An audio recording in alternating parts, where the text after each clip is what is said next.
channel asina ngasi su puduna lakjari chanchan thingujamgi nungshi Polloi. Hairiba wari asibu thawai hapcharibi Rita ngangom. Matang asida asoi aran yauraklabasu mayamna comment tawbiramu. Mathangda semdokjanaba hotnajage aduga wari asibu tabiriba viewersingbu Rita ngangom amadi Loktak Studio channel na nolukpa uchari. Nongpok lomdagi numit tholakpa matamni asangbi machabu mapandagi kaurei. Panthoi nangbu tabaro amukta tholaune. Ima taye. Ima hala abo nga kayam phara age. Asangbi Loktak layenbina nungsibiduna ngasidi nga khara yamna hek phare kaithenda yoluragane ichagi college ki ming chalunaba. Panthoi ima ai akhoi saida dum tamageda imphada amuk chalaga tamdrasu imagi matengsu khara pangba ngamlaniye ai haujikti asangbi ihe yade ichadi akhoi saida tamba yade ko imana lairabi orasu ichagi mahaigi matangdadi ichagi damak ima honaganiye ichagi damak ima leiriko. Panthoi nungaitana haira ami ima asangbi imagi wa haibabune nangna matik chaba mi ama oiba haibasini hibema imagi ningbagi wangmada nang thabak tawganuko. Panthoi ima ai imagi ningba thunganba ngamba oijageko aduga imana pamdaba thabaksu nachana tawruye. Asangbi hoise ima chak chaba loiraga kaithen chalukhige chak loiraba natro. Panthoi hoi ima loire chathoknaba tawbiro. Panthoi amasung asangbi piktakna sariba moigi khangpoksang aduda changkhirami.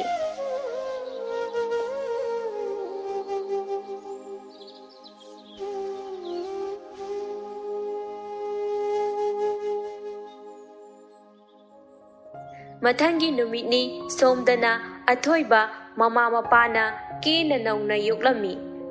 Nungaibatana masaruk oiduna lagli. Adubu athoibagi masada phana yamna paisa pairabasu ina khulabasu napal haibado leite mi khudingmak phanada khandoi. Athoiba nupa ama oibagi awatpa amata leite. Masa wang chawi masak ngawi mina hek yengbada awatpa leite athoiba. Pakpi macha nupagi kada changlaktuna machabu hogdokli.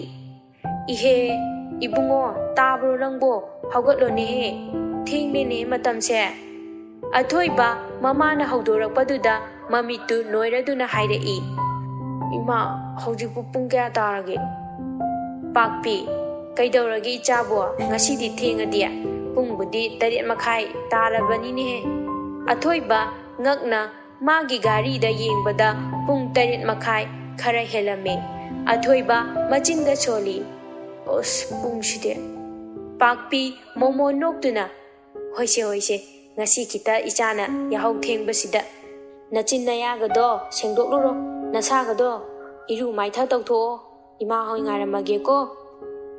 Athoiba washroom da changkhiduna iru maitha ba loiraduna makhada kumtharai. Tanjaduda machanupi tontoiga hek thengnare. Tontoina hairei o tamu yahau theng haina nokladuna hairei. Athoiba ish paktabi torobi. Tontoi ho apakpa ho rasikang. Athoiba angang asi soiroi ko. Tontoi nokladuna achapot leibiba soire hairo. Athoiba phuba kawba achapoto aina marak pijabdo khangiko. Tanjaduda maipak changaktuna khanglaw lawri. Ho karino noi nachinda nauna lambi chafam chida chingnaramisibo ai amta lakjage me. Anidu maipakta mamit singduna phaine yenglami aduga tonthoina tias maipak nangko maipak is kainu he medanga sargana ngaiduna lehaurabane. Nanau nupisina kauba chakhraga masu amuk laktrabaduda nanai ai hekta kauba lakcharabani. ꯑꯊꯣꯏꯕ ꯋꯥ ꯑꯃꯠꯇ ꯉꯥꯡꯗꯅ ꯃꯃꯥ ꯃꯄꯥ ꯂꯩꯔꯤꯕ ꯑꯗꯣꯝꯗ ꯆꯠꯈꯤꯔꯝꯃꯤ꯫ ꯃꯩꯄꯥꯛꯀ ꯇꯣꯟꯊꯣꯏꯒꯁꯨ ꯃꯇꯨꯡꯗ ꯏꯜꯂꯛꯂꯤ꯫ ꯃꯄꯥ ꯅꯤꯡꯊꯦꯝꯅ "ꯂꯥꯎꯅꯦ ꯅꯣꯏꯕꯣ, ꯉꯁꯥꯏꯗꯩ ꯀꯥꯏꯗ ꯂꯩꯔꯨꯒꯦ? ꯊꯦꯡꯅꯦꯅꯦꯍꯦ ꯃꯇꯝꯁꯦ"꯫ ꯑꯊꯣꯏꯕ ꯃꯄꯥꯅ ꯐꯝꯂꯤꯕ ꯑꯗꯨꯒꯤ ꯅꯥꯀꯟꯗ ꯂꯩꯔꯤꯕ ꯆꯤꯌꯔ ꯑꯗꯨ ꯂꯧꯊꯣꯛꯇꯨꯅ ꯐꯝꯃꯤ꯫ ꯑꯊꯣꯏꯕꯒꯤ ꯅꯥꯀꯟꯗꯅ ꯇꯣꯟꯊꯣꯏ ꯐꯝꯃꯤ꯫ ꯃꯃꯥꯅ ꯀꯔꯤ ꯀꯔꯤꯅꯣ ꯈꯔ ꯂꯣꯏꯁꯤꯜꯂꯤ꯫ ꯑꯗꯨꯒ ꯃꯩꯄꯥꯛꯅ ꯃꯈꯣꯏ ꯑꯍꯨꯝꯒꯤ ꯃꯅꯥꯛꯇ ꯂꯦꯞꯇꯨꯅ ꯂꯩ꯫ "ꯅꯤꯡꯊꯦꯝ, ꯏꯕꯨꯡꯉꯣ, ꯅꯪꯕꯨ ꯏꯄꯥꯅ DGP ꯑꯣꯏꯔꯤꯉꯩꯁꯤꯗ ꯊꯕꯛ ꯑꯃ ꯇꯧꯍꯧꯅꯕ ꯇꯧꯁꯤꯗꯅ"꯫ ꯑꯊꯣꯏꯕ: "ꯄꯥꯕꯨꯡ, ꯑꯩ ꯑꯗꯨꯃꯥꯏꯅ ꯊꯕꯛ ꯍꯥꯞꯇꯣꯛ ꯍꯥꯞꯆꯤꯟ ꯇꯧꯗꯨꯅ ꯇꯧꯕ ꯊꯕꯛꯇꯨ ꯅꯆꯥ ꯀꯌꯥ ꯄꯥꯝꯖꯗꯦ꯫ ꯏꯁꯥꯒꯤ ꯃꯦꯔꯤꯠꯇ ꯑꯣꯏꯅ ꯈꯟꯕ ꯊꯕꯛꯇꯨ ꯅꯆꯥ ꯇꯧꯕ ꯄꯥꯝꯃꯦ ꯄꯥꯕꯨꯡ"꯫ ꯅꯤꯡꯊꯦꯝ: "ꯍꯣꯏꯅꯦ, ꯑꯗꯨꯕꯨ ꯅꯪ ꯂꯥꯏꯔꯤꯛ ꯂꯥꯏꯁꯨ ꯍꯩꯇꯕ ꯃꯤ ꯑꯃꯁꯨ ꯅꯠꯇꯦꯗꯅ꯫ 10 ꯑꯃꯁꯨꯡ 12ꯇ ꯄꯣꯖꯤꯁꯟ 1 to 5ꯀꯤ ꯃꯅꯨꯡꯗ ꯆꯜꯂꯛꯈꯤꯕꯅꯤꯅꯦꯍꯦ꯫ ꯀꯣꯂꯦꯖꯇꯁꯨ ꯑꯗꯨꯝ ꯃꯀꯣꯛꯇ ꯇꯥꯔꯤ꯫ ꯏꯄꯥ ꯈꯪꯉꯤꯅꯦ꯫ ꯑꯗꯨꯕꯨ ꯏꯄꯥꯅ DGP ꯑꯣꯏꯔꯤꯉꯩꯁꯤꯗ ꯅꯪꯒꯤ ꯇꯪ ꯇꯥꯕ ꯑꯃ ꯏꯄꯥꯅ ꯈꯪꯅꯤꯡꯉꯤꯅꯦ ꯏꯕꯨꯡꯉꯣ"꯫ ꯑꯊꯣꯏꯕ: "ꯍꯣꯏ ꯄꯥꯕꯨꯡ, ꯑꯩ ꯃꯗꯨ ꯈꯪꯗꯕꯗꯤ ꯅꯠꯇꯦ ꯅꯆꯥ꯫ ꯑꯗꯨꯕꯨ ꯑꯩ ꯒ꯭ꯔꯦꯖꯨꯑꯦꯁꯟꯁꯤ ꯂꯣꯏꯁꯤꯜꯂꯒ UPSC ꯑꯦꯛꯖꯥꯝꯁꯤ ꯊꯥꯕ ꯄꯥꯝꯃꯦ ꯅꯆꯥꯗꯤ꯫ ꯉꯝꯅꯕꯁꯨ ꯍꯣꯠꯅꯒꯅꯤ"꯫ ꯅꯤꯡꯊꯦꯝ: "ꯒꯨꯗ, ꯏꯆꯥꯒꯤ ꯋꯥꯈꯜꯂꯣꯟ ꯏꯄꯥꯅ ꯊꯥꯒꯠꯂꯤ꯫ ꯏꯆꯥꯅ ꯄꯥꯝꯕ ꯈꯨꯗꯤꯡꯃꯛ ꯏꯄꯥꯅ ꯐꯨꯜ ꯁꯄꯣꯔꯠ ꯄꯤꯒꯅꯤ"꯫ ꯑꯊꯣꯏꯕ ꯅꯣꯛꯐꯦꯠ ꯇꯧꯏ ꯃꯄꯥꯗ꯫ ꯇꯣꯟꯊꯣꯏ: "ꯑꯁ ꯌꯥꯔꯦꯕ ꯄꯥꯕꯨꯡ, ꯕ꯭ꯔꯦꯛꯐꯥꯁ ꯉꯥꯏꯍꯥꯛ ꯆꯥꯕꯁꯤꯗ ꯆꯥꯕꯝꯒ ꯑꯝꯇ ꯍꯦꯛ ꯈꯪꯗꯦꯃꯤ"꯫ ꯅꯤꯡꯊꯦꯝ: "ꯏꯍꯦ ꯆꯥꯇꯣꯝꯕꯤ, ꯅꯪ ꯁꯤ ꯑꯣꯟꯊꯣꯛꯅ ꯃꯉꯥꯎ ꯊꯤꯗ, ꯋꯥꯔꯤꯁꯦ ꯁꯥꯗ ꯌꯥꯗꯗꯅ ꯁꯥꯔꯤꯕꯅꯤꯅꯦꯍꯦ"꯫ ꯇꯣꯟꯊꯣꯏ: "ꯑꯗꯣ ꯄꯥꯕꯨꯡ, ꯑꯩ ꯉꯁꯤ ꯑꯍꯥꯟꯕ ꯀꯣꯂꯦꯖ ꯀꯥꯗꯣꯏꯅꯦꯕ꯫ ꯑꯩ ꯏꯇꯣꯝꯇ ꯆꯠꯀꯦꯀꯣ? ꯊꯤꯟꯕꯤꯅꯣꯕ, ꯑꯩ ꯌꯥꯝ ꯇꯜꯂꯦꯕ"꯫ ꯅꯤꯡꯊꯦꯝ: "ꯀꯩꯅꯣꯅꯦꯍꯦ ꯏꯆꯥꯇꯣꯝꯕꯤ, ꯅꯣꯏ ꯗꯗꯥꯁꯨ ꯅꯣꯏ ꯀꯣꯂꯦꯖꯇꯨꯗ ꯇꯝꯃꯤ, ꯗꯗꯥꯒ ꯄꯨꯟꯅ ꯆꯠꯇꯧꯅꯤꯀꯣ"꯫ ꯇꯣꯟꯊꯣꯏ: "ꯑꯁ ꯄꯥꯕꯨꯡ"꯫ ꯑꯊꯣꯏꯕ: "ꯑꯉꯥꯡꯅ ꯂꯩꯁꯥꯕꯤ ꯌꯥꯝ ꯁꯥꯅꯤꯡꯕ꯭ꯔꯥ ꯍꯥ"꯫ ꯇꯣꯟꯊꯣꯏ: "ꯑꯁ ꯇꯥꯃꯣꯗꯤ ꯒꯥꯔꯤ ꯑꯆꯧꯕꯗ ꯑꯗꯨꯝ ꯆꯠꯂꯤꯗꯨꯗꯤ, ꯑꯩ ꯑꯗꯨꯗ ꯆꯠꯄꯗꯣ ꯇꯜꯂꯦꯕ"꯫ ꯑꯊꯣꯏꯕ: "ꯅꯃꯥꯟꯅꯕꯤꯅꯦꯅ ꯍꯧꯗꯣꯡ ꯃꯥꯟꯕꯤ, ꯆꯔꯣꯏ ꯃꯥꯟꯕꯤꯁꯤꯡꯗꯨꯒ ꯌꯥꯝ ꯆꯠꯅꯤꯡꯕ꯭ꯔꯣꯅ"꯫ ꯇꯣꯟꯊꯣꯏ: "ꯏꯁ, ꯅꯪꯒꯤ ꯅꯃꯥꯟꯅꯕꯗꯤ ꯀꯌꯥꯝ ꯐꯖꯔꯗꯅ, ꯈꯨꯊꯤꯁꯤꯡꯗꯨꯒ"꯫ ꯃꯆꯤꯟ ꯃꯅꯥꯎꯒꯤ ꯃꯇꯧꯗꯨꯗ ꯃꯃꯥ ꯄꯥꯛꯄꯤꯅ ꯃꯔꯛ ꯊꯠꯂꯛꯏ꯫ "ꯌꯥꯔꯦ ꯌꯥꯔꯦꯁꯦ ꯇꯣꯛꯂꯣ"꯫ ꯃꯆꯥꯅꯨꯄꯤꯗ ꯑꯃꯨꯛ ꯑꯣꯟꯁꯤꯜꯂꯗꯨꯅ ꯍꯥꯏꯔꯛꯏ꯫ "ꯏꯆꯥꯊꯣꯏꯕꯤ, ꯅꯣꯏ ꯇꯥꯃꯣꯒ ꯄꯨꯟꯅ ꯆꯠꯄꯅ ꯐꯅꯤ ꯈꯜꯂꯤꯅꯦ ꯏꯃꯥꯗꯤ, ꯅꯪ ꯅꯇꯣꯝꯇ ꯆꯠꯍꯟꯕ ꯄꯥꯝꯗꯦꯗꯣ"꯫ ꯇꯣꯟꯊꯣꯏ ꯃꯆꯤꯟꯗꯨ ꯄꯩꯗꯨꯅ "ꯅꯣꯏ ꯂꯣꯏꯃꯛ ꯇꯥꯃꯣꯒꯤ ꯃꯤꯆꯪ ꯆꯪꯉꯤꯁꯦ ꯀꯩꯒꯤꯅꯣ ꯏꯃꯥ"꯫ ꯄꯥꯛꯄꯤ: "ꯍꯩꯃꯥ, ꯅꯣꯏ ꯇꯥꯃꯣꯒ ꯄꯨꯟꯅ ꯆꯠꯃꯤꯟꯅꯕꯗꯨꯅ ꯐꯅꯤꯅꯦꯍꯦ ꯅꯪꯕꯣ꯫ ꯅꯪ ꯅꯇꯣꯝꯇ ꯆꯠꯅꯤꯡꯕꯗꯣ, ꯅꯣꯏ ꯇꯥꯃꯣꯁꯨ ꯀꯣꯂꯦꯖ ꯀꯨꯏꯅꯁꯨ ꯀꯥꯔꯔꯣꯏ, ꯂꯣꯏꯗꯧꯕ ꯀꯨꯏꯗ꯭ꯔꯦ꯫ ꯅꯣꯏ ꯇꯥꯃꯣꯅ ꯀꯣꯂꯦꯖ ꯂꯣꯏꯕꯗꯒꯤ ꯅꯪ ꯅꯇꯣꯝꯇ ꯑꯗꯨꯝ ꯆꯠꯄ ꯌꯥꯏꯗꯅ"꯫ ꯇꯣꯟꯊꯣꯏ: "ꯍꯣ ꯌꯥꯖꯔꯦ ꯌꯥꯖꯔꯦ, ꯑꯩ ꯑꯩꯈꯣꯏ ꯇꯥꯃꯣꯒ ꯆꯠꯈ꯭ꯔꯒꯦ, ꯌꯥꯔꯕ ꯁꯤ ꯑꯣꯏꯔꯗꯤ"꯫ ꯅꯤꯡꯊꯦꯝ, ꯄꯥꯛꯄꯤ, ꯑꯊꯣꯏꯕ, ꯃꯩꯄꯥꯛ ꯃꯣꯏ ꯄꯨꯟꯅ ꯇꯣꯟꯊꯣꯏꯗ ꯑꯣꯟꯁꯤꯟꯗꯨꯅ ꯅꯣꯛꯁꯤꯜꯂꯤ꯫ ꯇꯣꯟꯊꯣꯏ ꯁꯥꯎꯅ: "ꯀꯩꯗ ꯅꯣꯛꯅꯤꯡꯉꯥꯏ ꯌꯥꯎꯒꯦ ꯁ꯭ꯋꯥꯏꯗ"꯫ ꯁꯤ ꯍꯥꯏꯔꯝꯃꯒ ꯄꯩꯗꯨꯅ ꯃꯥꯒꯤ ꯀꯥꯔꯣꯝꯗ ꯀꯥꯈꯠꯈ꯭ꯔꯦ꯫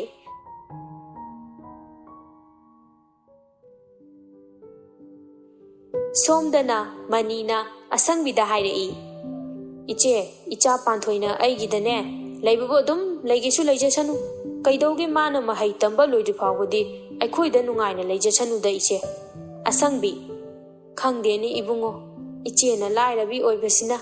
ꯏꯆꯥꯒꯤ ꯅꯤꯡꯕ ꯊꯨꯡꯍꯟꯕ ꯉꯝꯂꯔꯣꯏꯗ꯭ꯔꯅ ꯌꯥꯝ パꯈꯠꯂꯤꯗ ꯏꯆꯦꯗꯤ ꯏꯕꯨꯡꯉꯣ"꯫ ꯃꯅꯤ: "ꯀꯩꯅꯣꯅꯦ ꯏꯆꯦ,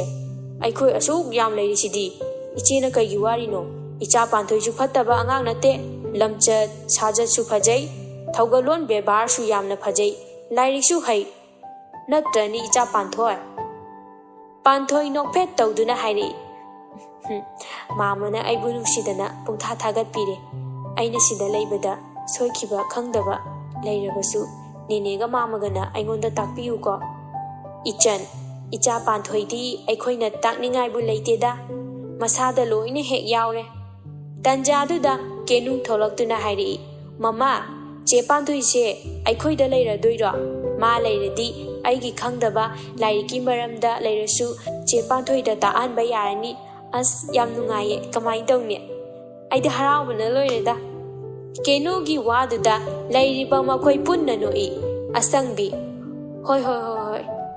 tahalu nacheda loina hek tahalu icha chidi asangbi phare adudi ai amuk hankhage ko noi anina nacha se phajana chenabiu ko iche gidi noi anida sinarabani ko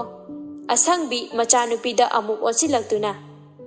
ibema ana ayek yaudana layu ko ima amuk hankhage nungaina layu ima gidi kaishu khalunu ima kaishu tawroi ko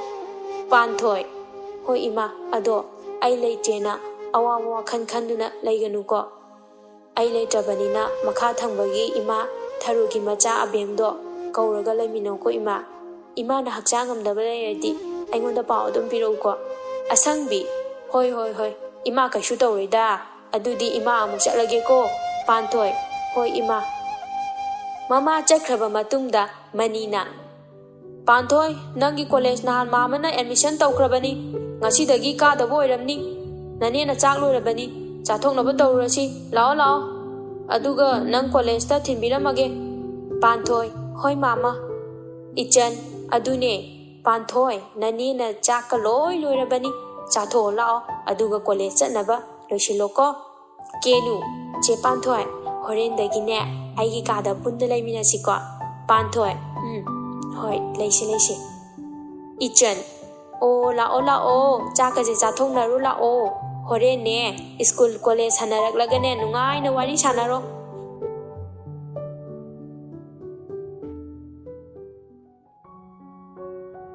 nakan amadana athoiba amasung tonthoi punna college ta lakminarami nikhil amadi rohensu college mayada athoiba ngaiduna leirami athoibaga tonthoi-gasu moina leiriba adomda laglami nikhil tonthoi college ahanba karakpase kai phauge haidi nungaibraba tonthoi is hojita college lakpada ngairi nungai te kamai khangduino ba aidi athoiba laose torobi noi class takpiramage ai class thenglani tonthoi oi tamo athoiba bai ai angang se moi class amta takpirukige noi class angamo nikhil ga rohen ga chap manana khumai oi somdana manina panthoi bu college gate maya phawba thilakli manina horen ai lauro panthoi mama halakpadi ai oktoda adum halage lawba laktasu yani mani yagadane nangbo panthoi yagani mama mani phare adudi ai amuk chakhage ko adu nang paisa nungsadi yaurabo panthoi yaure mama mani phare adudi mama chalage ko panthoi college manung changlakpada college manung da leiramiba mi khudingmakna panthoi da munna yengduna chakhi mi singduna yenglibado panthoi dani panthoi gi koitak tariba maithong saji mita gumna tarauriba michna ani piktak tariba ngangtak taraba chimban ngokchok ngoraba masak adudani panthoi bu ukhiba nupa khudingmak ngaukhidaba yaude panthoi wakhalda khali kainune moi college ki mising sibo loina ngawraja lo khangde me mibu amta ujadibagumna aingonda loina yengle chakhijiba panthoi makhongdu thuna yangna launa thangduna class chiri class leibamdu phangladuna class manungda changlakpada tonthoi-ga naubi-ga nok tuna wari sanarami panthoi changlakpada anidu panthoi-da yenglai tonthoi nangasi ahanba college kara inatra panthoi tapna naubi adudi chapmanare aikoi anisu ngasi ahanba karakpane lao aikoi ge punna phaminase panthoi ngasaidagi khangnaba yaudena thawai warubani adubu ma haujikti khara phabagum tawre panthoi hoi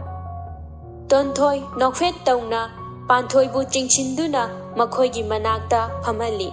naubi makhoi ahum punna phaminai ngahaki matungda oja changlekle class tuda oja duna ngasidi ahanbanina nasa nasagi introduce oina taunarasiko. First bench nangi hana hairo. Panthoi tapna hogatuna. Sir, aigi ming Panthoi Moirangdagi. Mathangda Sir, aigi ming Tonthoi Uripokdagi. Mathangda Sir, aigi ming Naubi Thangmaibandagi. Mathang magi ming laifam hainari. Ahanba numit oibagi class amata tauramde. Class loiraba matungda Tonthoina Panthoi nang Moirangdagi sitana college laira. Panthoi no pet tawduna. Nateda ekhoi mamu khoida leiraga laini. Naubina aduneba Moirangdagi sitana lakbadi waneba natrane Panthoi. Tonthoina Panthoi nangse nasak yam nungsibo wa khonungsido wa mangang su nungsi khangde loi nungsida. Naubina yam nungsiragana noi nabung ama lei haidaine masaksu yam phajai hainai auda kok le halodana kainu khongdemi. Tonthoi khalibane aishu. Panthoi as yariba nabani ba. Tonthoina ado noidi kaikai da hanaduino. Naubina aidi baba lawba lakani ado noi anidi. Tonthoi aibudi aikhoi tamoga handoine ado Panthoi nangdi lawba la oidra.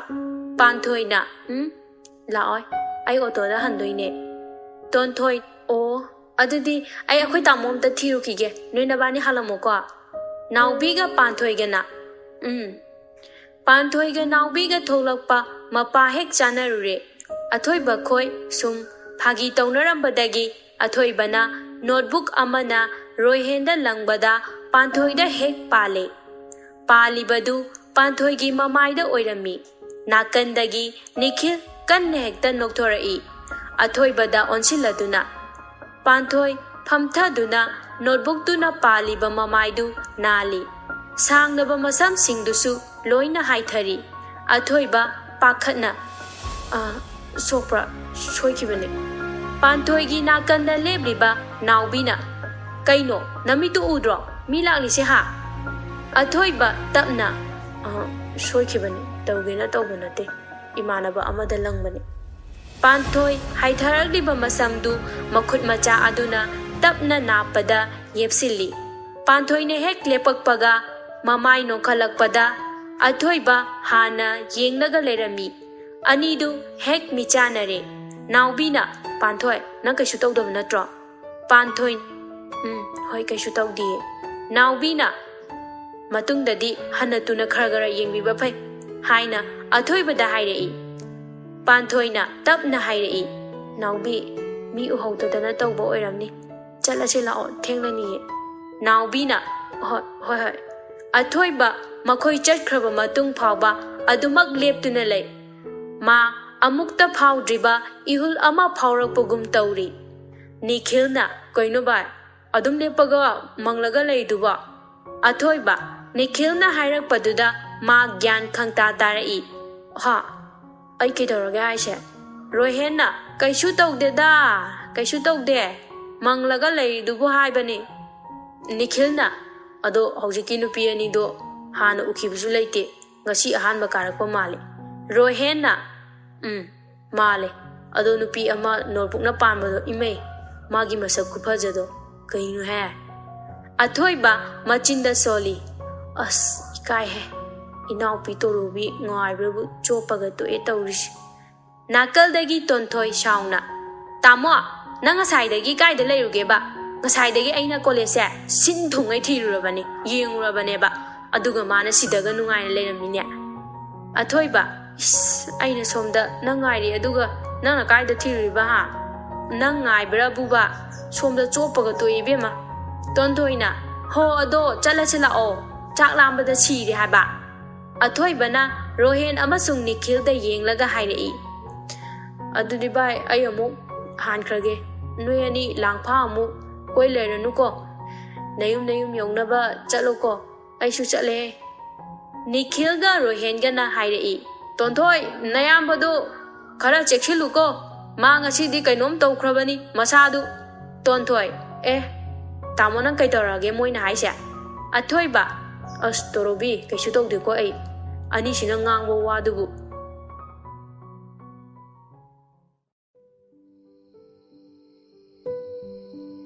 Numidangi matamni chak ising chaba loiraba matungda athoiba magi kada changlaktuna magi phamungda makhong yanthaduna ngahak phami aduga magi lairik papham adomda lai table maya da leiriba chair adu chingthokladuna lairik tawkhare athoiba mana lairik paba loiraga tumba changlakpada pung 12 makhai taramle magi phamungda tumge haiduna makok ado monge hek tainabada kadomda gino khangde ngasai mana notebook na langbada pankhiba panthoibu hek ningsinglai athoiba panthoigi masaktu magi mamita urei mathanda momon minok amaga loinana nokchari ngahaki matungda athoiba tumthakhre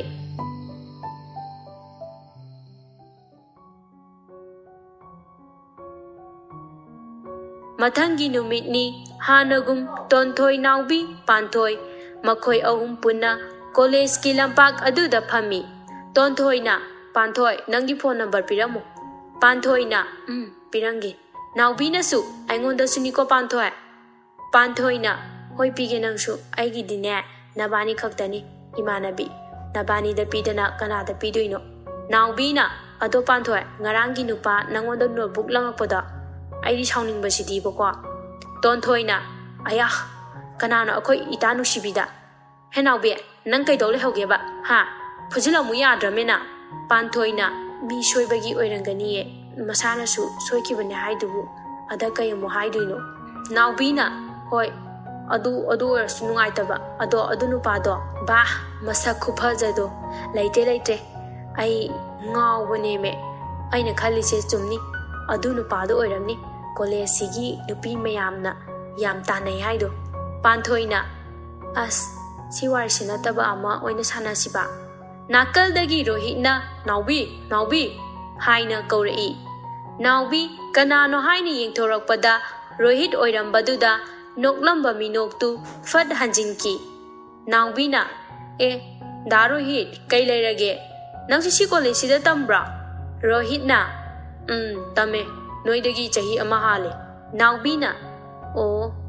ado kai lege ai kauriba rohitna kainomta sum hai shiran tauba kai wano haiduse thunairo rohitna nang aswaibabuda thopirakera rohit amasung naubi panthoi amasung tonthoi na leiriba adomdagi khara laptak na thoklai naubina kai wano haiduse thunairo rohitna noina manabi masang khara sangbise masaka khara phajabise ai mayam nushirureba aduna amta haibiu banaube naubina as ai ngamoi ko darohit ado darohit nangbu che tha jaga nushina daine rohitna as madi aina time pass ki ore sum nushina ba sasina banida naubina hoi haibude haibigene ado yadade ai khangde ko rohitna nangna yana bu khara haibiu ba aidi nangna yana ba haibine na hairine adu hairaga rohit chatkhre naubi machinda murum soli ngawushiba naubi hek lakpaga tontoina kaiwano adu kuina sanariba wadubo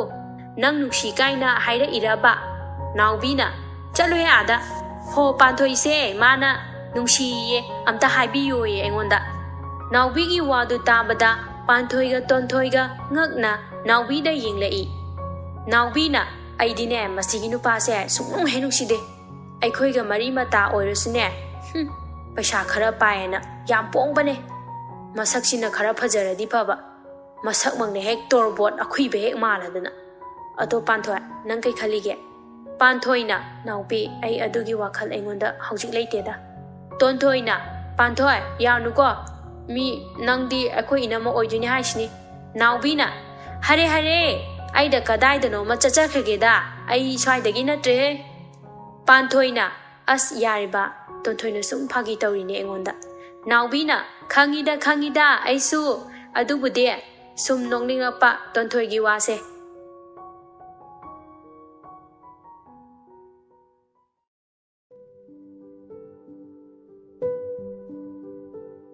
matamna kanabusu ngaidabagum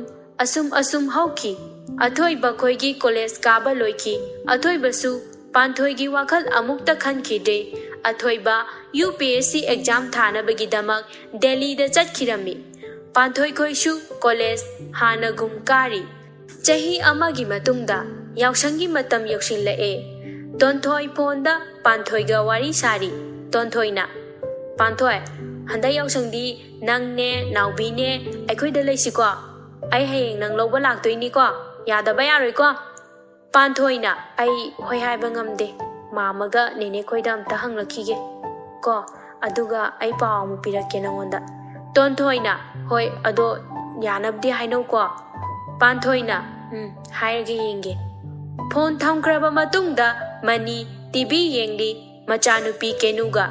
aduga mane ichen na chakhumda chak thongli panthoi mane na chak thongli ba adomda changlaktuna hairi panthoi na nene ai kai mateng panglo uge mane ichen na yareda tawgadaba thabak leitre ado nang kaino ma haining ba malida panthoi na nene tonthoi do khangina na ichen na khangine ado kaidoraba panthoi na mana yaksang se moida leisi haiba ichen na nangdi kai haikiba dudi panthoi na nene ga mama khoida amta hangki ge haiki ado nene khoina yadradi chaloige da ichen na nangbu moida lening brane hoida nangna bu lening labadi ai noi mama da yana ba haibi ge se leiro panthoi harauna hoinene ai handak tang leiruge matungda leiruge ba ichen na hoi tonthoi de yare na haijaruro chalo panthoi harau magi kada changkre ichen panthoi gi mataududa machinda sori mangau onthok na thikreda panthoi tonthoi da phone tawrai ring du hek chatpaga tonthoi na hello panthoi yarbu kamai toroge panthoi na yare chatluro haire ado hayeng ayukta ai lobala o tonthoi na harau manduna chongi aduga hairei oima ai harau mana sirida kamai tongni panthoi na ado noi tamo leiti leite ko tonthoi na hoiba ado leyasu kai doge ikaro koi tamo duda nangba mama sa khanglaba koi tamo thola ga nanga masa khangna handaba yadreba panthoi na as haura ani magi wathise ado phare नाउ बिसु लेति नत्र tonthoi na मादी नोमतंग लेनि मोय इमुंगी थबक लेबा माले अदो नंगदी यावसंग नुमित मंगानी से अखोयदा लेदुइनि को लेतबजु यारो हाइसिनि panthoi na होइबा लेदुइनेबा tonthoi na अदुनेबा इसिबी ai hengan na lawba lakani ko adudi ai thamlage nang hainga ta loisalangadaba asi haina kibaga phone ado thamnakhre mathangi numitni mipung khudingmak yausang numit oibana harau minok tamnari haina balai lamta thana yorakpada nauna leisat tamliba leirang singsu maning tamna sakainingi magi khoimu mabu laktani khanna harau jabagum leisa oibi kayagi thamoi dasu magi nushi maithong urani khanbada thamoi singdu mathung marang haurami yausang tha mana lakpada ayuki pung tare taba matamni tonthoi maipa kapunna panthoi lowa lai tonthoi panthoi khoida changlaktuna kaurai panthoi ichanna haima tonthoi kaigino adule pa leidubo kok imungda changlakpa yadro tonthoi na hoinene ado panthoi bulo singkraba ichan loisingkrabane manisu mapalomda thoklai aduga ibema tonthoi noi baba imadi kaisu thoidokpa tawde ko tonthoi na hoi kaisu thoidokpa tawde mama mani na phai ado panthoi se yam pangbani noi na ne phajana loina biu ko tonthoi na hoi hadbagi matagum mangaktu nomi tanjadu da panthoi shu manungdagi mapanda thoklai panthoi na nangla aba tonthoi na hoi lakjarabado ngasai na adu kuidubu kaigino ba salu yadra panthoi na asumna hairei aigi kado loisiluba adugine ai lusanbadi ngasai na loiri bema tonthoi na amu ꯑꯗꯨꯗꯤ ꯆꯠꯅꯕ ꯇꯧꯔꯁꯤꯗꯅ ꯄꯥꯟꯊꯣꯏꯁꯨ ꯍꯣꯏ ꯍꯥꯏꯕꯒꯤ ꯃꯇꯧꯒꯨꯝ ꯃꯀꯣꯛ ꯑꯗꯨ ꯅꯣꯝꯃꯤ ꯑꯗꯨꯒ ꯄꯥꯟꯊꯣꯏ ꯇꯣꯟꯊꯣꯏ ꯄꯨꯟꯅ ꯊꯣꯛꯃꯤꯟꯅꯔꯛꯏ ꯏꯆꯟꯅ ꯑꯗꯨꯗꯤ ꯐꯖꯅ ꯆꯠꯂꯨꯀꯣ ꯌꯧꯕꯒ ꯐꯣꯟ ꯇꯧꯔꯛꯎ ꯄꯥꯟꯊꯣꯏꯅ ꯑꯃꯨꯛ ꯇꯧꯔꯛꯀꯦ ꯅꯦꯅꯦ ꯄꯥꯟꯊꯣꯏ ꯑꯃꯁꯨꯡ ꯇꯣꯟꯊꯣꯏ ꯊꯣꯡꯒꯥꯟꯔꯣꯝꯗ ꯊꯣꯛꯈꯤꯔꯝꯃꯤ ꯃꯩꯄꯥꯛꯅ ꯂꯥꯛꯑꯣ ꯅꯣꯏꯅꯤ ꯑꯩ ꯉꯁꯥꯏꯗꯒꯤ ꯒꯥꯔꯤ ꯃꯅꯨꯡꯁꯤꯗ ꯐꯝꯂꯒ ꯉꯥꯏꯕꯗ ꯅꯨꯡꯖꯪ ꯊꯨꯡꯂꯕ ꯈꯪꯗ꯭ꯔꯤ ꯏꯕꯦꯝꯃ ꯇꯣꯟꯊꯣꯏꯅ ꯑꯁ ꯇꯥ ꯃꯩꯄꯥꯛ ꯅꯪ ꯀꯥꯔꯟ ꯁꯤꯇꯤꯕꯀꯣ ꯄꯥꯟꯊꯣꯏ ꯇꯞꯅ ꯍꯥꯏꯔꯛꯏ ꯇꯥ ꯃꯩꯄꯥꯛ ꯑꯩ ꯉꯥꯏꯕꯁꯤꯕꯨ ꯌꯥꯝ ꯋꯥꯕ꯭ꯔꯅꯦ ꯃꯩꯄꯥꯛꯅ ꯑꯃꯨꯛ ꯋꯥꯗꯦꯗ ꯅꯕꯨꯡꯅ ꯁꯨꯝ ꯅꯨꯡꯁꯤꯗꯅ ꯐꯥꯒꯤ ꯇꯧꯕꯅꯤꯗ ꯂꯥꯛꯑꯣ ꯆꯠꯂꯁꯤ ꯑꯩꯈꯣꯏ ꯃꯦꯗꯥꯝꯅ ꯉꯥꯏꯔꯝꯃꯅꯤ ꯄꯥꯟꯊꯣꯏꯅ ꯑꯃꯨꯛ ꯍꯣꯏ ꯇꯥ ꯃꯩꯄꯥꯛ ꯆꯠꯂꯁꯦ ꯉꯥꯏꯍꯥꯛꯀꯤ ꯃꯇꯨꯡꯗ ꯇꯣꯟꯊꯣꯏ ꯈꯣꯏꯒꯤ ꯌꯨꯝ ꯌꯧꯔꯛꯈꯤ ꯌꯨꯝꯒꯤ ꯒꯦꯠ ꯃꯅꯨꯡ ꯍꯦꯛ ꯂꯥꯟꯁꯤꯟꯕꯒ ꯎꯔꯦ ꯃꯗꯨꯗꯤ ꯌꯨꯝ ꯑꯗꯨ ꯑꯗꯨꯛꯀꯤ ꯃꯇꯤꯛ ꯐꯖꯩ ꯌꯥꯝꯅ ꯋꯥꯡꯅ ꯆꯥꯎꯅ ꯁꯥꯔꯤ ꯌꯨꯝꯗꯨꯒꯤ ꯅꯥꯛ ꯒꯦꯠꯇ ꯐꯖꯔꯕ ꯂꯩ ꯃꯈꯜ ꯁꯨꯅꯁꯨ ꯊꯥꯔꯤ ꯂꯩꯁꯤꯡ ꯑꯗꯨꯅ ꯍꯦꯟꯅ ꯌꯨꯝꯗꯨꯒꯤ ꯐꯖꯍꯟꯕꯗ ꯃꯇꯦꯡ ꯄꯥꯡꯕꯒꯨꯝ ꯇꯧꯔꯤ ꯑꯗꯨꯒ ꯌꯨꯝꯗꯨꯒꯤ ナꯀꯟ ꯑꯃꯗꯅ ꯐꯖꯔꯕ ꯄꯨꯈꯤ ꯃꯆꯥ ꯑꯃꯁꯨ ꯂꯩꯔꯤ ꯅꯥꯀꯟ ꯑꯃꯗꯅ ꯒꯥꯔꯗꯦꯟ ꯑꯃꯁꯨ ꯂꯩ ꯌꯦꯡꯕꯒꯤ ꯄꯦꯟꯕ ꯅꯥꯏꯗꯦ ꯃꯄꯥꯟꯗ ꯒꯥꯔꯤ ꯃꯈꯣꯟ ꯑꯃ ꯇꯥꯕꯗꯨꯗ ꯄꯥꯛꯄꯤ ꯃꯄꯥꯟꯗ ꯊꯣꯛꯂꯛꯏ ꯄꯥꯛꯄꯤꯅ ꯍꯩꯃꯥ ꯏꯆꯥ ꯄꯥꯟꯊꯣꯏ ꯂꯥꯛꯑꯦꯗꯅ ꯁꯤꯗꯤ ꯑꯩꯈꯣꯏ ꯇꯣꯟꯊꯣꯏꯅ ꯍꯥꯏꯕ ꯆꯨꯝꯃꯤꯗꯅ ꯃꯁꯛ ꯌꯥꯝ ꯐꯖꯩ ꯍꯥꯏꯗꯣ ꯏꯆꯥꯗꯤ ꯁꯛ ꯑꯣꯟꯊꯣꯛꯅ ꯐꯖꯈ꯭ꯔꯦꯗ ꯄꯥꯟꯊꯣꯏ ꯅꯣꯛꯐꯦꯠ ꯇꯧꯏ ꯄꯥꯛꯄꯤꯗ ꯄꯥꯛꯄꯤꯅ ꯃꯈꯥ ꯇꯥꯔꯛꯂꯝꯃꯤ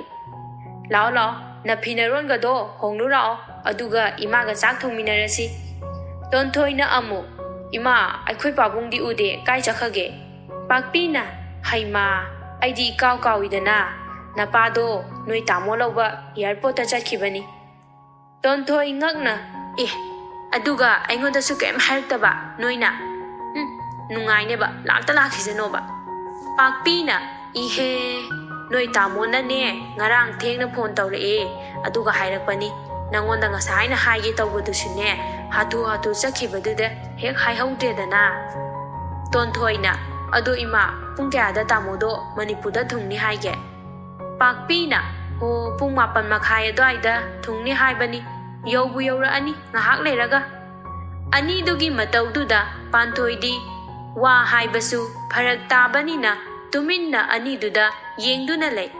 ꯇꯣꯟꯊꯣꯏꯅ ꯄꯥꯟꯊꯣꯏ ꯂꯥꯛꯑꯣ ꯆꯥꯁꯦ ꯑꯩ ꯀꯥꯗ ꯄꯥꯟꯊꯣꯏꯅ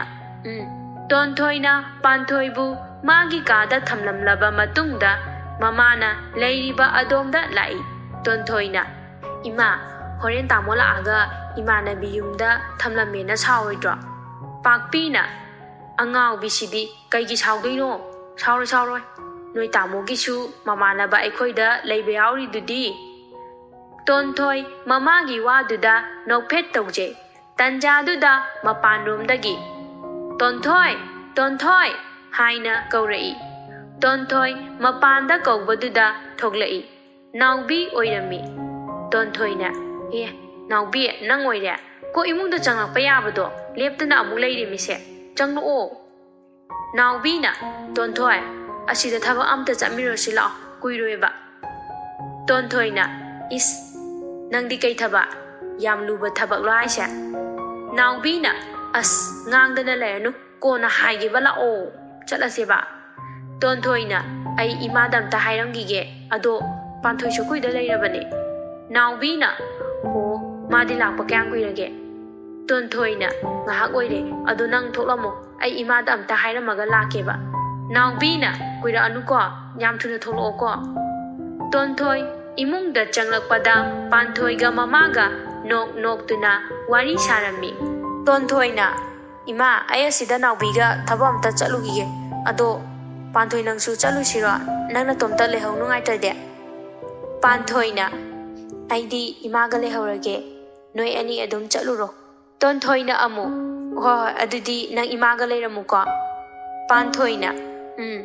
ꯇꯣꯟꯊꯣꯏꯅ ꯍꯦꯛ ꯆꯠꯈꯤꯕꯒ ꯃꯄꯥꯟꯗꯒꯤ ꯅꯤꯡꯊꯦꯝꯅ ꯃꯃꯥ ꯅꯪꯕꯨ ꯇꯥꯕ꯭ꯔꯣ ꯅꯆꯥꯅꯨꯄꯥ ꯂꯥꯛꯂꯦꯅꯦ ꯄꯥꯛꯄꯤꯅ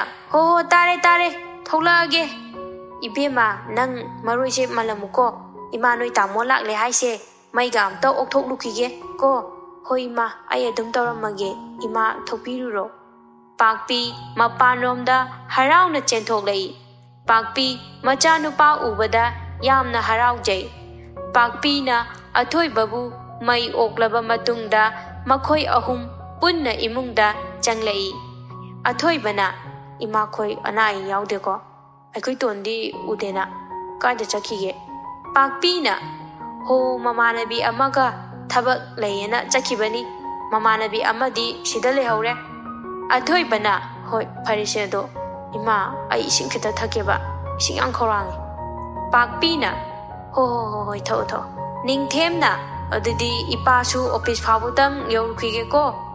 ꯑꯊꯣꯏꯕ ꯍꯣꯏ ꯄꯥꯕꯨꯡ ꯑꯊꯣꯏꯕ ꯃꯥꯒꯤ ꯐꯣꯟ ꯑꯗꯨ ꯄꯨꯊꯣꯛꯇꯨꯅ ꯅꯤꯈꯤꯜꯗ ꯀꯣꯜ ꯇꯧꯏ ꯍꯜꯂꯣ ꯅꯤꯈꯤꯜꯅ ꯍꯜꯂꯣ ꯍꯦꯔꯣ ꯑꯊꯣꯏꯕꯅ ꯅꯪ ꯑꯩꯈꯣꯏꯗ ꯔꯣꯍꯦꯟꯒ ꯑꯝꯇ ꯂꯥꯛꯎꯗꯅ ꯎꯗꯕꯁꯨ ꯀꯨꯏꯔꯦꯕ ꯋꯥꯁꯨ ꯍꯥꯏꯗꯧꯕ ꯈꯔ ꯂꯩ ꯊꯨꯅ ꯂꯥꯛꯎꯀꯣ ꯅꯤꯈꯤꯜꯅ ꯍꯣꯏ ꯑꯗꯨꯗꯤ ꯑꯩ ꯄꯥꯎ ꯑꯝꯇ ꯄꯤꯈꯤꯒꯦ ꯃꯉꯣꯟꯗ ꯑꯗꯨꯒ ꯂꯥꯛꯑꯒꯦꯀꯣ ꯑꯗꯨꯗꯤ ꯆꯥꯛꯇꯤ ꯅꯣꯏꯗ ꯑꯣꯏꯅ ꯐꯨꯗꯔꯒꯦꯅꯦꯀꯣ ꯑꯊꯣꯏꯕ ꯍꯣꯏꯅꯦ ꯂꯥꯛꯇ ꯂꯥꯛꯑꯣ ꯑꯊꯣꯏꯕ ꯐꯣꯟ ꯑꯗꯨ ꯊꯝꯃꯤ ꯇꯟꯖꯥꯗꯨꯗ ꯄꯥꯟꯊꯣꯏ ꯑꯊꯣꯏꯕꯒꯤ ꯏꯁꯤꯡ ꯄꯤꯕ ꯂꯥꯛꯂꯝꯃꯤ ꯄꯥꯟꯊꯣꯏꯅ ꯗꯗꯥ ꯏꯁꯤꯡ ꯍꯥꯏꯗꯣ ꯁꯤꯗ ꯂꯩꯔꯦ ꯑꯊꯣꯏꯕ ꯄꯥꯟꯊꯣꯏ ꯎꯕꯗ ꯄꯨꯡꯉꯛ ꯍꯦꯛ ꯉꯛꯄꯗꯣ ꯑꯣꯏꯔꯦ ꯄꯥꯟꯊꯣꯏꯁꯨ ꯍꯥꯟꯅ ꯑꯊꯣꯏꯕꯁꯦ ꯇꯣꯟꯊꯣꯏꯒꯤ ꯃꯕꯨꯡꯅꯤ ꯍꯥꯏꯕ ꯈꯪꯗꯦ ꯄꯥꯟꯊꯣꯏꯁꯨ ꯑꯊꯣꯏꯕꯕꯨ ꯎꯕꯗ ꯉꯛꯄꯗꯤ ꯐꯥꯎꯏ ꯑꯃꯨꯛꯁꯨ ꯄꯥꯟꯊꯣꯏꯅ ꯗꯗꯥ ꯏꯁꯤꯡ ꯍꯥꯏꯕꯗꯣ ꯑꯊꯣꯏꯕ ꯑꯣ ꯁꯤꯗ ꯄꯤꯔꯣ ꯀꯗꯥꯏ ꯄꯥꯟꯊꯣꯏ ꯏꯁꯤꯡ ꯑꯗꯨ ꯄꯤꯔꯝꯃꯒ ꯃꯅꯨꯡꯗ ꯑꯃꯨꯛ ꯆꯪꯈꯔꯦ ꯑꯊꯣꯏꯕ ꯋꯥꯈꯜꯗ ꯈꯜꯂꯤ ꯑꯣ ꯃꯥꯁꯤ ꯑꯣꯏꯔꯝꯃꯅꯤ ꯑꯩꯈꯣꯏ ꯏꯃꯥꯅ ꯑꯩꯈꯣꯏ ꯇꯣꯟꯒꯤ ꯃꯃꯥꯟꯅꯕꯤ ꯑꯃ ꯂꯩꯍꯧꯔꯦ ꯍꯥꯏꯕꯗꯣ ꯃꯥꯁꯦ ꯑꯩꯈꯣꯏ ꯇꯣꯟꯒꯤ ꯃꯃꯥꯟꯅꯕꯤ ꯑꯣꯏꯔꯝꯃꯕ ꯑꯁꯤ ꯈꯟꯗꯨꯅ ꯃꯥꯒꯤ ꯀꯥꯗ ꯀꯥꯈꯠꯈ꯭ꯔꯦ ꯉꯥꯏꯍꯥꯛꯀꯤ ꯃꯇꯨꯡ ꯅꯥꯎꯕꯤꯒ ꯇꯣꯟꯊꯣꯏꯒ ꯄꯨꯟꯅ ꯍꯜꯂꯛꯑꯦ ꯇꯣꯟꯊꯣꯏꯅ ꯏꯃꯥ ꯑꯩꯈꯣꯏ ꯇꯥꯃꯣ ꯂꯥꯛꯑꯕꯣ ꯄꯥꯛꯄꯤꯅ ꯂꯥꯛꯑꯕꯅꯦ ꯃꯥꯒꯤ ꯀꯥꯗ ꯂꯩꯔꯝꯒꯅꯤ ꯇꯣꯟꯊꯣꯏꯅ ꯅꯥꯎꯕꯤ ꯅꯪ ꯑꯩꯈꯣꯏ ꯇꯥꯃꯣ ꯃꯁꯛ ꯈꯪꯗꯦ ꯍꯥꯏꯗꯥꯏꯅꯦ ꯂꯥꯛꯑꯣ ꯃꯁꯛ ꯇꯥꯛꯄꯤꯒꯦ ꯄꯥꯟꯊꯣꯏ ꯅꯪꯁꯨ ꯆꯪꯂꯨꯁꯤ ꯂꯥꯛꯑꯣꯗꯅ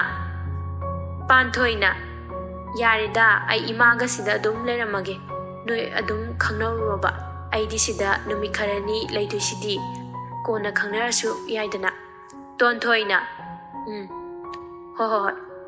ꯇꯣꯟꯊꯣꯏꯒ ꯅꯥꯎꯕꯤꯒ ꯑꯊꯣꯏꯕꯒꯤ ꯀꯥꯗ ꯆꯪꯂꯛꯏ ꯅꯥꯎꯕꯤꯗꯤ ꯑꯊꯣꯏꯕ ꯎꯕꯗ ꯄꯨꯡꯉꯛ ꯉꯛꯄꯗꯨ ꯌꯧꯔꯦ ꯏꯀꯥꯏꯕꯗꯁꯨ ꯂꯣꯏꯔꯦ ꯑꯊꯣꯏꯕ ꯑꯅꯤ ꯑꯗꯨ ꯎꯕꯗ ꯅꯣꯛꯐꯦꯠ ꯇꯧꯔꯛꯏ ꯇꯣꯟꯊꯣꯏꯅ ꯇꯥꯃꯣ ꯂꯥꯛꯄ ꯀꯌꯥꯝ ꯀꯨꯏꯔꯒꯦ ꯑꯦꯛꯖꯥꯝ ꯅꯨꯡꯉꯥꯏꯔꯝꯕ꯭ꯔꯥ ꯑꯊꯣꯏꯕꯅ ꯅꯨꯡꯉꯥꯏꯔꯝꯃꯤ ꯇꯣꯟꯊꯣꯏꯅ ꯑꯗꯣ ꯑꯩꯒꯤ ꯀꯩ ꯂꯩꯔꯛꯀꯦ ꯑꯊꯣꯏꯕ ꯀꯔꯤꯝꯇ ꯂꯩꯔꯛꯄ ꯅꯪꯂꯛꯇ꯭ꯔꯦ ꯇꯣꯟꯊꯣꯏ ꯑꯁ ꯇꯜꯂꯤꯍꯦ ꯑꯊꯣꯏꯕ ꯃꯇꯨꯡꯗ ꯁꯣꯏꯗꯅ ꯂꯩꯔꯛꯑꯒꯦ ꯌꯨꯝ ꯊꯣꯛꯅꯤꯡꯃꯟꯗꯅꯅꯦ ꯊꯣꯛꯂꯛꯄꯗ ꯅꯪꯂꯛꯇ꯭ꯔꯦꯕ ꯁꯥꯎꯅꯨꯀꯣ ꯇꯣꯔꯣꯕꯤ ꯇꯟꯖꯥꯗꯨꯗ ꯅꯤꯈꯤꯜꯒ ꯔꯣꯍꯦꯟꯒꯁꯨ ꯆꯪꯂꯛꯏ ꯅꯤꯈꯤꯜ ꯃꯆꯤꯟꯗ ꯏꯁꯩꯒꯁꯨ ꯁꯛꯇꯨꯅ ꯆꯪꯂꯛꯂꯤ ꯉꯥꯏꯖꯔꯛꯄ ꯀꯨꯏꯔꯦꯗ ꯃꯄꯨꯡ ꯐꯥꯔ ꯅꯍꯥꯛꯀꯤ ꯏꯅꯥ ꯈꯨꯜꯂꯕ ꯊꯃꯣꯏꯅꯤ ꯂꯥ ꯂꯥ ꯂꯥ ꯂꯥ ꯂꯥ ꯂꯥ ꯃꯥꯅ ꯏꯁꯩ ꯁꯛꯂ ꯆꯪꯂꯛꯄꯗꯨꯗ ꯃꯈꯣꯏ ꯄꯨꯂꯞ ꯅꯤꯈꯤꯜꯗ ꯅꯣꯛꯐꯦꯠ ꯇꯧꯅ ꯌꯦꯡꯂꯛꯏ ꯇꯣꯟꯊꯣꯏꯅ ꯗꯥ ꯅꯤꯈꯤꯜ ꯏꯁꯩꯒꯁꯨ ꯌꯥꯝ ꯍꯩꯀꯣ ꯅꯤꯈꯤꯜꯅ ꯑꯗꯨꯝ ꯇꯧꯔꯛꯀꯅꯤ ꯑꯩꯈꯣꯏꯗꯤ ꯔꯣꯍꯦꯟꯅ ꯅꯪ ꯑꯩꯅ ꯀꯗꯥꯏꯗꯅꯣꯃ ꯎꯈ꯭ꯔꯦꯕꯣ ꯍꯥꯏꯅ ꯅꯥꯎꯕꯤꯗ ꯌꯦꯡꯗꯨꯅ ꯍꯥꯏꯔꯛꯑꯝꯃꯤ ꯅꯥꯎꯕꯤꯅ ꯀꯣꯂꯦꯖꯇ ꯎꯕ ꯑꯣꯏꯔꯝꯅꯤꯌꯦ ꯔꯣꯍꯦꯟꯅ ꯃꯥꯅꯤ ꯑꯩꯅ ꯅꯪ ꯎꯈꯤꯕꯗꯨ ꯀꯣꯂꯦꯖꯇꯅꯤ ꯑꯩ ꯅꯤꯡꯁꯤꯡꯂꯦ ꯇꯣꯟꯊꯣꯏꯅ ꯑꯃꯨꯛ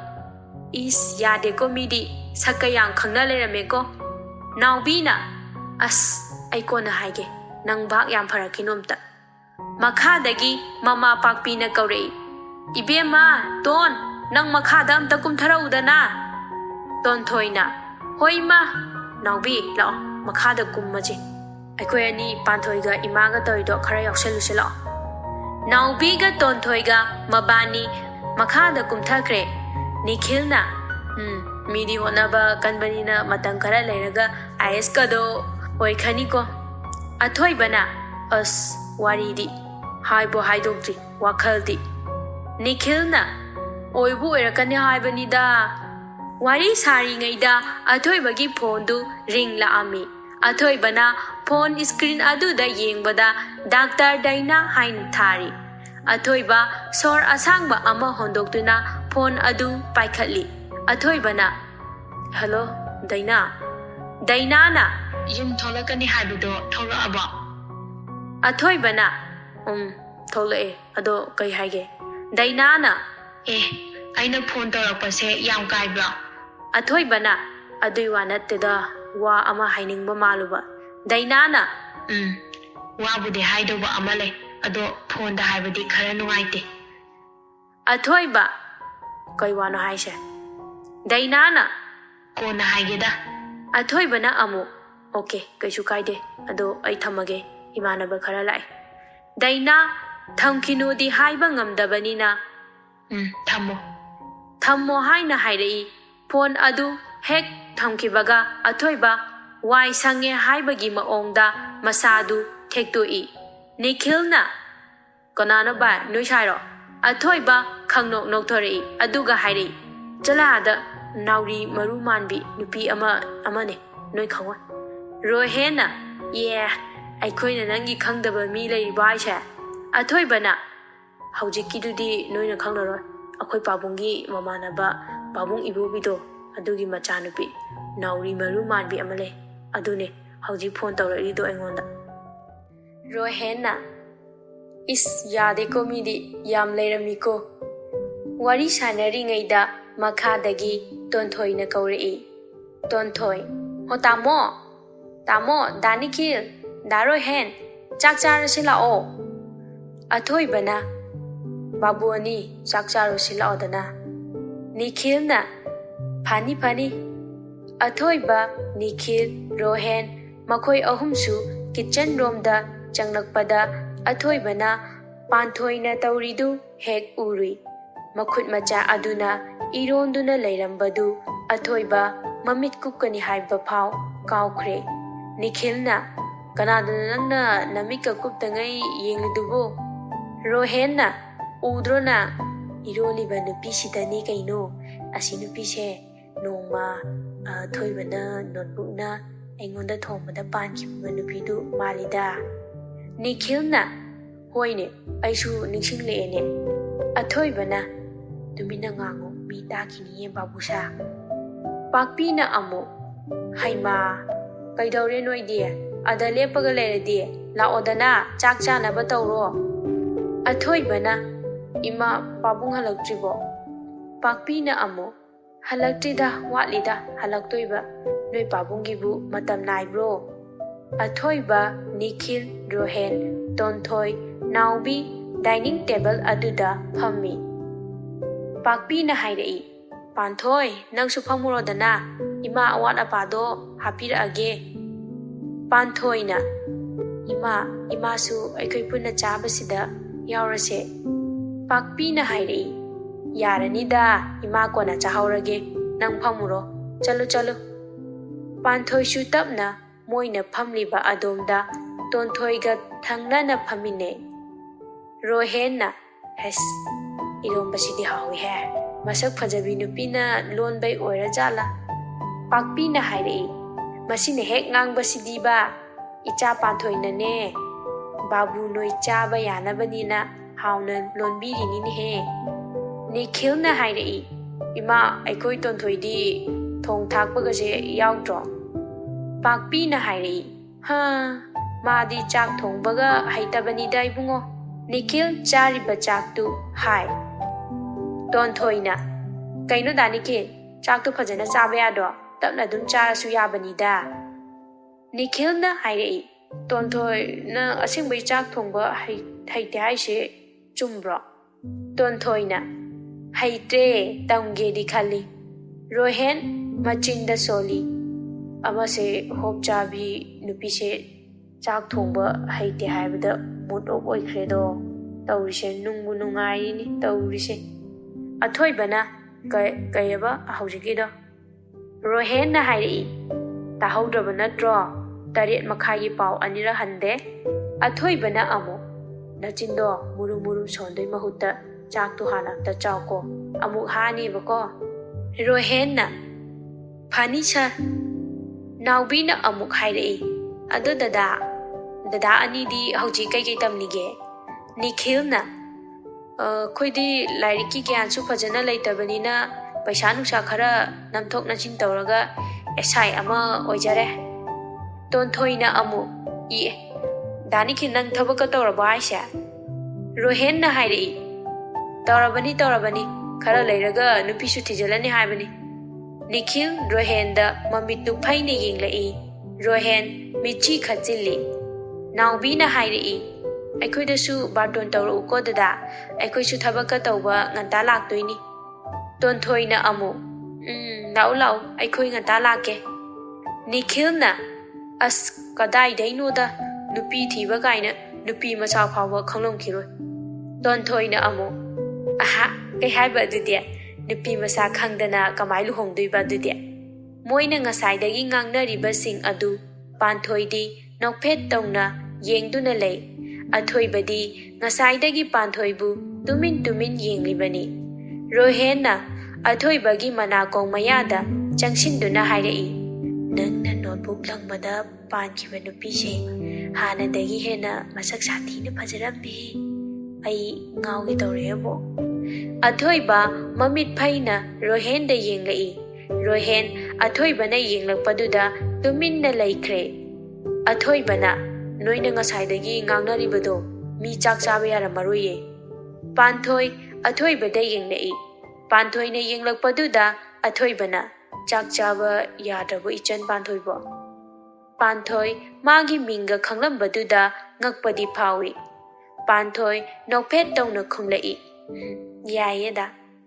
pakpi na kari hapa khoge noibo Nikhil na hairei yarni ima pukoloi pokhai dore rohen na amu mana pokhai do weradi ai sai dagi chen khibana phadong male pakpi noktuna masine hek nganglak phawasima leiriba mayamdu rohengi waduda punna noklami chak chaba loinaraduna ngahak pothanaraga rohenga Nikhilga su mayumda amuk hankhare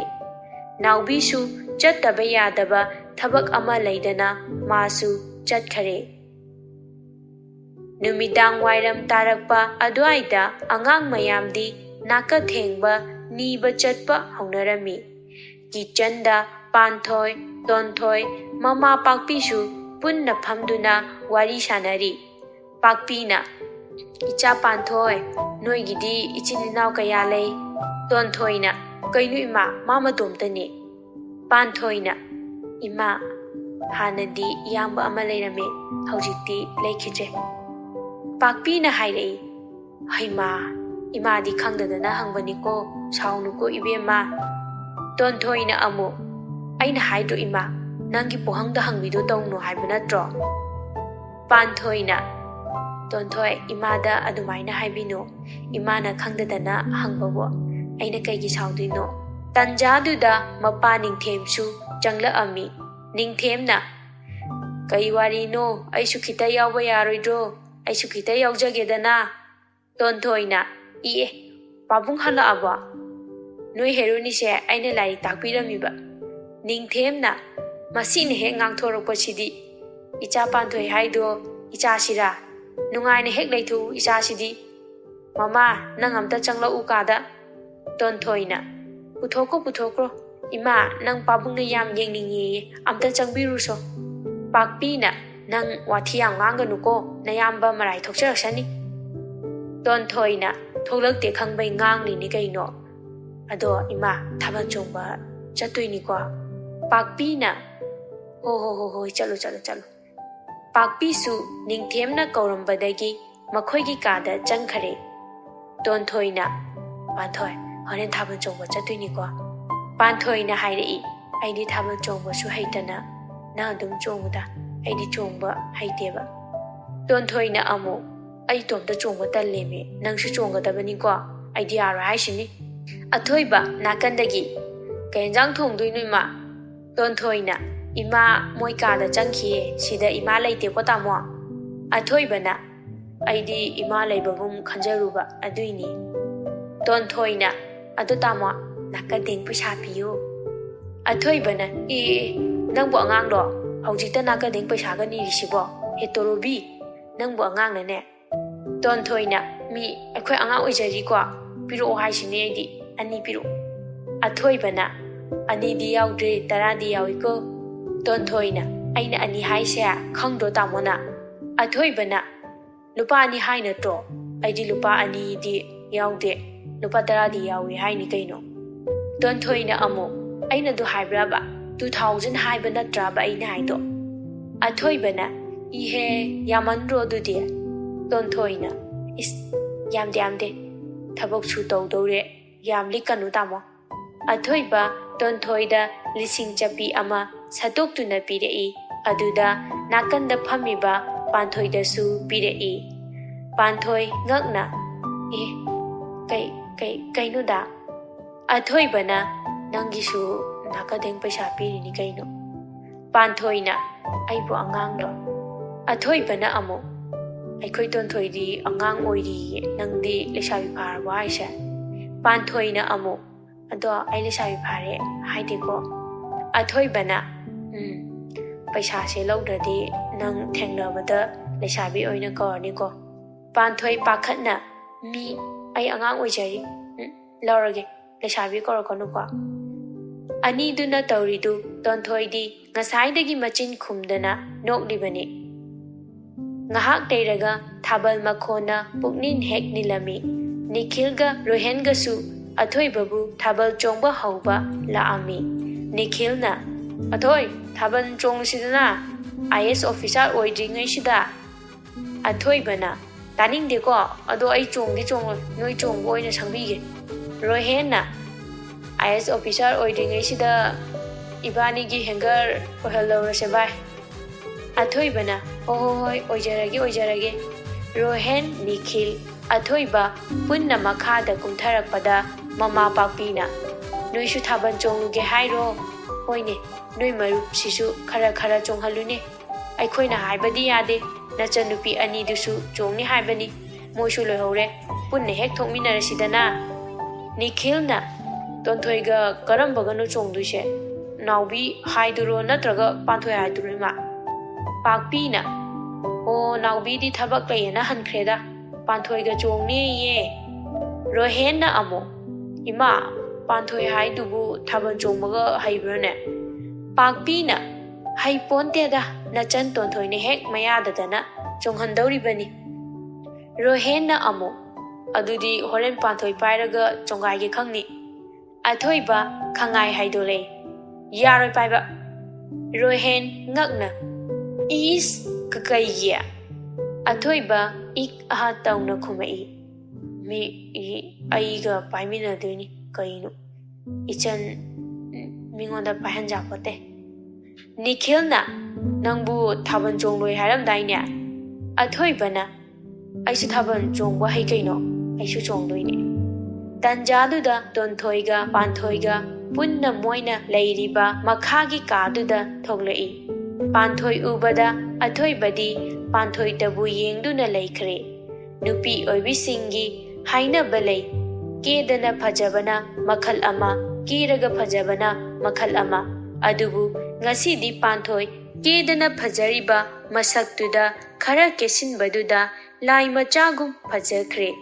ꯃꯄꯥꯟ ꯅꯥꯏꯕꯤ green ꯃꯆꯨꯒꯤ ꯑꯃ ꯁꯦꯠꯂꯤ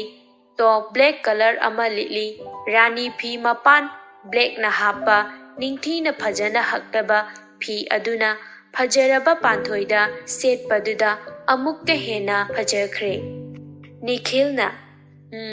ꯉꯁꯤ ꯊꯥꯕꯜꯁꯦ ꯃꯤ ꯈꯠꯅꯕ ꯌꯥꯎꯕ ꯁꯣꯏꯗ꯭ꯔꯦꯕꯣ꯫ ꯇꯣꯟꯊꯣꯏꯅ ꯀꯅꯥ ꯃꯤ ꯈꯠꯅꯗꯧꯔꯤꯒꯦ ꯍꯥꯏꯁꯦ? ꯔꯣꯍꯦꯟꯅ ꯑꯁꯤꯅ ꯉꯥꯡꯕ ꯋꯥꯕꯨ ꯅꯣꯏ ꯑꯅꯤꯁꯤ ꯉꯁꯤꯗꯤ ꯁꯥꯊꯤꯅ ꯐꯖꯩꯍꯦ ꯍꯣꯔꯦꯟ ꯑꯩꯈꯣꯏꯒ ꯄꯥꯏꯔꯒ ꯆꯣꯡꯗꯣꯏꯅꯤꯀꯣ꯫ ꯇꯣꯟꯊꯣꯏꯅ ꯉꯝꯗ꯭ꯔꯦ ꯃꯤ ꯐꯖꯕ ꯄꯥꯈꯪ ꯃꯌꯥꯝꯒ ꯄꯥꯏꯃꯤꯟꯅꯗꯣꯏꯁꯦ꯫ ꯅꯤꯈꯤꯜꯅ ꯑꯉꯥꯡꯅ ꯅꯨꯄꯥ ꯑꯇꯣꯞꯄꯒ ꯌꯥꯝ ꯄꯥꯏꯅꯤꯡꯕ꯭ꯔꯥ ꯍꯥ? ꯔꯣꯍꯦꯟ ꯅꯤꯈꯤꯜꯒꯤ ꯃꯅꯥꯀꯣꯡ ꯃꯌꯥꯗ ꯆꯪꯁꯤꯟꯗꯨꯅ ꯍꯥꯏꯔꯛꯏ ꯁꯦꯟꯅꯖꯧ ꯅꯨꯄꯤꯁꯦ ꯃꯤꯅ ꯃꯨꯟꯖꯈꯤꯅꯤꯀꯣ꯫ ꯇꯣꯟꯊꯣꯏꯅ ꯊꯦꯡꯉꯦ ꯆꯠꯂꯁꯤ ꯂꯥꯛꯑꯣ ꯅꯣꯏꯒ ꯋꯥꯊꯤ ꯉꯥꯡꯅꯔꯤꯉꯩꯗ ꯊꯥꯕꯜꯒ ꯂꯣꯏꯈꯤꯕꯅ ꯍꯥꯜꯂꯅꯤ ꯇꯧꯔꯤꯁꯦ ꯄꯥꯛꯄꯤꯅ ꯍꯣ ꯆꯠꯂꯁꯤ ꯂꯥꯛꯑꯣ ꯅꯆꯟꯅꯨꯄꯤꯁꯦ ꯂꯥꯏ ꯌꯥꯎꯏ ꯇꯧꯔꯤꯁꯦ ꯂꯥꯛꯑꯣꯅꯦ ꯅꯣꯏꯕꯣ ꯃꯈꯣꯏ ꯊꯥꯕꯜ ꯃꯐꯝ ꯉꯥꯏꯍꯥꯛꯀꯤ ꯃꯇꯨꯡꯗ ꯌꯧꯔꯦ ꯊꯥꯕꯜ ꯑꯗꯨ ꯃꯤ ꯑꯗꯨꯛꯀꯤ ꯃꯇꯤꯛ ꯌꯥꯝꯅ ꯌꯥꯝꯃꯝꯃꯤ ꯂꯥꯏꯠꯀꯤ ꯃꯉꯥꯜꯗꯨꯅꯁꯨ ꯑꯗꯨꯛꯀꯤ ꯃꯇꯤꯛ ꯐꯖꯔꯝꯃꯤ ꯊꯥꯕꯜ ꯆꯣꯡꯕ ꯑꯗꯨ ꯃꯈꯣꯏ ꯄꯨꯟꯅ ꯊꯪꯅꯔꯒ ꯄꯥꯏꯔꯤ ꯑꯊꯣꯏꯕꯒꯤ ꯃꯊꯪ ꯄꯥꯟꯊꯣꯏ ꯄꯥꯏꯔꯤ ꯃꯊꯪ ꯔꯣꯍꯦꯟ ꯃꯊꯪ ꯇꯣꯟꯊꯣꯏ ꯃꯊꯪꯗ ꯅꯤꯈꯤꯜ ꯃꯣꯏ ꯊꯪꯅꯅ ꯄꯥꯏꯃꯤꯟꯅꯗꯨꯅ ꯊꯥꯕꯜ ꯑꯗꯨ ꯆꯣꯡꯃꯤꯟꯅꯔꯤ ꯔꯥꯎꯟ 2-3ꯔꯛ ꯆꯣꯡꯕ ꯍꯧꯔꯛꯄ ꯑꯗꯨꯋꯥꯏꯗ ꯄꯥꯟꯊꯣꯏꯒ ꯔꯣꯍꯦꯟꯒꯒꯤꯒ ꯃꯔꯛꯇ ꯅꯨꯄꯥ ꯑꯃ ꯄꯥꯏꯔꯛꯏ ꯅꯨꯄꯥ ꯑꯗꯨꯅ ꯄꯥꯟꯊꯣꯏꯗ ꯍꯥꯏꯔꯛꯏ ꯑꯣꯏ ꯐꯖꯕꯤ ꯅꯪ ꯃꯤꯡ ꯀꯩ ꯀꯧꯒꯦ ꯍꯥ ꯄꯥꯟꯊꯣꯏ ꯈꯨꯝꯗꯦ ꯅꯨꯄꯥ ꯑꯗꯨꯅ ꯀꯩꯅꯣ ꯅꯔꯣꯟꯒ ꯊꯣꯛꯇ꯭ꯔꯣ ꯑꯁ ꯄꯥꯝꯃꯨꯏꯍꯦ ꯅꯁꯛ ꯈꯨꯐꯖꯗꯨꯒ ꯄꯥꯟꯊꯣꯏ ꯅꯨꯄꯥ ꯑꯗꯨꯅ ꯇꯧꯔꯤꯗꯨ ꯃꯥ ꯍꯩꯅꯗꯕꯅ ꯂꯣꯏꯔꯦ ꯄꯥꯟꯊꯣꯏ ꯍꯩꯅꯗꯗꯨꯅ ꯑꯊꯣꯏꯕꯔꯣꯝꯗ ꯌꯦꯡꯂꯛꯏ ꯑꯊꯣꯏꯕꯁꯨ ꯄꯥꯟꯊꯣꯏꯅ ꯇꯧꯔꯤꯗꯨ ꯍꯩꯅꯗ꯭ꯔꯦ ꯍꯥꯏꯕ ꯈꯪꯉꯕꯅꯤ ꯑꯗꯨꯕꯨ ꯍꯦꯛ ꯌꯥꯎꯁꯤꯟꯕꯗꯨ ꯃꯇꯥꯡ ꯆꯥꯗꯦ ꯍꯥꯏꯅ ꯇꯨꯃꯤꯟꯅ ꯂꯩꯔꯤꯕꯅꯤ नुपा अदुना अमुक हाइरई अइना हाइरिसे ताद्रो फजबी मिंग हाइनिंग्रगना फोन नंबर ओइना पिरोदना अइगा कोइनरसे हाइबनिदा अथोइबा मकोक अदु हाइफेट चेप्थरदुना नुपा अदुदा हाइरई ओय बुंगो नंग याहो खरा थेंगेबो अइगा हाना कोइनख्रे कमदौसेबा हा अथोइबगी वा अदु ताबदा ngakna mamit ani duna अथोइबदा यिंगलई अथोइबसु पांथोइगी मतौ अदुदा मिची खसिलई पांथोइ तौफम अमा खंगदना मकोक अदु अमदा अमुक लई तौदुना लई नुपा अदुना अथोइबदा अमुक हाइरई नंगना कोइनरे हाइसे नुपी मसाना यादबिदुरा असि हाइदुना अथोइबदा कन्ना नोक्सिले अथोइबा नोकफेट तौना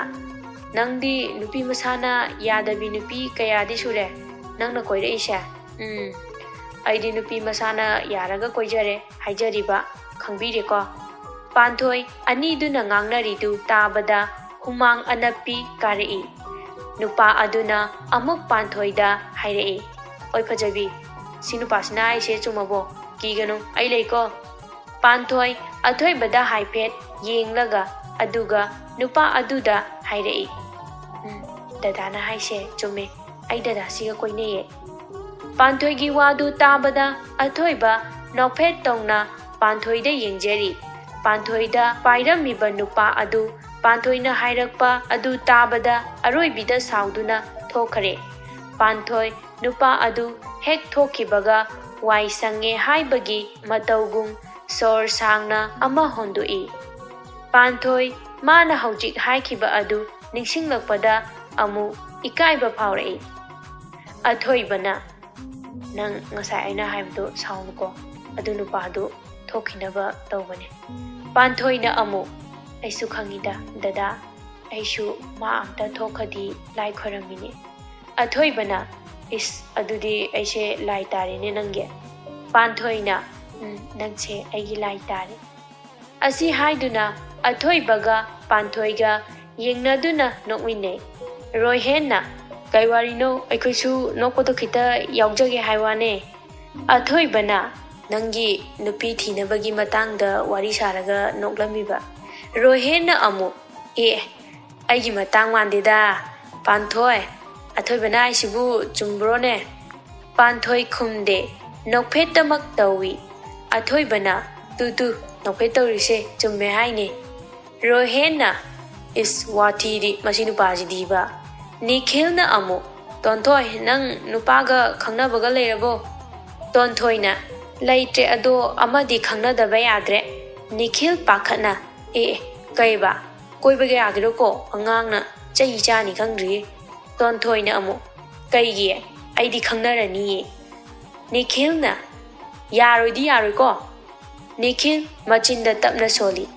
असि अइना थुना नुक्सि हायौद्रदि सोइदन नुपा अमा कोइखिदारे तोंथोइना कहबा दानिके फजना हाइरो ताद्रे कहबनो कहबा हुजिकिदो तोंथोइ निखिलना हाइरिबदु तादबा नते ꯇꯥꯁꯤꯟꯅꯗ꯭ꯔꯤꯕꯅꯤ꯫ ꯅꯤꯈꯤꯜꯅ ꯍꯣ ꯀꯩꯁꯨ ꯍꯥꯏꯗꯦ ꯇꯣꯟꯊꯣꯏꯅ ꯋꯥꯈꯜꯗ ꯈꯜꯂꯤ꯫ ꯃꯁꯤ ꯅꯨꯄꯥꯁꯦ ꯀꯣꯏꯅ ꯀꯣꯏꯖꯅꯤꯡꯂꯤꯕ ꯅꯨꯄꯥꯅ ꯃꯔꯨ ꯑꯃ ꯊꯣꯛꯆꯗ꯭ꯔꯤꯕ ꯑꯩꯗꯤꯕ ꯄ꯭ꯔꯣꯐꯣꯠ ꯍꯦꯛ ꯆꯥꯛꯏꯗꯀꯣ꯫ ꯊꯥꯕꯜ ꯆꯣꯡꯕ ꯂꯣꯏꯗ꯭ꯔꯤꯉꯩꯗ ꯃꯣꯏꯗꯤ ꯍꯜꯂꯛꯂꯦ꯫ ꯔꯣꯍꯦꯟꯒ ꯅꯤꯈꯤꯜꯒꯁꯨ ꯃꯌꯨꯝꯗ ꯍꯟꯅꯈ꯭ꯔꯦ꯫ ꯑꯊꯣꯏꯕ ꯈꯣꯏꯁꯨ ꯃꯌꯨꯝꯂꯣꯝꯗ ꯍꯜꯂꯛꯑꯝꯃꯤ꯫ ꯃꯇꯝꯅ ꯁꯨꯝ ꯍꯧꯈꯤꯗꯨꯅ ꯌꯥꯎꯁꯪ ꯑꯔꯣꯏꯕ ꯅꯨꯃꯤꯠ ꯑꯣꯏꯔꯝꯃꯤ꯫ ꯇꯣꯟꯊꯣꯏꯒ ꯄꯥꯟꯊꯣꯏꯒ ꯗ꯭ꯔꯣꯌꯤꯡ ꯔꯨꯝ ꯑꯗꯨꯗ ꯆꯥ ꯊꯛꯂꯤ꯫ ꯇꯣꯟꯊꯣꯏꯅ ꯄꯥꯟꯊꯣꯏ ꯅꯪ ꯍꯌꯦꯡ ꯆꯠꯈ꯭ꯔꯅꯤꯀꯣ? ꯄꯥꯟꯊꯣꯏꯅ ꯆꯠꯂꯅꯤꯌꯦ꯫ ꯇꯣꯟꯊꯣꯏꯅ ꯑꯃꯨꯛ ꯑꯁ ꯑꯩ ꯌꯥꯝ ꯅꯨꯡꯉꯥꯏꯇꯦꯗ꯫ ꯄꯥꯟꯊꯣꯏꯅ ꯑꯃꯨꯛ ꯀꯣꯂꯦꯖꯇ ꯅꯨꯡꯇꯤꯒꯤ ꯊꯦꯡꯅꯗꯣꯏꯁꯤꯗꯤ꯫ ꯇꯣꯟꯊꯣꯏꯅ ꯍꯥꯏꯔꯛꯏ ꯍꯣꯏ ꯑꯗꯨꯕꯨꯗꯤ ꯑꯗꯣ ꯅꯪ ꯐꯣꯟꯗꯣ ꯑꯝꯇ ꯄꯤꯔꯛꯑꯣ ꯑꯩꯈꯣꯏ ꯇꯥꯃꯣꯗ ꯐꯣꯟ ꯑꯝꯇ ꯇꯧꯒꯦ ꯑꯩ ꯐꯣꯟꯗꯣ ꯑꯩ ꯀꯥꯗ ꯆꯥꯔꯖ ꯇꯥꯍꯧꯔꯦ ꯂꯧꯕ ꯆꯠꯄ ꯌꯥꯝ ꯇꯜꯂꯦꯕ꯫ ꯄꯥꯟꯊꯣꯏꯅ ꯍꯣꯏ ꯑꯗꯣ ꯀꯩ ꯍꯥꯏꯈꯤꯒꯦ ꯍꯥꯏꯅꯣ? ꯇꯣꯟꯊꯣꯏꯅ ꯑꯃꯨꯛ ꯑꯣ ꯀꯣꯔꯤꯌꯥꯟ ꯐꯤꯂꯝ ꯑꯝꯇ ꯂꯩꯔꯛꯑꯣ ꯍꯥꯏꯈꯤꯒꯦ ꯇꯧꯕꯅꯦ꯫ ꯑꯁꯤ ꯍꯥꯏꯗꯨꯅ ꯇꯣꯟꯊꯣꯏꯅ ꯄꯥꯟꯊꯣꯏꯒꯤ ꯐꯣꯟꯗꯒꯤ ꯑꯊꯣꯏꯕꯗ ꯀꯣꯜ ꯇꯧꯏ꯫ ꯅꯝꯕꯔ ꯑꯗꯨ ꯈꯪꯗꯗꯅ ꯐꯣꯟ ꯑꯗꯨ 3ꯂꯛ ꯇꯧꯔꯕ ꯐꯥꯎꯕ ꯄꯥꯏꯔꯛꯇꯦ꯫ ꯑꯔꯣꯏꯕꯗ ꯄꯥꯏꯈꯠꯂꯛꯏ꯫ ꯑꯊꯣꯏꯕꯅ ꯍꯜꯂꯣ ꯍꯥꯏꯕꯒ ꯇꯣꯟꯊꯣꯏ ꯃꯆꯤꯟꯗꯨ ꯈꯞꯊꯔꯛꯏ꯫ ꯐꯣꯟ ꯇꯧꯔꯛꯏꯗꯣ ꯇꯥꯗ꯭ꯔꯣ? ꯀꯣꯛ ꯄꯥꯏꯔꯛꯄ ꯀꯩꯗꯧꯒꯦ? ꯑꯊꯣꯏꯕꯅ ꯀꯔꯤꯅꯣ ꯇꯣꯔꯣꯕꯤ ꯅꯝꯕꯔꯁꯦ ꯈꯪꯗꯦꯅ ꯄꯥꯏꯔꯛꯇ꯭ꯔꯤꯕ ꯀꯩ ꯂꯩꯔꯒꯦ? ꯅꯪꯅ ꯑꯩꯉꯣꯟꯗ ꯌꯦꯠꯄꯁꯤ ꯌꯦꯠꯂꯤꯗꯀꯣ꯫ ꯏꯃꯥꯒ ꯕꯖꯥꯔ ꯆꯠꯄꯁꯤ ꯐꯥꯎꯕ ꯍꯦꯛ ꯌꯦꯠꯂꯤꯗ꯫ ꯐꯣꯟꯗꯨꯅ ꯅꯪꯉꯣꯟꯗꯒꯤ ꯇꯧꯔꯛꯄꯗꯤ ꯀꯩꯗꯧꯏ? ꯀꯅꯥꯗꯒꯤ ꯇꯧꯔꯛꯏꯅꯣ ꯑꯃꯨꯛ? ꯇꯣꯟꯊꯣꯏꯅ ꯑꯣ ꯑꯩ ꯐꯣꯟꯗꯣ ꯀꯥꯗ ꯆꯥꯔꯖ ꯇꯧꯍꯧꯔꯕ ꯂꯧꯕ ꯆꯠꯄꯗꯣ ꯇꯟꯕꯒꯤ ꯄꯥꯟꯊꯣꯏꯗꯒꯤ ꯇꯧꯔꯛꯄ ꯈꯪꯕꯤꯔꯦꯀꯣ꯫ ꯑꯊꯣꯏꯕꯅ ꯀꯩ ꯂꯩꯔꯣ ꯍꯥꯏꯅꯣ? ꯇꯣꯟꯊꯣꯏꯅ ꯑꯣ ꯀꯣꯔꯤꯌꯥꯟ ꯐꯤꯂꯝꯗꯣ ꯑꯝꯇ ꯂꯩꯔꯣ ꯍꯥꯏꯒꯦ ꯇꯧꯕꯅꯤ꯫ ꯃꯃꯤꯡꯗꯣ ꯍꯥꯏꯕ ꯅꯪꯗ꯭ꯔꯤꯉꯩꯗ ꯑꯊꯣꯏꯕꯅ ꯆꯩ ꯆꯥꯔꯛꯀꯅꯤ ꯏꯁ ꯂꯥꯏꯔꯤꯛꯀ ꯂꯩꯔꯛꯎ ꯍꯥꯏꯗꯧ ꯃꯥꯜꯂꯦ ꯑꯗꯨꯒ ꯆꯠꯂꯨ ꯑꯥꯗ꯫ ꯑꯁꯤ ꯍꯥꯏꯗꯨꯅ ꯐꯣꯟ ꯑꯗꯨ ꯀꯛꯊꯠꯈꯤ꯫ ꯄꯥꯛꯄꯤꯅ ꯀꯅꯥꯅꯣ ꯏꯕꯨꯡꯉꯣ? ꯑꯊꯣꯏꯕꯅ ꯑꯩꯈꯣꯏ ꯇꯣꯟꯅꯤꯗ ꯏꯃꯥ꯫ ꯄꯥꯛꯄꯤꯅ ꯑꯃꯨꯛ ꯀꯔꯤ ꯂꯩꯔꯛꯑꯣ ꯍꯥꯏꯅꯣꯅꯦ ꯑꯃꯨꯛ ꯃꯥꯅ? ꯑꯊꯣꯏꯕꯅ ꯑꯣ ꯊꯣꯛ ꯊꯥꯛꯅꯤꯗ ꯏꯃꯥ ꯃꯥꯅ ꯍꯥꯏꯔꯛꯄꯁꯦ ꯊꯣꯛ ꯊꯥꯛ ꯉꯥꯛꯇꯅꯤ꯫ ꯄꯥꯛꯄꯤꯅ ꯑꯗꯨꯕꯨꯕ ꯀꯩꯅꯣ ꯃꯥꯅ ꯂꯩꯔꯛꯑꯣ ꯍꯥꯏꯗꯨꯕꯣ? ꯑꯊꯣꯏꯕꯅ ꯑꯣ ꯀꯣꯔꯤꯌꯥꯟ ꯐꯤꯂꯝ ꯂꯩꯔꯛꯑꯣꯌꯦ꯫ ꯄꯥꯛꯄꯤꯅ ꯍꯩꯃꯥ ꯃꯁꯤ ꯑꯉꯥꯡꯁꯦ ꯀꯔꯝꯅ ꯉꯥꯡꯅꯁꯤꯒꯦ ꯑꯩꯕꯣ? ꯃꯥꯒꯤ ꯃꯃꯥꯟꯅꯕꯤ ꯏꯆꯥ ꯄꯥꯟꯊꯣꯏꯗꯨꯅ ꯒ꯭ꯌꯥꯟ ꯇꯥꯔꯤ ꯑꯗꯨꯃꯥꯏꯅ ꯇꯥꯔꯗꯤ ꯀꯌꯥꯝ ꯅꯨꯡꯉꯥꯏꯅꯤ꯫ ꯑꯊꯣꯏꯕ ꯃꯃꯥꯅ ꯄꯥꯟꯊꯣꯏꯒꯤ ꯋꯥ ꯄꯜꯂꯛꯄꯗꯨꯗ ꯅꯣꯛꯐꯦꯠ ꯇꯧꯖꯩ꯫ ꯋꯥꯈꯜꯗ ꯈꯟꯖꯩ ꯃꯃꯧ ꯅꯨꯄꯤ ꯑꯣꯏꯗꯣꯏꯅꯦꯗꯤ ꯈꯪꯖꯗ꯭ꯔꯤ ꯑꯩꯈꯣꯏ ꯃꯥꯁꯦ꯫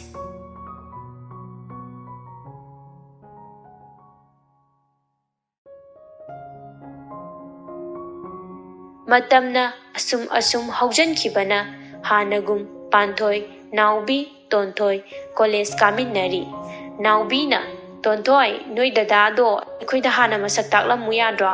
ꯃꯤ ꯑꯩꯗꯤ ꯈꯪꯗꯕꯅꯤꯅ ꯅꯣꯡꯃ ꯐꯖꯅ ꯑꯩꯅ ꯉꯥꯡꯈ꯭ꯔꯦ꯫ ꯑꯩꯗꯤ ꯅꯪꯅ ꯅꯍꯥꯟ ꯅꯣꯏ ꯇꯥꯃꯣꯅꯦꯅ ꯃꯁꯛ ꯇꯥꯛꯄꯗꯨꯗ ꯑꯩꯗꯤ ꯏꯀꯥꯏꯕꯅ ꯁꯤꯒꯦ ꯇꯧꯏꯉꯣ꯫ ꯇꯣꯟꯊꯣꯏꯅ ꯅꯪꯗꯤ ꯀꯩꯒꯤ ꯉꯥꯡꯂꯤꯕ? ꯅꯪꯗꯤ ꯀꯥꯏꯗ ꯊꯦꯡꯅꯔꯤꯕ ꯍꯥꯏꯁꯦ? ꯅꯥꯎꯕꯤꯅ ꯑꯣ ꯅꯣꯡꯃꯅꯦ ꯑꯩꯅ ꯄꯥꯟꯊꯣꯏꯗ ꯅꯣꯠꯕꯨꯛꯅ ꯄꯥꯜꯂꯦ ꯍꯥꯏꯕꯗꯣ ꯈꯪꯉꯤꯗꯅ ꯑꯗꯣ ꯅꯣꯏ ꯇꯥꯃꯣꯅꯅꯦ ꯗꯥ ꯔꯣꯍꯦꯟꯗ ꯂꯪꯕꯗ ꯄꯥꯟꯊꯣꯏꯗ ꯑꯣꯏꯅ ꯄꯥꯜꯂꯕ ꯑꯗ ꯑꯩꯅ ꯉꯥꯡꯊꯔꯝꯕꯅꯦ ꯍꯥꯏꯕ ꯅꯪꯕꯣ꯫ ꯇꯣꯟꯊꯣꯏꯅ ꯏꯁ ꯑꯗꯨꯕꯨ ꯑꯩꯈꯣꯏ ꯇꯥꯃꯣꯗꯤ ꯅꯍꯥꯟꯅ ꯀꯥꯎꯔꯝꯃꯅꯤ ꯏꯕꯦꯝꯃ꯫ ꯅꯥꯎꯕꯤꯅ ꯑꯃꯨꯛ ꯑꯗꯣ ꯅꯍꯥꯟꯋꯥꯏꯗꯒꯤ ꯍꯧꯖꯤꯛꯅ ꯌꯥꯝ ꯍꯦꯜꯂꯝꯃꯦ ꯍꯥꯏꯕ ꯐꯖꯕꯗꯨ꯫ ꯅꯥꯀꯟꯗꯒꯤ ꯀꯅꯥꯅꯣ ꯐꯖꯔꯝꯃꯤꯁꯤꯕꯨ ꯑꯩꯈꯣꯏꯁꯨ ꯈꯤꯇ ꯈꯪꯖꯒꯦꯗꯅ ꯔꯣꯍꯤꯠ ꯍꯣꯏ ꯃꯃꯥꯟꯅꯕ ꯈꯔꯒ ꯅꯣꯛꯂꯗꯨꯅ ꯍꯥꯏꯔꯛꯏ꯫ ꯅꯥꯎꯕꯤꯅ ꯀꯩꯅꯣ ꯗꯥ ꯔꯣꯍꯤꯠ ꯃꯤꯒꯤ ꯃꯅꯤꯡ ꯃꯌꯥꯗꯒꯤ ꯑꯗꯨꯃꯥꯏ ꯍꯥꯏꯔꯛꯏꯗꯨꯕꯣ? ꯌꯥꯝ ꯍꯥꯏꯅꯤꯡꯂꯒꯅ ꯑꯩꯈꯣꯏ ꯃꯃꯥꯡꯗ ꯂꯦꯞꯄꯒ ꯍꯥꯏꯔꯛꯄ ꯀꯩꯗꯧꯒꯦꯕ? ꯔꯣꯍꯤꯠ ꯃꯌꯥ ꯏꯍꯤ ꯍꯤꯒꯠꯇꯨꯅ ꯍꯦꯔꯥ ꯑꯩꯅ ꯅꯣꯏ ꯃꯅꯤꯡꯗꯒꯤ ꯍꯥꯏꯔꯛꯄꯁꯦ ꯌꯥꯝ ꯀꯥꯏꯔꯕꯣ? ꯑꯗꯨ ꯑꯣꯏꯔꯒꯅ ꯁꯣꯔꯤ ꯍꯥꯏꯇꯥꯔꯦꯗꯅ꯫ ꯅꯥꯎꯕꯤ ꯔꯣꯍꯤꯠꯇ ꯃꯃꯤꯠꯇꯨ ꯈꯥꯅ ꯌꯦꯡꯉꯤ꯫ ꯔꯣꯍꯤꯠꯅ ꯄꯥꯟꯊꯣꯏꯗ ꯑꯃꯨꯛ ꯑꯣꯟꯁꯤꯜꯂꯛꯏ꯫ ꯐꯖꯕꯤ ꯅꯪ ꯃꯤꯡꯗꯣ ꯄꯥꯟꯊꯣꯏ ꯍꯥꯏꯗꯥꯏꯅꯦ? ꯄꯥꯟꯊꯣꯏ ꯈꯨꯝꯗꯦ ꯔꯣꯍꯤꯠꯀꯤ ꯃꯤ ꯎꯁꯤꯠꯇꯕ ꯋꯥ ꯈꯨꯉꯥꯡꯗꯨꯗ꯫ ꯔꯣꯍꯤꯠꯅ Ado nangonda naubina aigi wa hairakdro kaimta. Panthoi ngakna kaiwano haisha. Rohitna kaisu natada aina nang yam nusi haibado ibani koinarase haibubu kai khaliba. Panthoi masa adu phathajei aduga hairei. Darohit ai adugi wakhal aingonda haujik leitri. Aibu nachan amagum khanbiyo. Aisu Darohit bu imung amagum khange. Rohitna aidi nang aigi changum khanbadi ngamoibo. Rohit ki mamanaba amana amuk hairei Panthoida. Nang aikoi itaw sida leiradi nakutta hamaga leidoini ne nangbo pangnuda. Naubina Darohit mini yaningde hairasi phawba namaidu ikaidro nangbo. Rohitna amuk si matang sida nang yaurakanu. Tonthoina amuk yausinlei. Kaigi yauridiba. Aikhoidi Panthoise aikhoigi imanabi oirabanina khara yautare kamdau seba. Rohitna amuk hoi noi nupini nupa aikhoidi amulakanu afaba karisu oiroi. Tonthoi saugalaktuna kayaba na hojikido aikhoise nupini na usitiro ha usitiro noido noina dumai tauraga aikhoina kiraga chengkhidong manbraba ha manbraba. Naubina fatta nungda thoktare haiduna Panthoiga Tonthoiga da chalase haiduna makhut chingduna mafamdudagi khara laptakna chatkirami. Panthoi wa langa amatta ngangkhidre mapisu tamna tarai. Panthoina nungainabni aigi matangdagi mi khanai kaigino haina Panthoina kaptuna hairi. Tonthoina amu Panthoi nang kaigi kapino nangi ekhoi leirisidi nangonda usitaba misingdo ekhoidasu usitabani khale. Naubina amu kakano se Panthoi ekhoi nungaiteba nangna kapado. Tanjaduda Panthoi gi phone lai. Panthoi tariba mapidu taithoktuna phone adu paikhatli. Panthoi hello mama manina. Panthoi nang hongji yumda thuna lao noi imado. Manina wa haiba loidringaida Panthoina mama ima kaidore haino. Manina amu noi imado khara kanna narena pau piramine. Panthoi awabagi mathakta awaba ama amu pikliba makoktuda namsinbagum thoklare. Panthoi leptana mapi adu thingbina bayaudabagum sintharagli. Tonthoina Panthoi kanano kai hairakno base aikhoida tamoba. Panthoina naubi Tonthoi ai moirangda amta thimbiuse ai yumda amta thuna thimbiyoba. Naubiga Tonthoiga loinana Panthoibu mayumromda lakminari. Panthoi mayumgi thongan yobaga thuna mayumda chenchinki. Panthoi mayumda changlakpada mamagi leiramiba mataududa amukta hena maichak pibagum tauri. Panthoina ima nachala mitpango basi ima. Naubiga Tonthoigasu imungda changlai ure Panthoigi mama phamungda phibang khara sokna leibadu asangbi mamitu tapna pangtholai. Ima kaisu tawdiye imagi bema kaigino nangna kablidubo kakanuse. Panthoina kaigino ima nachada nahang kai hairakti nacha nungsidrabo ima hairaga Panthoi henna mapi tari. Asangbi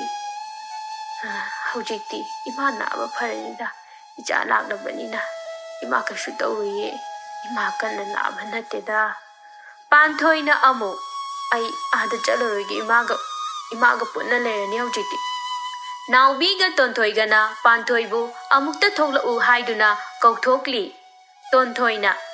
imase hospital pukhatpana phani Panthoi. Tanjaduda Maniga isangasu Panthoi khoida yaurai. Manina Panthoi ichedo hospital purasi lao kuitharadi phararoine. Khudakta Panthoigi mamabu Rims Hospital da pukhala ammi. Panthoina Tonthoi naubi noi ani siyumda hanaba tawro noigi imung manungna pakhalamani. Tonthoina yanida adubudi ado aikoi su hankinaba tawrage hayeng anta laki. Naubina amu adudi Panthoi aikoi halukige nang yam ka hena su khanjinganu ko aikoi leisidi. Panthoina Somda Tontoi Thenglaba Phauba Yumda Halaktabaduda Pakhatnarami Ngahak Leiraga Tontoi Nungaitana Mayumda Changlai Ningthemna Kaini Chatombe Ngachidi Thengida Kaida Chalunune Nangba Aikhuidi Somda Pakhatnarurene Pakpina Imadi Nang Kai Kai Sakhabanona Leibanga Amata Khangudrabani Tontoina Amo As Ima Pabung Ay ngasidi am nungaite wakhanse am wai ningthemna ho adububa kaidawa yaurage ba ichabo tonthoina amo pabung panthoi du khangidana ngasai makai wa ngangdana tuminna phamlamba athoibadu panthoi palakpaduda machanupida yengkhalai ningthemna khangine ado kaidawraba tonthoina amo moi mamado yam kanna naduna leiba kuira male phibam yam soknoi Haujipudi hospital da pukhale aidi panthoido yengba ngamde yam nungaite da babu pakpina ihe onthokna nungai khijeda ichado yam waramani ne tawanga khangla maroi tawrido mathanta tontoina amo haujipudi moi ma makhoi nene khoiga punna lehauri mama ningthemna nungaite da hayengana chalusi ichado yam nushibani ne Athoiba Panthoigi Wadu Tabada Masu Yam Nungairamde Athoibana Pabung Aisu Chapadu Yauge Ningthemna Ho Chachi Athoiba Wa Adu Hairamaga Magi Kada Changlai Wakhalda Panthoiga Wari Yamna Sana Ninglai Machan Nupi Dagi Number Laushira Haina Khali Adubu Machan Nupina Amu Kai Khankini Haina Amu Khali Tanjaduda Athoiba Khangning Hek Ningsing Lai Nongma Machanupina Panthoigi number dagi taurakpadu ningsinglai khudakta phone adu puthoktuna number adu thire dawna yarisu number adu leirami WhatsApp paibra yengbada Panthoi WhatsApp pairami khudakta athoibana Panthoida message ama thajilli Panthoi mamagi manakta phamlambani message ama lakpa taraduna naubi oira jalana message adu yengi number khangdaba amana message tharakpaduda Panthoi wakhalda khali kana oira jano sidi aidi aina khangdaba midasu number pikhibasu leite Panthoi su message adu hali kana oira bano athoibana aine da athoibane karbo nangbo Panthoi athoibana thara iba message tu ngahak ngakna yengi aduga wakhalda madi ai number se tonthoidagi lauri sala Panthoina khangi athoibana nang number engonda lerambase ngakpra Panthoina amo tonthoidagi lauri natradada athoibana natte Panthoina amo adudi kadaidagi lauriba athoibana Panthoigi message tu ubada nokfet tawi masana yauramiba Panthoina amo masana kamai yauramduino dada athoibana amo wayam hangida masi angangse wado nangbo Panthoina amo wade athoibana nongma nangi phone dagi aikhoi tonda phone tawrapado aingonda ningsingniko Panthoina amo adu ngasaina haiba yadubu athoibana ho angang imana haibado khara pharaba kamai tawrage Panthoina khadi phare ado dada ai thamlage ima cha amta pichakige ko athoibana hoi aikhusu hayeng lake wakhan yam khanjanganu ko Panthoina athoiba laithoklakpada tonthoi athoibana message thanariba aduda yengduna leirami athoiba khangna kaisu torobe hura laga kanana changlo haige ba tonthoina amo tamo kanaga no message thanai dubo ai lakpaga se udi dubo ba athoibana noina namagani da tonthoina tamo nang nupi kora bahasha athoibana amo chalo torobi ai ngak ta pothage nang ubase pothabaga ne yadabu mande tonthoina Nungshi de helaima Tonthoi machinda murum sonduna mabungi kadagi thokare ꯃꯆꯟꯒꯤ ꯃꯇꯧꯗꯨꯗ ꯅꯣꯛꯍꯧꯏ꯫ ꯃꯊꯪꯒꯤ ꯅꯨꯃꯤꯠꯅꯤ, ꯅꯨꯃꯤꯠ ꯑꯗꯨ ꯇꯣꯟꯊꯣꯏ ꯈꯣꯏꯒꯤ ꯏꯃꯨꯡ ꯃꯅꯨꯡ ꯄꯨꯟꯅ ꯄꯥꯟꯊꯣꯏꯒꯤ ꯃꯃꯥ ꯑꯅꯥꯕ ꯍꯪꯕ ꯂꯥꯛꯑꯝꯃꯤ꯫ ꯄꯥꯛꯄꯤꯅ, "ꯏꯕꯦꯝꯃ ꯄꯥꯟꯊꯣꯏ, ꯅꯣꯏ ꯏꯃꯥꯒꯤ ꯅꯥꯕꯁꯦ ꯗꯣꯛꯇꯔꯅ ꯀꯩ ꯍꯥꯏꯔꯤꯒꯦ?" ꯄꯥꯟꯊꯣꯏꯅ, "ꯀꯤꯗꯅꯤꯗ ꯅꯨꯡ ꯑꯃ ꯂꯩ ꯍꯥꯏꯌꯦ, ꯑꯣꯄꯔꯦꯁꯟ ꯑꯃ ꯇꯧꯔꯒ ꯂꯧꯊꯣꯛꯁꯤ ꯍꯥꯏꯌꯦ ꯃꯃꯥ." ꯄꯥꯛꯄꯤꯅ ꯑꯃꯨꯛ,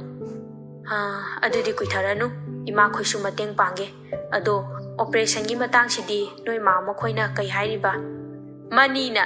"ꯏꯆꯦꯝꯃ, ꯑꯩꯅꯗꯤ ꯍꯌꯦꯡ ꯍꯪꯆꯤꯠꯁꯤꯗ ꯇꯧꯅꯕ ꯀꯟꯅ ꯇꯧꯔꯤ." ꯅꯤꯡꯊꯦꯝꯅ,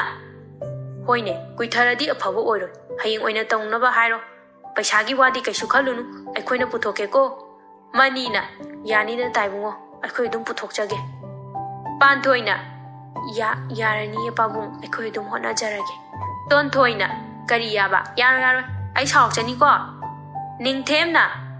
"ꯏꯆꯥꯅ ꯀꯩꯒꯤ ꯋꯥꯔꯤꯅꯣꯅꯦ? ꯅꯪꯁꯨ ꯑꯩꯒꯤ ꯏꯆꯥꯒꯨꯝꯕꯅꯤꯅꯦ, ꯏꯆꯥ ꯇꯣꯟꯊꯣꯏꯒ ꯆꯞ ꯃꯥꯟꯅꯩ." ꯑꯁꯪꯕꯤꯅ ꯑꯃꯨꯛ, "ꯈꯪꯗ꯭ꯔꯦꯗ, ꯅꯣꯏ ꯃꯌꯥꯝꯅ ꯑꯩꯒꯤ ꯄꯨꯡꯋꯥ ꯍꯦꯛ ꯋꯥꯕꯤꯔꯦ."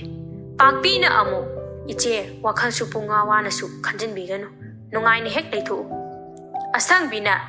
"ꯏꯆꯥꯅꯨꯄꯤ ꯑꯁꯤꯒꯤ ꯈꯟꯕꯗ ꯁꯤꯕꯁꯨ ꯉꯝꯗ꯭ꯔꯦ ꯇꯧꯔꯤꯁꯦ." ꯄꯥꯛꯄꯤꯅ, "ꯍꯥꯏꯍꯩꯗꯦꯗ ꯏꯆꯦ, ꯑꯗꯨꯏ ꯁꯔꯨꯛ ꯋꯥꯈꯜ ꯅꯨꯡꯉꯥꯏꯅ ꯂꯩꯕꯤꯌꯨ. ꯏꯆꯥ ꯄꯥꯟꯊꯣꯏꯒꯤꯗꯤ ꯋꯥꯅꯤꯡꯉꯥꯏ ꯀꯩꯁꯨ ꯂꯩꯇꯦꯗ.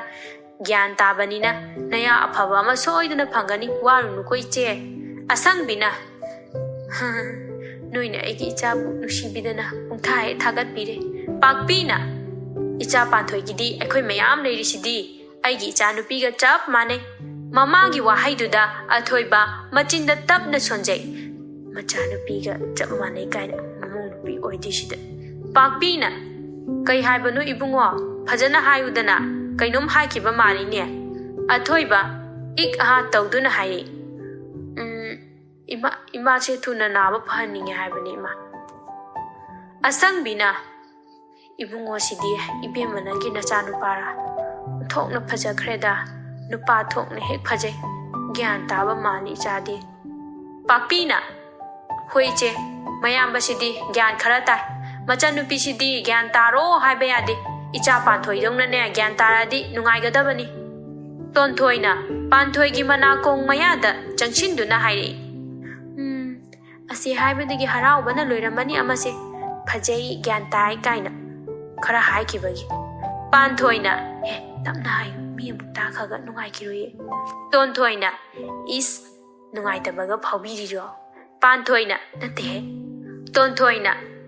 "ꯏꯁ, ꯌꯥꯗꯦꯀꯣ ꯃꯤꯁꯤꯡꯁꯦ." ꯄꯥꯟꯊꯣꯏꯅ ꯑꯃꯨꯛ,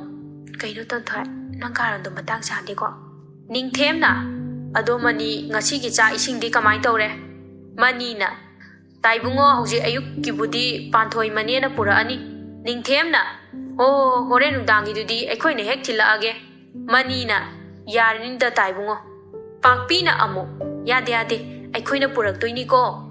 ꯃꯅꯤꯅ, "ꯇꯥꯏꯕꯨꯡꯉꯣꯒ ꯏꯇꯩꯕꯦꯝꯃꯒꯅ ꯌꯥꯗ꯭ꯔꯕꯅꯤꯅ ꯍꯦꯛ ꯄꯨꯔꯛꯄ ꯑꯗꯨꯅꯤ." ꯑꯁꯪꯕꯤꯅ ꯑꯃꯨꯛ, "ꯄꯨꯔꯛꯇꯁꯨ ꯌꯥꯔꯕꯁꯤꯗ ꯄꯨꯡꯋꯥ ꯍꯦꯛ ꯋꯥꯕꯤꯔꯦ. ꯑꯗꯣ ꯑꯩ ꯅꯥꯕ ꯐꯔꯕ ꯃꯇꯨꯡꯗ ꯄꯨꯟꯅ ꯆꯥꯛ ꯆꯔꯥ ꯑꯃꯇꯪꯗꯤ ꯆꯥꯃꯤꯟꯅꯁꯤ." ꯄꯥꯛꯄꯤꯅ, "ꯍꯣꯏ, ꯌꯥꯏ ꯏꯆꯦ." ꯅꯤꯡꯊꯦꯝꯅ, "ꯐꯔꯦ ꯑꯗꯨꯗꯤ ꯑꯩꯈꯣꯏꯁꯨ ꯑꯃꯨꯛ ꯍꯟꯅꯕ ꯇꯧꯔꯁꯤ, ꯍꯣꯔꯦꯟ ꯑꯃꯨꯛ ꯂꯥꯛꯂꯒꯦ." ꯇꯣꯟꯊꯣꯏꯅ ꯑꯃꯨꯛ, "ꯄꯥꯟꯊꯣꯏ, ꯑꯩꯁꯨ ꯀꯣꯂꯦꯖ ꯐꯥꯎꯕꯗ ꯆꯠꯂꯨꯈꯤꯒꯦ. ꯅꯪꯅ ꯌꯥꯍꯧꯗꯕ ꯅꯣꯠꯁꯤꯡꯗꯣ ꯑꯗꯨꯁꯨ ꯑꯩ ꯈꯔ ꯁꯤꯟꯕꯤꯔꯛꯑꯒꯦꯀꯣ." ꯄꯥꯟꯊꯣꯏꯅ, "ꯌꯥꯅꯤꯗ ꯇꯣꯟꯊꯣꯏ, ꯑꯩ ꯑꯗꯨꯝ ꯁꯤꯟꯖꯒꯦ." ꯇꯣꯟꯊꯣꯏꯅ ꯑꯃꯨꯛ, "ꯑꯩ ꯁꯥꯎꯔꯛꯂꯣꯔꯕ?" ꯄꯥꯟꯊꯣꯏꯅ, "ꯁꯥꯎꯅꯨꯕ, ꯍꯣꯏ ꯐꯔꯦꯁꯦ, ꯅꯪꯁꯨ ꯀꯣꯂꯦꯖ ꯆꯠꯅꯤ ꯍꯥꯏꯗꯣ ꯆꯠꯊꯣꯛꯎꯔꯣ." ꯇꯣꯟꯊꯣꯏꯅ ꯑꯃꯨꯛ, "ꯑꯗꯨꯅꯤꯗꯅ." ꯑꯁꯤ ꯍꯥꯏꯅꯗꯨꯅ ꯅꯤꯡꯊꯦꯝ, ꯄꯥꯛꯄꯤ, ꯇꯣꯟꯊꯣꯏ ꯆꯠꯅꯕ ꯊꯣꯛꯂꯛꯏ꯫ ꯃꯇꯨꯡ ꯏꯊꯪ ꯊꯪꯅ ꯑꯊꯣꯏꯕ ꯊꯣꯛꯂꯛꯏ꯫ ꯑꯊꯣꯏꯕꯅ ꯄꯥꯟꯊꯣꯏꯒꯤ ꯃꯅꯥꯀꯣꯡ ꯃꯌꯥꯗ ꯇꯞꯅ ꯍꯥꯏꯔꯛꯏ, "ꯋꯥꯈꯜ ꯌꯥꯝ ꯈꯟꯖꯤꯟꯒꯅꯨꯀꯣ ꯑꯉꯥꯡ ꯃꯆꯥ." ꯄꯥꯟꯊꯣꯏ ꯑꯊꯣꯏꯕꯒꯤ ꯋꯥꯗꯨꯗ ꯌꯦꯡꯂꯛꯏ꯫ ꯑꯊꯣꯏꯕꯁꯨ ꯑꯗꯨ ꯍꯥꯏꯔꯝꯃꯒ ꯊꯣꯛꯈꯔꯦ꯫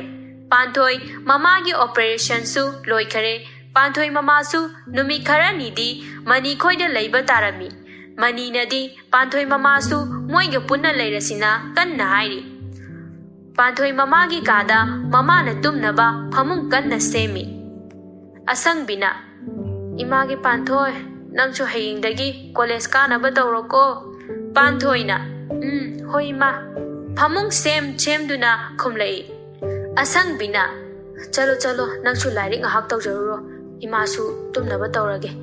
Panthoina amuk adu ima nungaitaba ama hek leibaga aira nenera kawruko. Asangbina nane sisu yang wajarabanini aigi amuk angangi amuk hotnabada. Panthoina amuk nene kawba nungaitasu ai kawruko ima. Asangbina ho Panthoi mama mutum halamaga magi karom da changlai. Panthoi ngahak magi phamungda makhong adu yanthaduna phammi. Mon mayadagi phone adu lawduna yenglubada message ama leirami. Message adu hangdoktuna yenglubada athoi bagi oirami. Athoi ba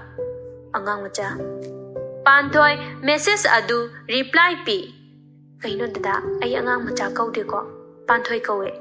Athoiba lairik ama sum yenglambani message ama lakpa makhonduda nakanda lairiba phone du paikhatuna yengi. Panthoi oirambaduda fat launa message tu yengi. Panthoina kaino dada ai anga macha kaude ko panthoi kawe. Athoiba message adu amuk hali. Nang angang macha oibagini aina angang macha kaurisi namu gyan taune. Panthoina mi akhoi ima khoi nini khoi nadi aisile sai phare haina. Athoi bana amu moina khangdabagini aina khangbagini nangonda angang macha kaurisi. Panthoina amu ai angang nate ko. Athoi bana laisabi phakhinuda matang kharadi ngai khoda. Panthoina amu kai haiba aduna kai haino badada ai kok ngawribo phajana gyan tana ba hayuba. Athoi bana adudane aina angang macha oiri haido. Panthoina dadanadi phajana haidi haidraga. Athoibana ho kaisu haidise. Panthoina ado dada nahan muk tonthoina dada se yumda leite hai ado kai chatluino. Athoibana amuk nana mama thiba ado aina pamba nana ma amta hek thengnaraktrebo. Panthoina aseng bairo.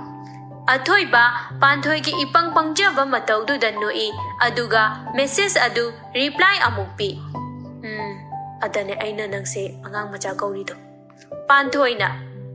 kaino hauchita dabu ina mathiba chatloini haidaine. Athoibana amuk Delhi da lairubane yaraba. Panthoina kaige. Athoibana amuk wahang yam hangida angang macha se kireda. Panthoina sum khangingbagi hangmani. Athoibana amuk exam macha ama thabagi coaching chatluba. Exam piramaga thola isini. Khaningba loirabo. Panthoina kai exam macha no haise. Sina loire. Athoibana UPSC gi exam macha do khangiko. Panthoina adubu exam macha ro adu yam chawri tati. Athoibana adagi chawba exam kaya ama lay kaino. Moiduga hainaruradi aina tharuriba exam adu apikpa exam oini gyan tare ko angang macha. Panthoina adu oirasu. Athoibana amu mina adu oirasu hairadi marai loire hainai. Panthoina adu dada exam ni nungairambra. Athoibana amu nungairamdong manbra nungairammoidong manbra. Panthoina adubo ay kamay khangdoino aina thabasu natana. Athoibana nangna nungairamni khalagana nungairamani nungairammaroi khalagana nungairammaroi. Panthoina khangdeda ay ado dada ay phone thamlage note amta sindokhige. Athoibana amu ho ado yam thengnadi tungganuko nasa amuk jokthani. Panthoina Panthoi phone adu magi mon mayada amuk thamkare aduga magi singadaba no sing adu sinba haukare. Sinba loirakpa adaida pung 12 makhai tarami. Panthoi tumnage haina phamungda changlae. Tummage haina dorokpa adwaida message ama lai. Message ama lakpagi makon aduda Panthoi magi mon mayada lairiba phone adu yengi. Dada wan message haina lairami. Panthoi WhatsApp ta changi. Athoibana tumnabo angang macha. Panthoina amu tummagi taurambane kaino dada haujipau tumdriba. Athoibana amu aidi tumdoba khara walida. Panthoina pung kayada tumdriba. Athoibana amu 12:30 adai tumme di nungtigi. Panthoina ꯑꯗꯨꯗꯤ ꯀꯩꯗꯧꯔꯒ ꯂꯩꯕ ꯑꯗꯨ ꯊꯦꯡꯅ ꯂꯩꯔꯤꯗꯣ? ꯑꯊꯣꯏꯕꯅ ꯑꯃꯨꯛ ꯀꯩꯗꯧꯔꯒ ꯂꯩꯔꯝꯗꯧ ꯃꯥꯜꯂꯤ? ꯄꯥꯟꯊꯣꯏꯅ ꯑꯗꯨꯗꯤ ꯑꯩꯅ ꯀꯃꯥꯏꯅ ꯈꯪꯗꯣꯏꯕ? ꯑꯊꯣꯏꯕꯅ ꯑꯃꯨꯛ ꯍꯥꯏꯔꯛꯏ ꯂꯥꯏꯔꯤꯛ ꯄꯥꯔꯤꯕꯅꯦ ꯑꯩꯁꯨ꯫ ꯄꯥꯟꯊꯣꯏꯅ ꯑꯗꯣ ꯗꯗꯥ ꯌꯥꯝ ꯊꯦꯡꯅ ꯇꯨꯝꯕꯁꯦ ꯐꯠꯇꯦ ꯍꯥꯏꯗꯨꯗꯤ? ꯑꯊꯣꯏꯕꯅ ꯑꯃꯨꯛ ꯊꯦꯡꯅ ꯇꯨꯝꯃꯁꯨ ꯃꯤ ꯑꯃꯅ ꯅꯣꯡꯃꯗ ꯇꯨꯝꯒꯗꯕ ꯄꯨꯡ ꯑꯗꯣ ꯇꯨꯝꯃꯗꯤ ꯐꯠꯇꯕ ꯂꯩꯇꯦꯗ꯫ ꯄꯥꯟꯊꯣꯏꯅ ꯑꯃꯨꯛ ꯑꯗꯨꯗꯤ ꯗꯗꯥꯁꯦ ꯌꯥꯍꯧꯗꯤ ꯈꯔ ꯊꯦꯡꯂꯝꯃꯅꯤꯕꯣ? ꯑꯊꯣꯏꯕꯅ ꯑꯃꯨꯛ ꯉꯟꯇꯥꯅꯤ ꯍꯥꯏꯗꯨꯅꯤꯗ꯫ ꯄꯥꯟꯊꯣꯏꯅ ꯑꯃꯨꯛ ꯀꯩ ꯍꯥꯏꯕꯗꯨꯅ? ꯑꯊꯣꯏꯕꯅ ꯑꯃꯨꯛ ꯑꯗꯅꯦ ꯑꯩꯅ ꯍꯦꯛ ꯑꯉꯥꯡ ꯃꯆꯥ ꯀꯧꯔꯤꯗꯣ, ꯅꯁꯥꯅ ꯌꯥꯎ ꯑꯩꯅ ꯀꯧꯕꯗ꯫ ꯄꯥꯟꯊꯣꯏꯅ ꯑꯁ ꯗꯗꯥꯒ ꯋꯥꯔꯤ ꯁꯥꯕꯁꯦ ꯑꯩ ꯀꯣꯛꯀ ꯂꯣꯏ ꯉꯥꯎꯒꯦ ꯇꯧꯔꯦꯗ꯫ ꯑꯊꯣꯏꯕꯅ ꯑꯣ ꯑꯉꯥꯡ ꯃꯆꯥ ꯇꯨꯝꯃꯣ ꯌꯥꯔꯦ ꯍꯌꯦꯡ ꯉꯟꯅ ꯍꯧꯒꯠꯅꯕ꯫ ꯄꯥꯟꯊꯣꯏꯅ ꯗꯗꯥ ꯒꯨꯗ ꯅꯥꯏꯠ꯫ ꯑꯊꯣꯏꯕ ꯅꯣꯛꯐꯦꯠ ꯇꯧꯅ ꯒꯨꯗ ꯅꯥꯏꯠ ꯒꯨꯗ ꯅꯥꯏꯠ꯫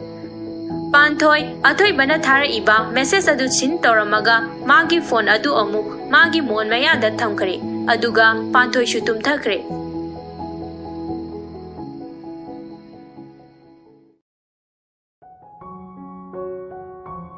ꯃꯇꯝꯅ ꯑꯁꯨꯝ ꯍꯧꯈꯤꯕꯅ ꯑꯊꯣꯏꯕꯒ ꯄꯥꯟꯊꯣꯏꯒꯁꯨ ꯅꯣꯡꯃ ꯅꯣꯡꯃꯒꯤ ꯋꯥꯔꯤ ꯁꯥꯕ ꯃꯦꯁꯦꯖ ꯊꯥꯅꯕꯁꯨ ꯂꯦꯞꯄꯝꯗꯦ,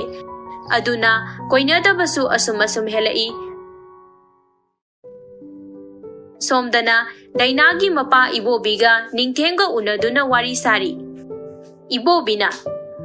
ꯏꯇꯥꯎ ꯅꯪꯒꯤ ꯅꯆꯥꯅꯨꯄꯥꯁꯨ ꯃꯄꯨꯡ ꯐꯥꯕ ꯃꯤ ꯑꯃ ꯑꯣꯏꯔꯕꯅꯤ, ꯑꯩꯒꯤ ꯏꯆꯥꯅꯨꯄꯤꯗꯨꯁꯨ ꯗꯦꯜꯂꯤꯗ ꯗꯣꯛꯇꯔ ꯇꯝꯕꯗꯣ ꯍꯟꯗꯛ ꯂꯣꯏꯔꯅꯤ, ꯃꯥ ꯍꯦꯛ ꯊꯣꯛꯂꯛꯄꯒ ꯏꯇꯥꯎ ꯑꯩꯈꯣꯏꯒꯤ ꯃꯔꯤꯁꯦ ꯇꯠꯅꯗꯅꯕ ꯍꯣꯠꯅꯔꯁꯤ ꯍꯥꯏꯕꯨ ꯀꯩ ꯍꯥꯏꯒꯦ? ꯅꯤꯡꯊꯦꯝꯅ ꯑꯃꯨꯛ ꯏꯇꯥꯎ ꯑꯩꯁꯨ ꯑꯗꯨꯒꯤ ꯋꯥꯈꯜ ꯑꯗꯨ ꯈꯜꯂꯤꯕꯅꯤ, ꯑꯗꯨꯕꯨ ꯏꯆꯥꯅꯨꯄꯥꯒꯤ ꯑꯦꯛꯖꯥꯝ ꯑꯗꯨ ꯑꯝꯇ ꯍꯥꯏꯗꯣꯛꯈꯤꯁꯅꯨ, ꯑꯗꯨꯒꯤ ꯃꯇꯨꯡꯗ ꯃꯊꯪ ꯍꯣꯠꯅꯔꯁꯤ꯫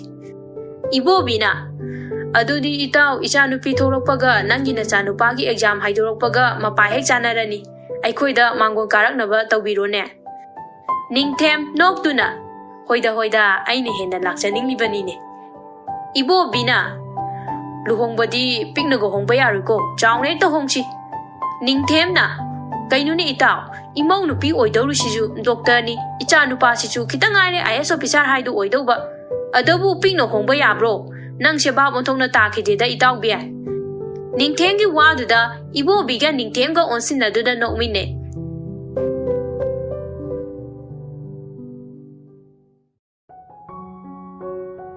ꯅꯥꯀꯟ ꯑꯃꯔꯣꯝꯗꯅ ꯇꯣꯟꯊꯣꯏꯈꯣꯏ ꯀꯣꯂꯦꯖꯀꯤ ꯀꯦꯟꯇꯤꯟꯗ ꯀꯩꯅꯣ ꯈꯔ ꯆꯥꯅ ꯋꯥꯔꯤ ꯁꯥꯔꯤ꯫ ꯇꯣꯟꯊꯣꯏꯅ ꯄꯥꯟꯊꯣꯏ ꯏꯃꯥꯗꯣ ꯅꯥꯕ ꯈꯔ ꯐꯔꯕ ꯅꯠꯇ꯭ꯔꯣ? ꯄꯥꯟꯊꯣꯏꯅ ꯐꯔꯦ꯫ ꯅꯥꯎꯕꯤꯅ ꯑꯃꯨꯛ ꯑꯗꯣ ꯄꯥꯟꯊꯣꯏ ꯀꯩꯅꯣꯝꯃ ꯍꯦꯛ ꯂꯩꯕꯒ ꯑꯩꯈꯣꯏꯗ ꯄꯥꯎ ꯄꯤꯔꯛꯀꯗꯕꯅꯤꯀꯣ? ꯄꯥꯟꯊꯣꯏꯅ ꯅꯣꯛꯐꯦꯠ ꯇꯧꯅ ꯍꯣꯏꯕ ꯄꯤꯔꯛꯀꯦ꯫ ꯇꯣꯟꯊꯣꯏꯅ ꯑꯗꯣ ꯅꯥꯎꯕꯤ ꯀꯩꯅꯣꯝꯃ ꯍꯥꯏꯕꯤꯒꯦꯅꯦ, ꯑꯩꯗꯤ ꯅꯣꯛꯅꯤꯡꯕꯅ ꯂꯣꯏꯔꯕꯅꯤ ꯏꯕꯦꯝꯃ꯫ ꯅꯥꯎꯕꯤꯅ ꯑꯃꯨꯛ ꯀꯩ ꯋꯥꯅꯣ? ꯅꯣꯛꯄꯨ ꯅꯣꯛꯅꯤꯡꯉꯗꯤ ꯄꯨꯡꯌꯥꯗ ꯌꯥꯔꯦ ꯑꯩꯈꯣꯏꯗꯤ꯫ ꯇꯣꯟꯊꯣꯏꯅ ꯑꯣ ꯑꯩꯈꯣꯏ ꯇꯥꯃꯣꯗꯣ ꯍꯟꯗꯛ ꯅꯨꯄꯤ ꯑꯃ ꯀꯣꯏꯕ ꯃꯥꯜꯂꯦꯕ, ꯋꯥꯔꯤꯒ ꯌꯥꯝ ꯁꯥꯟꯅꯩ ꯍꯥꯏꯕ, ꯃꯦꯁꯦꯖꯀꯁꯨ ꯊꯥꯅꯔꯗꯅ꯫ ꯅꯥꯎꯕꯤꯅ ꯑꯌꯥ ꯑꯁꯦꯡꯀꯤꯔꯣ? ꯇꯣꯟꯊꯣꯏꯅ ꯑꯃꯨꯛ ꯐꯥꯒꯤꯔꯣ? ꯑꯁꯦꯡꯕꯩꯅꯤ ꯏꯕꯦꯝꯃ꯫ ꯅꯥꯎꯕꯤꯅ ꯅꯨꯄꯤꯗꯣ ꯃꯔꯥꯏꯕꯛ ꯑꯣꯟꯊꯣꯛꯅ ꯐꯈ꯭ꯔꯦꯗ꯫ ꯄꯥꯟꯊꯣꯏꯁꯨ ꯋꯥꯔꯤꯗꯣ ꯈꯪꯅꯤꯡꯗꯅ ꯌꯥꯎꯔꯛꯏ꯫ ꯇꯣꯟꯊꯣꯏ ꯅꯣꯏ ꯅꯅꯝꯃ ꯑꯣꯏꯗꯧꯔꯤꯕ ꯂꯥꯏꯕꯛ ꯐꯕꯤꯗꯨꯕꯨ ꯀꯅꯥꯅꯣ? ꯃꯁꯛ ꯐꯖꯕ꯭ꯔꯣ? ꯇꯣꯟꯊꯣꯏꯅ ꯑꯁ ꯃꯁꯛꯀꯗꯤ ꯈꯪꯖꯗ꯭ꯔꯤꯗ, ꯀꯅꯥꯅꯣ ꯍꯥꯏꯕꯐꯥꯎ ꯍꯥꯏꯗꯣꯛꯂꯛꯇꯦ ꯑꯩꯈꯣই ꯇꯥꯃꯣꯗꯣ, ꯑꯩꯅ ꯃꯥꯅ ꯃꯦꯁꯦꯖ ꯊꯥꯅꯕꯗꯣ ꯃꯔꯛꯇ ꯎꯕ, ꯑꯗꯨ ꯈꯛꯇꯅꯤ ꯏꯕꯦꯝꯃ꯫ ꯅꯥꯎꯕꯤꯅ ꯑꯃꯨꯛ ꯅꯨꯄꯤ ꯁꯣꯏꯗꯅ ꯀꯣꯏꯔꯝꯅꯤ, ꯑꯁ ꯃꯥꯅ ꯀꯣꯏꯕ ꯅꯨꯄꯤꯗꯨꯗꯤ ꯁꯥꯊꯤꯅ ꯐꯖꯔꯝꯅꯤꯕꯣ, ꯑꯔꯥꯏꯕ ꯅꯨꯄꯤ ꯑꯣꯏꯔꯝꯃꯔꯣꯏ, ꯃꯇꯤꯛ ꯆꯥꯕꯤ ꯁꯣꯏꯗꯅ ꯑꯣꯏꯔꯝꯅꯤ꯫ ꯀꯔꯤ ꯈꯜꯂꯨꯔꯕꯅꯣ ꯈꯪꯗꯦ, ꯄꯥꯟꯊꯣꯏ ꯋꯥꯈꯜꯗ ꯅꯨꯡꯉꯥꯏꯇꯕꯁꯨ ꯐꯥꯎꯕꯒꯨꯝ ꯇꯧꯏ, ꯃꯄꯤ ꯄꯤꯔꯥꯡꯁꯨ ꯈꯔ ꯆꯦꯜꯂꯛꯏ꯫ ꯆꯦꯜꯂꯛꯏꯕ ꯃꯄꯤ ꯄꯤꯔꯥꯡ ꯑꯗꯨ ꯈꯪꯖꯤꯜꯂꯒ ꯄꯥꯟꯊꯣꯏꯅ ꯍꯥꯏꯔꯛꯏ ꯀ꯭ꯂꯥꯁ ꯆꯪꯂꯁꯦ, ꯀ꯭ꯂꯥꯁ ꯍꯧꯗꯧꯕ ꯄꯨꯡ ꯈꯤꯇꯪ ꯉꯥꯏꯔꯦ꯫ ꯇꯣꯟꯊꯣꯏꯅ ꯍꯣꯏꯅꯦ ꯄꯨꯡ ꯇꯥꯔꯝꯗꯧꯔꯦ ꯋꯥꯔꯤ ꯅꯨꯡꯉꯥꯏꯔꯤꯉꯩꯗ꯫ ꯅꯥꯎꯕꯤꯅ ꯑꯃꯨꯛ ꯑꯁ ꯑꯩꯗꯤꯅꯦ ꯃꯗꯨꯏ ꯐꯤꯖꯤꯛꯁꯀꯤ ꯑꯣꯖꯥꯗꯣ ꯍꯩꯅꯗꯕꯅ ꯀ꯭ꯂꯥꯁꯀ ꯑꯝꯇ ꯌꯥꯎꯅꯤꯡꯗꯦꯕ꯫ ꯄꯥꯟꯊꯣꯏꯅ ꯑꯗꯨꯝ ꯌꯥꯎꯔꯨꯁꯤ ꯂꯥꯛꯑꯣ ꯍꯩꯅꯗ꯭ꯔꯁꯨ꯫ ꯅꯥꯎꯕꯤꯅ ꯑꯃꯨꯛ ꯍꯣꯏ ꯆꯪꯂꯁꯦ, ꯅꯪꯅ ꯂꯥꯏꯔꯤꯛꯇ ꯊꯋꯥꯏ ꯌꯥꯎꯕꯁꯤꯗꯤ ꯀꯜꯂꯛꯆꯩꯍꯦ ꯏꯕꯦꯝꯃ꯫ ꯇꯣꯟꯊꯣꯏꯅ ꯅꯪꯁꯨ ꯀꯟꯅ ꯍꯣꯠꯅꯧ ꯀꯩꯅꯣ, ꯑꯗꯣ ꯂꯥꯛꯑꯣ ꯆꯪꯂꯁꯦ꯫ ꯀꯣꯂꯦꯖ ꯂꯣꯏꯔꯒ ꯃꯈꯣꯏ ꯑꯍꯨꯝ ꯄꯨꯟꯅ ꯒꯦꯠ ꯂꯣꯝꯗ ꯊꯧꯃꯤꯟꯅꯔꯛꯏ꯫ ꯑꯊꯣꯏꯕꯅ ꯒꯦꯠ ꯃꯌꯥꯗ ꯉꯥꯏꯗꯨꯅ ꯂꯩꯔꯝꯃꯤ꯫ ꯌꯦꯡꯕꯗ ꯑꯊꯣꯏꯕ ꯑꯗꯨꯛꯀꯤ ꯃꯇꯤꯛ ꯐꯖꯩ, ꯑꯎꯕ ꯅꯨꯄꯤꯁꯤꯡꯅ ꯉꯥꯎꯗꯅꯤꯡꯉꯥꯏ ꯋꯥ ꯂꯩꯇꯦ꯫ wang chauraba masa phajaraba masak aduda amukka hena magun hapli formal dress aduna white shirt black pen black shoes ama tongi aduga makuttana golden color gi gari ama susiri yengbada aduki matik ningthijai tonthoina tamo nang dikai da chatluiba athoi bana amu asida imanaba ma unarubane halakpasida lambi thokpasida nangga haminakage nangainamine ado noeni di lawba laktoiro nawbina lakani akhoi pabungna dada athoi bana o phare phare adudi ado panthoi nangdi panthoi na tamna khumlei aidi auto da handoine athoi bana amu akhoi thinbiramage dana panthoi na yani dada ai dum auto da chakhage tonthoi na akhoi dum thinbiramage me kaino la thuna karo ko panthoi na amu yarni ba tonthoi adum auto da chakhage haiba tonthoi na panthoi gi makuttu chingchinduna car manung da phamalli adoi basu nokfet tawduna makoktu haifet gari so duna khotuna panthoi da nokfet tawna yengi tonthoi na tamo la odana kai yengni no mo car gi thongnau du dagi lithoktuna hairakpani nawbi da amu nawbi adude kai su salamage nangsu noi pabunga hawgo ko nawbi na hoi bye bye athoi bana amu dudi nawbi akhoi amu halamage ko nawbi na hoi dada athoi bakhoi college adu dagi gari rom tamna thauthare tonthoi na panthoi noi se gari makha lekai da natra panthoi na amu mane athoi badi ngasai dagi gari mixel adu dagi panthoi bu lona yengli bani athoi bana panthoi no yum aseng base kaidana panthoi na moirang dagi ne athoi ba khange haibagi maongda mangak adu nomi athoi bana kaisampat jorokpa adwaida gari adu khami tonthoi na kaidorage tamo gari khami de athoi bana kainom cha khisiran tawbane panthoi chaklamam do manba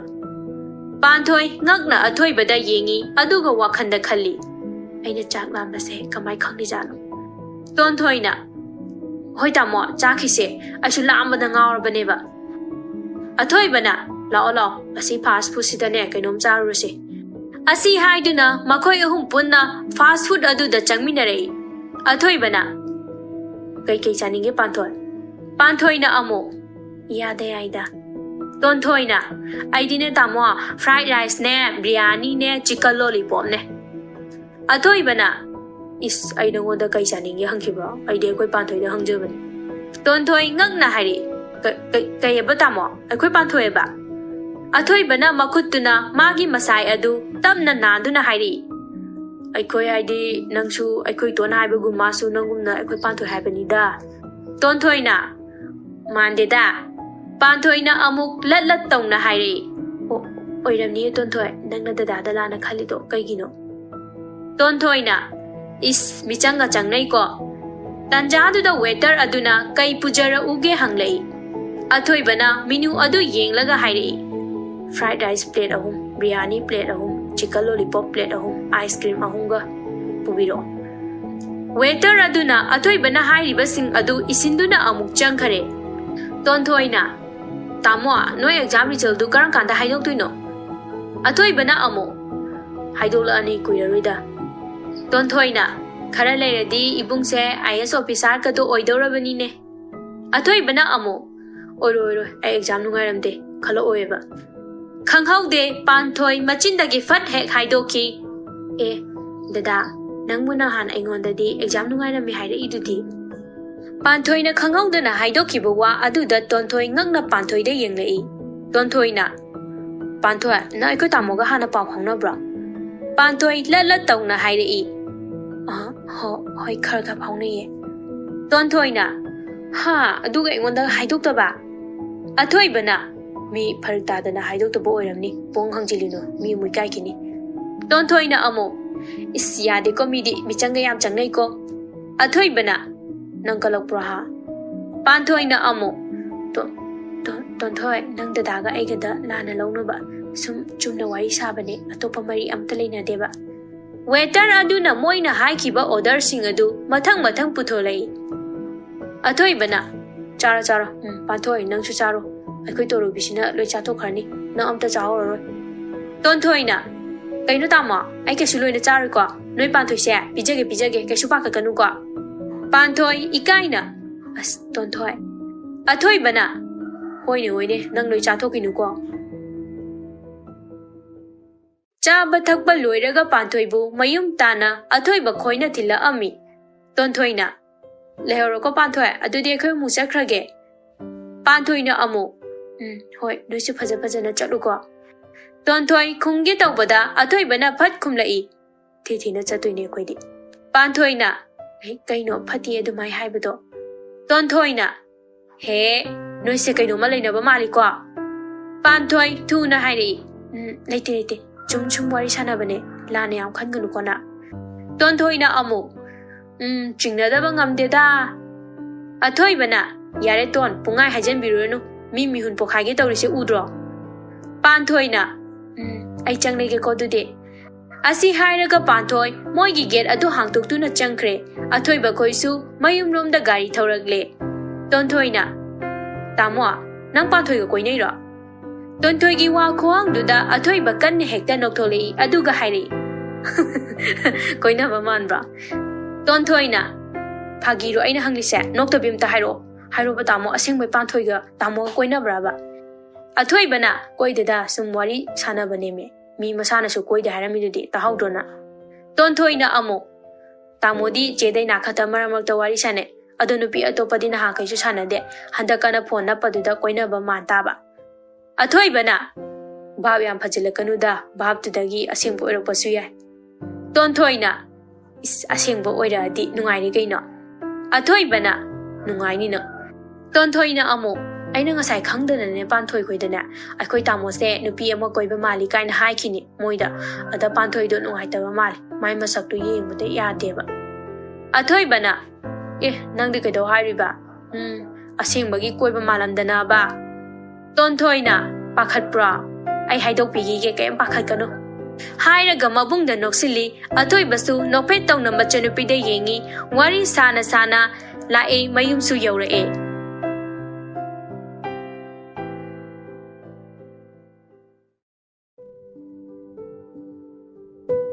James Rohit खोइद लई James का रोहित का वारी सानरी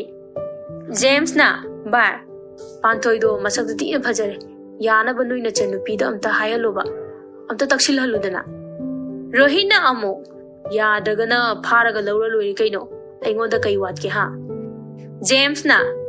अदो प्रीति की मतांग दो कमाई तौखरगे Rohit mummy तु थोंगलोम the येंगी अदुगा हाइरे ओय मीता दिने दुमिना हायुने नंगबो अइंगोंदा सिनरपो मीबु लेमना थाय हाइब्रो अपंग जेम्स ना अदुबुदी खंगीदा तंजादुदा रोहित की मपासु संगलई अदुगा जेम्स ता हाइरे जेम्स नंग लाग्रिब्रा जेम्स ना होय पाबुंग Rohit मपाना नोय ngausinaba hemaleko ngaugadabani adubu kai hena di ngaugunuko Rohit ना पाबुंग अइखोय ngahakta wari sage पाबुंग gi chaga ngaudo tawro anu amta mapana ho ipasu thaba amta chalukige Rohit ना पाबुंग aina haibadu piramo mapana kaino ne nangna piramo haisibo Rohit ना 10k piu haiba natro aina mapana ayu pudagi loktholo nangna pama kayano ipa chaleko James ना अमु नई रोसिदना रोहित ना नई ददी गइनो Nongma अथोइबा रोहेन Nikhil पुन्ना फमिनरी fast food अमदा अथोइबना आई नुपी अमा याम नुसिरेबो अदो मागी मतौदुदा हाइबा ngamda leire kamai haisigi khangdre Nikhil ना अमु आगी वादी नुंगबु नुसिरदी फट हायोरो सिदा लेire मीना हांद्रिंगैदा रोहेन ना कनानो ने नुपी दुबो नुपी अमता हन्ना येंगदबा नुपासिबु पुंगसुम हेक सुमलिसिबो कनानो नुपी दुबो बा अथोइबना नोइना खंगबो मिनिदा निखिल गा रोहेन गा चप मानना हाइरे पांथोइरा अथोइबा नोफेट तौना मकोक तु नोमी निखिल ना मीना हांजागिनिको मसक फजबनिना चेक्सिनजो कोई वादी थुना नुसी फोंदोक जौसिंगाइरे रोहेन ना अमु नुपी मचा अमदा नुसी फोंदोकबु अदु याम लुंखलिदु कइगिनु बा Panthoi, ay nang yam nungshi, ibani nungshi narasi. Hairaga loire kaino. Nang ibo ay koy dagi lairi haiba yelabasu romance ki matang chidi ay koy na yam hele. Athoi bana. Nang di kai dagi nupi koy riye, aduga Nikhil nangi di kai de koy riba. Roi hena. Ay budi yari bok dagi ama koy ri. Ado Nikhil di haiba ngamda lairi bani. Koy ning bana di yadra bani. Athoi bana. Ay ngonda di hairi. Masu tor mine. Ado nupi di kai de no. Roi hena. Nanga yam nang na leida mai nupido.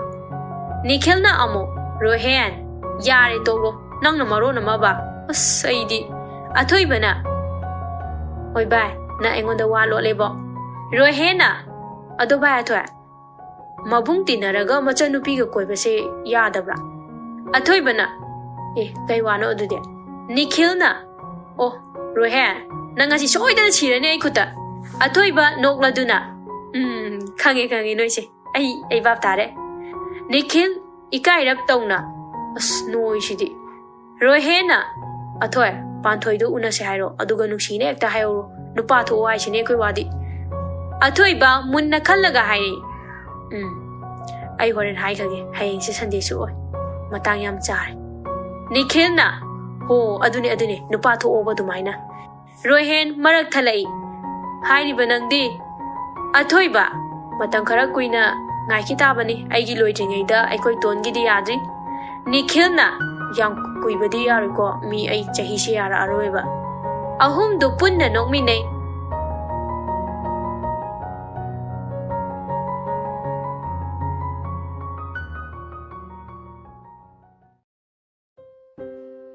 Athoi ba mayum hek yorokpaga phone adu loktoktuna Panthoi da call tawi Ring anirak ahumlak chatpaga paikhalai. Panthoi na. Hello, dada. Athoi bana. Kaidaromino angang macha.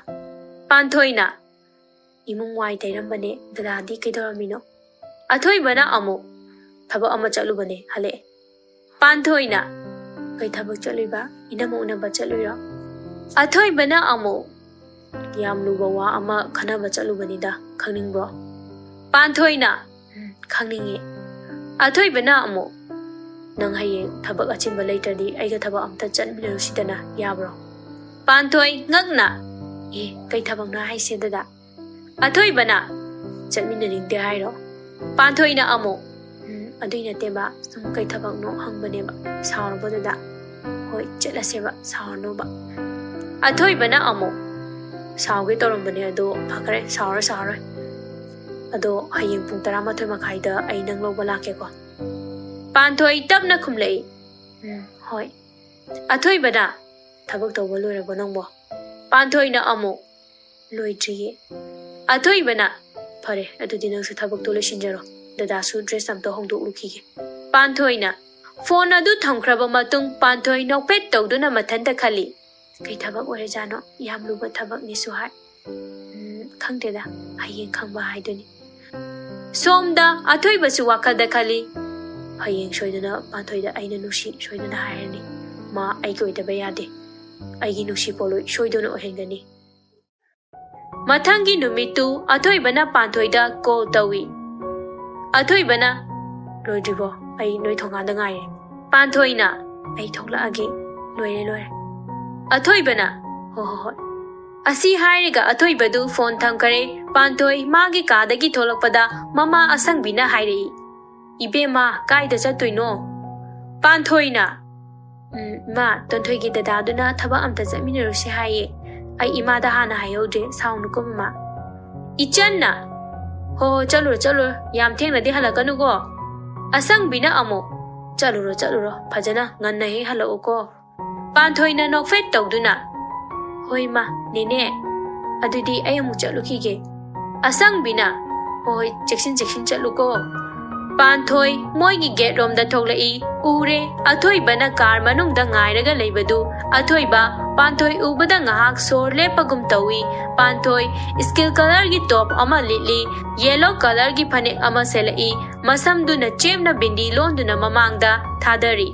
Panthoi na khangkau kawai dada tado aina kauri se Athoi ba Panthoi na kaurakpadu da gyan lai ha ai kau khibro lao chachi Panthoi Maninggi thongdo hangdoke tawbada athoibana khangai hairi. Kaino angang macha mamangda thong hangdolisi udro. Maningda hangdoke tawribadu panthoi tamna amuk changlaktuna mamangda athoibaga punna phaminei.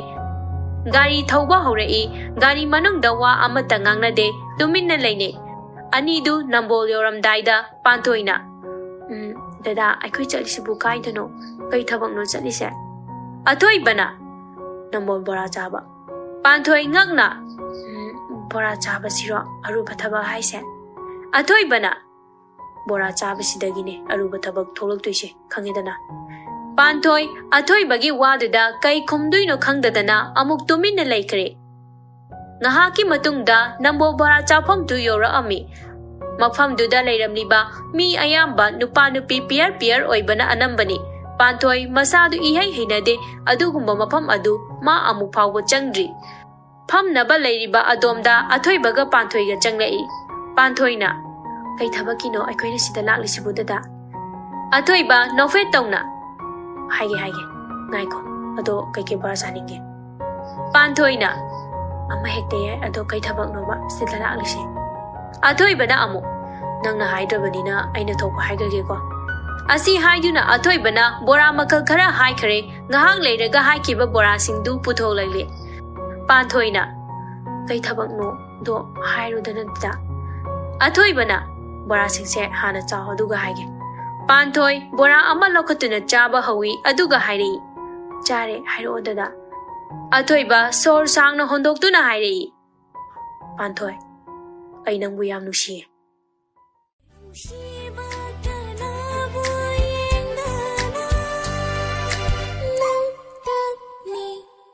Sing Nungshi Nangi Nungshi Wai amana Aigi thamoi khadum chan kare thamoi huba mino amana Aigi thawai nangi oi kare Nungshi na hairappa mikko Lona tumi kisa kaurang ngazage Nungshi baka na boying nana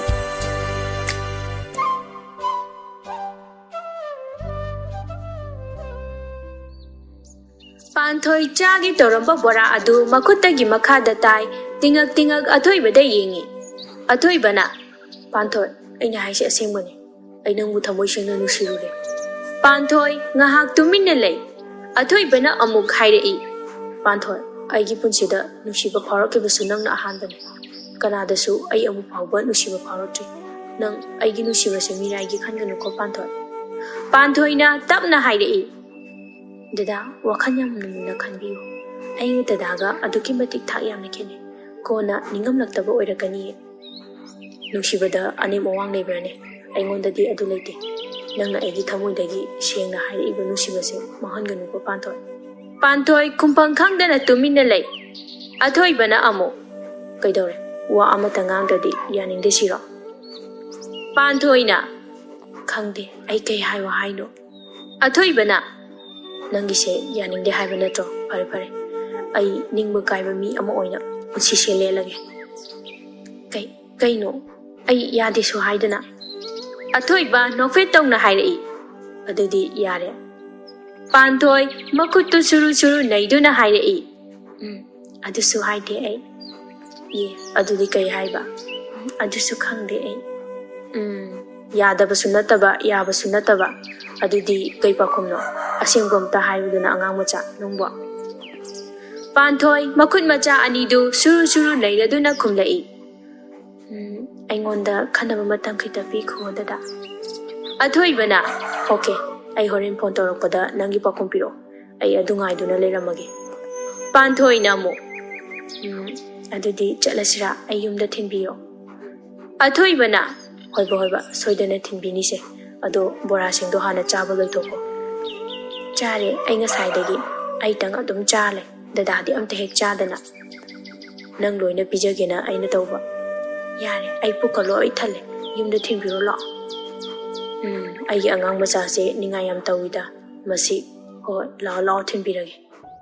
ꯉꯥꯏꯍꯥꯛꯀꯤ ꯃꯇꯨꯡꯗ ꯄꯥꯟꯊꯣꯏꯕꯨ ꯃꯌꯨꯝꯗ ꯊꯤꯟꯕꯤꯔꯝꯃꯤ ꯄꯥꯟꯊꯣꯏ ꯃꯥꯒꯤ ꯀꯥꯗ ꯆꯪꯂꯛꯄꯗ ꯃꯥꯒꯤ ꯐꯃꯨꯡꯗ ꯂꯣꯡꯅ ꯍꯦꯛꯇ ꯍꯤꯛꯊꯩ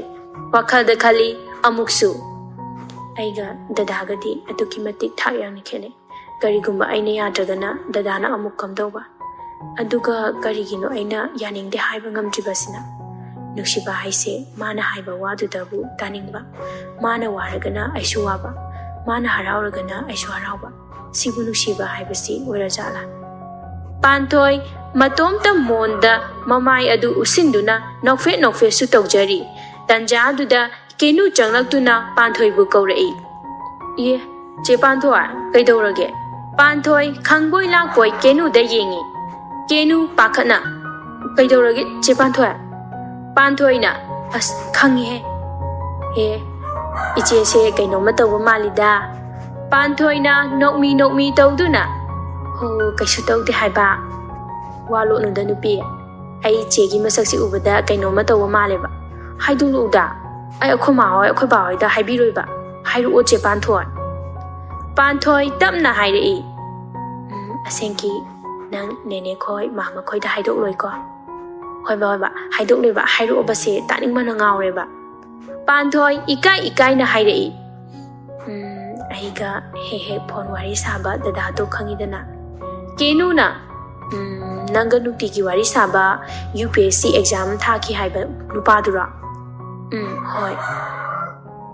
ꯀꯩꯗꯧꯔꯕ ꯅꯨꯡꯁꯤ ꯀꯥꯏꯅ ꯍꯥꯏꯔꯛꯏꯔꯣ ꯆꯦ ꯄꯥꯟꯊꯣꯏꯗ ꯏꯆꯟꯅ ꯅꯪꯅ ꯅꯆꯦꯗ ꯔꯣꯃꯥꯟꯁ ꯇꯝꯕꯤꯔꯤ ꯑꯣꯏꯔꯝꯅꯤꯅꯦ ꯀꯦꯅꯨꯅ ꯑꯃꯨꯛ ꯀꯩꯅꯣ ꯏꯃꯥ ꯃꯤ ꯂꯩꯁꯥꯕꯤ ꯐꯥꯔꯕꯅꯦ ꯔꯣꯃꯥꯟꯁ ꯈꯔꯁꯨ ꯈꯪꯒꯗꯕꯅꯤ ꯀꯩꯅꯣ ꯑꯗꯨꯅ ꯇꯝꯕꯤꯔꯤꯕ ꯈꯪꯉꯦꯕ ꯅꯣꯏ ꯈꯪꯄꯣꯠꯇꯦ ꯁꯤ ꯃꯇꯥꯡꯁꯦ ꯄꯥꯟꯊꯣꯏ ꯀꯦꯅꯨꯅ ꯈꯪꯕꯗꯧꯅ ꯍꯥꯏꯔꯛꯄꯗꯨꯗ ꯈꯪꯅꯤꯡꯅ ꯍꯪꯂꯛꯏ ꯅꯪꯗꯤ ꯀꯃꯥꯏ ꯈꯪꯂꯤꯕ ꯀꯦꯅꯨꯅ ꯍꯩꯃꯥ ꯑꯩꯅ ꯍꯥꯏꯕꯁꯦ ꯆꯨꯝꯃꯕ ꯑꯁ ꯌꯥꯝ ꯍꯔꯥꯎꯋꯦ ꯑꯩꯅ ꯅꯍꯥꯟꯅ ꯆꯤꯡꯅꯔꯕꯅꯦꯕ ꯌꯥꯗꯦꯕ ꯃꯥꯏ ꯋꯥꯔꯤ ꯈꯨꯁꯥꯗꯣ ꯄꯥꯟꯊꯣꯏꯅ ꯑꯗꯣ ꯅꯪ ꯀꯃꯥꯏ ꯈꯪꯉꯤꯅꯣꯕ ꯈꯪꯂꯤꯅꯤ ꯀꯩꯅꯣ ꯑꯩꯈꯣꯏꯁꯨ ꯀ꯭ꯂꯥꯁ 10 ꯀꯥꯏꯗꯣ ꯀꯥꯔꯕꯅꯤ ꯀꯩꯅꯣ ꯆꯦ ꯄꯥꯟꯊꯣꯏꯅ ꯉꯛꯅ ꯀꯦꯅꯨ ꯅꯪꯕꯨ ꯅꯨꯄꯥꯒ ꯀꯣꯏꯔꯕꯣ ꯅꯪ ꯌꯥꯝ ꯈꯪꯂꯤꯁꯤꯕꯣ ꯀꯣꯏꯗꯦ ꯁꯨꯝ ꯈꯪꯂꯤꯅꯤ ꯀꯩꯅꯣ ꯑꯗꯣ ꯆꯦꯗꯤ ꯀꯩ ꯍꯥꯏꯔꯝꯃꯒꯦ ꯌꯥꯔꯦ ꯍꯥꯏꯔꯝꯃꯕ ꯅꯠꯇ꯭ꯔꯣꯕ ꯄꯥꯟꯊꯣꯏꯅ ꯌꯥꯔꯦꯒ ꯍꯥꯏꯔꯝꯗ꯭ꯔꯤꯗ ꯑꯝꯇ ꯈꯜꯂꯛꯈꯤꯒꯦ ꯍꯥꯏꯔꯝꯃꯦ ꯀꯦꯅꯨꯅ ꯑꯁ ꯀꯩꯅꯣ ꯆꯦ ꯌꯥꯔꯦ ꯀꯣ ꯍꯥꯏꯔꯝꯃꯨ ꯌꯥꯗ꯭ꯔꯃꯦ ꯃꯤ ꯗꯥ ꯑꯊꯣꯏꯕꯗꯣ ꯃꯁꯛꯁꯨ ꯐꯖꯩ ꯂꯥꯏꯔꯤꯛꯁꯨ ꯍꯩ ꯏꯅꯥꯁꯨ ꯈꯨꯜꯂꯤ ꯅꯤꯁꯥꯁꯨ ꯆꯥꯕꯤꯗꯦ ꯃꯕꯨꯛ ꯍꯥꯏꯔꯥ ꯌꯥꯝ ꯐꯩ ꯑꯗ ꯀꯩ ꯋꯥꯠꯀꯦ ꯆꯦ ꯄꯥꯟꯊꯣꯏꯅ ꯇꯞꯅ ꯍꯥꯏꯌꯣ ꯅꯦꯅꯦ ꯈꯣꯏ ꯇꯥꯈꯤꯅꯤꯌꯦ ꯃꯥꯅ ꯑꯗꯨꯒꯤ ꯃꯒꯨꯟꯁꯤꯡꯗꯣ ꯂꯣꯏꯅ ꯌꯥꯎꯕꯗꯨꯗꯅꯦ ꯑꯩꯅ ꯌꯥꯔꯦ ꯍꯥꯏꯕ ꯉꯝꯗ꯭ꯔꯤꯁꯦ ꯀꯦꯅꯨ ꯉꯛꯅ ꯀꯩ ꯍꯥꯏꯕ ꯑꯗꯨꯅ ꯃꯤ ꯅꯨꯄꯤ ꯑꯇꯩꯗꯤ ꯑꯗꯨ ꯌꯧꯕ ꯅꯨꯄꯥ ꯐꯪꯗꯗꯅ ꯂꯩꯔꯤ ꯆꯦꯒꯤꯅ ꯃꯥꯡꯗ ꯇꯥꯔꯕ ꯀꯩꯒꯤꯅꯣꯕ ꯆꯦꯅ ꯑꯗꯨ ꯋꯥꯔꯤꯗꯣ ꯄꯥꯟꯊꯣꯏꯅ ꯀꯦꯅꯨ ꯑꯩꯈꯣꯏꯒ ꯃꯣꯏꯒ ꯌꯦꯡꯅꯕꯗ ꯑꯩꯈꯣꯏꯗꯤ ꯌꯥꯝ ꯂꯥꯏꯔꯔꯦ ꯄꯨꯟꯁꯤ ꯃꯍꯤꯡꯁꯨ ꯌꯥꯝ ꯈꯦꯠꯅꯩ ꯀꯦꯅꯨꯅ ꯆꯦ ꯅꯨꯡꯁꯤꯕꯗ ꯂꯥꯏꯔꯕ ꯏꯅꯥꯛ ꯈꯨꯟꯕ ꯂꯩꯇꯕꯅꯤꯀꯣ ꯗꯗꯥ ꯑꯊꯣꯏꯕꯅꯅꯦ ꯆꯦꯕꯨ ꯊꯃꯣꯏ ꯁꯦꯡꯅ ꯅꯨꯡꯁꯤꯕ ꯑꯣꯏꯔꯗꯤꯅꯦ ꯆꯦꯒꯤꯗꯃꯛ ꯂꯣꯏꯅ ꯃꯥꯌꯣꯛꯅꯒꯗꯤ ꯈꯪꯉꯕ ꯄꯥꯟꯊꯣꯏꯅ ꯍꯣꯔꯦꯟꯗꯤ ꯑꯩꯒꯤ ꯄꯥꯎꯈꯨꯝ ꯍꯪꯂꯛꯑꯅꯤ ꯀꯃꯥꯏꯅ ꯇꯧꯅꯤ ꯃꯤꯍꯨꯟꯒ ꯑꯝꯇ ꯌꯥꯎꯗ꯭ꯔꯦ ꯍꯧꯖꯤꯛꯇꯒꯤ ꯌꯥꯔꯦ ꯀꯣ ꯍꯥꯏꯈꯣꯌꯦ ꯆꯦ ꯗꯗꯥ ꯑꯊꯣꯏꯕꯁꯦ ꯆꯦ ꯊꯃꯣꯏ ꯁꯦꯡꯅ ꯅꯨꯡꯁꯤꯕ ꯁꯣꯏꯗꯅ ꯑꯣꯏꯔꯝꯅꯤ ꯆꯦꯁꯨ ꯗꯥ ꯑꯊꯣꯏꯕꯒꯤ ꯈꯪꯅꯕ ꯅꯨꯄꯤꯅꯤ ꯍꯥꯏꯕꯗ ꯆꯣꯞꯇꯦꯗ ꯄꯥꯟꯊꯣꯏ ꯅꯣꯛꯐꯦꯠ ꯇꯧꯅ ꯍꯥꯏꯔꯛꯏ ꯏꯁ ꯀꯩꯗ ꯆꯣꯞꯇ꯭ꯔꯤꯕ ꯆꯦꯁꯨ ꯃꯁꯛ ꯑꯗꯨꯝ ꯐꯖꯩ ꯂꯝꯆꯠ ꯁꯥꯖꯠꯁꯨ ꯅꯨꯄꯤ ꯑꯣꯏꯕꯒꯤ ꯂꯣꯏꯅ ꯁꯨꯅ ꯌꯥꯎꯏ ꯀꯩꯅꯣ ꯁꯤꯗ ꯀꯩ ꯋꯥꯠꯀꯦꯕ ꯆꯦꯁꯨ ꯃꯣꯏꯔꯥꯡ ꯊꯣꯏꯕꯤꯗꯧꯅ ꯐꯖꯔꯝꯗꯧꯕ ꯃꯥꯜꯂꯤꯅꯦ ꯑꯃꯗꯨꯅ ꯈꯝꯕꯗꯧꯅ ꯐꯖꯔꯝꯗꯧ ꯃꯥꯜꯂꯦ ꯊꯣꯡꯖꯤꯟ ꯃꯄꯥꯟꯗꯒꯤ ꯏꯆꯟꯅ ꯍꯥꯏꯔꯛꯏ ꯀꯩ ꯋꯥꯔꯤꯅꯣꯅꯦ ꯑꯗꯨꯛ ꯊꯋꯥꯏ ꯇꯥꯅ ꯅꯆꯤꯟ ꯅꯅꯥꯎꯅ ꯁꯥꯟꯅꯔꯝꯃꯤꯗꯨꯕꯣ ꯀꯦꯅꯨꯅ ꯑꯁ ꯑꯩꯈꯣꯏ ꯃꯥꯁꯤꯗꯤ ꯐꯔꯛ ꯌꯥꯝ ꯇꯥꯏꯍꯦ ꯑꯋꯣꯏꯕ ꯏꯆꯟꯅ ꯑꯃꯨꯛ ꯍꯣ ꯑꯗꯨꯕꯨꯕ ꯀꯩ ꯋꯥꯔꯤꯅꯣ ꯑꯩꯁꯨ ꯈꯤꯇ ꯌꯥꯎꯒꯦꯕ ꯍꯣ ꯅꯣꯏ ꯍꯅꯨꯕꯤꯒꯤꯅꯦ ꯋꯥꯔꯤ ꯅꯠꯇꯦ ꯃꯤ ꯃꯣꯏꯔꯥꯡ ꯊꯣꯏꯕꯤꯒꯤ ꯈꯝꯕꯒ ꯔꯣꯃꯥꯟꯁꯀꯤ ꯃꯇꯥꯡꯗ ꯁꯥꯟꯅꯔꯝꯃꯤꯕ ꯏꯆꯟꯅ ꯑꯃꯨꯛ ꯍꯩꯃꯥ ꯃꯁꯤ ꯑꯉꯥꯡꯁꯤ ꯌꯦꯡꯉꯨꯅꯦ ꯅꯪ ꯅꯄꯥꯅ ꯇꯨꯏꯁꯟ ꯆꯠꯄꯒꯤ ꯃꯇꯥꯡꯗ ꯋꯥꯔꯤ ꯁꯥꯟꯅꯁꯦ ꯊꯣꯛꯂꯛꯑꯣ ꯍꯥꯏꯔꯛꯄꯅꯤ ꯂꯥꯛꯑꯣ ꯀꯦꯅꯨꯅ ꯑꯁ ꯇꯜꯂꯤꯌꯦ ꯇꯨꯏꯁꯟ ꯉꯥꯏꯍꯥꯛꯇ ꯄꯣꯊꯥꯒꯦ ꯇꯧꯕꯁꯦ ꯇꯨꯏꯁꯟꯒꯤ ꯋꯥꯔꯤ ꯉꯥꯛꯇ ꯍꯧꯗꯣꯔꯛꯇꯣꯏꯅꯦꯕ Asi haiduna machinda kaikai murum murum sonduna Panthoi gi kadagi thokare. Ichenna Panthoi nanau nu pise jugo yam chadabani ngani ngawi khangdabani nang kaisu khangenu ko. Panthoi nokphet tawraga khumlai. Kaisu khande da nene. Hoi adudi nangsu ngahak pothajaro nene su thoage ko. Nene. Yohaningdaba matam masu tuna yaurai haiduni numidangi chak ising toknaba loiraba matamda hanagum wari sanaba matam aduda athoiba Panthoida call tawrai. Panthoi ring chatpa loiramdaida phone adu tapna paikhatli. Athoibana kai chatluge ring loiramdai sida paikhalai de. Kaisu chatiye adudi kaigi ring loiramdaida paikhalaiba. Sum athoibana hoi farese ado ai ngasai aina hakibudo adugi pakum chaka sada bi ngari bani ko chakti ke chadribada ngari bane nangi pakum aina yaradi dadana aigi dama punama mayuk namba ngamgatra dada nangi dama punama mayuk nagi khalaga nangbu nusi haina hairi bane atopa nupi kana dasu nusi haiki balaite haiso hairoi nang natana Panthoi dada ai budi lama khangdadi hundok piranganu ko aigi punsida nusiba masak khangdana lakpane dada nusiba tambiraga hundok piramadi ai kai uigani khangde Panthoi dada bu thajau ai nangbu kaidonungda mirai roye dada gi Panthoi dada gi thamoi se thamoi ani sudi thamoi ama palisidi nangi oikrabane dada gi angang macha magi loirapada asi hekta napa adabane ando dada ga aiga khangnai habase Panthoidadi khangalakanu ko ikai jeyaba ikai bewadi aini hene ikai je haibudi hairoda ado mana khangla adi ai khangde ko khangla adi kamai tawne khangla agana hena haraubra khangponte mana nang yam nusijabane adubudi ai su khangida sidagidi college ba hanba aina loina logo laktrobani ko lakano dada dadana nutigi aiga chaminaradi aikoi mama khoina su chingnarakaniba hoise adu oiragana aikoi Tonthoi ga chaminaro hoi angang macha ngasise aigi khwaidagi nungaiba numit oye ai yam harawe nangdi nungaitabra Panthoi karimata khumde ma athoibana hanglakpaduda ikaiba sumsum phaurai Panthoi athoibada hairi dada ai nene na kaure ai thamlage asi haiduna phone adu kakthali mamai hek leitholakpada kenu nokfet Panthoi da yinglammi Panthoi ma khanghe kenu nokmi tawraga hairi che yam pakchani nangna da athoibaga nusinabase masak phajaba ngakna nusinarabanina nabani thongnajaba oijauko nanawgi bordagi Panthoi na masi ngangsine he haidorakpasidi ba kenu na adu che kai wari sanai no ba haidokpa yade ko midi ado lai tawrasi la horen tumamdai da wari amu sanaraseba hoi parasi la lairik parini kaina Panthoi du ngasidi lairika amata kokta changre nokmi tawduna lei kenu di uiduna leiri Panthoi na kenu da yengtholakpada kenu uiraga leirambadu ubada Panthoi na hairei kenu tumninglabo nangba kenu na che ai ham tumnunge ai tumlage ba Panthoi na amu hoi tumu kenu magi chair adu chingthoklaga phamungda tumba changkhare Panthoi lairik mamangda phamli haibatani lairik pabadina tema athoibada message thasira phone adu amu paikhatli message ama type tawi aduda amu message adu muthali mana tawribadu athoiba khangna male message ama tharai athoiba angang macha tumnabo Panthoi message lakpaga sin tawi aduga masu phat halli tumdri dada di tumnaba tumdri aisu mi amagi wakhan khaliba Panthoi athoibana hairibadu ma khangi adubu wa thaidolai dada khoi gi exam haidok toba kuitraba kuitre handa weekshida haidok toba male mai pa ko oibiu dada fajana di torambani aisu khalakani haiba thaje Tonthoi khoi ima baba khoi di tumkhraba dada tumlamdau male yengu choro yenguda sum hangbane athoibana pung yengbada 11 ga minute 95 tarame ꯑꯊꯣꯏꯕꯅ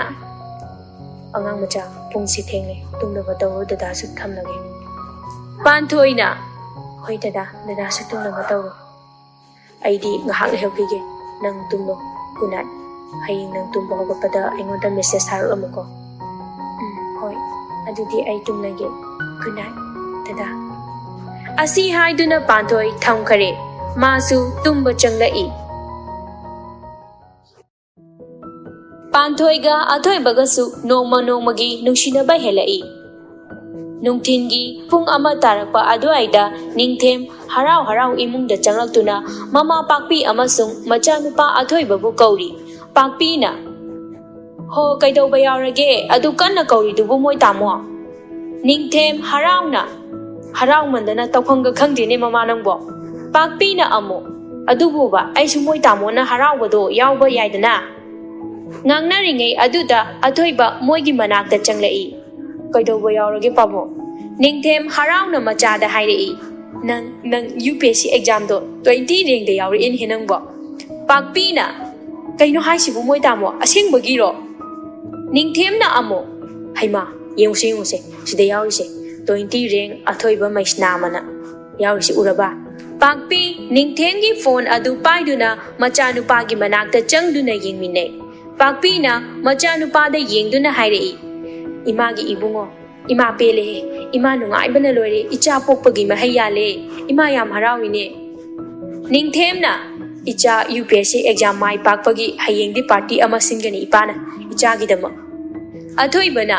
hoi pabu nangine yawgadaba namanaba singdusune hayeng laona kokro ipagisu imanaba kawgadaba singdo haikrage adudi ipasu isagi result se ubadagi ipa harau mandana yumde hekta laabani meeting aruba amasu lehawribani office ta amu chalukidoini koiroi nga katani halakpadane ipa namaga punna chaba yanaba nga oina leirage ko nangi marub roi henga nikigasu aikoida chak chasina haiko ko athoiba nokfet tawna khumlai hoi haikige babu nikhildi duty toragani hauji hore halakpada aikoi changlu ona haikrage babu ningthemna amo ho adudi ipaso mu chalukige ko pakpina moi tamo nganna hanbira uko hoida athoiba magi kada harauna prapak kakhatli aduga magi phone adu loktoktuna panthoida call tawi laibak phadana athoiba na call tawra iba tanja dusu class of leirami college ki lampak tu da tonthoi ga naubi khoi ga punna phaminari ba tanjani Pantoi magi bag tagi phone adu loktok tu na yengbada dada calling Tontoi pantoi gi phone screen du da yengi tontoi na kanano dada abo pantoi na amo dada haidi kai no ne naubi na phone do paikhalu dana ring do tatkrani pantoi phone adu tapna paikali pantoi na lo dada kaidaurage Tontoiga naubiga pantoina paini phone mayada changsin tai pantoidi khangkini na machadu pakhatpana yadre athoibana nangna tabada nungaidoba paw ama haibige na tawraine tontoi makhondu hek tabada ngakna pantoida mamit anidu chado makhai yengi pantoi tontoina mangonda yenglakpa mataudu ubada amukke hena pakhatkre pantoina kai pawna dada athoibana amo aikoi exam haidoe ai 20 rank de yawe pantoi khangaude phat he haidolei ha dada 20 rank de yawra aba hek kana haidoki tontoi pantoi gi phone du ta mulli aduga phone adu mana pai athoibana amo ho ai angang macha haraubra tontoi noktholaktan hairi ho huran ba phare ngasidi tamu huran ba noi angang macha na tiye athoibana nangdi pantoi manakta kaidoriba migi phone do nangna mulini ne tontoina tamo nabani nungsinaba kayang kuira aina chingnabadi kuirabane ba yare torobi nanga wari sananingde mingondagi phone tap umbiganu ko asi haraga phone adu fat kakthali athoibana tontoi phone du yengbada kakkaga leirame tontoi pantoida amu onsilei tontoina he nupi nangna chinchumu aikoi tamoga nanga nusinnabraba walo kanu ko naubina amo kaino haisibu pantoi na asingi tontoi khoi tamoga nusinabra pantoi khumde tuminna adumle Ton thoi na hairu omi nupi nang bo ai khangning bana ngaure ba pan thoi tamna khumlei Ton thoi nang sawgadra ai se tongam bini haigadra Ton thoi na amo haima kaidau haiduno hairo se ai ngai ra bani pan thoi na nusinei Ton thoi na yam harawe si da hayen gi tau bane ba aina chingna bari kuira bane ba ado ngai ko kyam kuira ge na bani nusina ba ha hairo tha ama pha dore ado Ton thoi noi mama khoi pabung khoi da haidok pi ganu ko ayam ki jey ba hoida haidok pi roi da ado akhoi tamo se yam thaja de hai ba nangbi na amu kaino ibema noi tamo su pakhang ni kaino mina koina jaraga nang na thaja de bo Ton thoi na ho ibema aidi harauri bane aina kharaga pan thoi pamja bane aduga masa koina ram ba akhoi tamo do nupi amta hanna yeng da bane ba hanna yengo su ya da bane ada sum thaja da bai wa ne me nangbi na amu kaino me akhoi pan thoi su mapunsi de nupa amata yeng tri bane noi tamo ga mana dro du de Ton thoi na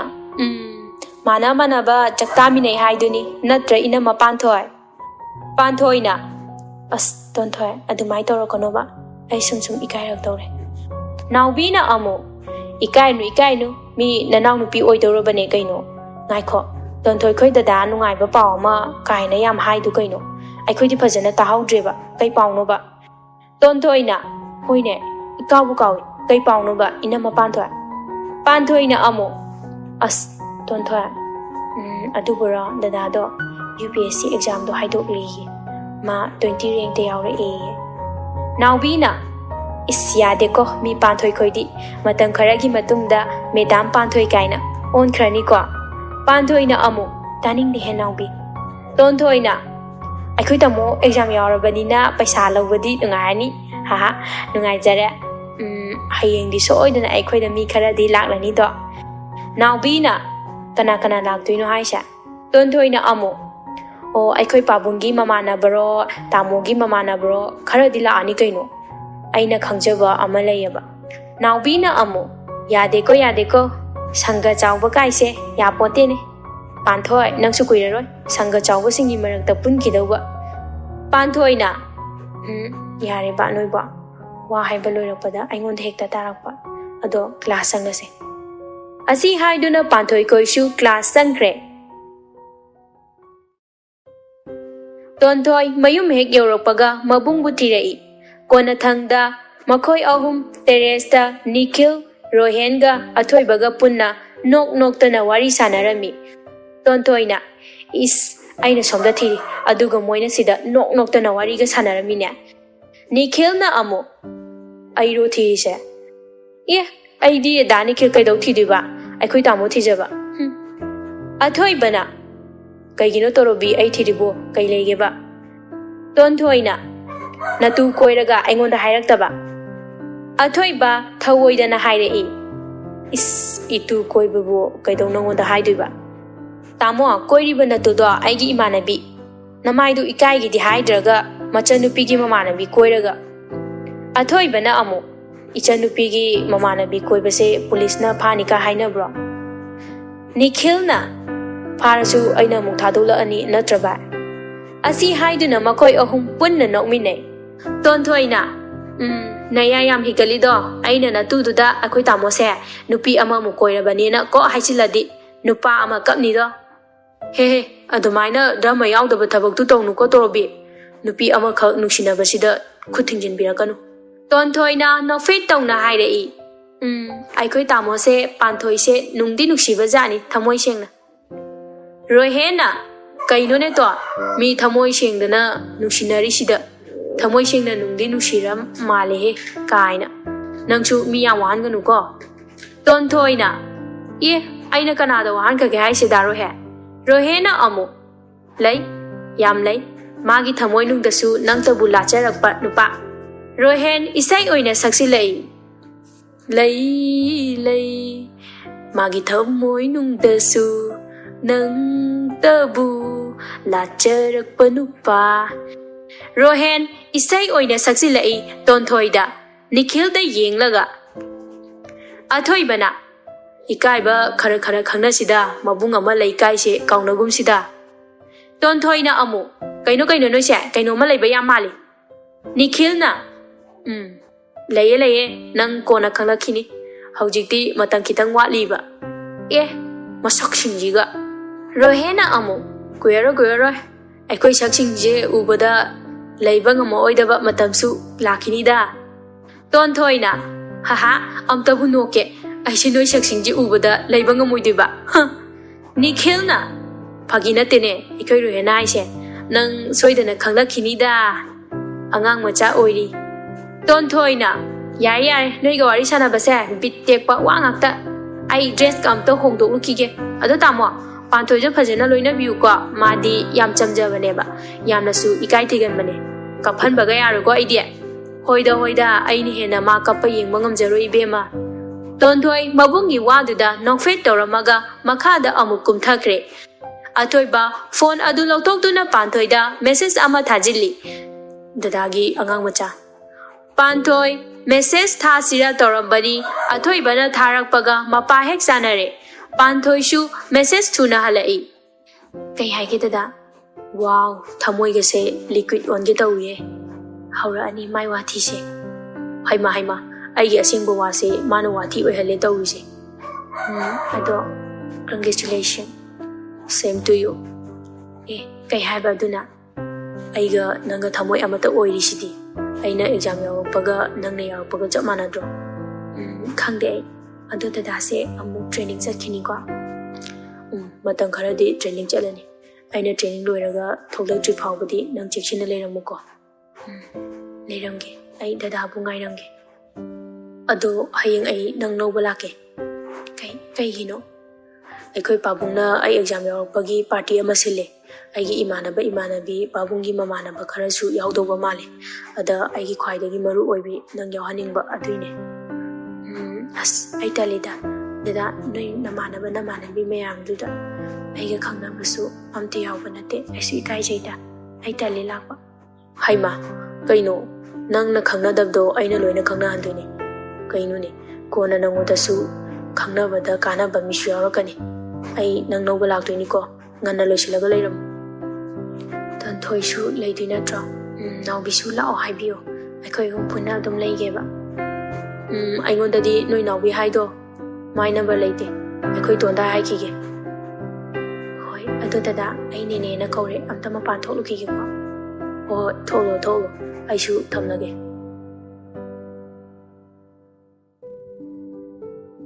Mathangi numitu athoiba masana na panthoi lauruge haina magi kadagi makha kumtharakpada dainaga mapaga ningthemga punna phamina duna wari saduna leirami daina athoiba ubada nokfet tawna athoiba da yenglei athoiba su daina na nokfet tawna yenglakpaduda masu nokningdaba su nokfet toksili athoiba wakhal da khali as dawga amata yadaw mande tawrise daina na Athoiba midi IS officer kado oidore ko kuiraroi ado yamna na kaida chatuino athoiba na is wari dinangsu aido thabak ama chaluge tawbane ningthemna kai thabak no ne ibungo kyam luba thabak no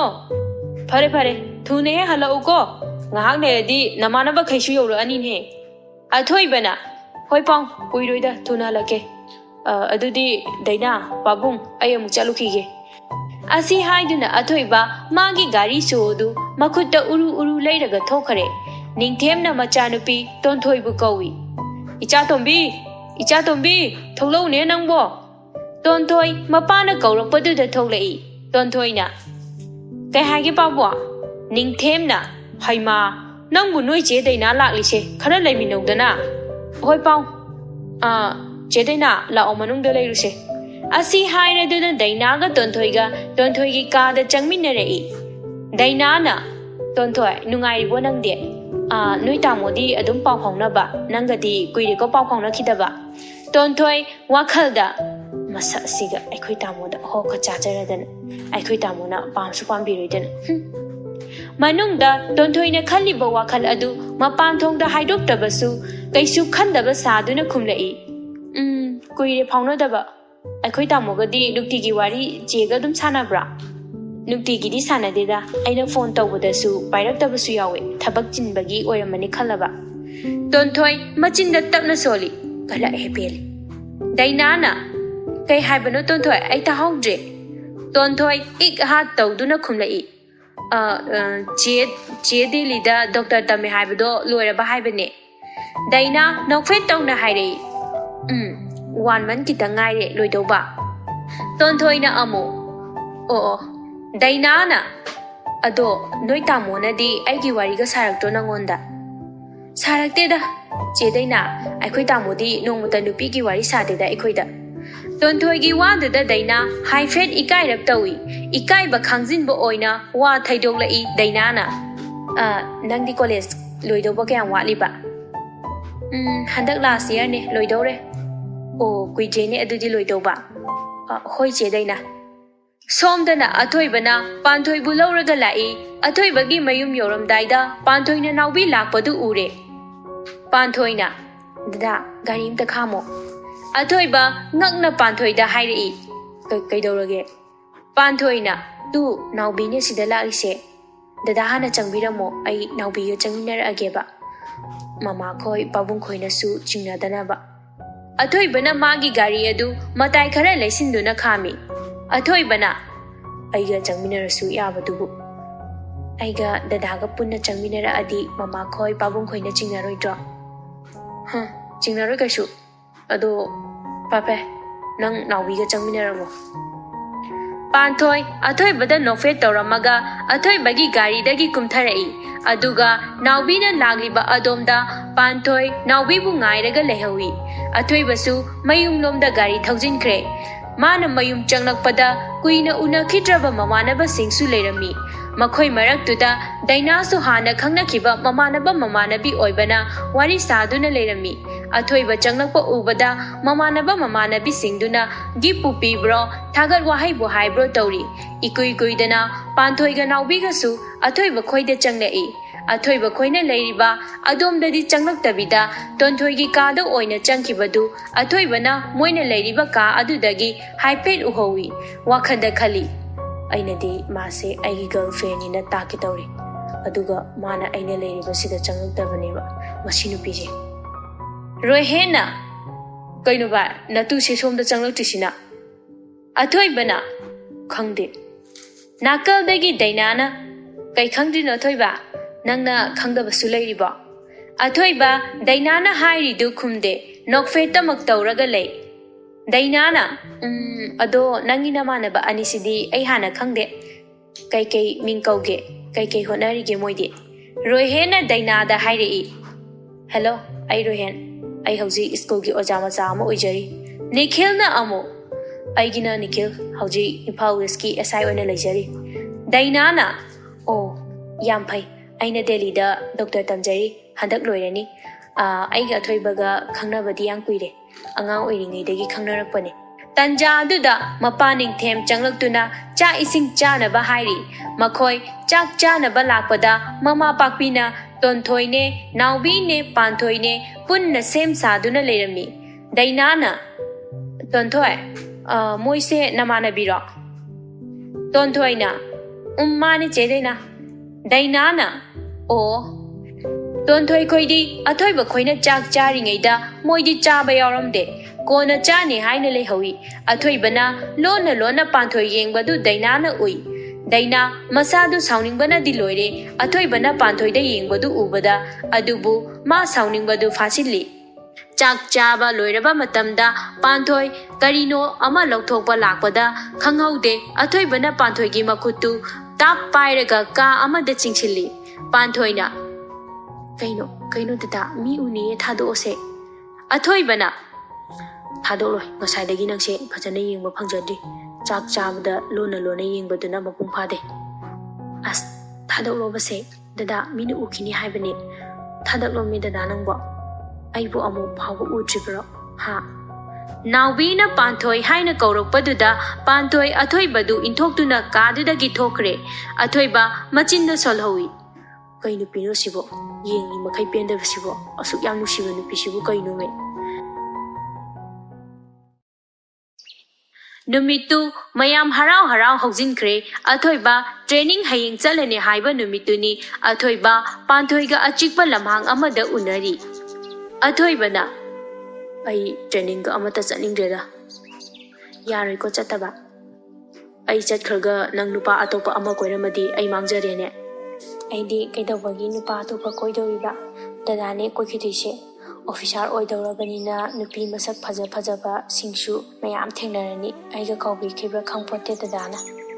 nupi masak phajaba kaya thengnarasu aigi angang machadawna nusibati leroida yam male asengboini nangbo ai oidaba ngangba hiteko dada haune aise kayam nusi nangbu nusibase kaiga changdamnani haiba ai khangde changdamnanaba posu leite aigi thawai sidagi hena nangbu nusi aisu dadabu yam nusi athoiba panthoida munna yengduna hairi kaiba hojiki wahaido ai tahawde amtaga hairuse maram mokpane panthoi ikaina khumlai tahawdadi tolo amu hanba ai kai athoiba nokfe tongna hairi nuksibana aigi nupise panthoina as wari gadi athoiba phaginate panthoi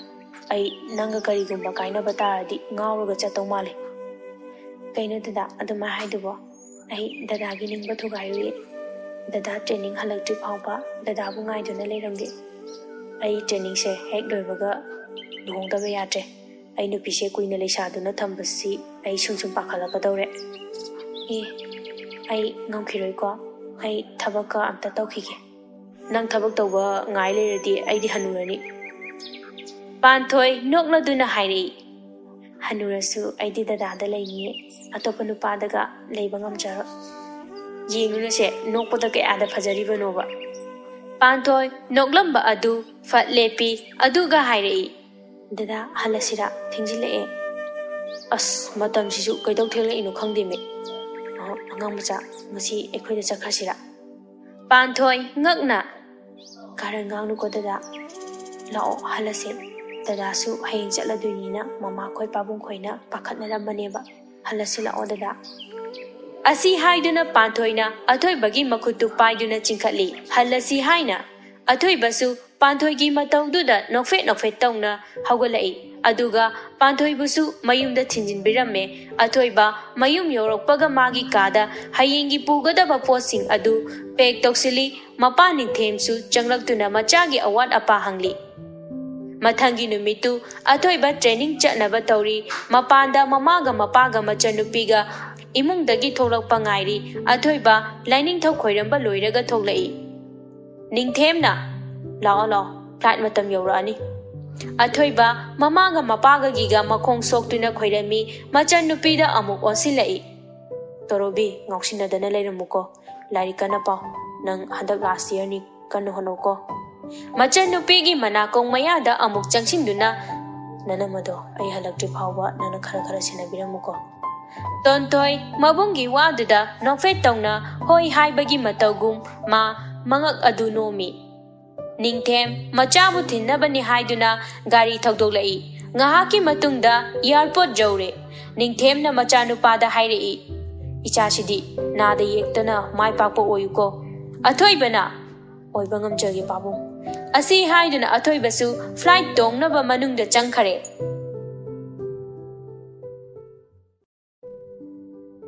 athoibana training chatkhraба matung somdadi dainaga athoibaga luhongbagi wari pumba ningthemga ibobiga loisinarami athoibana training hek loibaga tholakpada luhongna si haina wari sanarami mabungna panthoibu senaramu haibagi tonthoi anamba matamda panthoiga loinana chatminarami nongma tontoina bajar chatminarusi haiduna panthoiga tontoiga punna lai kadomdagi no khangde rohit hek thengnare Rohitna aigi nupi panthoi kai leiba laklino noi tamo ai leibiramagedana panthoina darohi mafam ase bajar ni ikaiba khara khangnabadi phai Rohitna aigi nupi dabu kai kaiduba aide notro ba asi haiduna lakminariba mamanabasing aduga noi tonthoina he mi sina ikai khangloina khangdradi ikai na ba hidak leite duni ne Rohitna Kaino Tontoy Nang Haido Ingondro Tontoy Machindu Chingnaga Noi Aduga Haide Panbra Daru Hitna Kalibada Adu Adum Mani Kaino Rohitna Oh Nungshi Cam Pawanupino Ha Tontoy Su Hande I Pawi Kaina Daru Hit the High Kibro Hapantoa Aidi Aikoi Adaida Hui Ikai Kangda Bakaralaye Tong Laga Zatok Lasira Kangdeda Rohitna Hoi Tontoy Nang Wangang with the Karakara Kalagang when a Fenico Tontoina Kaino Daru Hit Aina Ngasai the Gi Ngang Liba Sing Se Kala Kalangak the Nikaino Daru Hitona Kanda Bita Wangang Bodo Aidikaya Haina Zadabado Kangbiriko Rohitna Oh Adudi Nangyam Power Shinine Nangyam Power Harabanina Nangina Manabishe Aina Sidagi Pabada Kanana Kaidongam Ge Haidu Ying Taredana Asi Haiduna Pantoigi Makut Adu Pairakpada Kanghaude Tontoina Rohitki Mamaida Kubakna Sapu Kana Tajili Tontoina Kangbra Nupise Noina Sanaponi Kanbra Ha Asi Haiduna Pantoigi Makutu Tontoina Chingduna Chatki Rohitna Tontoina Taram Niba Mamai Adu Nanda Namachinda Soli Nangshu Engonda Singnarabanina Aina Kaito Wangam Haidu Namititna Yengo Asi Haiduna Tontoi Koina Chatkiba Adomda Yengduna Lehaure Rohit Koi Pantoina Tontoi Daru se Ayam Kije Kolis Kakadowa Tale Tokla Shakang de Tontoina Kaigi Kolis Toktiba Exam Kitangai Kansida Daru se Midi Pazanu Usite Masinu Pase Aina Soundingdana Aikoita Moda Haidokaniko Pantoina Tontoi Dada Haidokano Magi Maching Mataduga Soidana Patanunga Tola Adi Tontoina Nang Maroma Aikoita Mogi Wabi Basima Aikoita Mona Maronama Nang Seno Sina Ai Ngao Jendo Reko Asiariba Ado Nang de Aikoita Moga Adumpa Paunari Banatra Paunari Nahangai Donadi Paunadre Tontoiga Pantoiga Wari Sana Sanana Laigadaba Posing du Lady Somdana Ningthem Mayamda Harau Changlai Magi Kada Firul Hongdok Ningaida Pakpi Su Changlai Pakpina Kaino Moita Mo Ngasidi Yang Ngana Halaida Ningthemna Wakalse Nungaine Mamanangbo Ho Wakal Nungai Bado Angonda Su Kangaludana Nachanupase Jaure Jaugo Sare Paredana Masak Haire Mapa Ailodana Ikatana Pajaredana Pakpina Mama Aishulowi Kaino Mapana Tom the Lobra Adugiro Kanungai Hairisa Ihe Nazanupado Training Heglueraga Tolopaga Luhongbina Ba Walushinarabanini Pakpi Ngagna Ha Kanaga Luhongdoiba Ataina Teda Itao Ibo Bigi Naitum Pokchabi Icha Dainaga Nidana Chede Nakaido Baba Haina Moigi Kagi Tongjin Dagi Haira Ami Icha Tombi Nang di Kai the Riba Pabung Halapada Lamdena Bazada Chaluni Pabung Ado Chede Naga Yampan Kido Kai Matangino Pabong Ningthem Nofet Tona Kumlei Noita Moga Chede Naga Luhong Bagiwanida Kaino Hashiba Ningthem Na Haima Kaidoragi Chatumbe Noita Mo Luhong Bagiwa Hiraga Nanga Duyam Pakali Duba Tontoina Pabung Aduwa Dubu Akoita Modi Kanglabo Ipana Mangonda Haidida Ma training Hegloraga Lakodane Luhong Bagi Wa Lorabani Noi Pabung Ibo Biga Akoita Monabu Yarakadane Aduwa Duba Hey Mapa Aina Haibu Wabu Mana Kaido Bagi Yari Dunune Adubune Shigiwashi Nabunda di Haikuniko Tauriba Tabukto Amupuning Changloi Ningthem Kol Ama Lakpagi Mapan Rumda Tokre Tontoi Mamagi Manak the Pami Ima Aikoi Pabung no Wari se Tamo Toga Nanja Amadi Shoidrabani Ima Sukang de Ibema Angon the Wang Amata Hanglapote Napagi Ning Poduni Mana Taurise Aidi Madugi Dena Habinupido Aigi Inamaga already on Tok Naina Roidorida Pakpina Amo Nangta Natene Imasuni Ado Angangdo Imasukaya Hainadini Magi mi eng na eng do yeng badayam hainadini imadia Ima kaino mahabiura Aina tamo thola lanjau thola ne haidugi maram Pakpina hayune Aikoi tamogi nuksina jabi nupi ama leibane haiba Pakpi ngakna macha nupi da hairei Ha Aikoi athoibwa Kanano nupidubu nang khangro atai nateda panthoi dune pakpi macha nupi gi waduda amuk ke hena ngakpadu oire aduga machinda soli icha panthoi ga tonthoi na amu hoibe ima aikoi tamo ne yam nushibane ba panthoi na su aikoi tamo bu yam khanjabane mabani yam nushinabane ima pakpi na icha panthoi di aina su yam pamini nangbo adubu nabung nadi kari amu haidoriba wafamsi na pabungda haidoktabadi yade ko na phatanungda tholotringai sida khangde ima aidi panthoi ga tamoga kaina hanba yaroi ko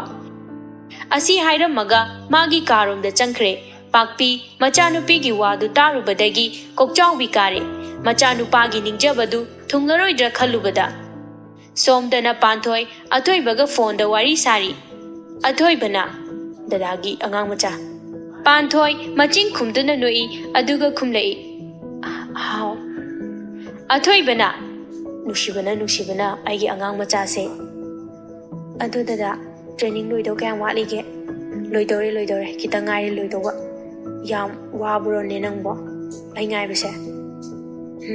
wadeda sum hangbane ai hek tholokpaga nang pharaga chendoini as tawra adabane magi thokse bhagiro ai aise asengi nang pharaga chendoini aina phada su yabadubo phadadi nangni thabak tawkhini na adum hek khailei nang ngaibada ai hanu thokladi loyedana panthoi athoibagi waduda kanne hekta nui hanurasu dadadi aige adum oiduine aisu dadagi nupini haibada mai choptanaba thaba amatangi tawkhiniye tu asidane aina pharaga cheni hairise aina adu dada karigumba aina taba nupi ama dadaga luhongni hairadi kamai tawne kai wahang no dude nongmatabu khaludene aigi laipana dubu aina khandana kanana khanduino aigi di nang khankiba kuirena nang nataba nupi aigi laipana oihaloye dadabu thajawo aina dadabu di yam thajaye aigi thajabase mangan biganu ko dada akhoi tonthoi ga adum loinara chapminari banatro chapminari ado dada ai thamlage thabaki da lushilukige horen amu sanara seba hoi thabak tawni do tawjauro akhoi da leira kandadi aina nangi thabak amata taholo nungaina thambidoini da thabak adum tawjage imungi thabak tawdaba mose mina phajana ngangnadabane khangbra athoiba panthoi gi waduda nokfe tawje aduga hairei hoi nangna tawne haido tawjauro aisu thamlage ado angang macha nasado na hanganu ko nang naradi dada somda lephang khangloiba ko hoi ado dada su na hanganu ko ado iPhone thamlage thamo panthoi ga athoibaga phone thamnakhre panthoi su imungi thabak ingkhang manega punna tawminari ningthemda pakpina machanupa gi khangnaba lei haibado hairami ningthemna khangnaba nushinaba haibadi pakhang ne sabi hongna sani ne adubu nusinaramdaba mi kya amasu leiminaraga loina nusinarpa ngaktani ne mama pakpina adubu moi tamo ichagi nungairoidaba thamoi kaigadaba thabakti ai pamde mama nangbu gyan taune hana nusinaraktana luhongkhiba kaya amasu yam nusinana leiminakhiba kayani nungsinarpa khudingmak thunani haibadi leite phare nangna ngasaidagi mara yelidubu ibungogi khangnaje haibadu kanano ne atai nateda icha panthoi dune ningthem ngakna kari panthoi haidi aikhoi tongi mamana bidu natro pakpina hoi ningthem sauna kari ma gumana aigi ima oibadi oithoktabani pakpina kari numoi tamo panthoi do gyan haira tai nupi ama oibagi magun sune yawi ada kai walige he mama gyan tarage hekte yaradro moi ga aikhoi ga ngai shen oinabada chana dene lawai macha moina aikhoi ga ngai shen kamai oishi haibano pakpina amo moi tamo lawai macha sumine thamoi panbane nungsiba masa khangbane ningthemna luhongbaje thujindaba yadre ibungo hek tholokpaga waroi popusinaba hairani ai pakpina aidi ibungugi wa amata tabigi si hairisini moi tamo hangnaroi mapa aina haiba wadabu mana yadaba yabro aina makhoi ani leinariba mari adu soinana thugaigani moi tamo se magi ibobi haidugi hek punmadagi pura be nupadu oleme wa amata gyan ta na ngangna be yadisibu haying na cha nupa adu thoklaga ꯂꯥꯟꯖꯥꯎ ꯑꯃ ꯊꯣꯛꯄ ꯇꯥꯔꯦꯅꯦ ꯃꯣꯏ ꯄꯥꯕꯨꯡ ꯀꯩꯗꯧꯕꯒꯤ ꯂꯥꯟ ꯊꯣꯛꯇꯣꯏꯅꯣꯅꯦ ꯃꯄꯥ ꯑꯩꯉꯣꯟꯗꯒꯤ ꯅꯨꯄꯤꯗꯨꯅ ꯍꯦꯟꯅ ꯂꯨꯕ꯭ꯔꯣ ꯂꯨꯅ ꯂꯧꯒꯗ꯭ꯔꯣ ꯃꯃꯥ ꯅꯪꯕꯨ ꯒ꯭ꯌꯥꯟ ꯇꯥꯎꯅꯦꯍꯦ ꯑꯩ ꯋꯥ ꯌꯥꯝ ꯉꯥꯡꯅꯤꯡꯗꯦꯀꯣ ꯑꯩꯒꯤ ꯏꯇꯥꯎ ꯏꯕꯣꯕꯤꯒꯤ ꯃꯆꯥꯅꯨꯄꯤ ꯑꯗꯣ ꯑꯩꯒꯤ ꯏꯃꯧ ꯑꯣꯏꯕꯗ ꯃꯇꯤꯛ ꯆꯥꯏꯅꯦ ꯅꯪꯕꯣ ꯃꯁꯥ ꯗꯣꯛꯇꯔꯅꯤꯅꯦ ꯑꯗꯨꯒꯤ ꯑꯉꯥꯡ ꯃꯤꯉꯝꯕꯤꯗꯨꯒ ꯑꯩꯒꯤ ꯏꯃꯧ ꯑꯣꯏꯒꯗꯧꯔꯤꯕꯗꯨꯒ ꯆꯥꯡꯗꯝꯅꯕ ꯀꯔꯤꯁꯨ ꯌꯥꯔꯣꯏꯅꯦꯍꯦ ꯑꯩꯗꯤ ꯀꯌꯥ ꯄꯥꯝꯖꯗꯦ ꯃꯣꯏ ꯇꯥꯃꯣ ꯗꯣꯛꯇꯔ ꯑꯣꯏꯖꯔꯁꯨ ꯅꯨꯄꯤ ꯑꯃꯒꯤ ꯃꯒꯨꯟ ꯆꯦꯟꯗꯦꯅꯦ ꯏꯁ ꯃꯥꯅꯒ ꯑꯩ ꯂꯥꯌꯦꯡꯍꯟꯗꯣꯏꯕ ꯑꯩ ꯂꯥꯌꯦꯡꯍꯟꯗꯧ ꯁꯔꯨꯛꯄꯨꯗꯤꯅꯦ ꯑꯩ ꯁꯤꯖꯈꯤꯕꯅ ꯐꯩ ꯍꯥꯏꯁꯤꯅꯤ ꯍꯦ ꯃꯃꯥ ꯅꯪꯅ ꯍꯦꯟꯈꯤꯕ ꯈꯪꯄꯣꯟꯇꯦꯅꯦꯍꯦ ꯅꯃꯧ ꯗꯣꯛꯇꯔꯗꯨꯅ ꯑꯩꯉꯣꯟꯗꯒꯤ ꯅꯨꯡꯁꯤꯕ ꯍꯦꯟꯈꯤꯕ꯭ꯔꯁꯨ ꯍꯔꯦ ꯌꯥꯔꯦ ꯃꯣꯏ ꯇꯥꯃꯣ ꯑꯩꯒꯤ ꯋꯥꯗꯤ ꯏꯕꯨꯡꯉꯣ ꯂꯥꯛꯑꯒ ꯇꯧꯕꯅ ꯐꯅꯤꯀꯣ ꯊꯣꯛꯂꯛꯀꯗꯧꯕꯁꯨ ꯀꯨꯏꯔꯝꯃꯔꯣꯏ ꯃꯥ ꯊꯣꯛꯂꯛꯑꯒ ꯂꯥꯟ ꯁꯥꯟꯅꯗ꯭ꯔꯤꯉꯩꯗꯅꯦ ꯇꯥꯟꯅꯍꯧꯕꯅ ꯐꯩ ꯍꯥꯏꯔꯤꯕꯁꯤꯅꯤ ꯀꯔꯤ ꯂꯥꯟꯅꯣꯅꯦ ꯅꯨꯄꯤ ꯃꯆꯥ ꯑꯗꯨꯒꯤꯗꯃꯛꯇ ꯃꯄꯥ ꯑꯩꯉꯣꯟꯗ ꯃꯥꯅ ꯂꯥꯟ ꯇꯧ ꯉꯝꯒꯗ꯭ꯔꯣ ꯍꯣ ꯌꯦꯡꯅꯔꯁꯦ ꯑꯗꯨꯕꯨꯅꯦ ꯃꯣꯏ ꯇꯥꯃꯣ ꯃꯃꯥ ꯃꯄꯥ ꯅꯨꯡꯁꯤꯕꯒ ꯃꯥꯒꯤ ꯅꯨꯡꯁꯤꯖꯔꯤꯕ ꯅꯨꯄꯤ ꯅꯨꯄꯥ ꯅꯨꯡꯁꯤꯕꯒ ꯅꯨꯡꯁꯤꯕ ꯃꯈꯜ ꯈꯦꯠꯅꯩꯀꯣ ꯁꯤ ꯃꯇꯥꯡꯗꯗꯤ ꯈꯪꯕꯤꯌꯨ ꯍꯣ ꯑꯗꯨꯗꯤ ꯅꯅꯥꯏ ꯅꯨꯄꯤ ꯇꯨꯝꯖꯔꯨꯈꯤꯒꯦ ꯃꯣꯏ ꯇꯥꯃꯣ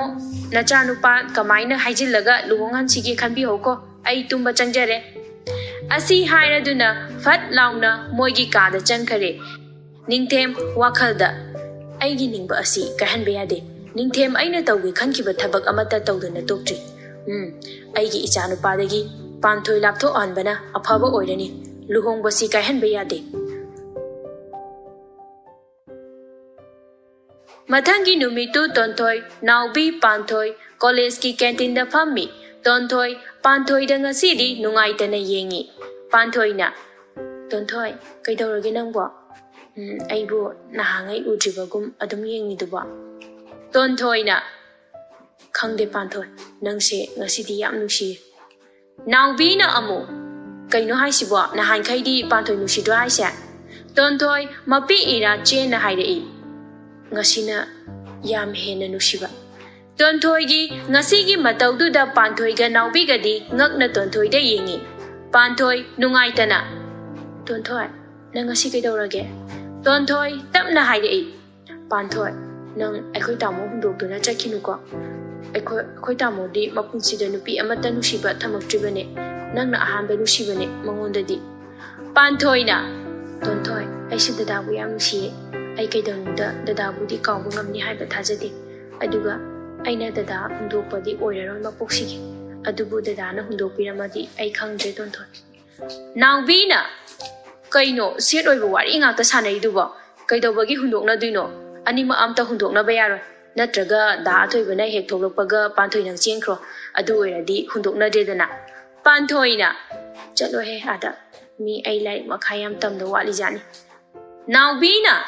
ꯑꯗꯣ ꯇꯣꯟꯊꯣꯏ ꯅꯪ ꯀꯅꯥꯅꯣꯝꯕꯅ ꯌꯥꯝ ꯅꯨꯡꯁꯤꯖꯕ ꯃꯥꯜꯂꯤꯀꯣ ꯇꯣꯟꯊꯣꯏꯅ ꯅꯥꯎꯕꯤ ꯅꯪꯒꯤ ꯀꯥꯔꯟꯗꯣ ꯑꯝꯇ ꯉꯥꯡꯂꯛꯈꯤꯅꯨꯀꯣ ꯀꯥꯔꯟ ꯅꯠꯇꯤꯌꯦ ꯑꯁꯦꯡꯕꯩꯅꯤ ꯅꯨꯄꯤ ꯅꯪꯕꯣ ꯄꯥꯟꯊꯣꯏꯅ ꯀꯅꯥꯅꯣ ꯍꯥꯏꯁꯦ ꯑꯩꯈꯣꯏ ꯀꯣꯂꯦꯖꯇ ꯇꯝꯕ꯭ꯔꯣ ꯅꯥꯎꯕꯤꯅ ꯇꯝꯗꯦ ꯊꯕꯛꯀ ꯇꯧꯔꯦꯗ ꯇꯣꯟꯊꯣꯏꯅ ꯀꯅꯥꯅꯣ ꯍꯥꯏꯁꯦ ꯅꯥꯎꯕꯤꯅ ꯑꯇꯩ ꯅꯠꯇꯦꯗ ꯗꯥ ꯅꯤꯈꯤꯜꯗꯨꯅꯤ ꯅꯍꯥꯟ ꯑꯩꯅ ꯊꯕꯛ ꯑꯃ ꯆꯠꯄꯗ ꯃꯥ ꯗ꯭ꯌꯨꯇꯤ ꯇꯥꯔꯝꯃꯦ ꯑꯗ ꯃꯥꯅ ꯑꯩꯒꯤ ꯅꯝꯕꯔ ꯂꯧꯍꯧꯕ ꯋꯥꯔꯤ ꯁꯨꯝ ꯁꯥꯕꯗ ꯇꯣꯟꯊꯣꯏꯒꯤ ꯃꯔꯝꯇ ꯍꯪ ꯂꯩꯕ ꯄꯥꯟꯊꯣꯏꯅ ꯗꯥ ꯅꯤꯈꯤꯜꯗꯤ ꯌꯥꯝ ꯐꯩ ꯀꯩꯅꯣ ꯑꯗꯨꯗꯤ ꯇꯣꯟꯊꯣꯏꯅ ꯑꯃꯨꯛ ꯌꯥꯔꯦꯀꯣ ꯅꯕꯥꯅꯤ ꯌꯥꯗꯦꯀꯣ ꯃꯤꯗꯤ ꯊꯕꯛ ꯇꯧꯕ ꯅꯨꯄꯥ ꯃꯁꯛꯁꯨ ꯐꯖꯕ ꯅꯨꯄꯥꯅꯒ ꯅꯨꯡꯁꯤ ꯂꯩꯔꯝꯃꯤꯀꯣ ꯇꯣꯟꯊꯣꯏ ꯃꯃꯤꯠꯇꯨ ꯐꯩꯅ ꯅꯥꯎꯕꯤꯗ ꯌꯦꯡꯉꯤ ꯅꯥꯎꯕꯤꯅ ꯇꯣꯟꯊꯣꯏꯗ ꯌꯦꯡꯂꯛꯄꯗꯨꯗ ꯃꯤꯆꯤ ꯐꯠ ꯈꯠꯆꯤꯜꯂꯤ ꯄꯥꯟꯊꯣꯏꯅ ꯗꯥ ꯅꯤꯈꯤꯜꯅ ꯇꯣꯟꯊꯣꯏ ꯅꯨꯡꯁꯤ ꯀꯥꯏꯅꯗꯤ ꯍꯥꯏꯔꯛꯇ꯭ꯔꯤꯕꯣ ꯅꯥꯎꯕꯤꯅ ꯃꯗꯨ ꯅꯨꯄꯥꯗꯨꯁꯨ ꯇꯣꯟꯊꯣꯏꯁꯦ ꯅꯨꯡꯁꯤꯕꯅꯗꯤ ꯂꯣꯏꯔꯕ ꯍꯥꯏ ꯉꯝꯗ ꯂꯩꯔꯤꯌꯦ ꯅꯨꯄꯥ ꯊꯣꯛꯃꯟꯈꯤꯗ꯭ꯔꯦꯍꯦ ꯑꯩꯅꯁꯨ ꯍꯥꯏꯔꯤꯅꯦ ꯇꯣꯟꯊꯣꯏꯅ ꯂꯥꯛꯑꯣ ꯆꯪꯂꯁꯤ ꯑꯩ ꯌꯥꯝ ꯋꯥꯔꯦ ꯁꯤꯗ ꯁꯨꯝ ꯂꯩꯔꯗꯤꯅꯦ ꯋꯥꯔꯤꯁꯦ ꯌꯥꯝ ꯉꯥꯡꯅꯔꯛꯇꯣꯔꯦ ꯀ꯭ꯂꯥꯁ ꯆꯪꯂꯁꯤ ꯂꯥꯛꯑꯣ ꯑꯁꯤ ꯍꯥꯏꯔꯒ ꯃꯈꯣꯏ ꯑꯍꯨꯝ ꯄꯨꯟꯅ ꯀ꯭ꯂꯥꯁꯇ ꯆꯪꯃꯤꯟꯅꯈꯤꯔꯝꯃꯤ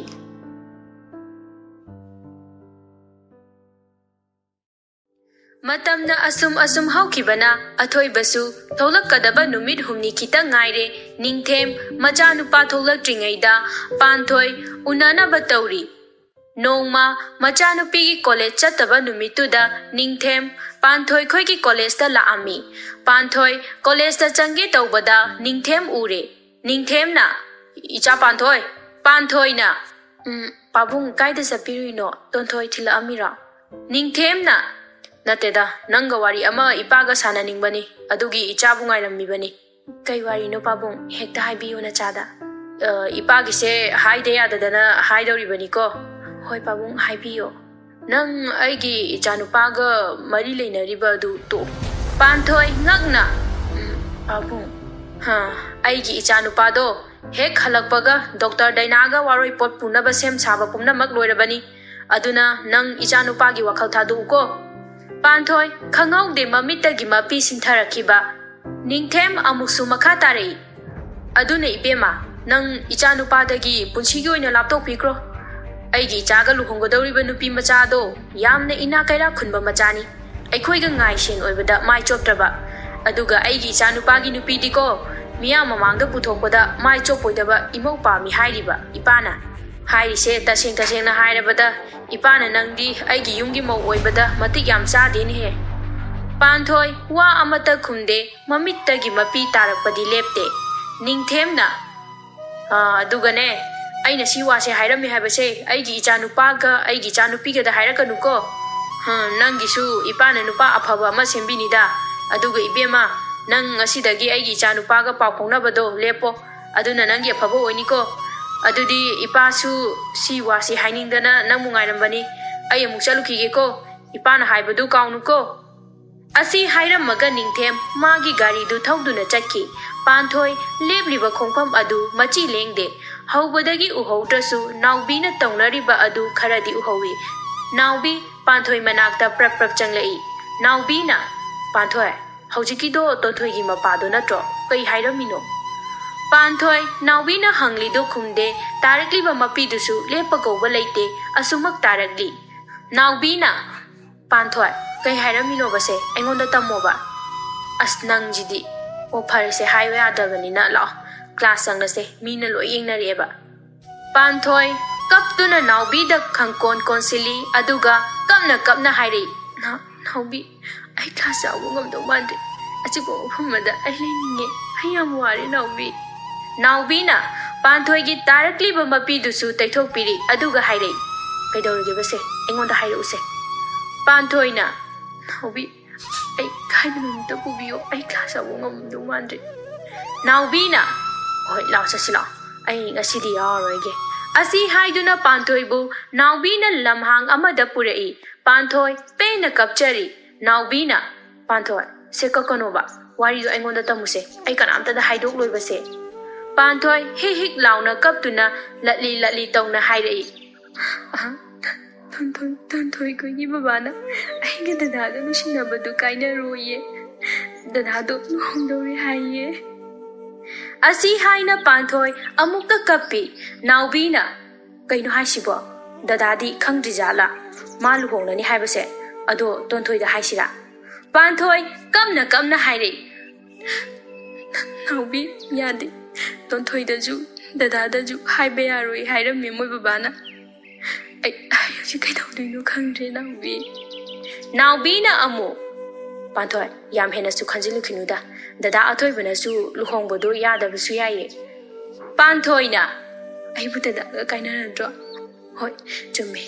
ai dada ga yingnabada yam chanade ai lapthoklage da Naubi. Naubi tapna Panthoi mapidusu tana hairei. Ai dada ka hobatam lage Naubi. Adubu ai gi nushiba pikibadi dada gi lanthum yengduna thamoi pikibana tiye. Naubina amu ayam sauningida moi mapaduna khalibdubu kainoba. Pakhang oiringeda nupiga amta nusinara moiba tonthoi khoi mapado. Panthoi na Naubi nang aingonda wasam dada khoi pabungna aingonda asumna hairami haibase khanada ju haidok loina. Naubi Panthoi gi ngasigi mataudu masu yamna nungaite. Naubi tapna haidok loye. Panthoi phana kuina kapi mafamduda magi mataududa Naubi su kapi. Ngahak leiraga Panthoi mayumda thinbirami Naubina. Panthoi mayum hek yaurakpaga waga amata ngangdabi changki. Mangoda mama asang biga mani ichanga phamambani. Panthoi gi amukta tawkhidriba mataududa yengnei anido. asangbiga ichenga panthoi gi kada changlai panthoi mangduna phamammi asangbina imagi panthoi mamaga manega changlakpaduda mapidu phat taithoi panthoina kayagi ima asangbina amuk ichabu kaidorage kok chiklena hala aba ima ichanna as aikhoidi nangna yam nungaitana halakpaduda kari tawrabano na pakhatlureni nangi chanaba kaino khita sembirukhige aduga guli chasinaba ko ichan panthoi gi chanaba kaino semba thokre asangbina ichabu kaidorage ima da hayuse panthoi nokpet tawna khumlei ma ai kaisu tawdeba isa se khita nungaitabani ba asangbi sor sangna hondoktuna ho phare adudi nang potha horo ado kok yam chiladi imang hak nambiramuro panthoi na yarni ima ai sum potha horage ho adudi ima thokhage ko panthoi hoi haibagi mawongda mangaktu nomi tanjadu da mani su changlaktuna panthoi gi cha cup amaga dry cake piece ama ani purai ichanna panthoi si chasilu aduga guli sisu chasinaba noi se exam su kuidrabani na nasa se nahan baga ya pote ko hoine ne mani khoi mama khoi thokraba matungda panthoi magi phamungda hithaduna pena yam pena kapi tanjadu da panthoi gi phone da message ama lagli message to atai kanagi natte athoi bagini athoi ba dadagi angang macha dada tholopada nangi kai leiro uge panthoi message sin toraga message adu hande chakli ba mai chak tu athoi bagi message tu ubada panthoi amuk ke hena kapi machinda susoli dada ai bu waruganu ko dada ga iga thungno haina tamlamdra male ai dada da gi lap thoge dada na ai bu thamoi sengna nusibirabadi dada gi punsida nungai bata oi biyo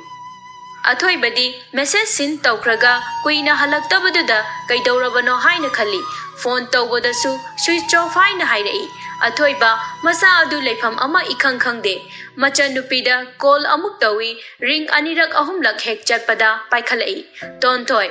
alot tamo athoi bana panthoi do kaidogi yengase khangdiye tamo ai sunga sidi college atre imaga thaba ama chaludana kaidore haino khangde message su send tawkhraga halakte phone tawbane switch off adum leye ai sida leifanga khangdre nang hayeng college chatpada amte yeng kaidorage na phare exam kuitre haida like pa jawro ai thogla ani nangi keke leroge panthoi da su aina keke leroge na hanglo ko tonthoi wakhalda aikhoi tamo se somda aikhoi pabungna silise khangdri bani ko khangla agana kamdauba tabro torobi tonthoi gyan khanglak dai hoi hange adu tamo panthoi se kyam nuksi baiwadi haidana kanadre aigi chinsina nuksi haiba pau amu jagrajani khangdeda nangsu kona khanglakani tonthoi na wow tamo nang officer dagi kabi on khini ko athoi bana yare ngang bodi ising likte ado ai thamlage nang haiba kauni ko hoiba kauri ke doge adudi ai thame ko asi haira gamabungi call adu he kakpaga naubi da call tawi ahan bada paikhalakte anirak subada pairei naubi na hello tonthoi na kaida chaluge phone ka paiktu duba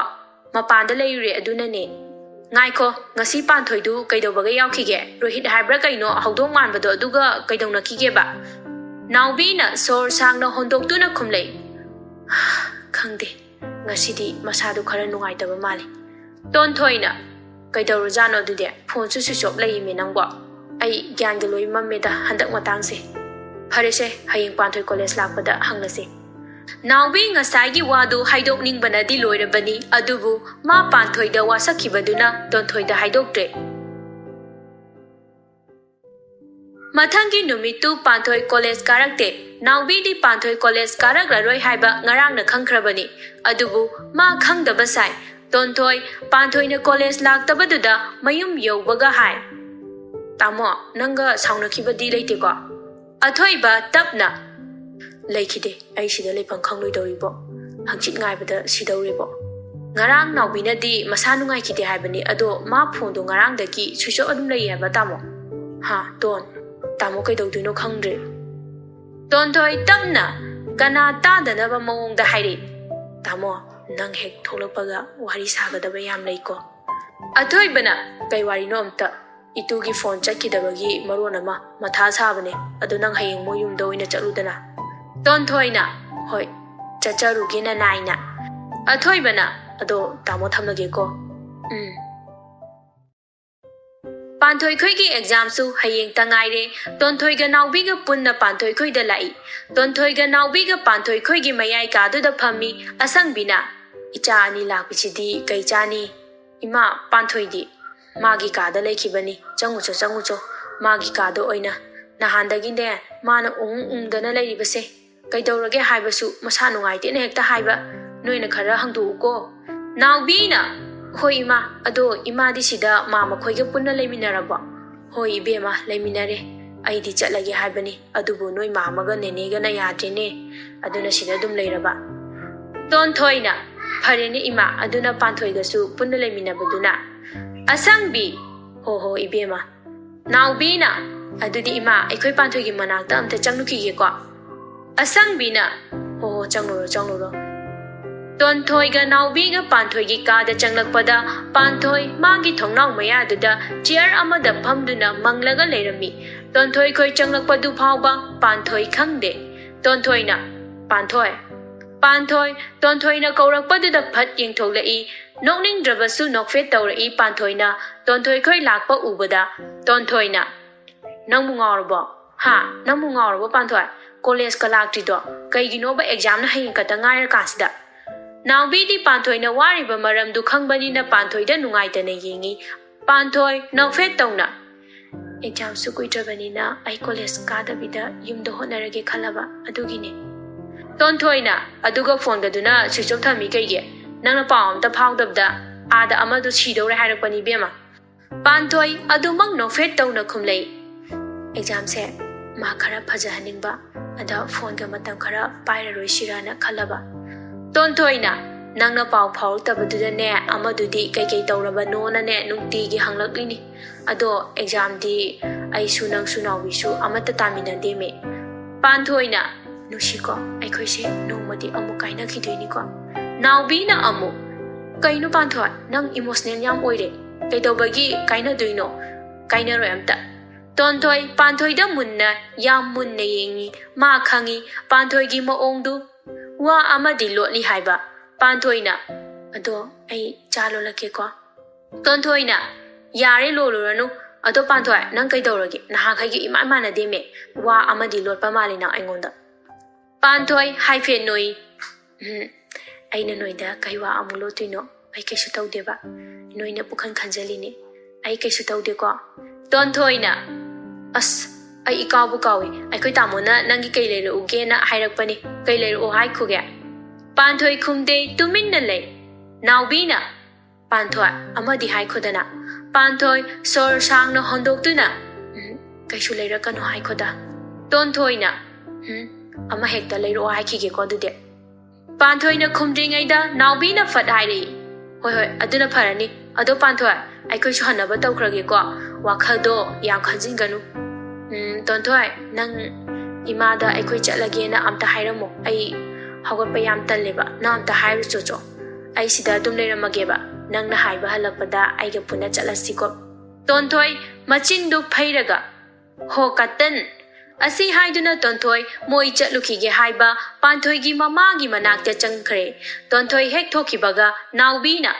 panthoi wase tonthoi da haidopuna pharuido panthoi mapi du tapna tarai aduga haire naubi yate haiba ai adum itomta chaina se khangjage isagi leiriba thakse khangdana ina khunba maga shinarubagi irane naubi na kakano se tonthoi amuk changlaani ado da athoi banadi nangbu thamoi sena nusibadi male panthoi na naubi ai moigi ima babungi aningbada yetpa pamde Wari sanari ngai du da tonthoi changlai tonthoi changlakpaduda panthoi mapi du fat taithoi tonthoi na panthoi kai gi kapli no naubi na masa nungai the na kapli ne amu tonthoi masa du iching nei adubu aseng badi khangdabani na ma kai su haide naubi na adudi panthoi ekhoi mo hankrage ko panthoi nokfet amuk tong na khumlei ai thindok la rege ko Tonthoi nungaitana. Panthoi nang nasasu yam songna ui. Naba thuna pharoko ado aikoi tamoga wari amta sanaudana. Panthoi na. Maung yenge. Tonthoi naubi da onsinduna hairi.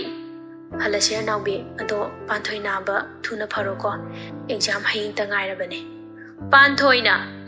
Adudi ai lehaurage ko.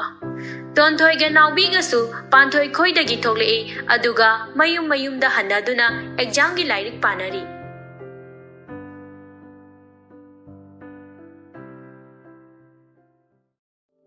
Matamgi khongjinsu lepa leitabani na athoiba training loireduna mayum tholokpa numini mana mayum yobodadi tonthoi exam thaba chalami athoiba panthoi uningman kiduna firoga hongdabi magi gari so adu paiduna tholokpada mapana athoiba bu kaura ami ibungo kaidano hek lakpaga paung ai ekoi tondo loba chatluge tawbane ningthem khangi machana chatninglibadu panthoi bu thengnana bani haiba ningthemna Nachanupi long naba ipana mi thakrabani ne nang hayeng thabak join tawdoba natro athoiba mapagi waduda khara nungairamde adubu ma uthoktana khumlai hoi paung hayeng tawduine ningthemna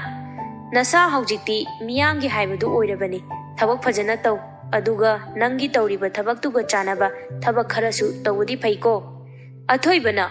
pabung ningthemna amo Nang nahan waidona koi chachatpadu hojiti yaruko nangi maikeida hojiti kalak yengthinabadana pik thalaga dawbani nasana gyan tawko paung ai miyamgi mi ama oire haiba nasa sumunna khangjai adubu ai se miyamna masa khangba officer achawa ama oire haiduna aigi tinaramba imanabi unaganu haibra pabung aibo ningthemna amo ihe ipana haibadi nang moiga unaganu haiba natene numit kharani di nangna tawgadaba thabakta mai onsilu haibani ne nangbo athoiba khumde mapagi wadu lebliba khongphamduda adumak leptuna lei ma kuirabani leifam chafam tawfam khanglaktaba panthoina mangoda paw phawraktabasi numit masing yamsilla abani athoiba panthoibu uningbana leifam khangdrabani mapana yaroi khangduna athoiba magi kada changnei athoiba wakhal da khali dadagi panthoi kaina nangna khalisibo dada yam wari kaidaugi nangmu paw amta oirasu phawroba nangi khonjin takhidaba yam kuire asi haina athoiba nupa oirabasu ngasidi ma khanghaude mapi takhiba panthoigi hana tharakpa photo yengduna athoiba mapi sutari ma tawfang khangdana nikhil da kon tawi ma su thabak chinbani na pairaktre rohenda amuk tawi ma su class sangbanara paikhalaktre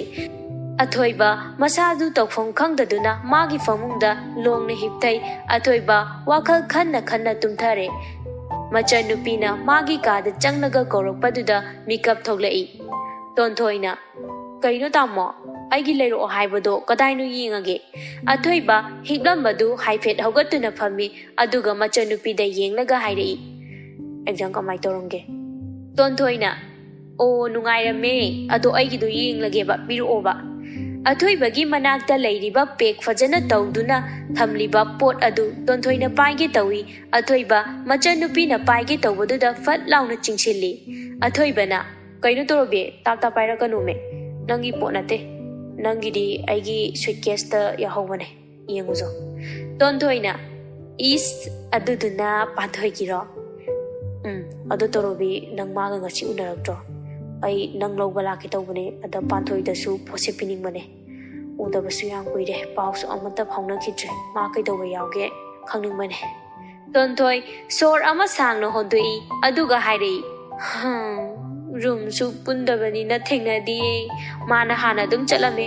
aiga nawiga di thengnai khangdina tamo ma handa aikoida wa ama irolorpa male masa nungai ti so hai naha nongmane aikoina moida chalubada athoiba tumina lei aduga tapna haire nanga aiga no exam loi chingaida moida amta chaluse na ma amta aiga unase na haipiutana tamo exam loi banumito ainga na exam thinbiyo atuka ai maga puna thongminarake nabani unajaro exam leiriba manusidina ai chathopodo abungna yadabo mandeba athoibana ho adumai tawase tonthoi tamna mabungde yengduna hairi tamo nang akhoi pabung khoina atopa nupi amaga luhongni hairadi luhongadra athoiba nokfet tongna khumlai aigi life partner bu aina pamba lodana pabung khoina hairina ai madu logodro yaroi ton kaino yaroi ge yam hainai duna nachina na odaida dainana athoibagi kagi thongjindudagi hairai donthoi machinda asina kaidagi isalagino masaksiga athoiba machanupida khujinna si mana nganglidu dainana takini haibagi maongda athoiba nokfet tongna dainada hairai aikhoi doctor bu kaida chapirubano sida sum lakliro daina athoibana mangonda nokfet ka tawrakpaduda momo nokchei aduga athoibada amuk hairai sida aikhoi pabunga lakline nangasi thogle tabada lakline bungo athoibana nangdi karang kanda tholake daina athoibagi phamung manakta thariba sofa aduda phami aduga khumlai aidi nahan thole tontoidi dainana tawribadu ubada yeningdabana ngaurabani ma adubu nokfet tawduna ditari daina tontoida amu onsilai ton noi exam tawri haine noi pabungna tontoina hoi che tawri ado makhadi aikhoi swaidaga tamba yariko mapalamda chatuna tamgadabani ko swaida tamiba singse kaisu kana ponte tontoi wakhalda khanje masakshiga madi manipur machana tadawna yama pangi mi dawna mapangi mi oiningagana nupa su hek mapalamdagi pangidi leitadana aikhoi tamodaga hokasu tawjari dainana tontoi bu amuk kaurei tontoi tabro ai haise tonthoi dainana kaurakpaduda khangprek khangna hairi hoiche dainana ado athoiba nangdi karang kandagi thabak join tawduino athoibana hayeng tawrani sidagidi thabak chillina adum tawraklani nupase khangde chindoira chiloidoira tonthoi dainagi acting du wamalaktana athoibaga dainaga da onsilaglaga hairi tamo che daina ai dress se amta hongdok lukhige che khoi wari sarang khoko tonthoi asi haiduna thokhare dainadi athoibaga maga luhongani haiba wari adu tabada monda nungairibani adubu luhongbagi wa adu athoibadi madu khangjadribani ngahak wari sanaraba matungda daina khoisu chatkhare matamdi asum hokibana panthoi khoigi exam loiba numit oirami tonthoi exam thuna tharamaga ma panthoi ngairi ngahaki matungda panthoi tholakpadu ure tonthoi panthoi gi manakta chensilai tonthoi na panthoi tonthoi ubada nokfet tawna khumlei how tonthoi na exam nungairamra nungairame nangdi aishu nungairame ado ge phawa aiga thongmina khise lao panthoi hoi haibagumma koktu nomi mabani gate rom da punna thominaraki gate ki mapanda athoiba lepadu ubada panthoi thanglamba makhong adu lepi ngasi athoibana IS officer amani haibada aduki matik pakchakhre mana setliba fijol aduna khanghaude panthoi pamit ani dudagi mapi taraki takhiba mapi adu tonthoi udanabani haiduna phat taithokse athoibasu panthoi khoina lepliba adomda changai athoiba panthoi da munna yengi yam munna yengi aduga tapna wangang lai lao kadai da no ma chaluse wari sagadaba yam leinanga panthoi mapi tagi tawi adugu ma khangjinduna hairei asidi pharak da do male dada no phajana chalase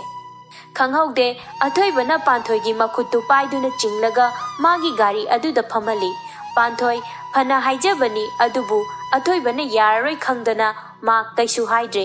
gari dagi athoiba makoktu haifet lithoktuna machanupi da hairei ton nangi tamona mi lowbala o haikibani aikhoi chalukhige asi haiduna athoiba gari adu college rom dagi thaudolai lai ma su phatman de haiduni mabani na chatmina khibadu dainana duty loiraga halakpada hek uhore daina makhutu khutum tasinduna yenghawi athoibaga panthoiga chatmina khiba maikai duda khudakta mapada phone tawduna hai mapa ibobina amuk ningthemda call tawduna macha nupina thamlakpa wadu tammi ningthemna pai adudi ningthem aina kai tawba ngamge haibadu utke itaw nangsu chalusi fazana haiba yadrabanina yadabagi thabak tawba tabani ibobina Yani itaw, ay hojing maglakcharagi. Ngahaki matungda ningthem ga ibobiga punna panthoi khoida laami sumangdagi ningthem na. Oh, yumchibu mi leibro. Mani tholaktuna harauna hairi. Taibungo kakhatpiroi hekta kadom lengbirubano. Ningthem na ai sida laklibane. Mani na sofa sida phambiyo taibungo. Ningthem sauna ai noigi sida phambala panatene. Kaino ibungo khoina tawbiri sibo. Mani ningthem na hairagliba wadida ngakna haire. Kaidobo yawage taibungo aikhoina kailankiba yawage. Ibobina nacha nupira kaino masak phajabi nupa phabi haibi ama leibdo. Noi warake haibra natraga aikhoina waru haibro. Ngangna ringai tanjaduda gate rom dagi asangbi ge ichenga su chagla ami. Asangbi harauna. Ibungo khoi lakpirami ngaiko ai chalon khige. Ibobina mathong marang khangdaba noina lonba cha thakadaba mina tene khoi. Ibobigi ta gumlaba wahaiduda asangbi tapna hairi. Ibungo khoi manina taibungo aikhoi panthoina taibungo khoida kai aran ma thabak toramage. Ningthemna mana aigi amata pokchaba icha nupado hek pumchum hek chumbi khrene. Ibungo mani thak nemba noina tha awang bu langgi khanganu ne arimba tani ne. Mani khumde ningthemna makha amuk tari. Aduk lairaraba noina aigi icha nupabu naya oini phangni haibasidi napunsida ju khalulu khangaba. Noigi keshu leitabi nacha nupi aduga aigi ichaga yam khenai ne. Asangbina hera ibungo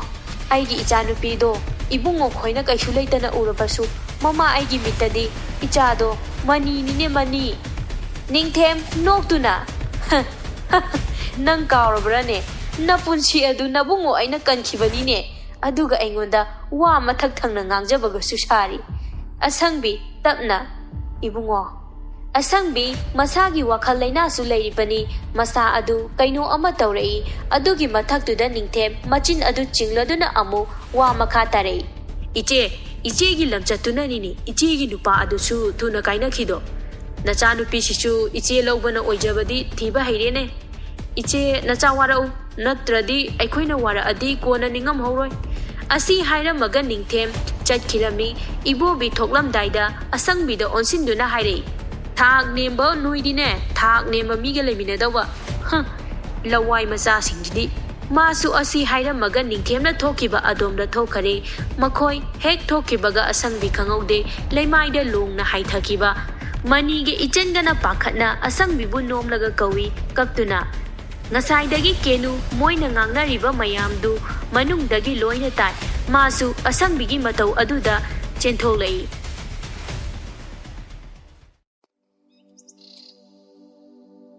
Somdana athoibaga panthoiga lamang amada lai athoibana kaino panthoi nang khalise.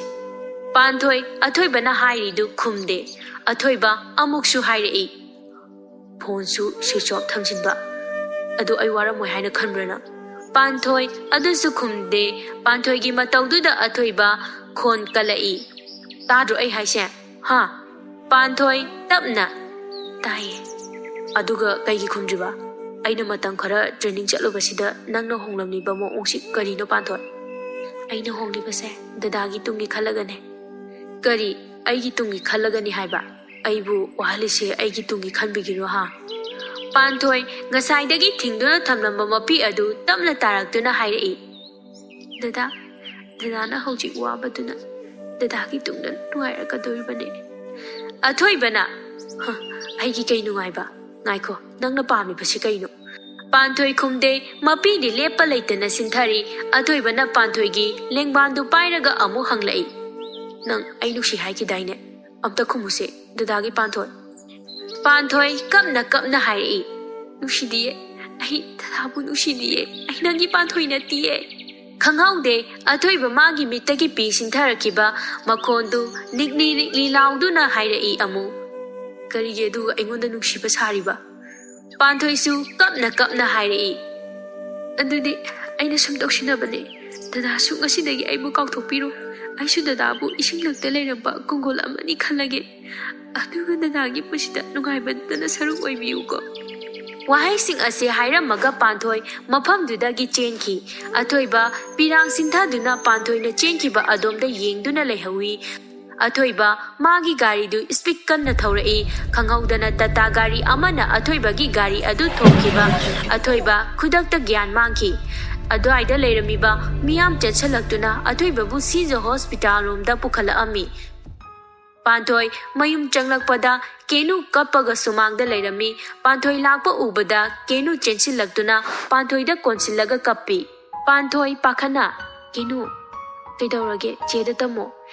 ꯀꯦꯅꯨ ꯊꯣꯛꯈꯤꯕ ꯊꯧꯗꯣꯛꯁꯤꯡ ꯑꯗꯨ ꯄꯥꯟꯊꯣꯏꯗ ꯀꯞꯇꯨꯅ ꯇꯝꯃꯤ꯫ ꯄꯥꯟꯊꯣꯏ ꯀꯞꯄꯒ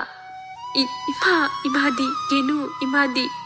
ꯆꯦ ꯍꯣꯁꯄꯤꯇꯥꯜꯗ ꯑꯩꯈꯣꯏ ꯃꯥꯒ ꯄꯥꯒꯅ ꯄꯨꯈꯤꯕꯅꯦ, ꯆꯦ ꯍꯦꯛ ꯂꯥꯛꯄꯒ ꯂꯥꯛꯃꯤꯟꯅꯧ ꯍꯥꯏꯔꯝꯃꯦ"꯫ ꯄꯥꯟꯊꯣꯏ ꯀꯞꯂꯗꯨꯅ ꯍꯥꯏꯔꯛꯏ꯫ "ꯀꯦꯅꯨ ꯆꯠꯁꯤꯜꯂꯛꯑꯣ"꯫ ꯑꯁꯤ ꯍꯥꯏꯗꯨꯅ ꯀꯦꯅꯨꯒ ꯄꯥꯟꯊꯣꯏꯒ ꯑꯣꯛꯇꯣ ꯑꯃ ꯐꯥꯗꯨꯅ ꯔꯤꯝꯁ ꯍꯣꯁꯄꯤꯇꯥꯜꯗ ꯂꯥꯛꯏ꯫ ꯒꯥꯔꯤ ꯃꯅꯨꯡꯗ ꯄꯥꯟꯊꯣꯏ ꯃꯆꯤꯟꯗ ꯁꯣꯟꯖꯩ꯫ "ꯍꯦ ꯅꯣꯡꯗꯝꯕ, ꯑꯩꯅ ꯃꯃꯥ ꯃꯄꯣꯛꯇ ꯀꯌꯥꯃꯨꯛ ꯌꯥꯝꯅ ꯂꯥꯜꯂꯨꯕꯅꯅꯣ ꯑꯁꯨꯛ ꯑꯋꯥꯕ ꯆꯩꯅꯥ ꯏꯐꯝꯗ ꯄꯤꯕꯤꯔꯤꯁꯤꯕꯣ"꯫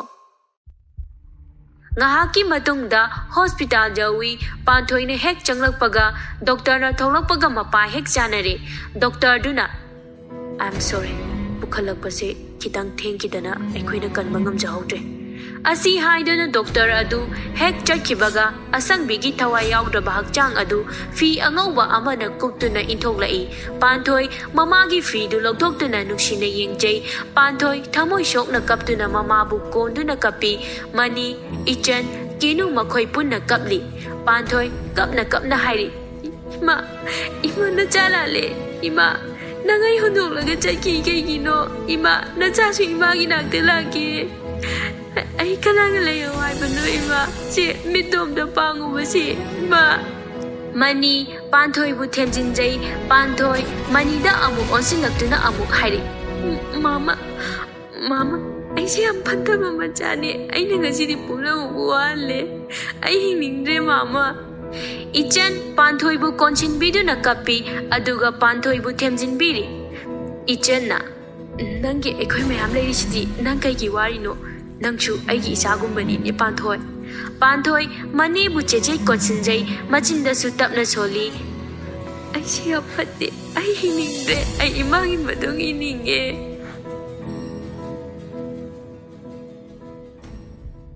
ꯁꯣꯝꯗ ꯑꯊꯣꯏꯕ ꯑꯦꯛꯁꯤꯗꯦꯟ ꯇꯧꯔꯦ ꯇꯥꯕꯗ ꯅꯤꯡꯊꯦꯝ, ꯄꯥꯛꯄꯤ, ꯇꯣꯟꯊꯣꯏ ꯄꯨꯟꯅ ꯁꯤꯖ ꯍꯣꯁꯄꯤꯇꯥꯜꯗ ꯊꯨꯅ ꯌꯧꯔꯛꯑꯝꯃꯤ꯫ ꯑꯊꯣꯏꯕ ꯑꯣꯄꯔꯦꯁꯟ ꯇꯧꯕꯒꯤ ꯄꯨꯁꯤꯜꯂꯝꯃꯤ꯫ ꯄꯥꯛꯄꯤꯅ "ꯀꯔꯤ ꯃꯇꯧꯅꯣ ꯑꯩꯒꯤ ꯏꯆꯥꯗ ꯉꯁꯤ ꯊꯣꯛꯂꯤꯕ ꯃꯇꯧ ꯑꯁꯤꯕꯣ"꯫ ꯇꯣꯟꯊꯣꯏ ꯃꯃꯥꯕꯨ ꯊꯦꯝꯖꯤꯟꯕꯤ, "ꯏꯃꯥ ꯑꯩꯈꯣꯏ ꯇꯥꯃꯣ ꯀꯩꯁꯨ ꯇꯧꯔꯣꯏꯌꯦ"꯫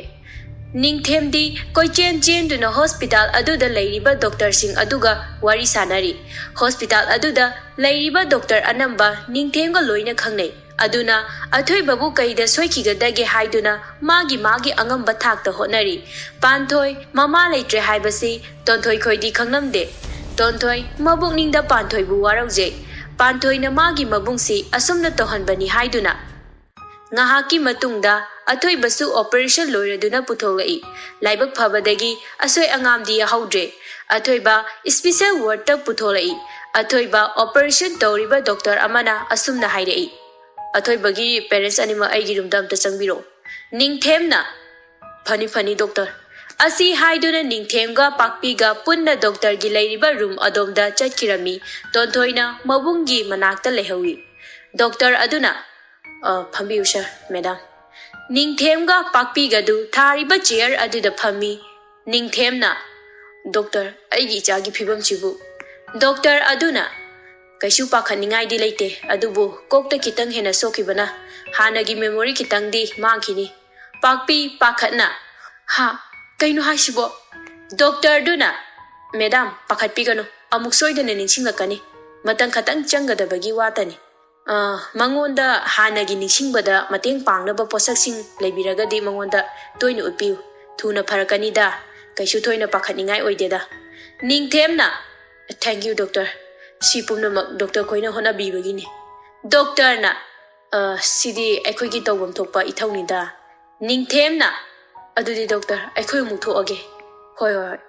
ꯗꯣꯛꯇꯔꯒꯤ ꯔꯨꯝꯗꯒꯤ ꯊꯣꯛꯂꯛꯄꯗ ꯗꯩꯅꯥꯒ ꯃꯄꯥꯒ ꯂꯥꯛꯄꯒ ꯃꯄꯥ ꯍꯦꯛ ꯆꯥꯅꯔꯦ꯫ ꯗꯩꯅꯥꯅ Pabung athoy babu kaisu tawdraba ningthemna kaisu thoidokpadi thoktre adubu makokta khara hena sokhibana hanagi memory kharadi mangkhare hai daina kaptuna ningsing lakhini hai bro pabu ningthemna ningsing lakhini hai pakhat kanu ibema ibo bina ita ibungo adudi gyal la audriba la audri ngahak leradi lakpasu yare adudi angangi manakta changnasi ningthem ibobi daina pakpi punna athoi bana leiba adomda changlei tonthoina ima akhoi tamogi kai hairake pakpi na kaisu tawraroi hairei daina khangna khangdaba charaga tonthoida hanglei ton noi tamose kai da chaluni hairamge kaidawna kibaga yawgeba tonthoina kaisu tawna kiba leite che daina khoi athoi bagi maramda wari sanari somdana panthoi gi mama putharakuna sanskar tongna bahonari panthoi mama bu konuna kapli laikai gi ahal singsu panthoi gi matau uba ngamlamde ahal nupi amana othokna nungai thideda icha panthoi gi marai bakse othokna thikreda ahal nupi amana amo ichi asangbido ngasai da neme aigal lambi da konglarambado othokna thajakhideda ahal nupi amaduna amo aidi panthoi gi matau se yengma ngamdreda ngahaki matungda panthoi gi mama gi thawai yaudraba hakchangdu Polloi khre panthoi gi mama leitre haibasi tonthoi khoi naubi khoi di khangnamde asing badu khangdabani na tonthoi panthoi bu warobani mathangi numitu athoi ba gyan lai mana he gyan lakpada ningthem pakpi tonthoi yam haraurami ningthem na ija kaisu tawdrobo athoi ba tapna tawdre babu ningthemna yengu sida lepi singse kana no yengu athoi ba nokfe tongna hairi khange pabu daina na adudi aigi ming hairo chumbre yenge athoi bana daina ni kaino aibu nang hana khangda dawna ibo bina icha kuina naraga leiba yapote ko hoi pau athoi ba machan nupi romda onsilai aduga hairei ton kaigino adale paga leidi laosida tontoisu mabungi manakta changsilai tamo haune pakpina imagi bungo kai hagi ma wa ngangna ringai tanjadu da doctor changlai doctor duna athoiba nasa kaisu tawdre ko athoiba na tawdre doctor week ani mukti hospital sida lemina khiba tare hoi doctor adudi aiso mukho age nungai taba ama hek lebaga pau piro ko fani doctor nongma asum haukibana panthoi gi mama gi asti su loikare sorasu kuidere nahan makai naubidu makhoi gi family oina more da koiba chatlubani hek halakpaga panthoi gi mama leite tabada naubi khoi mama mapaga punna hangba lai panthoi hanadagi masadu yam chontharami chada thaktabanasu masa adu khangson solibani naubi panthoi bu ubada thamoi sokna nungai taba haibadu oire panthoi magi phamung aduda mangduna family naubina kaigina panthoi nangni ima letre habasi engoda hairakjiba nang yam phattego panthoi khumde panthoi mama ne hek leikidraba numittudagi mapi taba leptribani ma ngasi su leptana magi thingbina ba yauddraba sinthari ngasi su panthoi gi mitlu pira naubi tapna panthoi naubi da tapna mamai du onsilai naubi na panthoi gi mittagi tarakliba pirang du taithokpi aduga tapna amu hairi nang ngasi su yam sonthana ure ado imagi pausidi tontoi kuitedi haikibro panthoi haide haibagi maongda makoktu hai naubidi athoi bagi paudu panthoi khangma malubani aduna tapna hairi da athoi basu hospital dagi hang discharge tawni haibani panthoi ngangna hanglai kaino naubi nang haidubo dada kai tawbe yauge naubi na kaino nang da athoi bagi wadu khangbro panthoi na khangdi kai tawbe yauge dada do hanaubi naubi tapna accident thokpadagi khara kuirabani hospital na leiba panthoi makhon thongna kablai kapna hairei naubi asiam patabi nupi de ai barodagi imasu dadasu khudong thiale ai sinege naubi ai hindu da leingre naubi panthoi bu chena konsingpi aduga hairei kaino panthoi nang haidubo nang kai gi siduino nang landi panthoi Nang adumai tau leradi nasado nokma nokmagi soksinbe helaniye. Panthoi naubina kolibadu tamna thadolaktuna hairei. Naubi ai dadagi manakta chatninge adubu moina ai changhanningadra. Naubi tapna kaidobagi changhanningoiduino da athoibana nang lakpo ubada hena so haraujaduine aiga hayeng imagi sorat hek loibaga chatse. Haina ringai tanjaduda naubi da kol ama laktuna naubi mapanomda tholai wari sanaruba halakpada kenuna naubi bu kaurei. Che naubi na how nang school hala abo. Ado nahankaidi lakte kaigino. Aido moreda chatluraba adunane. Kenu naubi gi manakta changsilaktuna tamna hairi. Che naubi moida athoibo koiba badur yam phatte. Naubi ngakna nangdi tonthoi pabungdi kamai masa khangliba. Adubura aikhoida lakpada khangliba. Ma yam phatta jani. Madi noida karom kanda kaidoba lakliba. Kenu na thokiba thaudoksin adu amatta chithadana tami naubi sauningbana khangba ngamdre. Ado che naubi aikhoi che panthoida aina haina haidokanu ko.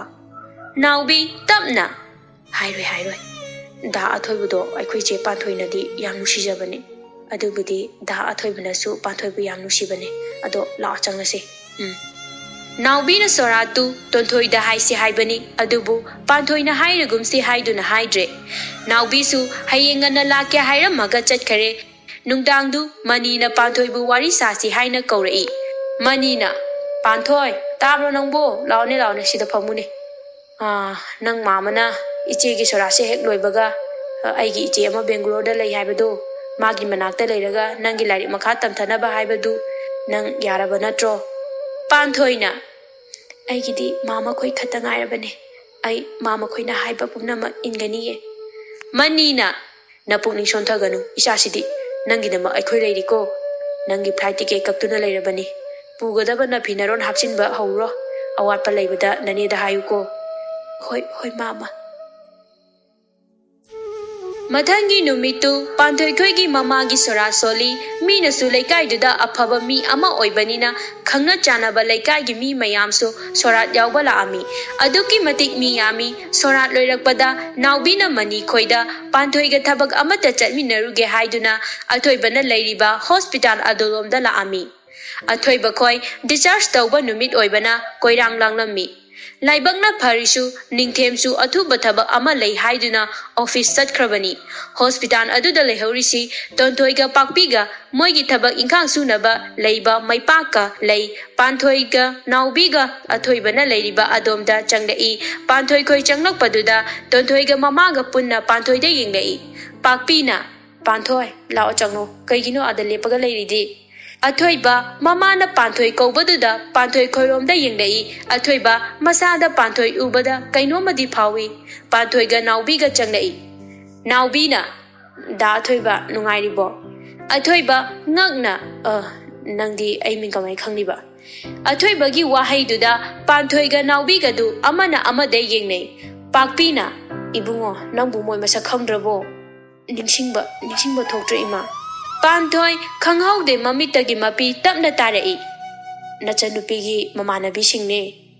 o nurse amana athoiba khoigi mi amata doctor gi room da amta changlo hairi pakpina ibema panthoi noi wari saramuko ai doctor manakta amta chatlukhige asi haiduna pakpi doctor gi room da chatkare panthoina athoiba da osilaga mapi tana hairi dada aisumba sakhagdrabo athoiba ngaha khali aduga khumlai khangdiye athoibana khangde hairakpa wahaiduda panthoi athoibada yengna mapi sinthari panthoi athoibagi manaktagi chentholei athoibana ado ichanani aigi luhongbada ngatala uko aikhoi tonga punna thaba ingkhang suminanaba aikhoidi mi kaya leijadeba athoibagi waduda naubi panthoida yenglei panthoi kapna nofret tawna khumlei lake naubi tapna panthoi bu kaurei panthoi naubi gi phone du call amala ami naubina tonthoi panthoi nabani wari saramuko asi hairaga naubi mapalomda thokare tonthoi panthoi gi makutu chingduna moina leiriba ka adugi mapanda thoklei tonthoi na kayamu walige ꯅꯪꯅ ꯇꯥꯃꯣꯒꯤ ꯃꯅꯥꯛꯇ ꯂꯥꯛꯂꯤꯁꯦ ꯑꯩꯈꯣꯏꯗ ꯀꯌꯥꯝ ꯋꯥꯍꯟꯈꯤꯒꯦ ꯍꯥꯏꯅꯣ? ꯄꯥꯟꯊꯣꯏ ꯀꯞꯅ ꯍꯥꯏꯔꯛꯏ꯫ ꯇꯣꯟꯊꯣꯏꯅ ꯀꯧꯕꯤꯔꯛꯀꯅꯨ, ꯅꯪꯕꯨ ꯑꯩꯒꯤ ꯇꯥꯃꯣꯅ ꯑꯁꯨꯛ ꯅꯨꯡꯁꯤꯔꯨꯕꯒꯤꯔꯣ? ꯅꯪꯅ ꯑꯩꯈꯣꯏꯗ ꯎꯠꯂꯤꯕ ꯃꯇꯧꯁꯦ ꯀꯌꯥꯝ ꯋꯥꯠꯂꯤꯕꯒꯦ ꯑꯩꯈꯣꯏ ꯇꯥꯃꯣꯗ ꯈꯨꯗꯣꯡꯊꯤꯕ ꯊꯣꯛꯍꯟꯒꯗꯕ? ꯄꯥꯟꯊꯣꯏꯅ ꯇꯣꯟꯊꯣꯏ ꯑꯩ ꯂꯥꯟꯗꯤ ꯂꯥꯟꯗꯕꯅꯦ, ꯅꯪ ꯁꯣꯏꯗꯅ ꯅꯣꯡꯃ ꯈꯪꯂꯛꯈꯤꯅꯤꯌꯦ, ꯅꯪꯅ ꯑꯁꯦꯡꯕ ꯈꯪꯂꯛꯄ ꯃꯇꯝꯗꯨ ꯐꯥꯎꯕ ꯑꯩ ꯉꯥꯏꯔꯝꯒꯦꯀꯣ꯫ ꯇꯣꯟꯊꯣꯏꯅ ꯌꯥꯔꯦ, ꯅꯪꯒꯤ ꯋꯥ ꯑꯝꯇ ꯇꯥꯅꯤꯡꯗꯦ, ꯅꯪ ꯑꯍꯦꯟꯕ ꯌꯥꯝ ꯄꯥꯝꯃꯜꯂꯦ, ꯅꯁꯥꯒꯤꯗ ꯈꯟꯕ, ꯅꯪꯒ ꯑꯩꯒ ꯏꯃꯥꯟꯅꯕꯤ ꯑꯣꯏꯅꯤꯡꯗꯤꯌꯦ꯫ ꯄꯥꯟꯊꯣꯏ ꯇꯣꯟꯊꯣꯏꯒꯤ ꯋꯥ ꯑꯗꯨ ꯇꯥꯕ ꯉꯝꯗꯗꯨꯅ ꯃꯐꯝꯗꯨꯗꯒꯤ ꯀꯞꯇꯨꯅ ꯄꯥꯟꯊꯣꯏ ꯆꯦꯟꯈꯤ꯫ ꯄꯥꯟꯊꯣꯏꯅ ꯀꯞꯇꯨꯅ ꯍꯣꯁꯄꯤꯇꯥꯜꯗꯨꯗꯒꯤ ꯆꯦꯟꯊꯣꯛꯂꯛꯄꯗ ꯗꯥꯏꯅꯥꯒ ꯍꯦꯛ ꯊꯦꯡꯅꯔꯦ꯫ ꯄꯥꯟꯊꯣꯏ ꯗꯥꯏꯅꯥꯗ ꯍꯥꯏꯐꯦꯠ ꯌꯦꯡꯂꯝꯂꯒ ꯆꯦꯟꯈꯤ꯫ ꯇꯣꯟꯊꯣꯏ ꯃꯕꯨꯡꯅ ꯂꯩꯔꯤꯕ ꯑꯗꯣꯝꯗ ꯑꯃꯨꯛ ꯆꯪꯂꯛꯏ꯫ ꯑꯊꯣꯏꯕꯅ ꯇꯣꯟ, ꯅꯃꯥꯟꯅꯕꯤꯁꯤꯡꯗꯨ ꯆꯠꯈ꯭ꯔꯕ? ꯍꯧꯖꯤꯛ ꯑꯩꯒꯤ ꯅꯥꯛꯇ ꯀꯞꯂꯝꯕ ꯅꯨꯄꯤꯗꯣ ꯑꯩꯅ ꯌꯥꯝ ꯇꯣꯏꯅ ꯎꯈꯤꯕ ꯃꯤ ꯑꯃꯗꯤ ꯃꯥꯜꯂꯦ, ꯑꯗꯣ ꯅꯤꯡꯁꯤꯡꯕ ꯊꯣꯛꯇ꯭ꯔꯦ꯫ ꯅꯥꯎꯕꯤꯁꯨ ꯐꯣꯟ ꯋꯥꯔꯤ ꯁꯥꯕ ꯂꯣꯏꯔꯗꯨꯅ ꯆꯪꯂꯛꯄꯗ ꯄꯥꯟꯊꯣꯏ ꯂꯩꯔꯝꯗ꯭ꯔꯦ꯫ ꯅꯥꯎꯕꯤꯅ ꯇꯣꯟꯊꯣꯏ, ꯄꯥꯟꯊꯣꯏꯗꯤ ꯆꯠꯈ꯭ꯔꯦ꯫ ꯀꯩꯅꯣ, ꯑꯩꯒ ꯂꯥꯛꯃꯤꯟꯅꯔꯒ ꯃꯥ ꯃꯇꯣꯝꯗ ꯀꯃꯥꯏ ꯆꯠꯈꯤꯕ? ꯅꯣꯏ ꯀꯩꯀꯩ ꯋꯥꯔꯤ ꯁꯥꯟꯅꯈꯤꯒꯦ? ꯃꯥꯒꯤ ꯊꯃꯣꯏ ꯁꯣꯛꯄ ꯋꯥꯒ ꯍꯥꯏꯈꯤꯕ꯭ꯔോ? ꯀꯩꯅꯣ ꯅꯥꯎꯕꯤ, ꯃꯥꯒꯤ ꯊꯃꯣꯏ ꯁꯣꯛꯄ ꯀꯩ ꯋꯥ ꯍꯥꯏꯔꯨꯗꯧꯔꯤꯒꯦ ꯑꯩꯅ? ꯃꯥꯅ ꯃꯇꯣꯝꯇ ꯆꯠꯈꯤꯁꯦ ꯀꯩꯅꯣꯃꯗꯤ ꯇꯧꯔꯝꯗꯧ ꯃꯥꯜꯂꯦ꯫ ꯇꯣꯟꯊꯣꯏꯅ ꯑꯩꯅ ꯍꯥꯏꯕ ꯋꯥꯁꯦ ꯅꯪ ꯊꯥꯖꯗ꯭ꯔꯤꯔꯣ? ꯅꯥꯎꯕꯤꯅ ꯑꯗꯨꯏ ꯅꯠꯇꯦ, ꯐꯔꯦ ꯑꯩꯁꯨ ꯃꯥ ꯑꯝꯇ ꯇꯥꯟꯅꯔꯨꯈꯤꯒꯦꯀꯣ꯫ ꯅꯥꯎꯕꯤ ꯆꯠꯀꯦ ꯍꯥꯏꯅ ꯂꯩꯊꯣꯛꯂꯛꯄꯗ ꯗꯥꯏꯅꯥꯁꯨ ꯆꯪꯂꯛꯏ꯫ ꯗꯥꯏꯅꯥꯅ ꯑꯊꯣꯏꯕ, ꯗꯥꯏꯅꯥ ꯀꯩꯒꯤ ꯊꯦꯡꯅ ꯂꯥꯛꯏꯅꯣ? ꯉꯟꯅ ꯂꯥꯛꯑꯣ ꯍꯥꯏꯔꯒ꯫ ꯅꯥꯎꯕꯤ ꯃꯣꯏꯅ ꯉꯥꯡꯅꯍꯧꯕꯁꯤꯡꯗꯨ ꯇꯥꯗꯅ ꯄꯥꯟꯊꯣꯏ ꯇꯥꯟꯅꯔꯛꯏ꯫ ꯄꯥꯟꯊꯣꯏ ꯂꯝꯕꯤꯗ ꯃꯪꯗꯨꯅ ꯆꯠꯇꯨꯅ ꯂꯩꯔꯝꯃꯤ꯫ ꯄꯥꯟꯊꯣꯏ, ꯀꯩꯅꯣ ꯅꯪ ꯑꯩꯉꯣꯟꯗ ꯀꯩꯝ ꯍꯥꯏꯔꯝꯗꯕꯤ ꯆꯠꯂꯤꯗꯤ? ꯑꯩꯅ ꯍꯥꯏꯗ꯭ꯔꯥ ꯅꯥꯎꯕꯤ, ꯑꯩꯁꯦ ꯌꯥꯝ ꯐꯠꯇꯕꯤꯅꯤ ꯍꯥꯏꯅ? ꯅꯥꯎꯕꯤ ꯄꯥꯈꯠꯅ ꯅꯪ ꯀꯩꯗꯧꯔꯒꯦ? ꯀꯅꯥꯅ ꯀꯩ ꯍꯥꯏꯔꯛꯂꯤꯅꯣ? ꯄꯥꯟꯊꯣꯏ ꯀꯛꯉꯥꯡ ꯇꯧꯅ ꯍꯥꯏꯔꯛꯏ꯫ ꯇꯣꯟꯊꯣꯏꯅ ꯑꯩꯅ ꯗꯗꯥꯕꯨ ꯈꯨꯗꯣꯡꯊꯤꯕ ꯅꯪꯍꯟꯅꯤꯡꯉꯤ ꯍꯥꯏꯌꯦ, ꯁꯤꯕꯨ ꯑꯩꯅ ꯊꯣꯛꯍꯟꯕ ꯑꯣꯏꯒꯗ꯭ꯔꯣ? ꯅꯥꯎꯕꯤ ꯁꯥꯎꯅ ꯍꯥꯏꯔꯛꯏ꯫ ꯈꯪꯅꯤ, ꯑꯩ ꯉꯥꯡꯒꯦ ꯇꯣꯟꯊꯣꯏꯗꯣ꯫ ꯄꯥꯟꯊꯣꯏ ꯊꯨꯅ ꯍꯥꯏꯔꯛꯏ꯫ ꯅꯥꯎꯕꯤ ꯍꯥꯏꯒꯅꯨ, ꯇꯣꯟꯊꯣꯏꯗꯤ ꯏꯆꯝ ꯆꯝꯖꯕꯅꯦ, ꯑꯩꯒꯤ ꯃꯔꯝꯗꯒꯤ ꯅꯕꯥꯅꯤꯒꯤ ꯃꯔꯤ ꯊꯗꯠꯄ ꯑꯩ ꯄꯥꯝꯗꯤꯌꯦ ꯅꯥꯎꯕꯤ꯫ ꯅꯥꯎꯕꯤꯅ ꯄꯥꯟꯊꯣꯏ, ꯅꯪ ꯂꯥꯟꯗꯦ ꯍꯥꯏꯕꯗꯨꯗꯤ ꯎꯠꯄ ꯐꯩꯌꯦ, ꯅꯪꯅ ꯅꯔꯥ ꯂꯥꯟꯕꯒꯨꯝ ꯂꯩꯔꯤꯗꯣ ꯀꯩꯒꯤꯅꯣꯕ? ꯑꯋꯥꯕꯁꯦ ꯑꯩ ꯏꯇꯣꯝꯇ ꯈꯥꯡꯖꯔꯒꯦ, ꯀꯅꯥꯁꯨ ꯆꯤꯟꯅꯍꯟꯅꯤꯡꯗꯤꯌꯦ ꯅꯥꯎꯕꯤ, ꯑꯩ ꯌꯨꯝꯗ ꯊꯤꯟꯕꯤꯔꯝꯃꯣ ꯅꯥꯎꯕꯤ꯫ ꯅꯥꯎꯕꯤꯅ ꯂꯥꯛꯑꯣ ꯆꯠꯂꯁꯦ꯫ ꯄꯥꯟꯊꯣꯏꯕꯨ ꯃꯌꯨꯝꯗ ꯅꯥꯎꯕꯤꯅ ꯊꯤꯟꯕꯤꯔꯛꯏ꯫ ꯅꯥꯎꯕꯤꯁꯨ ꯃꯌꯨꯝ ꯍꯦꯛ ꯌꯧꯕꯒ ꯇꯣꯟꯊꯣꯏꯗ ꯃꯦꯁꯦꯖ ꯑꯃ ꯊꯥꯖꯤꯜꯂꯤ꯫ ꯅꯥꯎꯕꯤꯅ ꯇꯣꯟꯊꯣꯏ, ꯍꯌꯦꯡ ꯅꯣꯏ ꯑꯗꯥꯏꯒꯤ ꯐꯥꯁ ꯐꯨꯗ ꯑꯗꯨꯗ ꯑꯝꯇ ꯂꯥꯛꯑꯣ, ꯅꯪꯉꯣꯟꯗ ꯍꯥꯏꯒꯗꯕ ꯋꯥ ꯌꯥꯝ ꯂꯩ꯫ ꯇꯣꯟꯊꯣꯏꯁꯨ ꯃꯦꯁꯦꯖ ꯑꯗꯨ ꯍꯜꯂꯛꯏ꯫ ꯀꯩ ꯋꯥꯅꯣ? ꯌꯥꯝ ꯂꯨꯕ꯭ꯔꯣ? ꯂꯨꯗꯅꯅꯦ ꯑꯩꯅ ꯅꯪꯉꯣꯟꯗ ꯀꯧꯔꯤꯁꯦ꯫ ꯄꯨꯡ ꯀꯌꯥꯗꯅꯣ? 11:30ꯗ꯫ ꯍꯣꯏ ꯍꯣꯏ꯫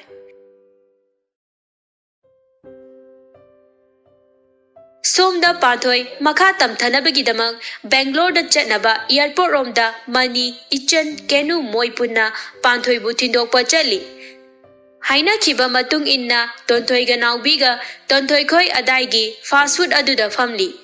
ꯅꯥꯎꯕꯤꯅ ꯇꯣꯟꯊꯣꯏ, ꯑꯩꯗꯤ ꯅꯣꯏꯁꯦ ꯌꯥꯝ ꯐꯅ ꯈꯜꯂꯨꯕꯅꯦ, ꯑꯗꯨꯕꯨ ꯄꯨꯔꯥ ꯇꯥꯏꯌꯣꯟꯅꯔꯝꯃꯦ꯫ ꯇꯣꯟꯊꯣꯏꯅ ꯀꯩꯅꯣ ꯅꯥꯎꯕꯤ ꯅꯪ ꯍꯥꯏꯅꯤꯡꯂꯤꯁꯦ? ꯅꯥꯎꯕꯤ ꯃꯆꯤꯟꯗꯨ ꯆꯤꯡꯂꯒ ꯍꯥꯏꯐꯦꯠ ꯅꯣꯛꯂꯛꯏ꯫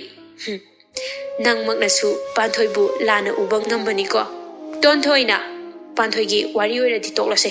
ꯀꯩꯒꯤ ꯇꯣꯛꯄ? ꯅꯪ ꯄꯥꯟꯊꯣꯏꯒꯤ ꯃꯔꯝꯗ ꯀꯌꯥꯝ ꯈꯪꯂꯒꯦ ꯍꯥ? ꯅꯣꯏꯒꯤꯗ ꯐꯅꯕꯗ ꯈꯜꯂꯤꯕ ꯄꯥꯟꯊꯣꯏꯗ ꯊꯣꯛꯂꯤꯕꯁꯤꯡꯁꯦ ꯅꯪ ꯀꯌꯥꯝ ꯈꯪꯂꯒꯦꯕ? ꯅꯥꯎꯕꯤ, ꯅꯪ ꯍꯥꯏꯗꯣ ꯑꯩ ꯒ꯭ꯌꯥꯟ ꯇꯥꯗ꯭ꯔꯦ, ꯐꯖꯅ ꯑꯝꯇ ꯍꯥꯏꯌꯨꯕ꯫ ꯑꯩ ꯋꯥꯐꯝꯁꯦ ꯀꯅꯥꯒꯤ ꯃꯐꯝꯗ ꯍꯥꯏꯔꯣꯏ ꯍꯥꯏꯅ ꯄꯥꯟꯊꯣꯏꯒꯤ ꯃꯐꯝꯗ ꯋꯥꯁꯛꯈꯤ, ꯑꯗꯨꯕꯨ ꯑꯩ ꯅꯣꯏꯅ ꯄꯥꯟꯊꯣꯏꯗ ꯇꯧꯕꯤꯔꯤꯕ ꯃꯑꯣꯡꯁꯦ ꯌꯦꯡꯗꯨꯅ ꯂꯩꯕ ꯉꯝꯗ꯭ꯔꯦ꯫ ꯇꯣꯟꯊꯣꯏ ꯈꯪꯅꯤꯡꯕꯅ ꯍꯦꯟꯃꯟꯕꯅ ꯍꯪꯂꯛꯏ꯫ ꯅꯥꯎꯕꯤ ꯍꯥꯏꯔꯣ, ꯑꯩ ꯈꯪꯅꯤꯡꯕꯅ ꯂꯩꯐꯝ ꯈꯪꯗ꯭ꯔꯦ꯫ ꯅꯥꯎꯕꯤ ꯇꯞꯅ ꯇꯣꯟꯊꯣꯏꯗ ꯃꯄꯥꯅ ꯄꯥꯟꯊꯣꯏ ꯍꯣꯏꯒꯤ ꯑꯍꯟꯁꯤꯡꯗ ꯉꯥꯡꯈꯤꯕꯁꯤꯡ ꯑꯗꯨ ꯇꯝꯃꯝꯃꯤ꯫ ꯅꯥꯎꯕꯤꯅ ꯑꯗꯨ ꯅꯨꯃꯤꯠꯇꯨꯗꯒꯤꯅꯦ ꯄꯥꯟꯊꯣꯏꯅ ꯃꯪꯉꯒ ꯂꯩꯔꯤꯕ, ꯗꯥ ꯑꯊꯣꯏꯕꯗꯒꯤ ꯈꯔ ꯂꯥꯞꯊꯣꯛꯈꯤꯕꯒꯤ ꯃꯔꯝ ꯑꯩꯅ ꯅꯉꯣꯟꯗ ꯍꯥꯏꯁꯦ ꯍꯥꯏꯕꯅꯦ, ꯑꯗꯨꯕꯨ ꯄꯥꯟꯊꯣꯏꯅ ꯅꯣꯏ ꯄꯥꯕꯨꯡꯅ ꯀꯅꯥꯒꯨꯝꯕ ꯃꯤꯑꯣꯏ ꯑꯃꯗ ꯍꯥꯏꯗꯣꯛꯂꯕꯗꯤ ꯄꯥꯟꯊꯣꯏꯕꯨ ꯑꯐꯕ ꯑꯣꯏꯔꯔꯣꯏ ꯍꯥꯏꯅ ꯍꯥꯏꯔꯝꯃꯤ,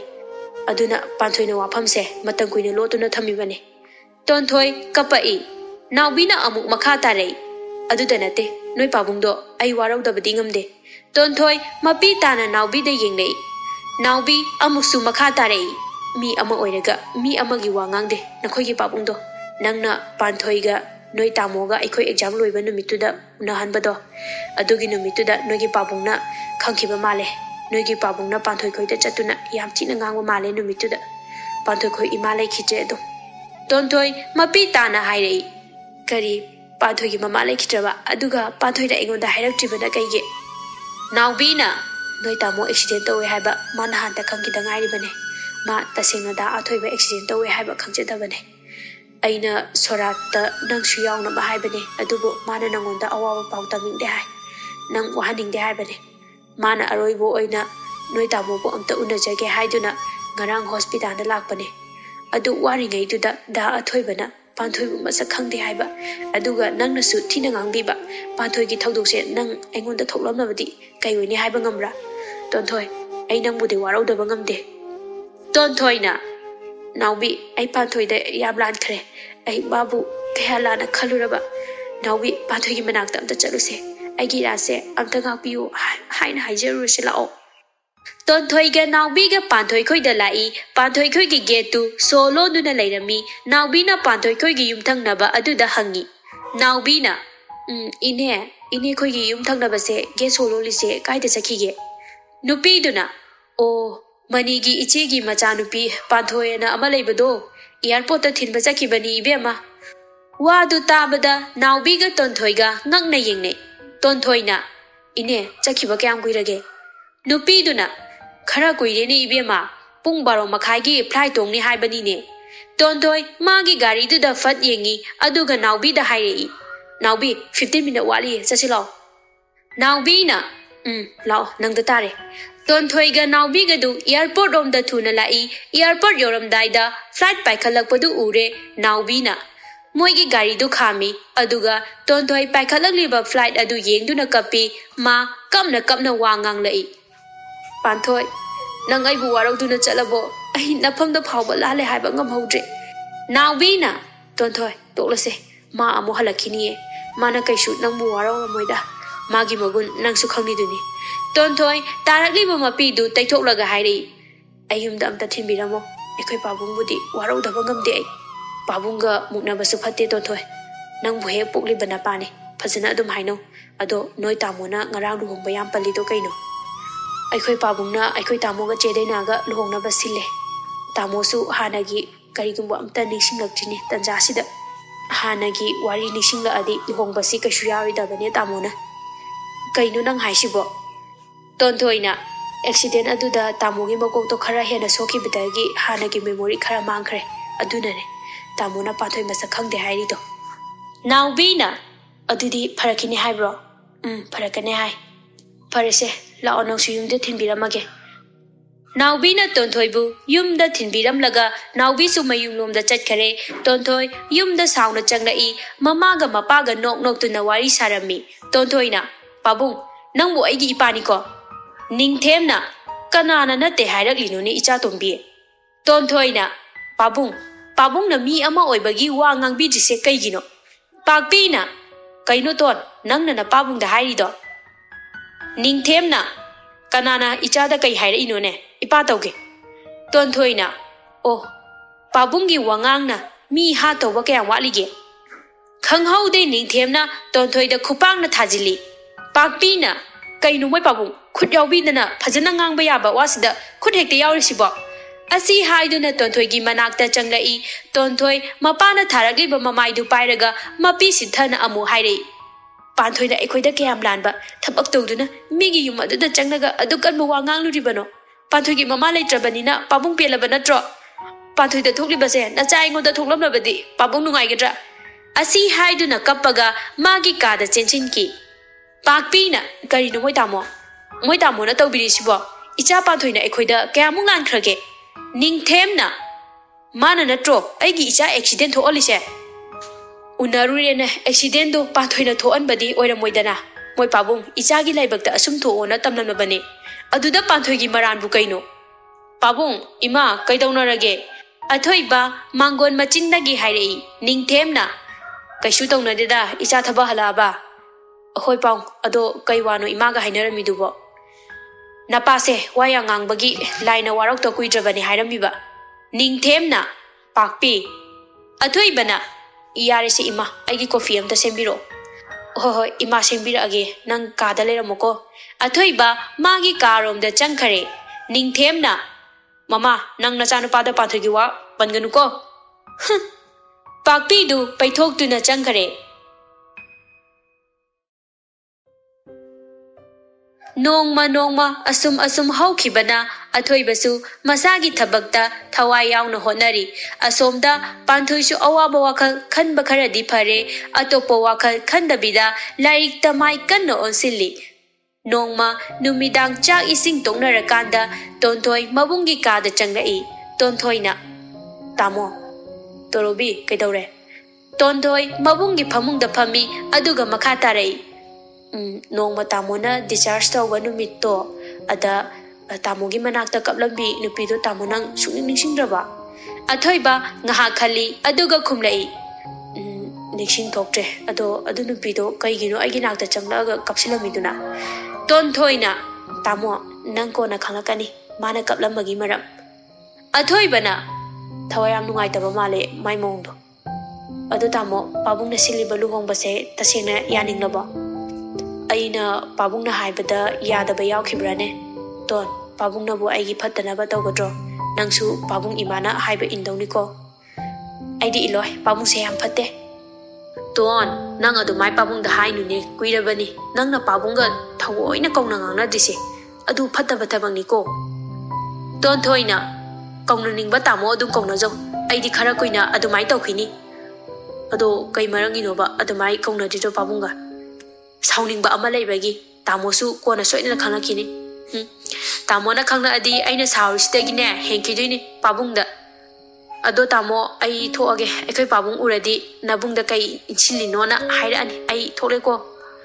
ꯍꯥꯏꯕꯒ ꯇꯧꯕꯒ ꯅꯤꯡꯊꯦꯝꯒ ꯍꯦꯛ ꯊꯣꯡꯖꯤꯟ ꯃꯄꯥꯟꯗ ꯊꯦꯡꯅꯔꯦ ꯇꯣꯟꯊꯣꯏ ꯑꯉꯥꯡ ꯃꯆꯥꯗꯧꯅ ꯅꯤꯡꯊꯦꯝꯗ ꯁꯨꯒꯠꯂꯝꯃꯒ ꯊꯣꯛꯈꯤ ꯅꯤꯡꯊꯦꯝꯅ ꯏꯕꯨꯡꯉꯣ ꯇꯣꯟꯅ ꯀꯩꯀꯩ ꯍꯥꯏꯔꯝꯃꯤꯅꯣ ꯅꯉꯣꯟꯗ ꯀꯩꯁꯨ ꯍꯥꯏꯔꯝꯗꯦꯗ ꯄꯥꯕꯨꯡ ꯅꯪ ꯗꯥꯏꯅꯥꯒ ꯄꯥꯎ ꯑꯗꯨꯝ ꯐꯥꯎꯅꯔꯤꯕ ꯅꯠꯇ꯭ꯔꯣ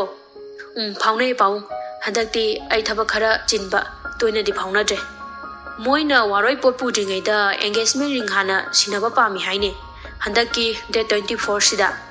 ꯈꯔꯕꯨꯗꯤ ꯋꯥꯠꯂꯤ ꯅꯪꯒꯤ ꯃꯣꯠꯇ ꯀꯩ ꯂꯩꯕ ꯑꯊꯣꯏꯕ ꯁꯣꯔ ꯁꯥꯡꯅ ꯍꯣꯟꯗꯣꯛꯏ ꯑꯗꯨꯒ ꯍꯥꯏꯔꯛꯏ ꯄꯥꯕꯨꯡ ꯅꯆꯥꯗꯤ ꯑꯗꯨꯒꯨꯝꯕꯗꯨ ꯀꯌꯥ ꯄꯥꯝꯖꯗꯕꯅꯤ ꯑꯗꯨꯕꯨ ꯃꯣꯏꯅ ꯄꯥꯝꯂꯕꯅꯤꯅ ꯑꯀꯥꯏꯕꯗꯤ ꯂꯩꯇꯦ ꯐꯔꯦ ꯑꯗꯨꯗꯤ ꯏꯄꯥ ꯃꯣꯏꯗ ꯌꯥꯔꯦ ꯍꯥꯏꯅ ꯍꯥꯏꯈ꯭ꯔꯒꯦꯀꯣ ꯏꯆꯥꯕꯨ ꯍꯧꯖꯤꯛ ꯀꯩꯗꯧꯔꯝꯃꯤꯅꯣꯅꯦ ꯐꯥꯏꯜ ꯑꯃ ꯁꯨꯝ ꯌꯦꯡꯂꯝꯕꯅꯦ ꯄꯥꯕꯨꯡ ꯐꯔꯦ ꯅꯪꯁꯨ ꯅꯪꯒꯤ ꯇꯧꯒꯗꯕ ꯊꯕꯛꯇꯨ ꯇꯧꯍꯧꯔꯣ ꯏꯄꯥꯁꯨ ꯊꯣꯛꯈ꯭ꯔꯒꯦ ꯅꯤꯡꯊꯦꯝꯁꯨ ꯑꯊꯣꯏꯕꯒꯤ ꯀꯥꯗꯒꯤ ꯊꯣꯛꯂꯛꯏ ꯅꯣꯡꯃ ꯍꯧꯖꯤꯟꯈꯤꯕꯅ ꯊꯥ 4 ꯍꯧꯖꯤꯟꯈ꯭ꯔꯦ ꯑꯊꯣꯏꯕ ꯅꯣꯡꯃ ꯅꯨꯃꯤꯗꯥꯡ ꯑꯃ ꯃꯥꯒꯤ ꯀꯥꯗ ꯂꯩꯔꯤꯕ ꯂꯥꯏꯕ꯭ꯔꯦꯔꯤꯔꯣꯝꯗ ꯂꯥꯏꯔꯤꯛ ꯑꯃ ꯄꯥꯒꯦ ꯇꯧꯕꯗ ꯂꯩꯔꯝꯗꯕꯗꯒꯤ ꯂꯥꯏꯔꯤꯛ ꯑꯗꯨ ꯊꯤꯔꯤ ꯂꯥꯏꯔꯤꯛ ꯑꯗꯨ ꯊꯤꯕꯗ ꯂꯥꯏꯗꯤ ꯃꯆꯥ ꯀꯤ ꯆꯦꯟ ꯑꯃ ꯂꯥꯏꯔꯤꯛ ꯃꯌꯥꯝ ꯊꯝꯂꯤꯕ ꯑꯗꯨꯗꯒꯤ ꯄꯣꯞ ꯂꯥꯎꯅ ꯇꯥꯔꯛꯏ ꯑꯊꯣꯏꯕ ꯀꯤ ꯆꯦꯟꯗꯨ パイꯗꯨꯅ ꯌꯦꯡꯉꯤ ꯑꯊꯣꯏꯕ ꯃꯃꯤꯠꯇ ꯅꯨꯄꯤ ꯑꯃꯅ ꯗꯗꯥ ꯑꯩ ꯀꯨꯝꯊꯔꯒꯦꯕ ꯅꯪ ꯍꯥꯟꯅ ꯆꯪꯂꯝꯃꯣꯕ ꯍꯥꯏꯕ ꯈꯣꯟꯖꯦꯜ ꯑꯃ ꯃꯅꯥꯀꯣꯡꯗ ꯁꯨꯟꯊꯥꯡꯅꯅ ꯇꯥꯔꯛꯏ ꯃꯁꯛꯇꯤ ꯂꯥꯛꯁꯤꯟꯐꯝ ꯈꯪꯗ꯭ꯔꯤ ꯑꯊꯣꯏꯕ ꯃꯀꯣꯛꯇꯨ ꯉꯥꯏꯍꯥꯛ ꯄꯥꯏꯁꯤꯜꯂꯤ ꯑꯗꯨꯒ ꯑꯊꯣꯏꯕ ꯇꯥꯔꯛꯂꯤꯕ ꯂꯥꯏꯗꯤ ꯃꯆꯥ ꯀꯤꯆꯦꯟꯗꯨ ꯌꯥꯝ ꯃꯨꯟꯅ ꯌꯦꯡꯉꯤ ꯑꯊꯣꯏꯕ ꯃꯥꯒꯤ ꯂꯥꯏꯕ꯭ꯔꯦꯔꯤꯔꯣꯝꯗ ꯂꯩꯔꯤꯕ ꯇꯦꯕꯜ ꯃꯌꯥꯗꯨꯗ ꯂꯥꯏꯗꯤ ꯑꯗꯨ ꯌꯦꯡꯅ ꯆꯪꯂꯛꯏ ꯑꯗꯨꯒ ꯃꯥ ꯇꯞꯅ ꯐꯝꯊꯩ ꯃꯥꯒꯤ ꯇꯦꯕꯜꯗꯨꯗꯒꯤ ꯁꯔꯨꯛ ꯈꯔ ꯎꯄꯨꯗꯧꯅ ꯊꯝꯃꯤ ꯑꯗꯨ ꯄꯣꯠꯆꯩ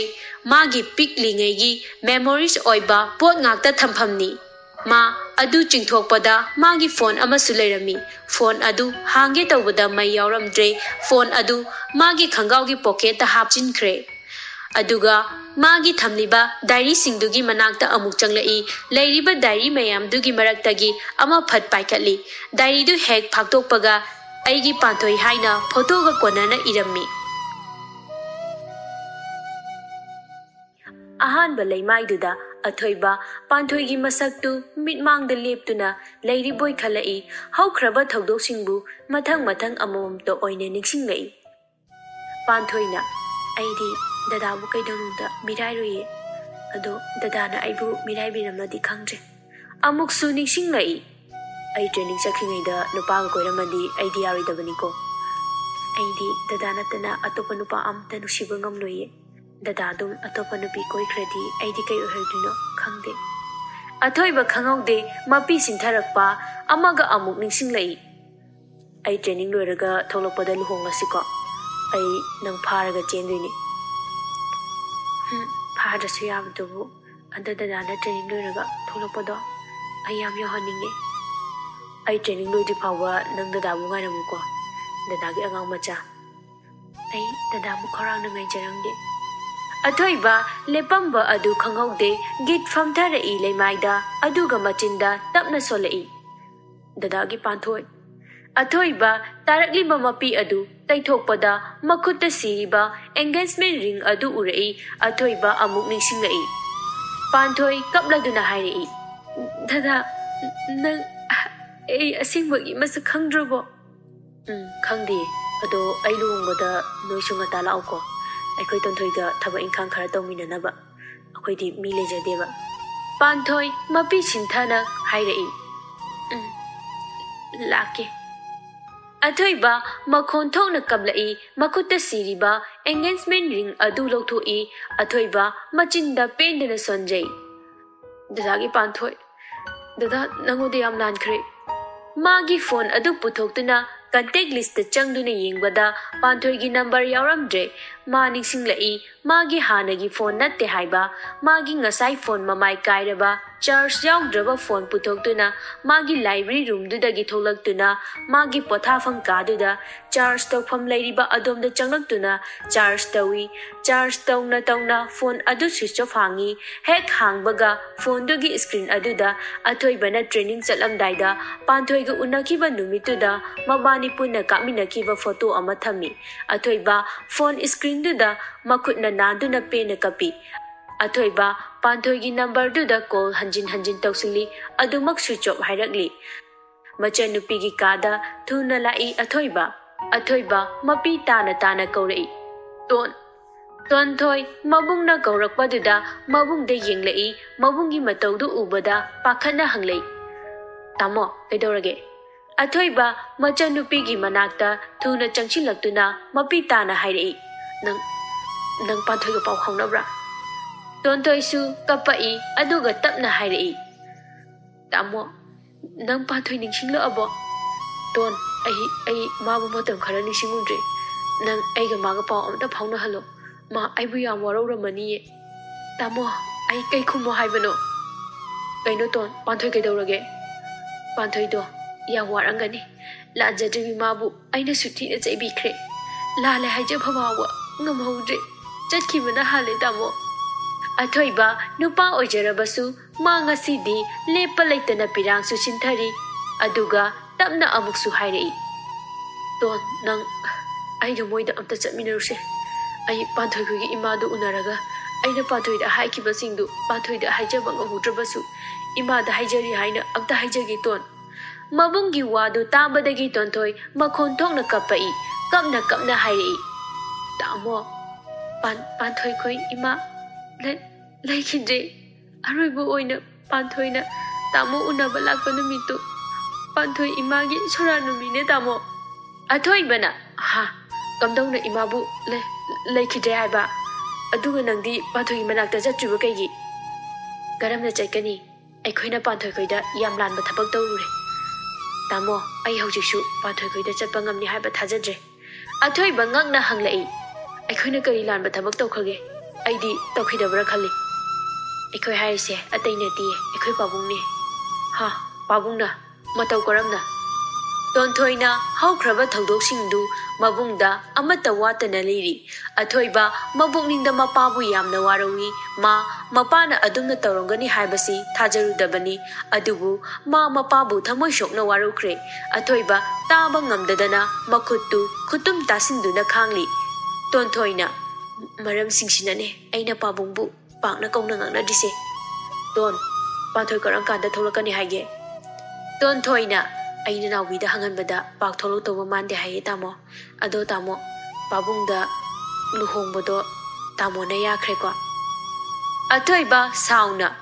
ꯑꯩ ꯍꯥꯟꯅꯒꯤ ꯅꯤꯡꯁꯤꯡꯗ꯭ꯔꯤꯉꯩꯗ ꯑꯩꯅ ꯌꯥꯈ꯭ꯔꯕꯁꯨ ꯍꯧꯖꯤꯛꯇꯤ ꯑꯩ ꯂꯨꯍꯣꯡꯕꯁꯦ ꯌꯥꯕ ꯉꯝꯂꯣꯏ ꯑꯩ ꯁꯨꯛꯌꯥ ꯌꯥꯕ ꯉꯝꯃꯣꯏ ꯑꯩ ꯄꯥꯕꯨꯡꯗ ꯁꯣꯏꯗꯅ ꯍꯥꯏꯒꯅꯤ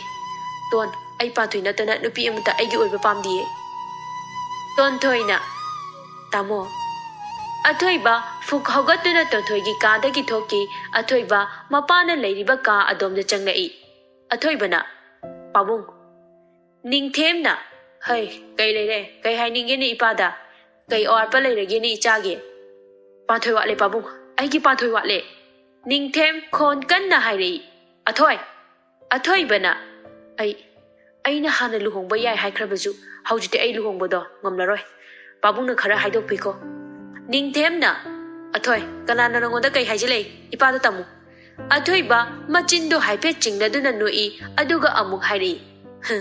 ꯄꯥꯕꯨꯡ ꯀꯅꯥꯅꯁꯨ ꯅꯆꯥꯗ ꯀꯩꯁꯨ ꯍꯥꯏꯔꯛꯇꯦ ꯑꯩ ꯄꯨꯝꯅꯃꯛ ꯅꯤꯡꯁꯤꯡꯂꯛꯑꯦ ꯄꯥꯕꯨꯡꯅ ꯇꯧꯕꯤꯔꯝꯃꯤꯁꯤꯕꯨ ꯀꯩꯅꯣ ꯄꯥꯟꯊꯣꯏꯅ ꯏꯃꯨꯡꯁꯤꯗ ꯀꯩ ꯑꯀꯥꯏꯕ ꯇꯧꯈ꯭ꯔꯒꯦ ꯃꯤꯒꯤ ꯃꯃꯥ ꯐꯥꯎꯕ ꯄꯥꯕꯨꯡꯒꯤ ꯋꯥꯉꯥꯡꯗꯨꯅ ꯅꯤꯡꯊꯦꯝꯅ ꯑꯩ ꯄꯥꯟꯊꯣꯏꯕꯨ ꯏꯃꯧ ꯑꯣꯏꯕ ꯄꯥꯝꯗꯦ ꯏꯄꯥꯗꯤ ꯏꯖꯠꯇ ꯍꯤꯡꯕ ꯃꯤꯅꯤꯅꯦ ꯑꯣ ꯄꯥꯕꯨꯡꯒꯤꯁꯤꯗꯤ ꯏꯅꯥꯛ ꯈꯨꯟꯕ ꯃꯤꯈꯩꯅ ꯏꯖꯠ ꯂꯩ ꯂꯥꯏꯔꯖꯔꯕꯁꯤꯡꯅ ꯏꯖꯠ ꯂꯩꯇꯦ ꯁꯤꯔꯣ ꯄꯥꯕꯨꯡ ꯂꯥꯏꯔꯕ ꯃꯤꯁꯨ ꯃꯤꯅꯦ ꯀꯅꯥꯁꯨ ꯏꯅꯥꯛ ꯈꯨꯟꯅ ꯄꯣꯛꯂꯛꯄ ꯅꯠꯇꯦ ꯃꯈꯣꯏꯁꯨ ꯊꯃꯣꯏ ꯄꯥꯜꯂꯦ ꯄꯥꯕꯨꯡ ꯃꯤꯕꯨ ꯃꯤ ꯑꯣꯏꯅ ꯎꯕ ꯇꯝꯕꯤꯌꯣ ꯄꯥꯕꯨꯡ ꯅꯤꯡꯊꯦꯝꯅ ꯑꯩꯗꯤ ꯂꯨꯍꯣꯡꯕꯁꯦ ꯌꯥꯔꯦ ꯍꯥꯏꯗꯣꯛꯈ꯭ꯔꯦ ꯑꯩꯒꯤꯗꯤ ꯋꯥ ꯂꯣꯏꯔꯦꯀꯣ ꯁꯤꯗ ꯃꯈꯥ ꯇꯥꯟꯅꯒꯨꯝꯁꯤ ꯑꯊꯣꯏꯕꯅ ꯏꯁꯥꯒꯤ ꯂꯥꯏꯐ ꯄꯥꯔꯠꯅꯔꯗꯤ ꯑꯩ ꯏꯁꯥꯒꯤ ꯗꯤꯁꯤꯖꯟꯅꯦ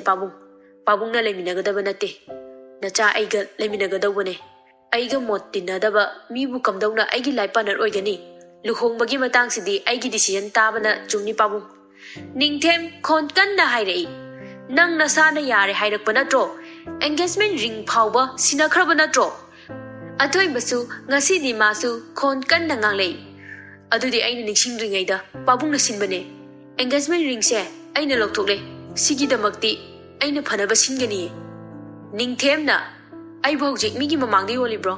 ꯅꯪ ꯏꯄꯥꯒꯤ ꯀꯔꯤꯝꯇ ꯈꯟꯗ꯭ꯔꯕꯣ ꯑꯊꯣꯏꯕꯅ ꯄꯥꯕꯨꯡꯗꯤ ꯁꯤ ꯊꯣꯛꯀꯅꯤ ꯍꯥꯏꯕꯗꯤ ꯍꯥꯟꯅ ꯈꯟꯕꯤꯍꯧꯗ꯭ꯔꯤꯕ ꯀꯔꯤꯒꯤꯅꯣ ꯑꯩ ꯄꯥꯟꯊꯣꯏ ꯅꯠꯇꯅ ꯑꯩꯒꯤ ꯅꯨꯄꯤ ꯀꯅꯥꯝꯇ ꯑꯣꯏꯍꯜꯂꯣꯏ ꯑꯗꯨꯒ ꯁꯤꯒꯤ ꯑꯦꯡꯒꯦꯖꯃꯦꯟ ꯔꯤꯡ ꯑꯁꯦ ꯑꯩꯉꯣꯟꯗꯒꯤ ꯍꯧꯖꯤꯛꯇꯤ ꯑꯔꯦꯝꯕꯅꯤ ꯑꯁꯤ ꯍꯥꯏꯔꯒ ꯈꯨꯗꯣꯞ ꯑꯗꯨ ꯂꯥꯛꯇꯅ ꯂꯪꯊꯣꯛꯈꯤ ꯃꯄꯥ ꯃꯆꯥ ꯈꯣꯟ ꯀꯟꯅ ꯂꯥꯎꯅꯕꯗꯨꯗ ꯇꯣꯟꯊꯣꯏꯒ ꯃꯃꯥꯒꯁꯨ ꯆꯪꯂꯛꯏ ꯑꯊꯣꯏꯕ ꯁꯥꯎꯅ ꯃꯄꯥꯅ ꯂꯩꯔꯤꯕ ꯀꯥꯗꯨꯗꯒꯤ ꯊꯣꯛꯈꯤ ꯄꯥꯛꯄꯤꯅ ꯀꯩꯗꯧꯅꯔꯤꯅꯣꯅꯦ ꯃꯣꯏ ꯇꯥꯃꯣ ꯅꯆꯥꯅꯨꯄꯥꯁꯤꯅ ꯁꯨꯛ ꯁꯥꯎꯅ ꯊꯣꯛꯈ꯭ꯔꯤꯁꯤꯕꯣ ꯅꯤꯡꯊꯦꯝ ꯇꯣꯟꯊꯣꯏꯒꯤ ꯃꯅꯥꯛ ꯆꯪꯁꯤꯜꯂꯛꯇꯨꯅ ꯈꯨꯄꯥꯛꯅ ꯊꯥꯖꯤꯜꯂꯤ ꯄꯥꯛꯄꯤ ꯄꯥꯈꯠꯅ ꯍꯥꯏꯔꯛꯏ ꯀꯩꯅꯣ ꯃꯣꯏ ꯇꯥꯃꯣ ꯑꯉꯥꯡꯁꯤꯗ ꯐꯨꯕꯤꯔꯤꯗꯨꯕꯣ ꯅꯤꯡꯊꯦꯝ ꯁꯥꯎꯅ ꯇꯣꯟꯊꯣꯏꯗ ꯍꯥꯏꯔꯛꯏ ꯅꯪꯅ ꯅꯕꯨꯡꯗ ꯋꯥ ꯀꯌా ꯑꯃ ꯍꯥꯏꯖꯤꯜꯂꯤꯗꯨ ꯀꯩꯒꯤꯅꯣ ꯅꯪꯅ ꯂꯨꯍꯣꯡꯕꯁꯦ ꯀꯥꯏꯅꯕ ꯁꯤꯜꯂꯤꯕ ꯅꯠꯇ꯭ꯔꯣ ꯇꯣꯟꯊꯣꯏꯅ ꯑꯩꯗꯤ ꯇꯥꯃꯣꯗ ꯋꯥ ꯑꯍꯦꯟꯕ ꯍꯥꯏꯈꯤꯕ ꯂꯩꯇꯦ ꯑꯁꯦꯡꯕ ꯋꯥꯗꯣ ꯍꯥꯏꯖꯕꯅꯦ ꯑꯗꯨꯒ ꯑꯩꯅ ꯂꯨꯍꯣꯡꯕ ꯀꯥꯏꯅꯕꯁꯨ ꯁꯤꯟꯈꯤꯗꯤꯌꯦ ꯁꯤꯗꯤ ꯑꯩꯉꯣꯟꯗ ꯇꯥꯏꯅꯕꯤꯔꯛꯀꯅꯨ ꯃꯤꯒꯤꯗꯤ ꯃꯆꯥꯗꯨꯅ ꯅꯤꯡꯁꯤꯡꯂꯝꯗꯕꯗꯒꯤ ꯅꯤꯡꯁꯤꯡꯂꯛꯄꯗ ꯌꯥꯝ ꯍꯔꯥꯎꯅꯩ ꯍꯥꯏ ꯑꯗꯨꯒ ꯄꯥꯕꯨꯡꯅ ꯑꯁꯨꯛ ꯌꯥꯝ ꯁꯥꯎꯕꯤꯔꯤꯁꯦ ꯄꯥꯕꯨꯡꯅ ꯅꯔꯥ ꯂꯩꯔꯨꯕꯒꯤ ꯅꯠꯇ꯭ꯔꯣ ꯄꯥꯛꯄꯤꯅ ꯃꯆꯥꯅꯨꯄꯤꯕꯨ ꯊꯦꯝꯖꯤꯟꯕꯤ ꯇꯣꯛꯂꯣꯁꯦ ꯅꯪꯕꯨ ꯅꯄꯥꯕꯨꯡꯗ ꯑꯗꯨꯝꯅ ꯍꯥꯏꯅꯨꯅꯦ ꯇꯣꯟꯊꯣꯏꯁꯨ ꯃꯄꯥꯗ ꯁꯥꯎꯅ ꯌꯦꯡꯂꯝꯂꯒ ꯃꯥꯒꯤ ꯀꯥꯗ ꯆꯪꯈꯤ ꯄꯥꯛꯄꯤꯅ ꯃꯣꯏ ꯇꯥꯃꯣꯁꯨ ꯍꯥꯟꯅ ꯋꯥꯈꯜ ꯈꯟꯊꯕꯤꯌꯨ ꯍꯥꯏꯅ ꯑꯩꯅ ꯍꯥꯏꯖꯕꯗꯣ ꯏꯟꯕꯤꯔꯝꯃꯗꯤ ꯁꯤ ꯊꯣꯛꯂꯣꯏꯁꯦ ꯃꯣꯏ ꯇꯥꯃꯣ ꯂꯨꯍꯣꯡꯕ ꯍꯥꯏꯕꯁꯦ ꯌꯥꯝꯅ ꯂꯨꯏꯅꯦ ꯄꯨꯟꯁꯤꯒꯤ ꯑꯣꯏꯕ ꯑꯔꯨꯕ ꯊꯕꯛꯅꯤ ꯇꯔꯥꯏꯅ ꯂꯧꯕ ꯌꯥꯕ ꯅꯠꯇꯤꯌꯦ ꯅꯆꯥꯅ ꯄꯥꯝꯖꯕꯗꯣ ꯂꯨꯍꯣꯡꯕꯤꯕꯅ ꯐꯩ ꯄꯥꯝꯗꯕ ꯂꯨꯍꯣꯡꯕꯤꯔꯒ ꯋꯥꯅ ꯂꯩꯃꯤꯟꯅꯗꯧ ꯁꯔꯨꯛꯄꯨꯗꯤ ꯅꯤꯡꯊꯦꯝꯅ ꯑꯩꯅ ꯇꯧꯔꯤꯕꯁꯦ ꯃꯥꯒꯤ ꯐꯅꯕꯅꯤꯅꯦ ꯏꯇꯥꯎ ꯏꯕꯣꯕꯤꯒꯤ ꯃꯆꯥꯗꯨ ꯐꯠꯇꯕ ꯅꯨꯄꯤ ꯅꯠꯇꯦꯅꯦ ꯍꯣ ꯐꯅ ꯑꯐꯕꯤ ꯅꯨꯄꯤ ꯑꯣꯏꯔꯁꯨ ꯄꯥꯝꯗꯕ ꯍꯥꯏꯕꯁꯦ ꯄꯥꯝꯗꯕꯅꯤ ꯃꯣꯏ ꯇꯥꯃꯣ ꯐꯩ ꯃꯥꯅ ꯉꯝꯕ꯭ꯔꯥ ꯑꯩꯅ ꯉꯝꯕ꯭ꯔꯥ ꯌꯦꯡꯕ ꯇꯥꯔꯦꯗꯅ ꯀꯔꯤꯅꯣ ꯃꯣꯏ ꯇꯥꯃꯣ ꯅꯆꯥ ꯅꯨꯄꯥꯁꯤꯅ ꯄꯥꯝꯗꯦ ꯍꯥꯏꯔꯕꯗꯨꯗ ꯅꯝꯐꯨꯗ ꯇꯧꯕꯤꯒꯦ ꯈꯜꯂꯤꯗꯨꯕꯣ ꯃꯃꯥ ꯑꯩ ꯉꯥꯏꯍꯥꯛꯇ ꯄꯣꯊꯥꯍꯧꯒꯦ ꯅꯪ ꯊꯣꯛꯈ꯭ꯔꯣꯀꯣ ꯅꯠꯇ꯭ꯔꯗꯤ ꯅꯪꯉꯣꯟꯗ ꯂꯣꯏ ꯇꯥꯏꯅꯔꯛꯇꯅ ꯇꯣꯛꯀꯅꯤ ꯍꯔꯦ ꯑꯩꯉꯣꯟꯗꯒ ꯇꯥꯏꯅꯕꯤꯔꯛꯀꯅꯨ ꯄꯥꯛꯄꯤ ꯋꯥꯍꯩꯁꯤ ꯍꯥꯏꯔꯝꯃꯒ ꯀꯤꯆꯟ ꯔꯣꯝꯗ ꯆꯪꯈ꯭ꯔꯦ ꯑꯊꯣꯏꯕ ꯀꯥꯗ ꯄꯥꯟꯊꯣꯏꯒꯤ ꯐꯣꯇꯣ ꯌꯦꯡꯗꯨꯅ ꯃꯄꯤ ꯁꯤꯟꯊꯔꯤ ꯑꯊꯣꯏꯕ ꯄꯥꯟꯊꯣꯏꯒꯤ ꯐꯣꯇꯣ ꯌꯦꯡꯅ ꯃꯆꯤꯟꯗ ꯁꯣꯜꯂꯤ ꯗꯗꯥꯒꯤ ꯄꯥꯟꯊꯣꯏ ꯅꯪꯕꯨ ꯗꯗꯥ ꯋꯥꯔꯧꯗꯨꯅ ꯆꯠꯂꯕꯣ ꯅꯪ ꯗꯗꯥꯒꯤ ꯑꯋꯥꯕꯁꯦ ꯎꯕꯤꯗꯨꯅ ꯑꯃꯨꯛꯇꯗꯤ ꯏꯃꯥꯡꯗ ꯂꯦꯞꯄꯛꯎꯕ ꯗꯗꯥ ꯌꯥꯝ ꯋꯥꯔꯦ ꯅꯪꯕꯨ ꯑꯃꯨꯛꯇꯗꯤ ꯂꯥꯛꯑꯣ ꯗꯗꯥꯒꯁꯦ ꯑꯝꯇ ꯅꯨꯡꯁꯤꯗ꯭ꯔꯕꯣ ꯑꯩꯗꯤ ꯅꯪꯕꯨ ꯌꯥꯝ ꯅꯨꯡꯁꯤꯌꯦ ꯂꯥꯛꯑꯣ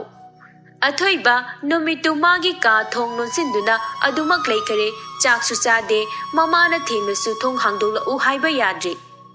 Nongma asum haujinkibana athoibagi waroi pot pudauba numit tarungni khata ngairami mapana luhongba haidoktabaduda athoibana dainabu unase haina kawi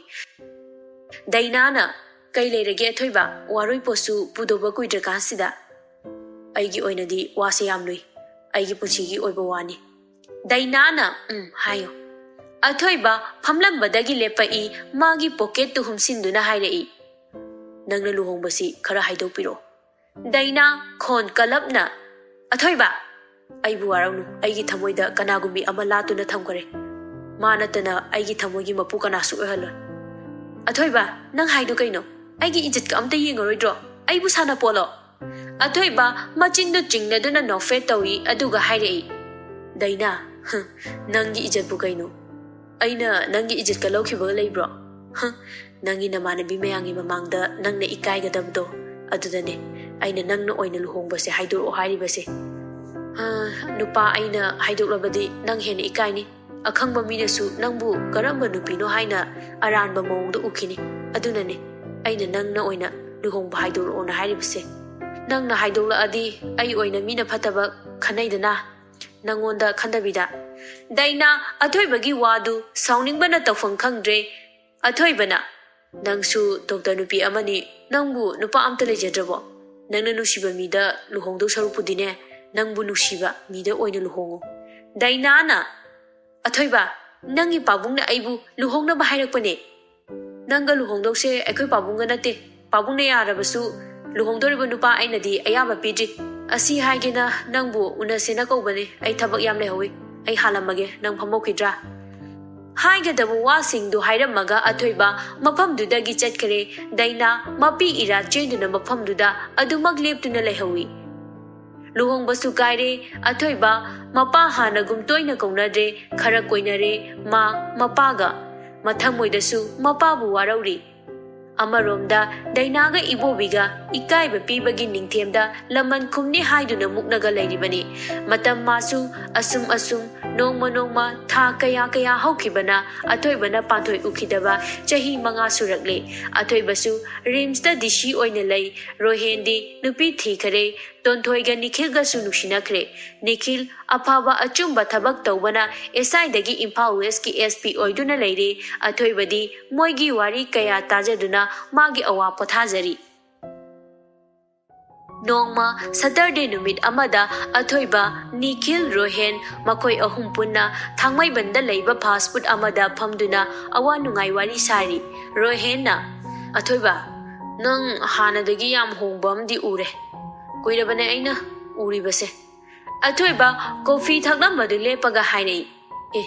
aibu kaida hongnage haise rohenna nahawaidongna wa chabeng ngangbudu sunga ngangkhidre wasu point oibatang ngangle yamhongle nang adumai tawnu kai tawge kharasu kauthopa tamu bai athoiba nokfet tawna khumlei kauthopa nikhilna ado bairu hen as nupi thikibadagi nabukado iton thondoladana pura kaino male me nangbo rohenna aikoi nupina aise yam nushina pungpi bijare ichaga amata bijadabida kai hainu khangde me nikhil maya ihi higalaga hairei adumai tawnabro aikoi gumba pakhang yo tabase aikoi ani haitare ko asi ubada kalaktro rohenna na aingonda phajana haurene khanabase nangna nupi thirakandana aingondagi henkhibra khangpote sakshiga aikoidi ituda hena pijani nangdongna natuna cha pijadabida nangna tomda chathokpodo tawjaro khoidi aikoi SP nabu pijarani yamna lauriba khulauduga nangdi hanura kanda luhongbra khangponte haigumdana athoiba noina chanupido nang hongdringai hongloi hairine nangi luhongwai matangse kamdauseba athoibana ai pathoina taba kanaga su luhongloi rohenna nabani gi luhongbachidi aigi ichanupa chawraga punna lakminage aduna phadong male moina famliba nakal aduda nupi amasu ngasaidagi famlibani nupi aduna khangkau kaurei panthoi athoiba nupi aduna kaubaduda fat launu mamai leithoktuna yenglui khanghaude athoiba famlibadudagi lekhatuna lakliba nupi duda mapi pirang chenduna yingi Rohen khoisu athoi bana yengiba aduda yenglakpada mabanisu lekhollaktuna yengi Nikhil machinda tapna choli Panthoi Changlakli banupi adu atai kanasu natte athoi bagi Panthoi ni Panthoi yangna honglamle mapung phana nupi ama oibagi phajaba haibadu hek yaure Setliba sari duna yamna lemna phajai Panthoi kuina urudraba athoiba ubada masu mapi ira cheli athoiba da su yengi Panthoi di athoiba luhongle haina lei ma athoiba da yenglambadu fat leithoktuna athoiba kaudabida thaiduna asomda leiriba nupi adomda chatki athoiba su Panthoi bu hanagum kauba ngamde mapana Panthoi koida yamna lanba thabak ama tawrubana Nikhilna Athoiba haujikido Panthoi natro Rohenna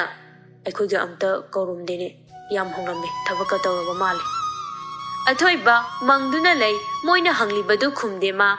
Panthoi su leiriba nupidugi manakta phamlai moina phamlibadu athoiba khoina hek phamlibadugi nakandani nupiduna nang tholokpa kyam kuirage Panthoi na kuitri na tholokpane nupiduna University da nangno ojago ibase yam harawe ado ahanba join tawbani na kamai tawge athoiba wakhal da haraujai Panthoi University da oja ama oire haibada Panthoi na join tawba kuitribani na khangdri ado satra singda aigi khangjaba khara takpa ngame khanbadane yam nungai jani Panthoi mapan thongda nokna wari sarabasu wakhaldi amadani athoiba da su amuk yengtholai nupiduna ado ai paw ama taida chungro sibo Panthoi na kai pawno nang wari papu dawre haine mathang thada noi mamana hairakini nupadubu kamai tawge mi phabro chumbe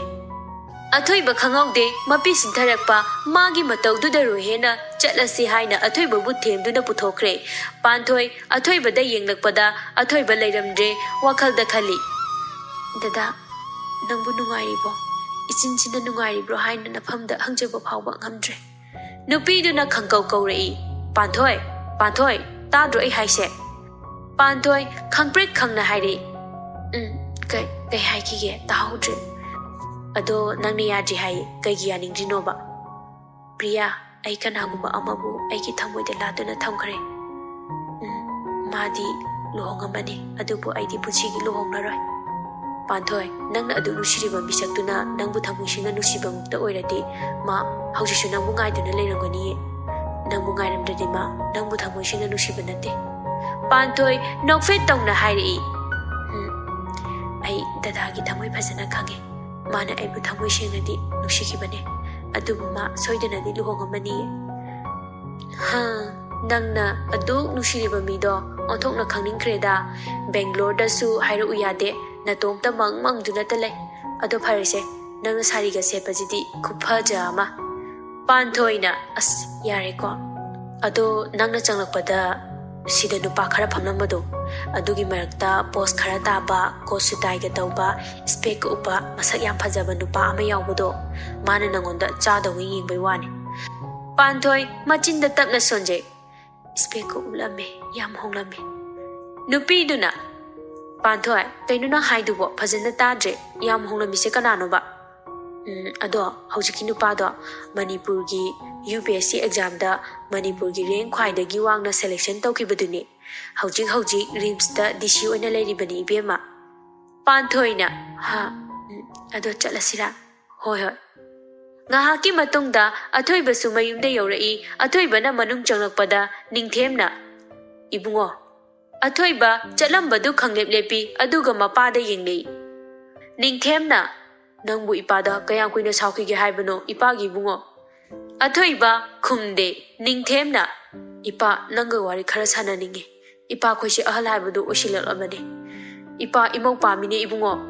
luhongkhre su khangdabi nupi dugi damakta nang yum palare haibro ipa wayang anganganu ibungo athoiba karimata khumde magi khungau pocket aduda homjinduna adumak lebli thawoidana mapada hairai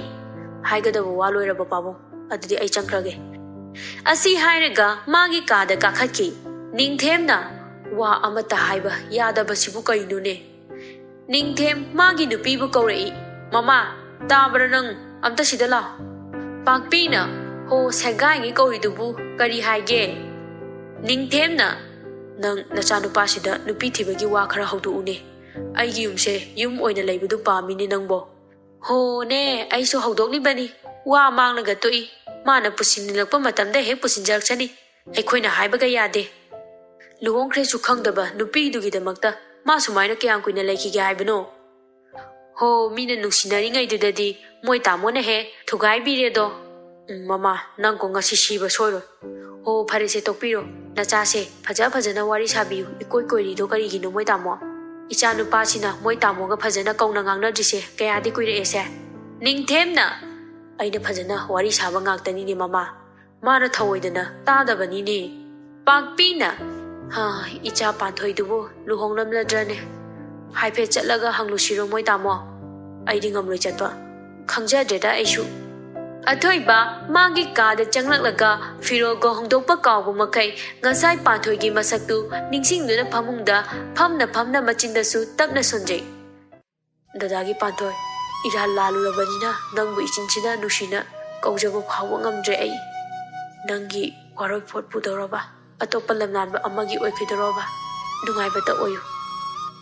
Somda. Pantoi, Mayum Halaklaga, Firol Hongdopa Loiraga Masu Pamungda Pami, Masu, Nasai Atoi Banamapi Ira Jenduna Mangonda Yinglakbadu, Uduna Talay. Mane Ichan Changai, Magi Manakta, Ichana, Pantoi. Nene, Kay Haige. Nang Mamana ne, Wari Amata Sanase Haini Nangbo, Amata Tola Une. Yagadro Nangbo. Yang Wabudiwara Mani. Nang University Chalubagi, Ado, Kuidoida. What did any hoy I tolake? Pantoi, Tolakuna Manina Lady Ba Adom the Changlai. Manina. Lao, she the Pamula, Warim the Sanasita Wanida. Pantoina, they worry no mamma. Nanga Kana, Chana Jabagalay bro. Mamma de Hecta Hayu Koiganu. Nangi Kana Jabala Jadine, I give Papungi Mamanaba, Amagi Machanu Padugane. Nanga Wari Poputola Sisane Kalini Mamana. Mama, the Chabu are obligano. I, Mama Quaker, put not dum jaggy. I, Lohong Dreda. Adu Yabanatini. It's an a palm the di, Mama Sukai Todino, Kangre, Adu Nang, Nupama Chaduga, Amutangi Unarucho. I know Unan behind Hidok Lame. Nangi Anima to shoot Adum Hidamuko. Hoy, Mama. Pare, Nangshuara money, Potajaruro. Nongma, Pantoi University dagi halakpagi lambida, Pantoina, Naubina lambida leptuna laibadu ure, Pantoi, Magi garidu, Naubina ladiba adom the Tauzili, Pantoi, Harauna Naubibu Kori. Naubi, Pantoi Ubada, Nangna Kori. Pantoi Natro. Mani, I must a kangrabo. Kaidaway Kangu do no, Ado Kara Honglambasita Kanano Kalure, Ado Kaichaluno, Yamnana. Pantoi, no fet tongna. University Chalubani. Now bina, Nang University the professor in a later. Ado, Unadaba Suquire, copy the Talusilao. Now bigger Pantoiga, Kaisampata labor fast food ama the jungle to Napamli. Now bina, Pantoi, I know I'm sounding you got. Ye, Gaigi. She does any quanicina, Tiram Jido, Gaigino Haiba. Now be, Nang sound, Adugi already. Hato Tobaduna, I have a cow beginning. Phone the high of the shoe, I give phone dog, the Haudana, and over Masile. Nang di Nasakayam Pazatola me bema, Nang the professor over say Yampakjay. East Nang City, a dog, the Taifidi no I even a drop. The Dada, Nahanu Matene. And though I must have come the Jala Kandi. Guy the Ginu I will bema, don't toy dog. Nang wani putado kiba numito, nang una kita wane, nang sa kiba dumhale, ado yam kapane mama. Pantoi na, ha, ado dadagi luhong badi nang yaru banatro. Kai dagi luhong banoda. Da toy bado magi accident to go to the net, makok to karahena soki vizani. Memory kara manking to the moy mapa, durjadon man but to the net, sin mo oil male. Da toy bana nixing the padagi dum luhong bado kai dana. Nang natabanupi luhong noy na pakang aribo oibani bema magi mamanaba daro hendo khangidana aduti masaga laikhrabani ado aisu handaki October sida hongdorobani tonthoi shu da thoi ba hong dri phawba luhong loina lairibani Panthoi mabukningda haraujei athoiba luhongdri tabaduda amuksu ningthembu ningsinglai. Panthoina Naumbi Tontoigi number amta pirakera. Ai maga wari yam sananinge. Mana aibu saugadra. Kaidobai saudoino ado da athoibado yam honglabane. Panthoi pakhatna ha dada kaidaurage. Nahawai daunane wasu yam ngangbado yam ngangrabane. Maru oibada khalla nganglabani bema. Ungasu matam anambada leire habane. Panthoi khumde naubina pakhatna yingi. Naubina Tontoigi number adu Panthoi da pirami aduga mabanisu mayumda hanakre. Numidangi matam chak tonarakpa aduaida Panthoi ngasai naubina pirakpa Tontoigi number aduda call taksili. Tontoina Hello Tana Panthoi tapna kaurai. Tonthoi khonjenu tabada mapi tarai aduga masu tapna kaurai. Panthoina Tonthoi nang aingonda sauningbra. Kaigi sauduno ai nangonda sauningba amta leiti. Ado ai yam lankhre nangonda. Nang landi adumai hainu. Ado tadadi kamdauri nungairibra. Tonthoina Panthoi tamose yam warabane. Nangna tamu mirai khanbiganu ko. Ma nangda sonduna leirabane. Hauji phawa nangbu ngairibane. Aishu nawbina tamdana khangle. Ado dadabu yam warabra. Tonthoi aine yam wahalaba. Haujiti wahanbirano hanagido amta hanjanarobase. Oigidrane aduwa kaidawigi oiridunoba oini ado nangdi aigi number se nawbidagi lawriro. Ngasaido ai university halakpada nawbiga thengnaye mangondagi lawrini. Tonthoi ngangna hairei. Nangdi university da kaidoba chaloino. Ai university da physics department da professor oina leiri.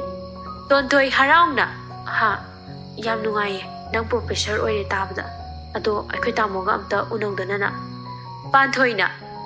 ado dadagi number amta pirakera. Dadadadi aina laukhina haujikti hayunuba ko ho haijaroi ai message oina tharalage yai ko ado aishu thamlage lakliba sunday sida aine naubine nangne amta punche. Hoi punche adudi ai thamlage ko. Good night. Good night. Tonthoi phone thamlaga mabukningda haraujei mabungi awaba pharani khanbada ma mabungda hairusira khanbani adubu Panthoi number lokibadu pau phauna jarasanu haina khalli aduna ma hairaroi khalli. Phone adu hek thamkibaga Tonthoina athoibagi number du message ta tharai. Panthoi hek athoibagi number du tharakpaga aigi dada haina save toksili. Panthoi khudakta message ama thajili. Nungairibo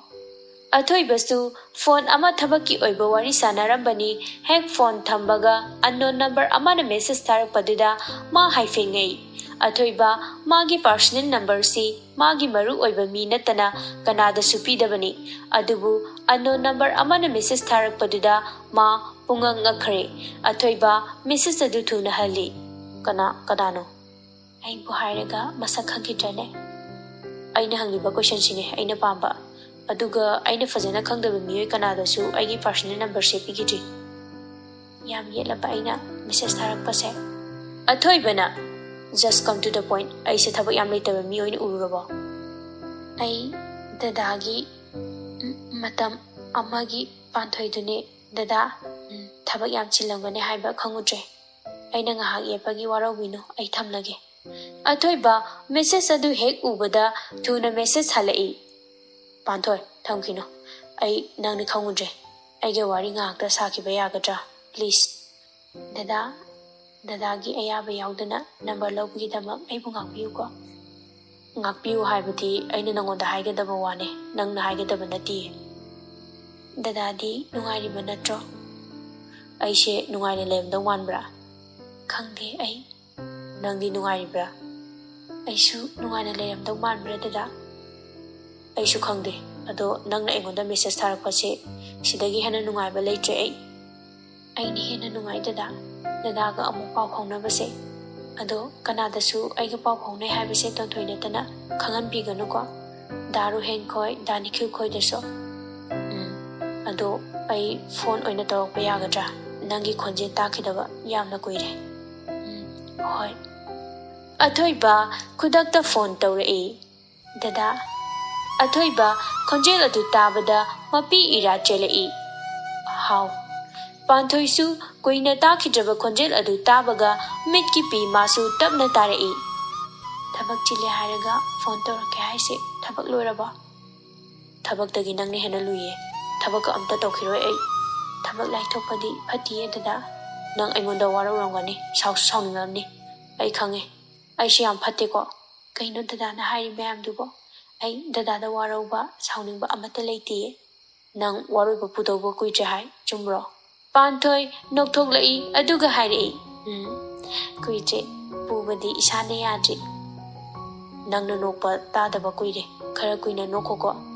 ꯁꯨꯝ ꯅꯣꯛꯅꯤꯡꯂꯛꯄ, ꯗꯗꯥꯅ ꯐꯖꯅꯗꯤ ꯇꯥꯍꯧꯗ꯭ꯔꯒ ꯋꯥꯔꯣꯏꯕ ꯄꯨꯕꯗꯣ ꯑꯩꯅ ꯑꯌꯥꯕ ꯄꯤꯗ꯭ꯔꯤꯀꯣ꯫ ꯅꯪꯅ ꯑꯩ ꯎꯔꯒ ꯀꯧꯗꯕꯤ ꯆꯠꯈꯤꯕꯗꯣ ꯑꯩ ꯀꯌꯥꯝ ꯅꯨꯡꯉꯥꯏꯇꯦ ꯈꯪꯕ꯭ꯔꯥ? ꯗꯗꯥꯁꯨ ꯀꯧꯔꯛꯇ꯭ꯔꯤꯗꯨꯗꯤ꯫ ꯑꯩꯗꯣ ꯀꯧꯒꯦ ꯇꯧꯕꯅꯦꯕ, ꯁꯨꯝ ꯏꯀꯥꯏꯔꯕ꯫ ꯅꯪꯅ ꯑꯩ ꯊꯥꯗꯣꯛꯂꯒ ꯆꯠꯈꯤꯕꯗꯣ ꯑꯩ ꯉꯥꯎꯔꯒ ꯆꯠꯀꯦ ꯇꯧꯏꯀꯣ꯫ ꯉꯥꯎꯕꯒ ꯌꯥꯗ꯭ꯔꯤꯀꯣ ꯑꯝꯇ꯫ ꯉꯥꯎꯔꯁꯨ ꯅꯪꯅ ꯂꯥꯌꯦꯡꯍꯟꯗꯣꯏꯅꯦ, ꯅꯪ ꯂꯥꯛꯂꯕꯅꯤꯅ꯫ ꯑꯩꯗꯤ ꯗꯣꯛꯇꯔꯁꯨ ꯑꯣꯏꯗꯅ ꯀꯃꯥꯏ ꯂꯥꯌꯦꯡꯗꯣꯏꯕ? ꯃꯤ ꯑꯇꯩꯒꯤ ꯗꯣꯛꯇꯔ ꯑꯣꯏꯗ꯭ꯔꯕꯁꯨ ꯑꯩꯒꯤ ꯊꯃꯣꯏꯒꯤ ꯗꯣꯛꯇꯔꯗꯤ ꯅꯪ ꯑꯣꯏꯔꯤꯌꯦ, ꯑꯗꯨꯒꯤ ꯃꯇꯥꯡꯁꯨ ꯂꯥꯛꯈꯤꯅꯤ꯫ ꯃꯇꯥꯡꯗꯨꯅꯦ ꯑꯩꯅ ꯋꯥꯅ ꯉꯥꯏꯔꯤꯕꯁꯦ꯫ ꯑꯍꯜ ꯂꯃꯟꯁꯤꯡꯅ ꯍꯥꯏꯅꯕ ꯑꯃ ꯂꯩꯕꯗꯣ, ꯉꯥꯏꯕ ꯀꯜꯂꯒ ꯐꯝꯃꯦꯟ ꯐꯝꯃꯤ ꯍꯥꯏꯅꯕꯗꯣ꯫ ꯐꯝꯃꯦꯟ ꯃꯥꯕꯨ ꯉꯥꯏꯕꯗ ꯄꯥꯈꯪ ꯑꯩꯗꯤ ꯍꯟꯅꯨꯗꯧꯔꯦ꯫ ꯄꯥꯟꯊꯣꯏ ꯃꯈꯨꯠꯇꯨꯅ ꯃꯆꯤꯟꯗꯨ ꯈꯨꯝꯂꯒ ꯅꯣꯛꯏ ꯑꯗꯨꯒ ꯑꯃꯨꯛ ꯍꯥꯏꯔꯛꯏ, ꯍꯟꯅꯨꯍꯜꯂꯣ ꯅꯨꯄꯤ ꯑꯇꯩꯗ ꯃꯤꯠꯌꯦꯡ ꯀꯥꯔꯟ ꯆꯟꯗꯅꯕ꯫ ꯑꯣꯏꯄ, ꯑꯩ ꯍꯟꯅꯨꯍꯜꯂꯒ ꯅꯪꯅ ꯑꯇꯣꯞꯄ ꯍꯟꯅꯨꯗꯕ ꯄꯥꯈꯪ ꯑꯃꯗ ꯃꯤꯠꯌꯦꯡ ꯀꯥꯔꯟ ꯆꯟꯈ꯭ꯔꯕꯗꯤ ꯑꯩꯇ ꯃꯥꯡꯖꯗꯣꯏꯅꯦ꯫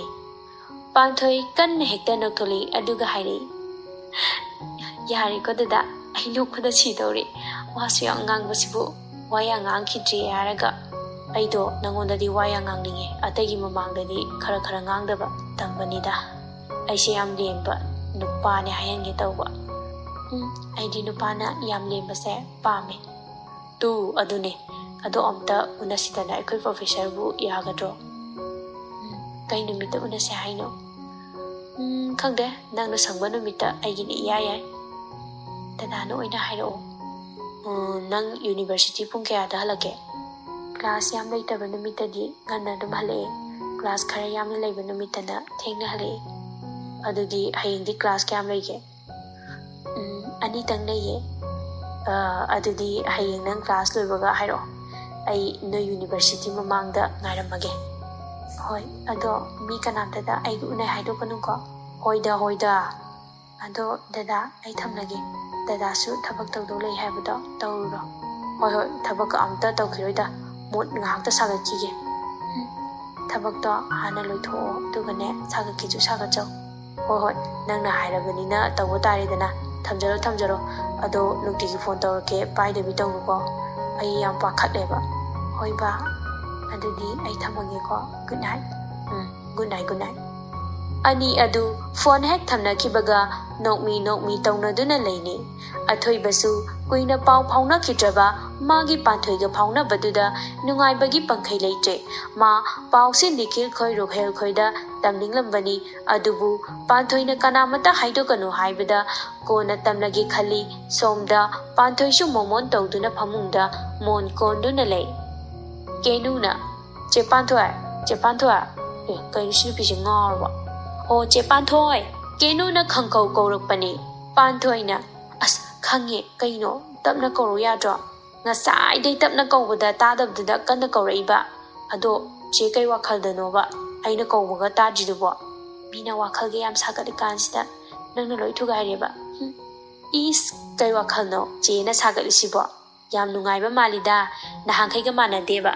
ꯀꯣꯟꯅ ꯈꯪꯉꯣ꯫ ꯍꯧꯖꯤꯛ ꯈꯪꯅꯤꯡꯉꯦꯃꯦ, ꯍꯥꯏꯔꯛꯑꯣ ꯆꯤꯆꯦ꯫ ꯀꯣꯟꯅ ꯈꯪꯉꯣ, ꯑꯉꯥꯡꯅꯅꯦ ꯂꯥꯏꯔꯤꯛꯇꯣ ꯄꯥꯔꯣ ꯆꯣ꯫ ꯍꯣꯏ, ꯄꯥꯔꯨꯔꯒꯦ ꯍꯥꯏꯕ꯫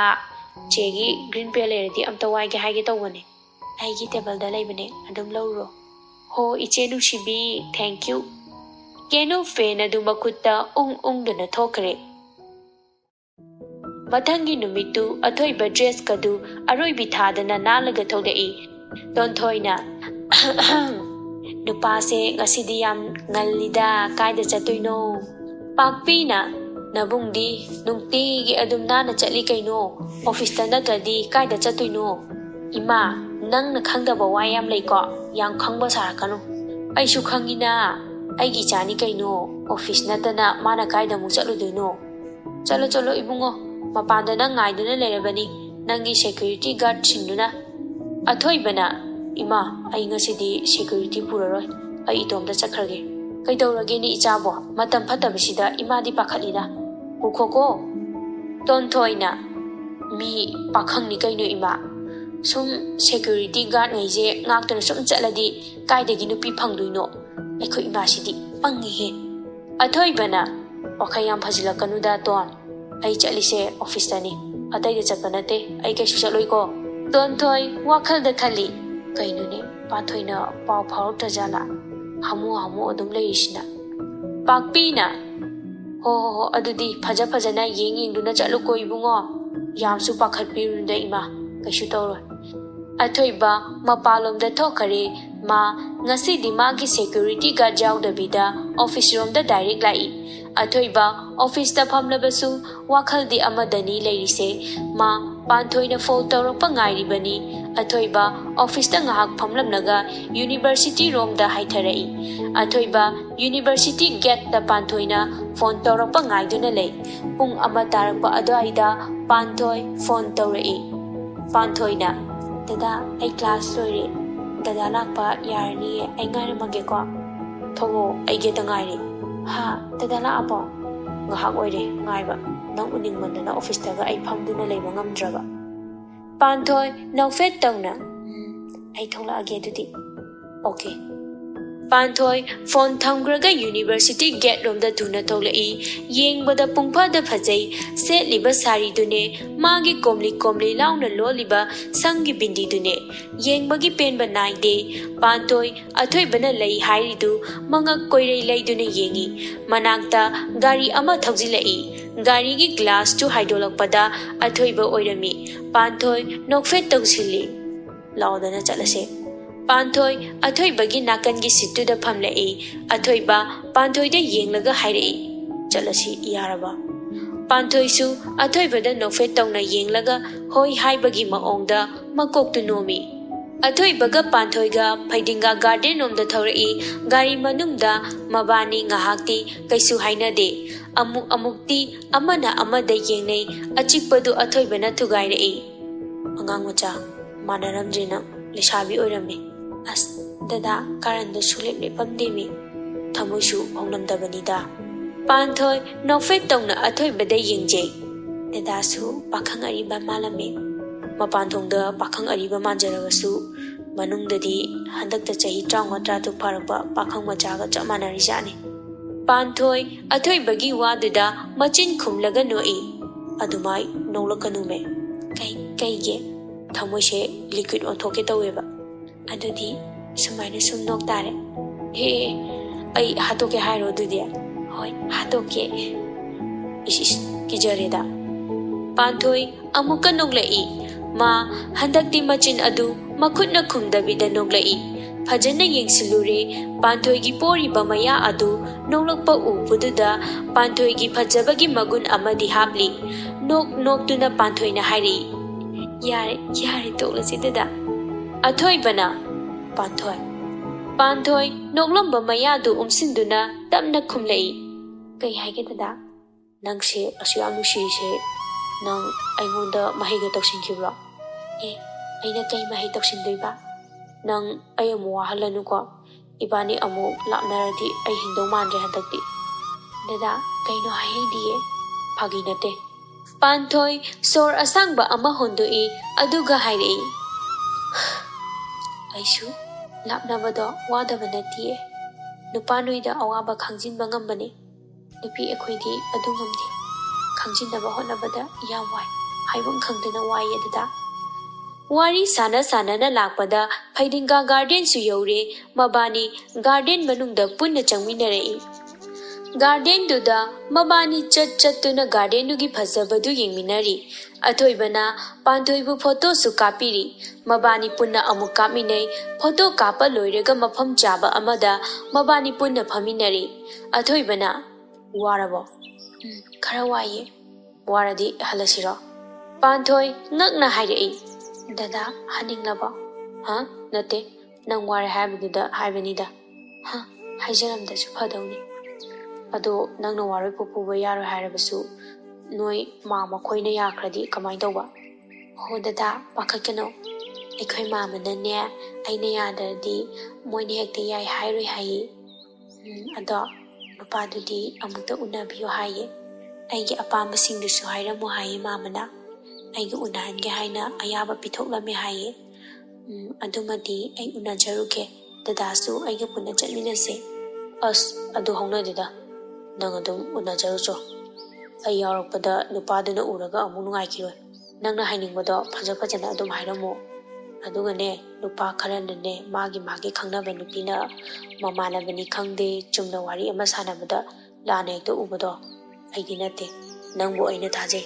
nang kaidawnungda aranba thabak tawramoy dada nangbu yam thajai Panthoi nokfet tawjai Loktakna athoibabu nupa amana kaurei Athoiba nupa duda yengi nupa adu athoibaga punna training tawminarakpa nupani Naresh na nungairibo bai nungairi bai nangdi aishu nungairi haitai Naresh Panthoida yengi aduga athoibada hanglai bai mana kana athoiba Panthoida amuk yengi aduga hairei aigi girlfriend ne Naresh na masak yam phajai nangine haibada nokte Panthoidi wa ngangde nofet tamak tawduna lei Athoibana ngasai khay urude laija nangsu yaurakle laijana ho yaujara iye noi anigi wari duda yausi kadai taw leirine ado athoiba phaginate noi saise masak yam nusi haiba laija Panthoida onchilaktuna hairei hello ai laija nangdi kai ming kauge khangnase Panthoina yaye aigi ming Panthoi Athoibana Panthoi khangna salo Rims da gynecology da doctor oina leibane Panthoina laija da hairei yam phaye laija na ado Panthoi nangdi kai honarige haujipo Manipur University da physics department da professor oina leiriye laija na yam phaye aidi nupina professor ga oibase yam pami aisu oininglambane aikhoi family na doctor oidaba yade na adum oihankhre nangsu doctor oibada yam pakjaida ani dugi wari duda nupa ani du wa ngangdaba makhai moida yengduna lei ngaha makhoi masen wari watai punna sanaringai group photo amasu kapi ngahak leiraga hannaba thongnarai athoibana adudi bye aikhoi so mohan khrage ko Naresh na okay bye laijana Panthoi amtangai kho se aigi number ne hore message tharo Panthoi laijana pirakpa number du lawi aduga tapna hairei hoi tharake adudi aikhoi mu chakhrage ko laijana hoi bye Naresh na lao aikhoi su chatlaje makhoi mafam dudagi mayumda hanakre ngasidi Panthoi su Athoibana mayum phawba thinbirami Athoibana Panthoi tilakpadu kenu college halakpaga mapa hek sanaraduna uhawi Panthoi magi card dress hongdoktuna leirami kenuna che Panthoi na da Athoibaga koiba chatluira Panthoi kenu gi machindu mensili aduga hairei kenu nene koi takhini nangba taro he keno ado kaida koi tharui no banabani phaidinga garden do aduda nabani punna kumtharakpadudi wow yam pakchai haiba tamna hayumi nangbo nene koi takhradi ai loiri bema taroi mi che ai tamna haisidi ado da athoibada masak hena phajarame yam le meba adubudi natai oidini kaino kitai do kaujaning bana ngawrbado karam kanda ko hange haino as khangjida adudi aishu ngai bada wa dawrida aidi Panthoi nokfit tongna hairei ho yari dress to hana abda hongdok lo Somda athoiba isaiga ngangduna changlai ningthem machagi kuina uge phangkhidraba mataudu ubada ngakna machada yinglai athoibasu mapane yinglakpaduda saglamba isai adu khanglep lepi athoiba mapada fat yengi ningthemna athoi nang office chatpada ngasi nangi security guard pujibasi kaigino aina tawba thabakta pabungna ko yingsilibasi kaigino pamo aise angang macha nati Pabung, ay apapata pumnamak ay loy na khangi. Ay natawba tabagta pabung na pungyayang simbado, tarakano. Asi hayra maga athoiba magi kada kakhatkre, ningthem machada penda na yenghawi. Athoiba halakiba taraduna pakpi, athoiba gi kada sanggong glass ama puduna changlai, pakpi na. Ibungo, kay hagi ma. Pakpi sanggong glass adu machagi layriba table adom da thami, aduga hayrai. Che, icha waramani sangom che thakto ima ai ngasidi thaklaroige pukse ithan thangali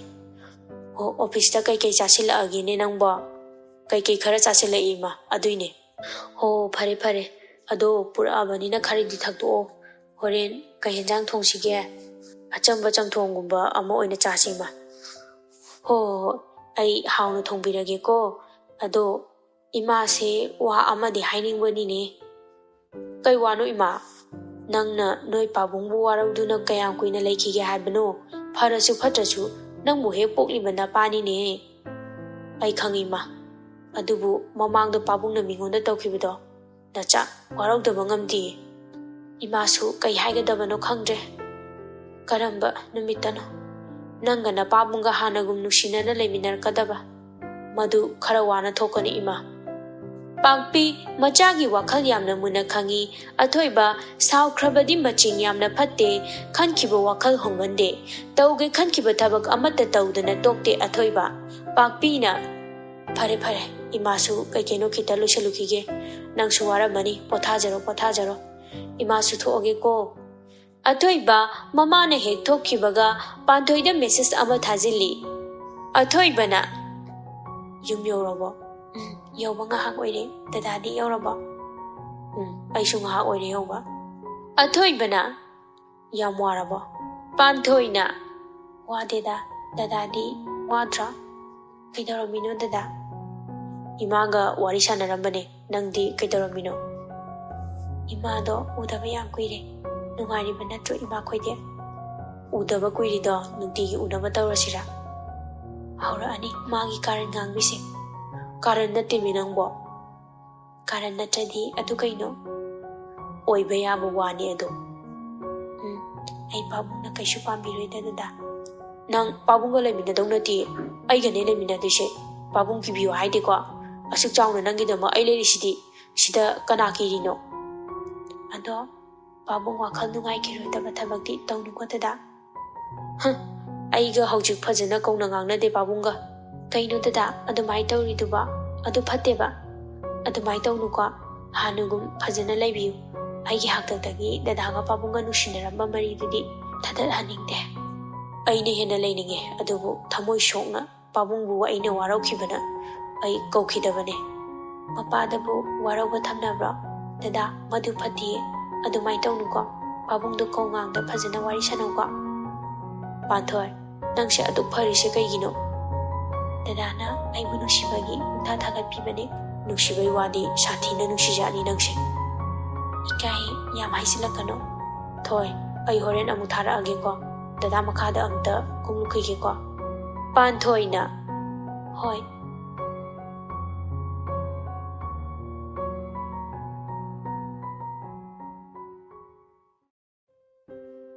Mathangi numitta manina haimandana panthoi manina haiba nupa adu unaba la ami nupa aduna nang namingdo panthoi chumiko ahan masena nanga aiga hainabase nang yaningdabra adum hairo yaningde hoi adu nang ya pamane ai kaisu hairo ado yaningdaba maram amadi leramgadra khali aise nangi obada matik chade khanbagira somgi wakhaldo onare som yam phaba mi ama oiramba yai adubu aigi thamoidi mapu pankre ai manatana kanada sulegi khandre manasu aibu yamna nusiye ꯅꯨꯄꯥꯗꯨ ꯀꯅꯥꯅꯣ ꯃꯁꯛ ꯈꯪꯖꯕ ꯌꯥꯒꯗ꯭ꯔꯥ? ꯈꯪꯕꯗꯤ ꯀꯩꯁꯨ ꯀꯥꯏꯗꯦꯗ. ꯃꯥꯒꯤ ꯃꯃꯤꯡ ꯑꯊꯣꯏꯕ ꯀꯧꯋꯦ. ꯔꯤꯝꯁꯇ DC ꯑꯣꯏꯅ ꯊꯧ ꯄꯨꯔꯤꯕꯅꯦ. ꯑꯗꯨꯗꯤ IS ꯑꯊꯣꯏꯕꯗꯨ ꯅꯠꯇ꯭ꯔꯣ? ꯈꯪꯕꯤꯕ꯭ꯔꯥ? ꯀꯔꯤꯒꯤ ꯈꯪꯂꯣꯏꯗꯣꯏꯅꯣ? ꯑꯗꯨ ꯐꯕ ꯅꯨꯄꯥꯗꯨꯕꯨ. ꯃꯥꯒ ꯅꯪꯒ ꯅꯨꯡꯁꯤꯅꯕꯗꯤ ꯀꯌꯥꯝ ꯀꯨꯏꯔꯒꯦ? ꯁꯨꯝ ꯆꯨꯝꯅ ꯈꯪꯅꯤꯡꯗꯅ ꯍꯪꯖꯕꯅꯦ. ꯂꯥꯟꯅ ꯈꯟꯕꯤꯒꯅꯨꯀꯣ. ꯀꯨꯏꯔꯦ, ꯌꯥꯝ ꯀꯨꯏꯔꯦ. ꯑꯗꯨ ꯊꯨꯡꯅꯕꯁꯨ ꯑꯣꯏꯕꯤꯌꯣ. ꯑꯗꯣ ꯂꯨꯍꯣꯡꯕꯩ ꯕꯥꯔꯇꯣꯟ ꯇꯧꯔꯛꯄꯗꯤ ꯀꯥꯎꯕꯤꯒꯅꯨꯀꯣ. ꯄꯥꯟꯊꯣꯏ ꯅꯣꯛꯐꯦꯠ ꯇꯧꯅ ꯈꯨꯝꯂꯛꯏ. ꯅꯪꯒꯤ ꯕꯣꯔꯗꯒꯤ ꯊꯨꯡꯅꯖꯕ ꯑꯣꯏꯖꯒꯦ. ꯑꯗꯣ ꯍꯜꯂꯁꯤꯔꯥ? ꯑꯩꯁꯨ ꯆꯠꯀꯗꯕ ꯊꯕꯛ ꯈꯔ ꯂꯩꯍꯧꯏ. ꯍꯜꯂꯁꯤ.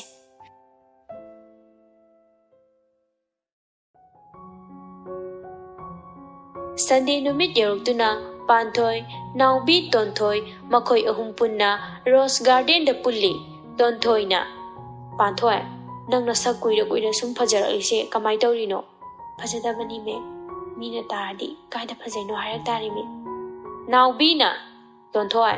ꯅꯅꯝꯃ ꯑꯣꯏꯗꯧꯔꯦꯅ ꯄꯨꯡꯊꯥ ꯊꯥꯒꯠꯂꯕ ꯀꯩꯅꯣꯝ ꯇꯧꯔꯦꯗ ꯅꯪ. ꯇꯣꯟꯊꯣꯏꯅ, ꯄꯥꯟꯊꯣꯏ, ꯐꯥꯒꯤꯁꯨ ꯐꯥꯒꯤꯅꯤ. ꯑꯗꯣ ꯅꯪ ꯑꯩꯈꯣꯏ ꯇꯥꯃꯣꯒ ꯂꯨꯍꯣꯡꯂꯁꯤꯕ. ꯇꯥꯃꯣꯁꯨ ꯋꯥꯈꯜ ꯈꯔ ꯅꯨꯡꯉꯥꯏꯖꯔꯅꯤ ꯅꯪꯅ ꯃꯅꯥꯛꯇ ꯂꯦꯡꯗꯅ ꯂꯩꯔꯕꯅꯤꯅ. ꯑꯩꯁꯨ ꯗꯥ ꯅꯤꯈꯤꯜꯅ ꯃꯣꯏ ꯑꯍꯜ ꯂꯃꯟ ꯊꯥꯔꯛꯑꯒꯦ ꯍꯥꯏꯔꯕꯅꯤ. ꯑꯩꯅ ꯇꯥꯃꯣ ꯂꯨꯍꯣꯡꯗ꯭ꯔꯤ ꯐꯥꯎꯕ ꯑꯩ ꯍꯣꯡꯈꯤꯔꯣꯏ ꯍꯥꯏꯅ ꯂꯩꯔꯤꯕꯅꯤ. ꯅꯪ ꯇꯥꯃꯣꯗ ꯄꯥꯎꯒ ꯑꯝꯇ ꯐꯥꯎꯕꯤꯗ꯭ꯔꯣ? ꯄꯥꯟꯊꯣꯏꯅ, ꯐꯥꯎꯗꯦꯗ. ꯅꯪ ꯊꯃꯣꯏ ꯌꯥꯝ ꯀꯃꯜꯂꯤꯀꯣ. ꯅꯥꯎꯕꯤꯅ, ꯑꯗꯨꯝ ꯑꯣꯏꯗꯧ ꯂꯩꯔꯗꯨꯕꯨ. ꯑꯗꯣ ꯑꯩꯒꯤ ꯂꯨꯍꯣꯡꯕ ꯍꯩꯖꯤꯡꯄꯣꯠ ꯅꯨꯃꯤꯠꯇꯨꯗꯤ ꯅꯕꯥꯅꯤꯅ ꯈꯔ ꯉꯟꯅ ꯂꯥꯛꯇ꯭ꯔꯕ ꯑꯩꯅ ꯀꯩꯗꯧꯕꯤꯌꯣ? ꯄꯥꯟꯊꯣꯏ ꯅꯣꯛꯐꯦꯠ ꯇꯧꯅ,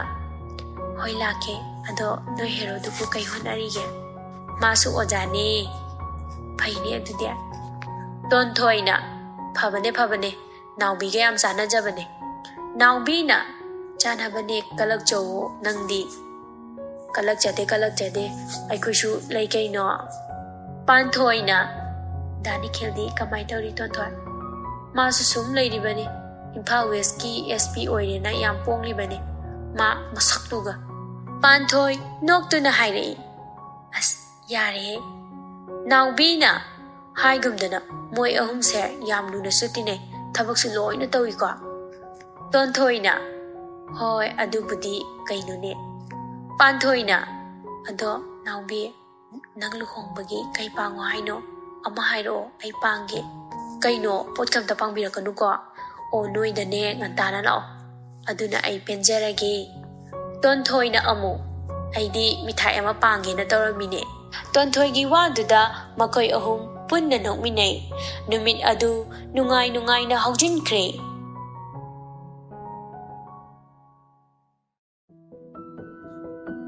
ꯃꯅꯤꯄꯨꯔ ꯌꯨꯅꯤꯚꯔꯁꯤꯇꯤꯒꯤ ꯗꯤꯄꯥꯔꯠꯃꯦꯟꯠ ꯑꯃ ꯁꯪꯒꯥꯕꯒꯤ ꯑꯊꯣꯏꯕ ꯆꯤꯐ ꯒꯦꯁꯠ ꯑꯣꯏꯕꯤꯅꯕ ꯀꯧꯔꯛꯏ. ꯁꯪꯒꯥꯒꯗꯕ ꯅꯣꯡꯃ ꯋꯥꯠꯂꯤꯉꯩꯒꯤ ꯅꯨꯃꯤꯗꯥꯡꯗꯨ ꯄꯥꯟꯊꯣꯏꯒ ꯑꯊꯣꯏꯕꯒ ꯐꯣꯟꯗ ꯋꯥꯔꯤ ꯁꯥꯟꯅꯔꯤ. ꯑꯊꯣꯏꯕꯅ, ꯑꯩ ꯍꯌꯦꯡ ꯀꯩ ꯀꯂꯔꯒꯤ ꯐꯨꯔꯤꯠ ꯂꯤꯠꯂꯛꯑꯣ ꯍꯥꯏꯅꯣ? ꯑꯩꯉꯣꯟꯗ ꯐꯖꯒꯗꯕ ꯑꯃ ꯍꯥꯏꯔꯛꯑꯣꯅꯦ. ꯄꯥꯟꯊꯣꯏꯅ, ꯋꯥꯏꯠ ꯑꯣꯏꯅ ꯂꯤꯠꯂꯛꯑꯣ, ꯑꯗꯨꯅ ꯐꯖꯔꯅꯤꯌꯦ. ꯅꯪꯅ ꯍꯥꯏꯔꯕꯅꯤꯅ ꯂꯤꯠꯄ ꯇꯥꯔꯦꯗꯅ. ꯑꯗꯣ ꯗꯗꯥ, ꯍꯌꯦꯡ ꯂꯥꯛꯄꯗ ꯅꯨꯄꯤ ꯑꯣꯖꯥ ꯂꯩꯁꯥꯕꯤ ꯌꯥꯝ ꯂꯩꯕꯅꯦꯕꯀꯣ. ꯑꯗꯨꯗꯅꯦ ꯅꯃꯤꯠꯀ ꯍꯦꯛ ꯆꯣꯏꯊꯣꯛꯄꯗ ꯑꯩꯅ ꯀꯩꯗꯧꯒꯦ ꯌꯦꯡꯉꯨꯀꯣ. ꯍꯩꯃꯥ ꯑꯩ ꯃꯤꯠꯀ ꯅꯪꯉꯣꯟꯗꯒꯤ ꯍꯦꯟꯅ ꯆꯣꯏꯖꯔꯣꯏꯀꯣ. ꯁꯦꯡꯕꯨ ꯁꯦꯡꯂꯕ? ꯁꯦꯡꯇ꯭ꯔꯤꯛ ꯁꯦꯡꯉꯦ ꯑꯉꯥꯡ ꯃꯆꯥ, ꯑꯩꯒꯤ ꯊꯣꯏ. ꯄꯥꯟꯊꯣꯏ ꯅꯣꯛꯐꯦꯠ ꯇꯧꯖꯩ ꯑꯗꯨꯒ ꯍꯥꯏꯔꯛꯏ. ꯍꯌꯦꯡ ꯌꯦꯡꯕ ꯇꯥꯔꯦꯗꯅ ꯑꯗꯨꯗꯤ. ꯌꯦꯡꯖꯧꯅꯦ ꯅꯪꯉꯣꯟꯗ ꯑꯗꯨꯝ ꯌꯦꯡ ꯂꯩꯒꯦꯕ. ꯁꯣꯏꯔꯦ ꯑꯗꯨꯗꯤ. ꯌꯦꯡꯂꯛꯀꯅꯨꯀꯣ ꯗꯗꯥ. ꯑꯣꯖꯥ ꯃꯌꯥꯝꯒꯅꯦ ꯑꯩꯒ ꯐꯝꯃꯤꯟꯅꯗꯣꯏꯁꯦ. ꯃꯣꯏꯅ ꯈꯪꯈꯤꯅꯦꯕ. ꯑꯩꯗꯤ ꯍꯌꯦꯡꯁꯦ ꯅꯪꯁꯦ ꯑꯝꯇ ꯄꯦꯟꯅ ꯌꯦꯡꯖꯒꯦ ꯇꯧꯔꯤ. ꯑꯗꯨꯒ ꯌꯦꯡꯂꯛꯀꯅꯨ ꯍꯥꯏꯔꯕ. ꯌꯥꯗꯧꯔꯤꯗ ꯑꯩꯗꯤ. ꯏꯀꯥꯏꯗ꯭ꯔꯥ ꯈꯪꯗꯦꯃꯦ. ꯑꯩꯗꯤ ꯅꯪꯉꯣꯟꯗ ꯀꯩꯒꯤ ꯏꯀꯥꯏꯗꯣꯏꯕ? ꯁꯨꯛꯏ ꯍꯦꯛ ꯏꯀꯥꯏꯕꯤꯗꯦ. ꯅꯣꯡꯃ ꯆꯨꯞꯄ ꯑꯃ ꯅꯪꯉꯣꯟꯗ ꯌꯦꯡꯗꯨꯅ ꯂꯩꯌꯨ ꯍꯥꯏꯔꯁꯨ ꯂꯩꯕ ꯉꯝꯅꯤ. ꯑꯗꯨꯒꯤꯁꯨ ꯃꯇꯝ ꯂꯥꯛꯈꯤꯅꯤꯌꯦ. ꯃꯇꯝ ꯃꯥꯕꯨꯅꯦ ꯑꯩꯅ ꯉꯥꯏꯔꯤꯁꯦ. ꯃꯇꯝ ꯃꯥꯁꯨ ꯂꯥꯛꯄ ꯀꯧꯕ ꯂꯩꯇꯦ. ꯉꯥꯏꯕꯗ ꯌꯥꯝ ꯋꯥꯔꯦꯃꯦ. ꯌꯥꯝ ꯋꯥꯔꯕꯅꯦ? ꯅꯪꯗꯤ ꯈꯪꯂꯝꯃꯣꯏ ꯉꯥꯏꯕꯒꯤ ꯑꯋꯥꯕꯁꯦ. ꯑꯩꯗꯤ ꯈꯪꯉꯦꯗꯣ. ꯑꯩꯁꯨ ꯈꯪꯗꯕꯗꯤ ꯅꯠꯇꯦꯗ. ꯑꯊꯣꯏꯕꯅ, ꯑꯩꯄꯥ ꯉꯁꯤꯗꯤ ꯈꯪꯅ ꯈꯪꯖꯤꯟꯅꯗ꯭ꯔꯤꯕ ꯑꯣꯏꯔꯝꯃꯕ? Panthoi noklaga. As dada nang ngasi kaidaurage nahan makai ngangdaba wayang nganglisiba khangde ngasi se ekhoi tonane Korean gi romantic drama ama yenghale aduna ngasi de aise romance am tawningi karangala kanuko iPhone thanjagini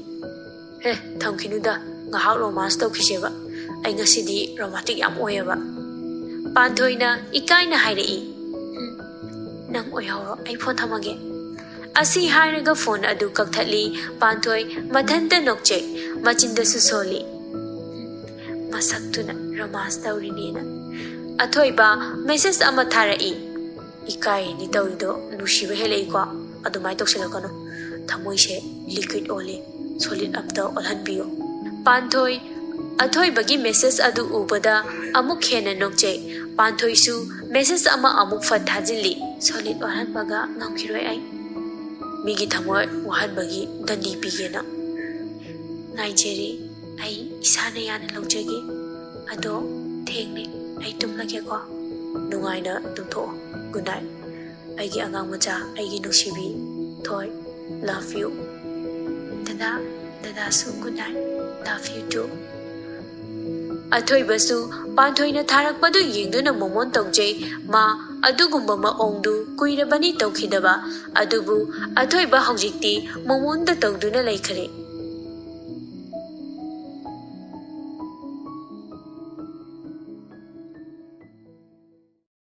Mathangi numitu athoiba mingsel mamangda leptuna dress loisili white shirt ama litli black color gi tie puli aduga black color gi formal pant ama seli athoiba masa yamna nana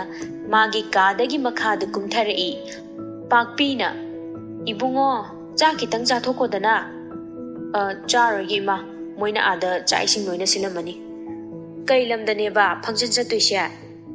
Manipur University da nima ngasai makai tuminna leiramba tonthoi wa nganglai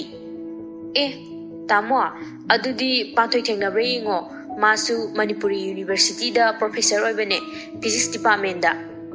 athoi badi tonthoi na athoi ba khangdabagi maong da nganglakpadu ma nokningnabani nokningbadu khangjilaga athoi bana hairei ton ai ma yengbaga sangloida pakpina kainune haisibu isa Panthoibo MU da professor oina leiri haiba Tonthoina mabung tarasanu haiba matagum khon kanna hairei hoi ma masakadi satheina phajagrajani nupa mayamna ngaunaribani kaino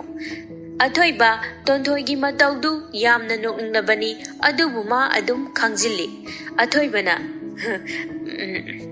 adudi ma ayamu chalukhige pakpina nangi security guard pudui natro hoi ma adudi ai chalukhige ko hoi phajana chaluko ado ibungo icha Panthoi do thengnarabadi imana nungairibra hangne haina tamuko ngamro noi thengnarakandu oina hangnajo ai thengre chalukhige asi hairaga athoi bathokre pakpi Tonthoi da wa nganglei don nanga sai haikibadu chumabo Tonthoina karambo wano ima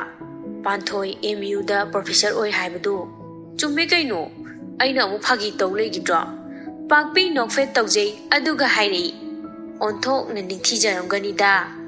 Tonthoina kaibuno ima ngai khoda don nabunga pawga phawna da chatlume Panthoi dubo tamogi matawdudadi phawnaramdau mande as khangdeda handak matangse noi hero sina hek thugairamdadi nasugado uramadabani nahana aigase dong doramani pabungna loi soihalini mese he na pabung tani ni nangbo wa dawida pakpi aigi punsi se somda Panthoi kanna keri kenuna che ngasidi yam phajaye samthadu ukwa phajabada amuk henaba samthadokpana phagadrana khaline iso thadokpana phajani adoche phidi kaimachu indoino tu sigi wakai piyoro se inge tawbane thambale ko khane siga jana gatra khangde jana bramte yengo keno fidu yengi aduga hairei jana ni che yam phajai ngo ado chakso ada dum cha duira Panthoi ꯋꯥ ꯉꯥꯡꯅ ꯐꯤꯔꯣꯟꯁꯤꯡꯗꯨ ꯂꯣꯏꯁꯤꯜꯂꯤ꯫ ꯀꯦꯅꯨꯅ ꯄꯥꯟꯊꯣꯏꯗ ꯌꯦꯡꯂꯒ ꯍꯥꯏꯔꯛꯏ, ꯋꯥꯎ, ꯀꯩꯅꯣ ꯆꯦꯅ ꯉꯁꯤ ꯈꯨꯐꯖꯁꯦ ꯃꯤ ꯂꯣꯏ ꯉꯥꯎꯅꯔꯅꯤꯕꯣ, ꯁꯤꯗꯤ ꯌꯥꯝ ꯐꯖꯩ ꯍꯥꯏꯕ꯫ ꯏꯆꯟꯁꯨ ꯄꯥꯟꯊꯣꯏꯒꯤ ꯀꯥꯗ ꯆꯪꯂꯛꯏ꯫ ꯏꯆꯟꯅ, ꯄꯥꯟꯊꯣꯏ ꯅꯪꯕꯨ ꯂꯣꯏꯁꯤꯟꯕ ꯂꯣꯏꯔꯕꯣ? ꯑꯧꯅꯦꯅꯦ ꯂꯣꯏꯗꯧꯔꯦ꯫ ꯀꯦꯅꯨꯅ, ꯏꯃꯥ ꯆꯦꯁꯦ ꯉꯁꯤꯗꯤ ꯌꯥꯝ ꯐꯖꯗ꯭ꯔꯥ ꯍꯥꯏꯕ, ꯌꯦꯡꯉꯣ꯫ ꯏꯆꯟꯅ, ꯉꯁꯤꯗꯤ ꯌꯥꯝꯅ ꯐꯖꯩ, ꯅꯍꯥꯟꯉꯩꯁꯨ ꯐꯖꯩ, ꯑꯗꯣ ꯉꯁꯤꯅ ꯌꯥꯝ ꯍꯦꯜꯂꯦ, ꯏꯃꯧꯅ ꯍꯦꯜꯂꯤꯗ꯫ ꯄꯥꯟꯊꯣꯏ ꯏꯆꯟꯗ ꯌꯦꯡꯗꯨꯅ ꯅꯣꯛꯐꯦꯠ ꯇꯧꯖꯩ꯫ ꯅꯤꯅꯦ, ꯑꯩꯁꯦ ꯀꯔꯤꯝ ꯁꯣꯏꯗ꯭ꯔꯕ? ꯏꯆꯟ ꯄꯥꯟꯊꯣꯏꯒꯤ ꯐꯖꯅ ꯁꯦꯠꯂꯤꯕ ꯁꯥꯔꯤ ꯑꯗꯨꯗ ꯀꯣꯌꯦꯡ ꯌꯦꯡꯉꯤ꯫ ꯁꯣꯏꯗ꯭ꯔꯦ, ꯌꯥꯝ ꯐꯖꯔꯦ꯫ ꯑꯗꯣ ꯆꯥꯛ ꯏꯁꯤꯡꯗꯨꯕꯨ ꯅꯣꯏ ꯌꯨꯅꯤꯚꯔꯁꯤꯇꯤꯗ ꯑꯗꯨꯝ ꯁꯤꯜꯂꯅꯤ ꯍꯥꯏꯕ꯭ꯔꯣ? ꯍꯣꯏꯅꯤꯅꯦ, ꯂꯥꯛꯑꯣ, ꯊꯣꯛꯂꯛꯑꯣ, ꯑꯃꯨꯛ ꯊꯦꯡꯈꯤꯅꯤꯀꯣ, ꯅꯣꯏꯒꯤ ꯌꯨꯅꯤꯚꯔꯁꯤꯇꯤꯅꯤꯅꯅꯦ, ꯅꯣꯏꯅ ꯍꯥꯟꯅ ꯈꯔ ꯉꯟꯅꯅꯦ ꯌꯧꯗꯧꯕ ꯑꯣꯏꯔꯝꯅꯤ꯫ ꯃꯦꯅꯦ, ꯑꯩ ꯉꯟꯅ ꯌꯧꯗꯣꯏꯅꯦ, ꯃꯤ ꯁꯨꯅ ꯂꯥꯛꯇ꯭ꯔꯤꯉꯩꯗ꯫ ꯍꯣ, ꯑꯗꯨꯅꯦ, ꯂꯥꯛꯑꯣ, ꯅꯪꯒꯤ ꯒꯥꯔꯤꯒ ꯅꯣꯏ ꯃꯥꯃꯅ ꯏꯟꯊꯣꯛꯇꯨꯅ ꯊꯝꯍꯧꯔꯕꯅꯤ, ꯑꯩꯒ ꯊꯣꯛꯃꯤꯟꯅꯔꯁꯤ ꯂꯥꯛꯑꯣꯀꯣ꯫ ꯄꯥꯟꯊꯣꯏ, ꯏꯆꯟ, ꯀꯦꯅꯨ ꯃꯣꯏ ꯑꯍꯨꯝ ꯄꯨꯟꯅ ꯀꯥꯗꯨꯗꯒꯤ ꯊꯣꯛꯃꯤꯟꯅꯔꯛꯏ꯫ ꯃꯅꯤꯅ, ꯄꯥꯟꯊꯣꯏ ꯅꯣꯏꯒꯤ ꯐꯪꯁꯟꯗꯨꯕꯨ ꯊꯦꯡꯅ ꯂꯣꯏꯗꯧ ꯃꯥꯟꯕ꯭ꯔꯣ? ꯍꯥꯏꯕ ꯉꯝꯗꯦꯌꯦ ꯃꯥꯃꯥ, ꯌꯥꯝ ꯊꯦꯡꯗꯧ ꯑꯣꯏꯔꯗꯤ ꯅꯪ ꯅꯇꯣꯝꯇ ꯍꯜꯂꯛꯄ ꯅꯨꯡꯉꯥꯏꯇ꯭ꯔꯒ ꯃꯥꯃꯗ ꯐꯣꯟ ꯍꯦꯛꯇ ꯇꯧꯔꯛꯎꯀꯣ꯫ ꯍꯣꯏ ꯃꯥꯃꯥ, ꯇꯧꯔꯛꯀꯦ꯫ ꯃꯅꯤꯅ, ꯑꯣ, ꯌꯦꯡꯉ ꯆꯠꯂꯨꯀꯣ, ꯅꯤꯡꯊꯤꯖꯅ ꯒꯥꯔꯤꯗꯣ ꯊꯧꯀꯣ꯫ ꯑꯗꯨꯗꯤ ꯃꯥꯃꯥ, ꯅꯤꯅꯦ ꯆꯠꯂꯨꯈꯤꯒꯦꯀꯣ꯫ ꯍꯣꯏ, ꯆꯠꯂꯣ꯫ ꯄꯥꯟꯊꯣꯏ ꯃꯥꯒꯤ ꯒꯥꯔꯤꯗꯨ ꯊꯧꯗꯣꯛꯇꯨꯅ MU ꯔꯣꯝꯗ ꯂꯥꯛꯏ꯫ ꯉꯥꯏꯍꯥꯛꯀꯤ ꯃꯇꯨꯡꯗ ꯌꯨꯅꯤꯚꯔꯁꯤꯇꯤ ꯌꯧꯔꯦ꯫ ꯌꯨꯅꯤꯚꯔꯁꯤꯇꯤꯗꯨꯗ ꯂꯩꯔꯝꯕ ꯁꯥꯇ꯭ꯔ ꯅꯨꯄꯥ ꯑꯌꯥꯝꯕꯅ ꯄꯥꯟꯊꯣꯏꯕꯨ ꯉꯥꯎꯖꯔꯤꯕꯅꯤ꯫ ꯄꯥꯟꯊꯣꯏꯒꯤ ꯉꯁꯤꯒꯤ ꯈꯨꯂꯥꯛꯇꯨꯗ ꯁꯥꯇ꯭ꯔ ꯅꯨꯄꯥꯁꯤꯡꯗꯨ ꯄꯥꯟꯊꯣꯏꯅ ꯌꯨꯅꯤꯚꯔꯁꯤꯇꯤ ꯔꯣꯝꯗ ꯆꯪꯂꯛꯄꯗ ꯄꯥꯟꯊꯣꯏꯗ ꯂꯣꯏꯅ ꯌꯦꯡꯅꯔꯤ꯫ ꯁꯥꯇ꯭ꯔ ꯅꯨꯄꯥ ꯑꯃꯅ, ꯑꯁ, ꯑꯩꯗꯤ ꯑꯁꯤ ꯑꯣꯖꯥ ꯅꯨꯄꯤꯁꯦ ꯉꯥꯎꯔꯦꯍꯦ꯫ ꯁꯥꯇ꯭ꯔ ꯅꯨꯄꯥ ꯑꯃꯅ ꯑꯃꯨꯛ, ꯅꯪꯇ ꯅꯠꯇꯦ ꯏꯕꯨꯡꯉꯣ, ꯑꯩꯁꯨꯅꯦ ꯉꯥꯎꯔꯤꯁꯦ, ꯀꯩ ꯃꯁꯛ ꯈꯨꯐꯖꯅꯣ ꯁꯤꯕꯣ꯫ ꯁꯥꯇ꯭ꯔ ꯑꯃꯅ ꯑꯃꯨꯛ, ꯕꯁꯟꯇ ꯅꯣꯡꯉꯥꯜꯂꯝꯗꯥꯏꯒꯤ ꯇꯥꯏꯞꯇ ꯇꯧꯁꯦ ꯍꯥꯏꯕ꯭ꯔꯣ ꯑꯩꯈꯣꯏꯁꯨ? ꯁꯥꯇ꯭ꯔ ꯅꯨꯄꯥ ꯑꯃꯅ ꯑꯃꯨꯛ, ꯍꯣꯔꯦꯟ ꯐꯣꯇꯣ ꯀꯥꯞꯃꯤꯟꯅꯁꯦ ꯍꯥꯏꯁꯦ꯫ ꯁꯥꯇ꯭ꯔ ꯅꯨꯄꯥ ꯑꯃꯅ ꯑꯃꯨꯛ, ꯌꯥꯏꯅꯦ, ꯆꯥꯟꯁ ꯑꯃꯗꯤ ꯂꯩꯔꯦ꯫ ꯄꯥꯟꯊꯣꯏ ꯐꯪꯁꯟ ꯁꯤꯜꯂꯤꯕ ꯑꯗꯣꯝꯗ ꯆꯪꯂꯛꯏ꯫ ꯑꯣꯖꯥ ꯑꯌꯥꯝꯕ ꯂꯣꯏꯅ ꯌꯧꯅꯔꯛꯂꯦ꯫ ꯏꯪꯂꯤꯁ ꯗꯤꯄꯥꯔꯠꯃꯦꯟꯗ ꯂꯩꯕ ꯑꯣꯖꯥ ꯃꯟꯖꯨꯅ ꯄꯥꯟꯊꯣꯏꯕꯨ ꯀꯧꯔꯛꯏ꯫ ꯃꯤꯁ ꯄꯥꯟꯊꯣꯏ, ꯃꯤꯁ ꯃꯟꯖꯨ꯫ ꯃꯟꯖꯨꯅ, ꯉꯁꯤꯗꯤ ꯅꯪꯁꯦ ꯌꯥꯝ ꯐꯖꯩꯀꯣ, ꯂꯥꯏ ꯃꯆꯥꯗꯧꯅ꯫ ꯄꯥꯟꯊꯣꯏꯅ, ꯑꯁ ꯋꯥꯔꯤꯗꯤ, ꯑꯗꯣ ꯅꯪꯁꯨ ꯉꯁꯤꯗꯤ ꯌꯥꯝ ꯐꯖꯩꯌꯦ꯫ ꯅꯪ ꯄꯥꯎ ꯑꯃ ꯇꯥꯔꯕꯣ? ꯀꯔꯝꯕ ꯄꯥꯎꯅꯣ? ꯍꯣ, ꯔꯤꯝꯁꯇꯅꯦ DC ꯑꯣꯐꯤꯁꯥꯔ ꯑꯣꯏꯅ ꯂꯩꯕ ꯑꯊꯣꯏꯕꯗꯣ ꯉꯁꯤ ꯑꯩꯈꯣꯏꯒꯤ ꯐꯪꯁꯟꯁꯤꯗ ꯆꯤꯐ ꯒꯦꯁ ꯑꯣꯏꯅ ꯂꯥꯛꯀꯅꯤꯌꯦ, ꯃꯁꯛ ꯌꯥꯝ ꯐꯖꯩ ꯍꯥꯏꯅꯤꯌꯦ, ꯑꯗꯨꯒ ꯄꯥꯈꯪꯅꯤꯁꯨ ꯍꯥꯏꯌꯦ꯫ ꯄꯥꯟꯊꯣꯏ ꯋꯥꯈꯜꯗ, ꯍꯣꯔꯦꯟ ꯑꯁꯤꯅ ꯈꯆꯟꯗꯣꯏꯒꯤ ꯇꯧ ꯂꯩꯔꯤꯅꯤ, ꯑꯩꯅ ꯄꯥꯈꯪꯐꯝ ꯊꯥꯗꯣꯛꯍꯜꯂꯗꯤ ꯀꯞꯐꯧꯅꯤꯗꯣ, ꯍꯣꯔꯦꯟ ꯑꯃꯗꯨꯁꯨ ꯃꯃꯤꯠꯀ ꯍꯦꯛ ꯆꯣꯏꯔꯛꯄꯗ ꯈꯪꯅꯤꯕ꯫ ꯃꯟꯖꯨꯅ, ꯄꯥꯟꯊꯣꯏ ꯇꯥꯕ꯭ꯔꯣ? ꯄꯥꯟꯊꯣꯏ ꯈꯪꯄ꯭ꯔꯦꯛ ꯈꯪꯅ ꯍꯥꯏꯔꯛꯏ꯫ ꯍꯥ, ꯇꯥꯏꯌꯦ꯫ ꯃꯟꯖꯨꯅ, ꯀꯩ ꯋꯥꯈꯜ ꯈꯜꯂꯤꯅꯣ ꯑꯗꯨ ꯀꯨꯏꯅ ꯃꯪꯂꯤꯗꯨꯕꯣ? ꯑꯗꯣ ꯑꯩꯈꯣꯏꯒꯤ ꯌꯨꯅꯤꯚꯔꯁꯤꯇꯤꯗ ꯑꯣꯖꯥ ꯅꯨꯄꯤ ꯂꯩꯁꯥꯕꯤꯁꯤꯡꯁꯦ DC ꯑꯣꯐꯤꯁꯥꯔ ꯂꯥꯛꯀꯅꯤ ꯍꯥꯏꯕꯗꯒꯤ ꯐꯨꯜ ꯃꯦꯀꯞ ꯂꯥꯡꯅꯔꯤꯁꯤꯡꯁꯦ ꯌꯦꯡꯉꯨꯅꯦ꯫ ꯄꯥꯟꯊꯣꯏ ꯃꯆꯤꯟꯗ ꯌꯥꯝꯅ ꯇꯞꯅ ꯁꯣꯜꯂꯤ꯫ ꯑꯁ, ꯂꯥꯛꯀꯅꯣ ꯍꯥꯏꯔꯝꯃꯁꯨ ꯐꯗꯧꯅꯤ, ꯑꯩ ꯉꯁꯤꯒꯤ ꯃꯥ ꯁꯦꯟꯅꯕꯗ ꯋꯥꯗꯧꯔꯤ ꯇꯧꯔꯤꯁꯦ꯫ ꯃꯟꯖꯨꯅ, ꯃꯤꯁ ꯄꯥꯟꯊꯣꯏ, ꯀꯅꯥꯅꯣ ꯂꯥꯛꯀꯅꯣ ꯍꯥꯏꯔꯝꯃꯁꯨ ꯐꯅꯤꯕꯣ? ꯄꯥꯟꯊꯣꯏ ꯏꯛ-ꯍꯥ ꯇꯧꯅ ꯈꯨꯝꯂꯛꯏ꯫ ꯀꯩꯅꯣꯅꯦ, ꯃꯤ ꯂꯥꯛꯀꯅꯣ ꯍꯥꯏꯔꯝꯃꯁꯨ ꯐꯅꯤ ꯍꯥꯏꯕ ꯅꯠꯇꯤꯌꯦ, ꯃꯤ ꯂꯥꯛꯇꯧꯕ ꯀꯌꯥꯝ ꯋꯥꯠꯂꯤꯖꯥꯠꯅꯣꯅ ꯍꯥꯏꯕꯅꯦ꯫ ꯃꯟꯖꯨꯅ, ꯂꯥꯛꯄꯗꯤ ꯂꯣꯏꯔꯒꯨꯝꯕꯅꯦ, ꯐꯪꯁꯟꯁꯨ ꯍꯧꯗꯧꯕ ꯄꯨꯡ ꯈꯤꯇ ꯉꯥꯏꯔꯦ, ꯃꯔꯨ ꯑꯣꯏꯕ ꯃꯤ ꯑꯌꯥꯝꯕ ꯂꯥꯛꯂꯕꯅꯦ, ꯆꯤꯐ ꯒꯦꯁ ꯑꯣꯏꯗꯧꯕꯗꯣ ꯑꯗꯨꯇ ꯉꯥꯏꯔꯦ, ꯃꯥꯁꯨ ꯌꯧꯁꯜꯂꯦ ꯍꯥꯏꯒꯨꯝ ꯍꯥꯏꯌꯦ꯫ ꯃꯥ ꯌꯦꯡꯒꯦ ꯉꯥꯏꯔꯤꯅꯦ, ꯑꯗꯨꯅꯅꯦ ꯑꯣꯖꯥ ꯅꯨꯄꯤ ꯂꯩꯁꯥꯕꯤꯁꯤꯡꯁꯦ ꯁꯤꯗ ꯂꯣꯏ ꯂꯦꯞꯇꯨꯅ ꯉꯥꯏꯅꯔꯤꯁꯦ꯫ ꯍꯥꯏꯅꯔꯤꯉꯩ ꯇꯟꯖꯥꯗꯨꯗ ꯑꯊꯣꯏꯕꯁꯨ ꯃꯥꯒꯤ ꯁꯦꯀ꯭ꯌꯨꯔꯤꯇꯤ ꯒꯥꯔꯗꯁꯤꯡꯗꯨꯅ ꯁꯦꯟꯅꯗꯨꯅ ꯌꯨꯅꯤꯚꯔꯁꯤꯇꯤ ꯔꯣꯝꯗ ꯒꯥꯔꯤ ꯊꯧꯖꯤꯜꯂꯛꯏ꯫ ꯁꯦꯀ꯭ꯌꯨꯔꯤꯇꯤ ꯒꯥꯔꯗ ꯃꯌꯥꯝꯅ hanna kumtharai guard amana athoibagi gari gi thongdu hangdoklei athoiba kumtharakpada mafamduda leiramba senior professor kayana athoibabu taramna oi athoiba ubada university aduda leiba satra nupi oja leisabi nupi athoibada mifam hongdaba makai yengnari adu singdu ubada panthoidi athoibabu khambanbana wakhalda kana khanghanda khanjari nupi singsina maronama mami ka loi soktari me kai khuyeng nusiba athoiba sangagadoriba department adomda changlamdaida lebdiba oja nupi mayamdugi marakta panthoida haifet yengi panthoidi yenglakte athoiba leiramliba asau asang singduga khus soknari sangagadoriba department du athoibana sangai aduga function tawpham adomda changlaktuna sariba state adomda karaktuna fammi panthoi khoidi sariba state tugi hek mamang ioi oina panthoi khoina famliba mafamdu athoibaga mayongnei ingan ngana unei panthoi gi nakalda phamba ojanupi amana magi thangnana nakan amada famliba ojanupi amada hai miss aidi juges oina famliba nupase pungaw ngawre haiba nangbo ojanupi amaduna amuk haire pakhangni haibane nang he koisirodana nanga yam janani me ojanupi duna aduna pharata kai masak phajuro sibo yam li me haiba chela iba dress na marona ma pakchabane ojanupi amaduna amuk haire mai koina manupi ga leijalo panthoi ngangnariba waduda maga koinari haidu hek hainingbodu tare matang chana athoibasu panthoi khoina phamliba adomda hek yinglei ojanupi amaduna haiba ching yesoiribasina aingonda yingli haiba panthoi sauning mandana fuk haugatlaga chatki athoiba mamai no taruraga no khalakpada panthoi khoiromda amuk yinglakpada panthoi leiramdabaduda makok adu tumin na koirei leiduni yingjei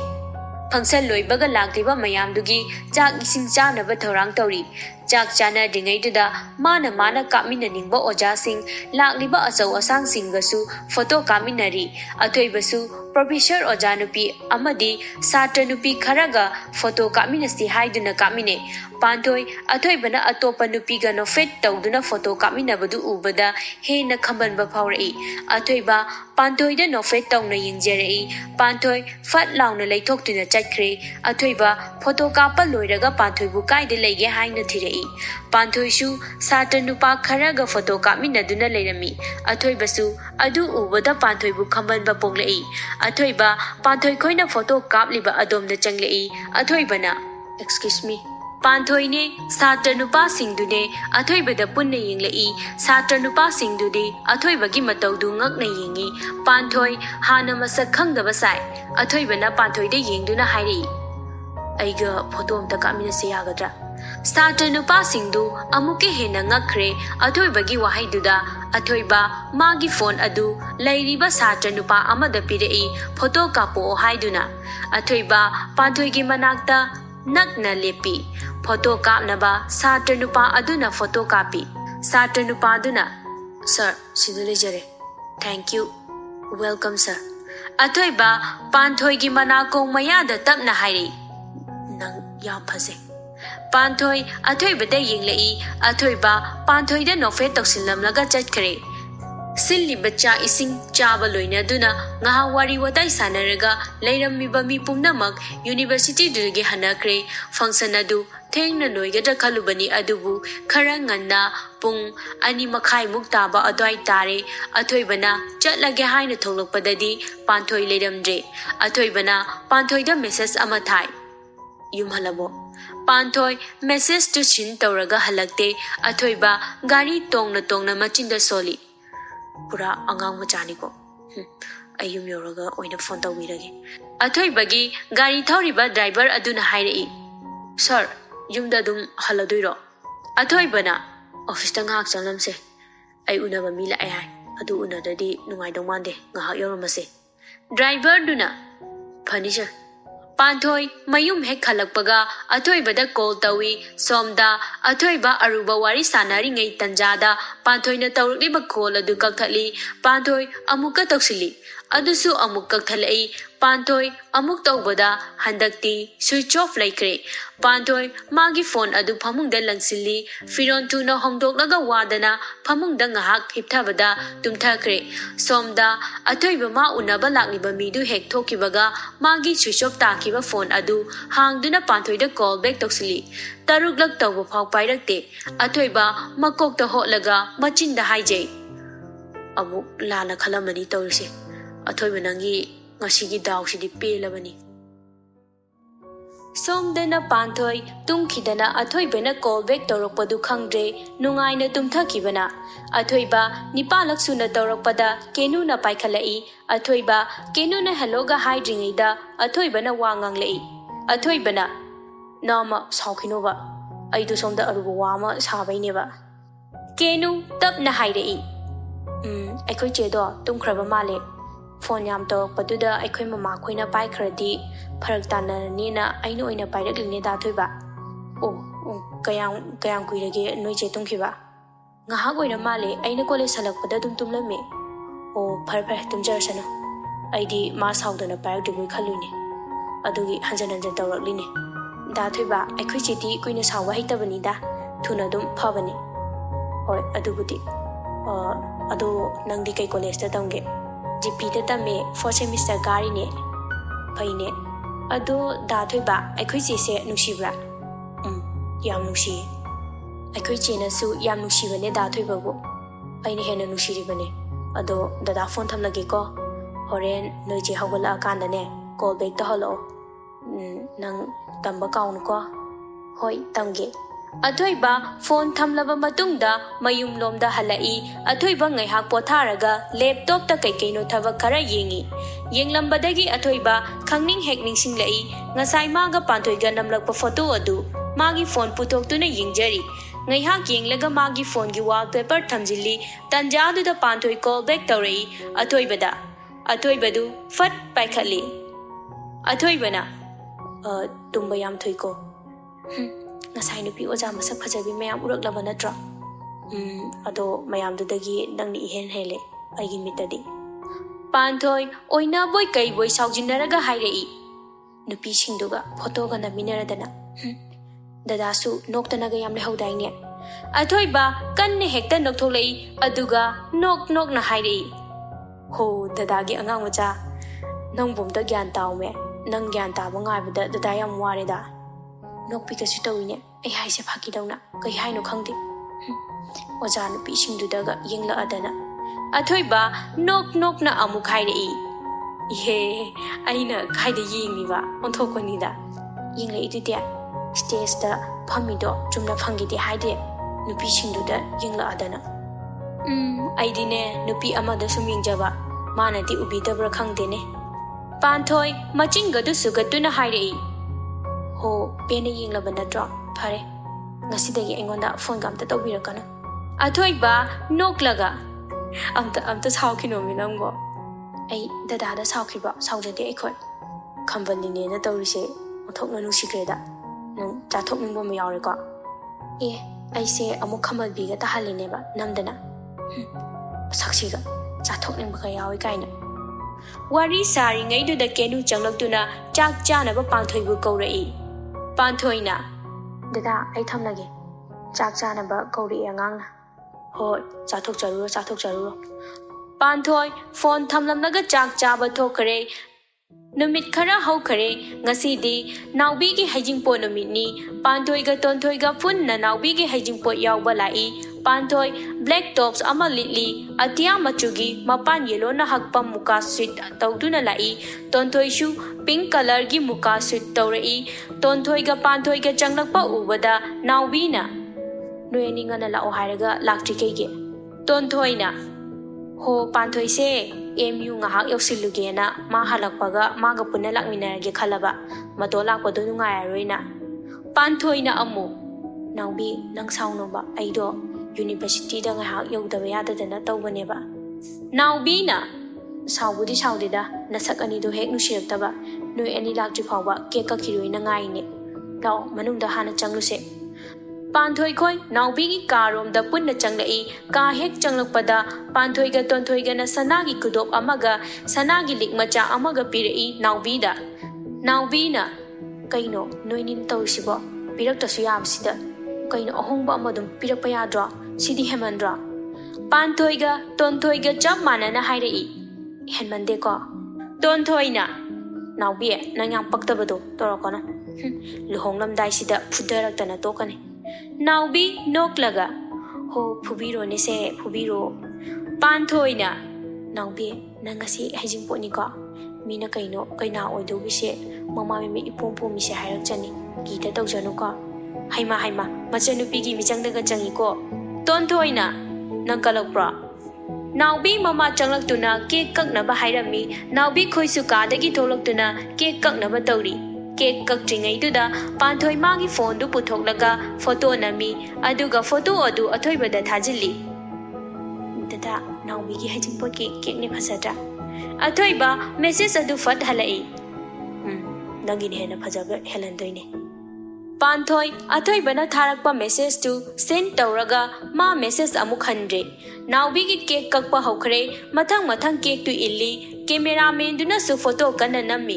naubi gi hajing pot tu nungai na numit tu hojin kre naubi haying luhongba numit ne haiba numit dang du panthoi ga tonthoi ga phone wari kana sanari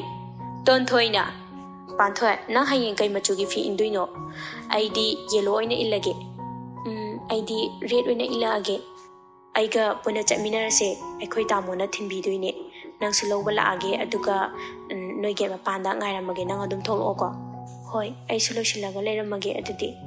Hoi, ado ai thamnage hayengi mut ngahakta sagatokige ko. Sagatuna. Phone adu thamkraba matungda Nikhil na tonthoi da call tawrai tonthoi na. Hello, da Nikhil. Nikhil na hayeng na tro naubi gi luhong se. Mane kaidorage. Nang bab yam tade ko. Kaino ay asu yam bab tari sita de hagira. Namana bikoidi luhong gi dawre nang karam kanda luhong sa haino somda aina sum li salak pane ibema nang ngamako is nang taro hongri sa aikhoi tamo su hongri na aidi aikhoi tamo hongri pawa luhong khira nang yam luhong ning la baba aina heng la akanda nang kap toini khangri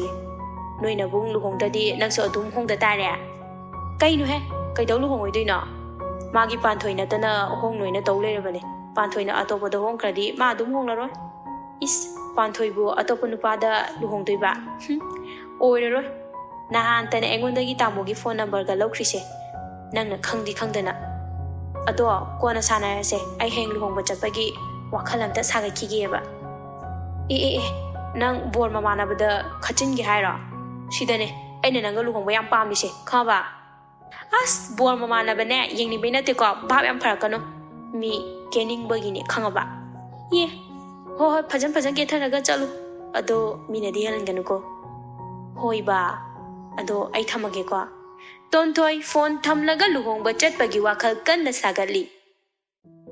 Mathangi numit adu Sunday oibana athoi basu office te machanupi puraga panthoi khoi gi thongan haifet yaudringai da panthoi bu ngairi tonthoi na panthoi bu phone tawduna kokthoi ikoi dina panthoi red color gi rani ama ilai masam dusu ngasi di sambul dong na haifet pullaga nakanda na chom leisu thelai nupi oibigi leiteng amani hairiba sana lupa khara panthoi da hapchilakpaduna hena phajakre athoi badi panthoi bu ubada wakhal da khanjai aigi nupi oidine haibada matik chai phasu yam phajai ko nangse panthoi tonthoi khoina ngairiba adomda lai tonthoi na panthoi wow khuphajaji de yam phajai haiba nongbo law karo mina hen han ya pote Panthoi gari manung da changlak tuna tonthoi ga punna phaminai athoi basu gari adu tamna thauba hawi gari gi mixel dagi panthoi bu amuk yengjai tauri ba mawong adu tonthoi na khangladuna hairi gari thobiri se phajana amta thobi uko phajari haina kezari se amu pungkai ni yengmallasune tumsin bani athoi bana kaino ton nangno punga ngali duna taning de ko pakpa khara wali panba mi yaura male da mi singsa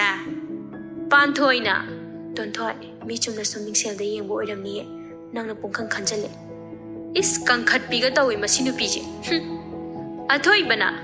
ton nachindo amta lepuko yam taningre gari ga men tana thokong khangre oiba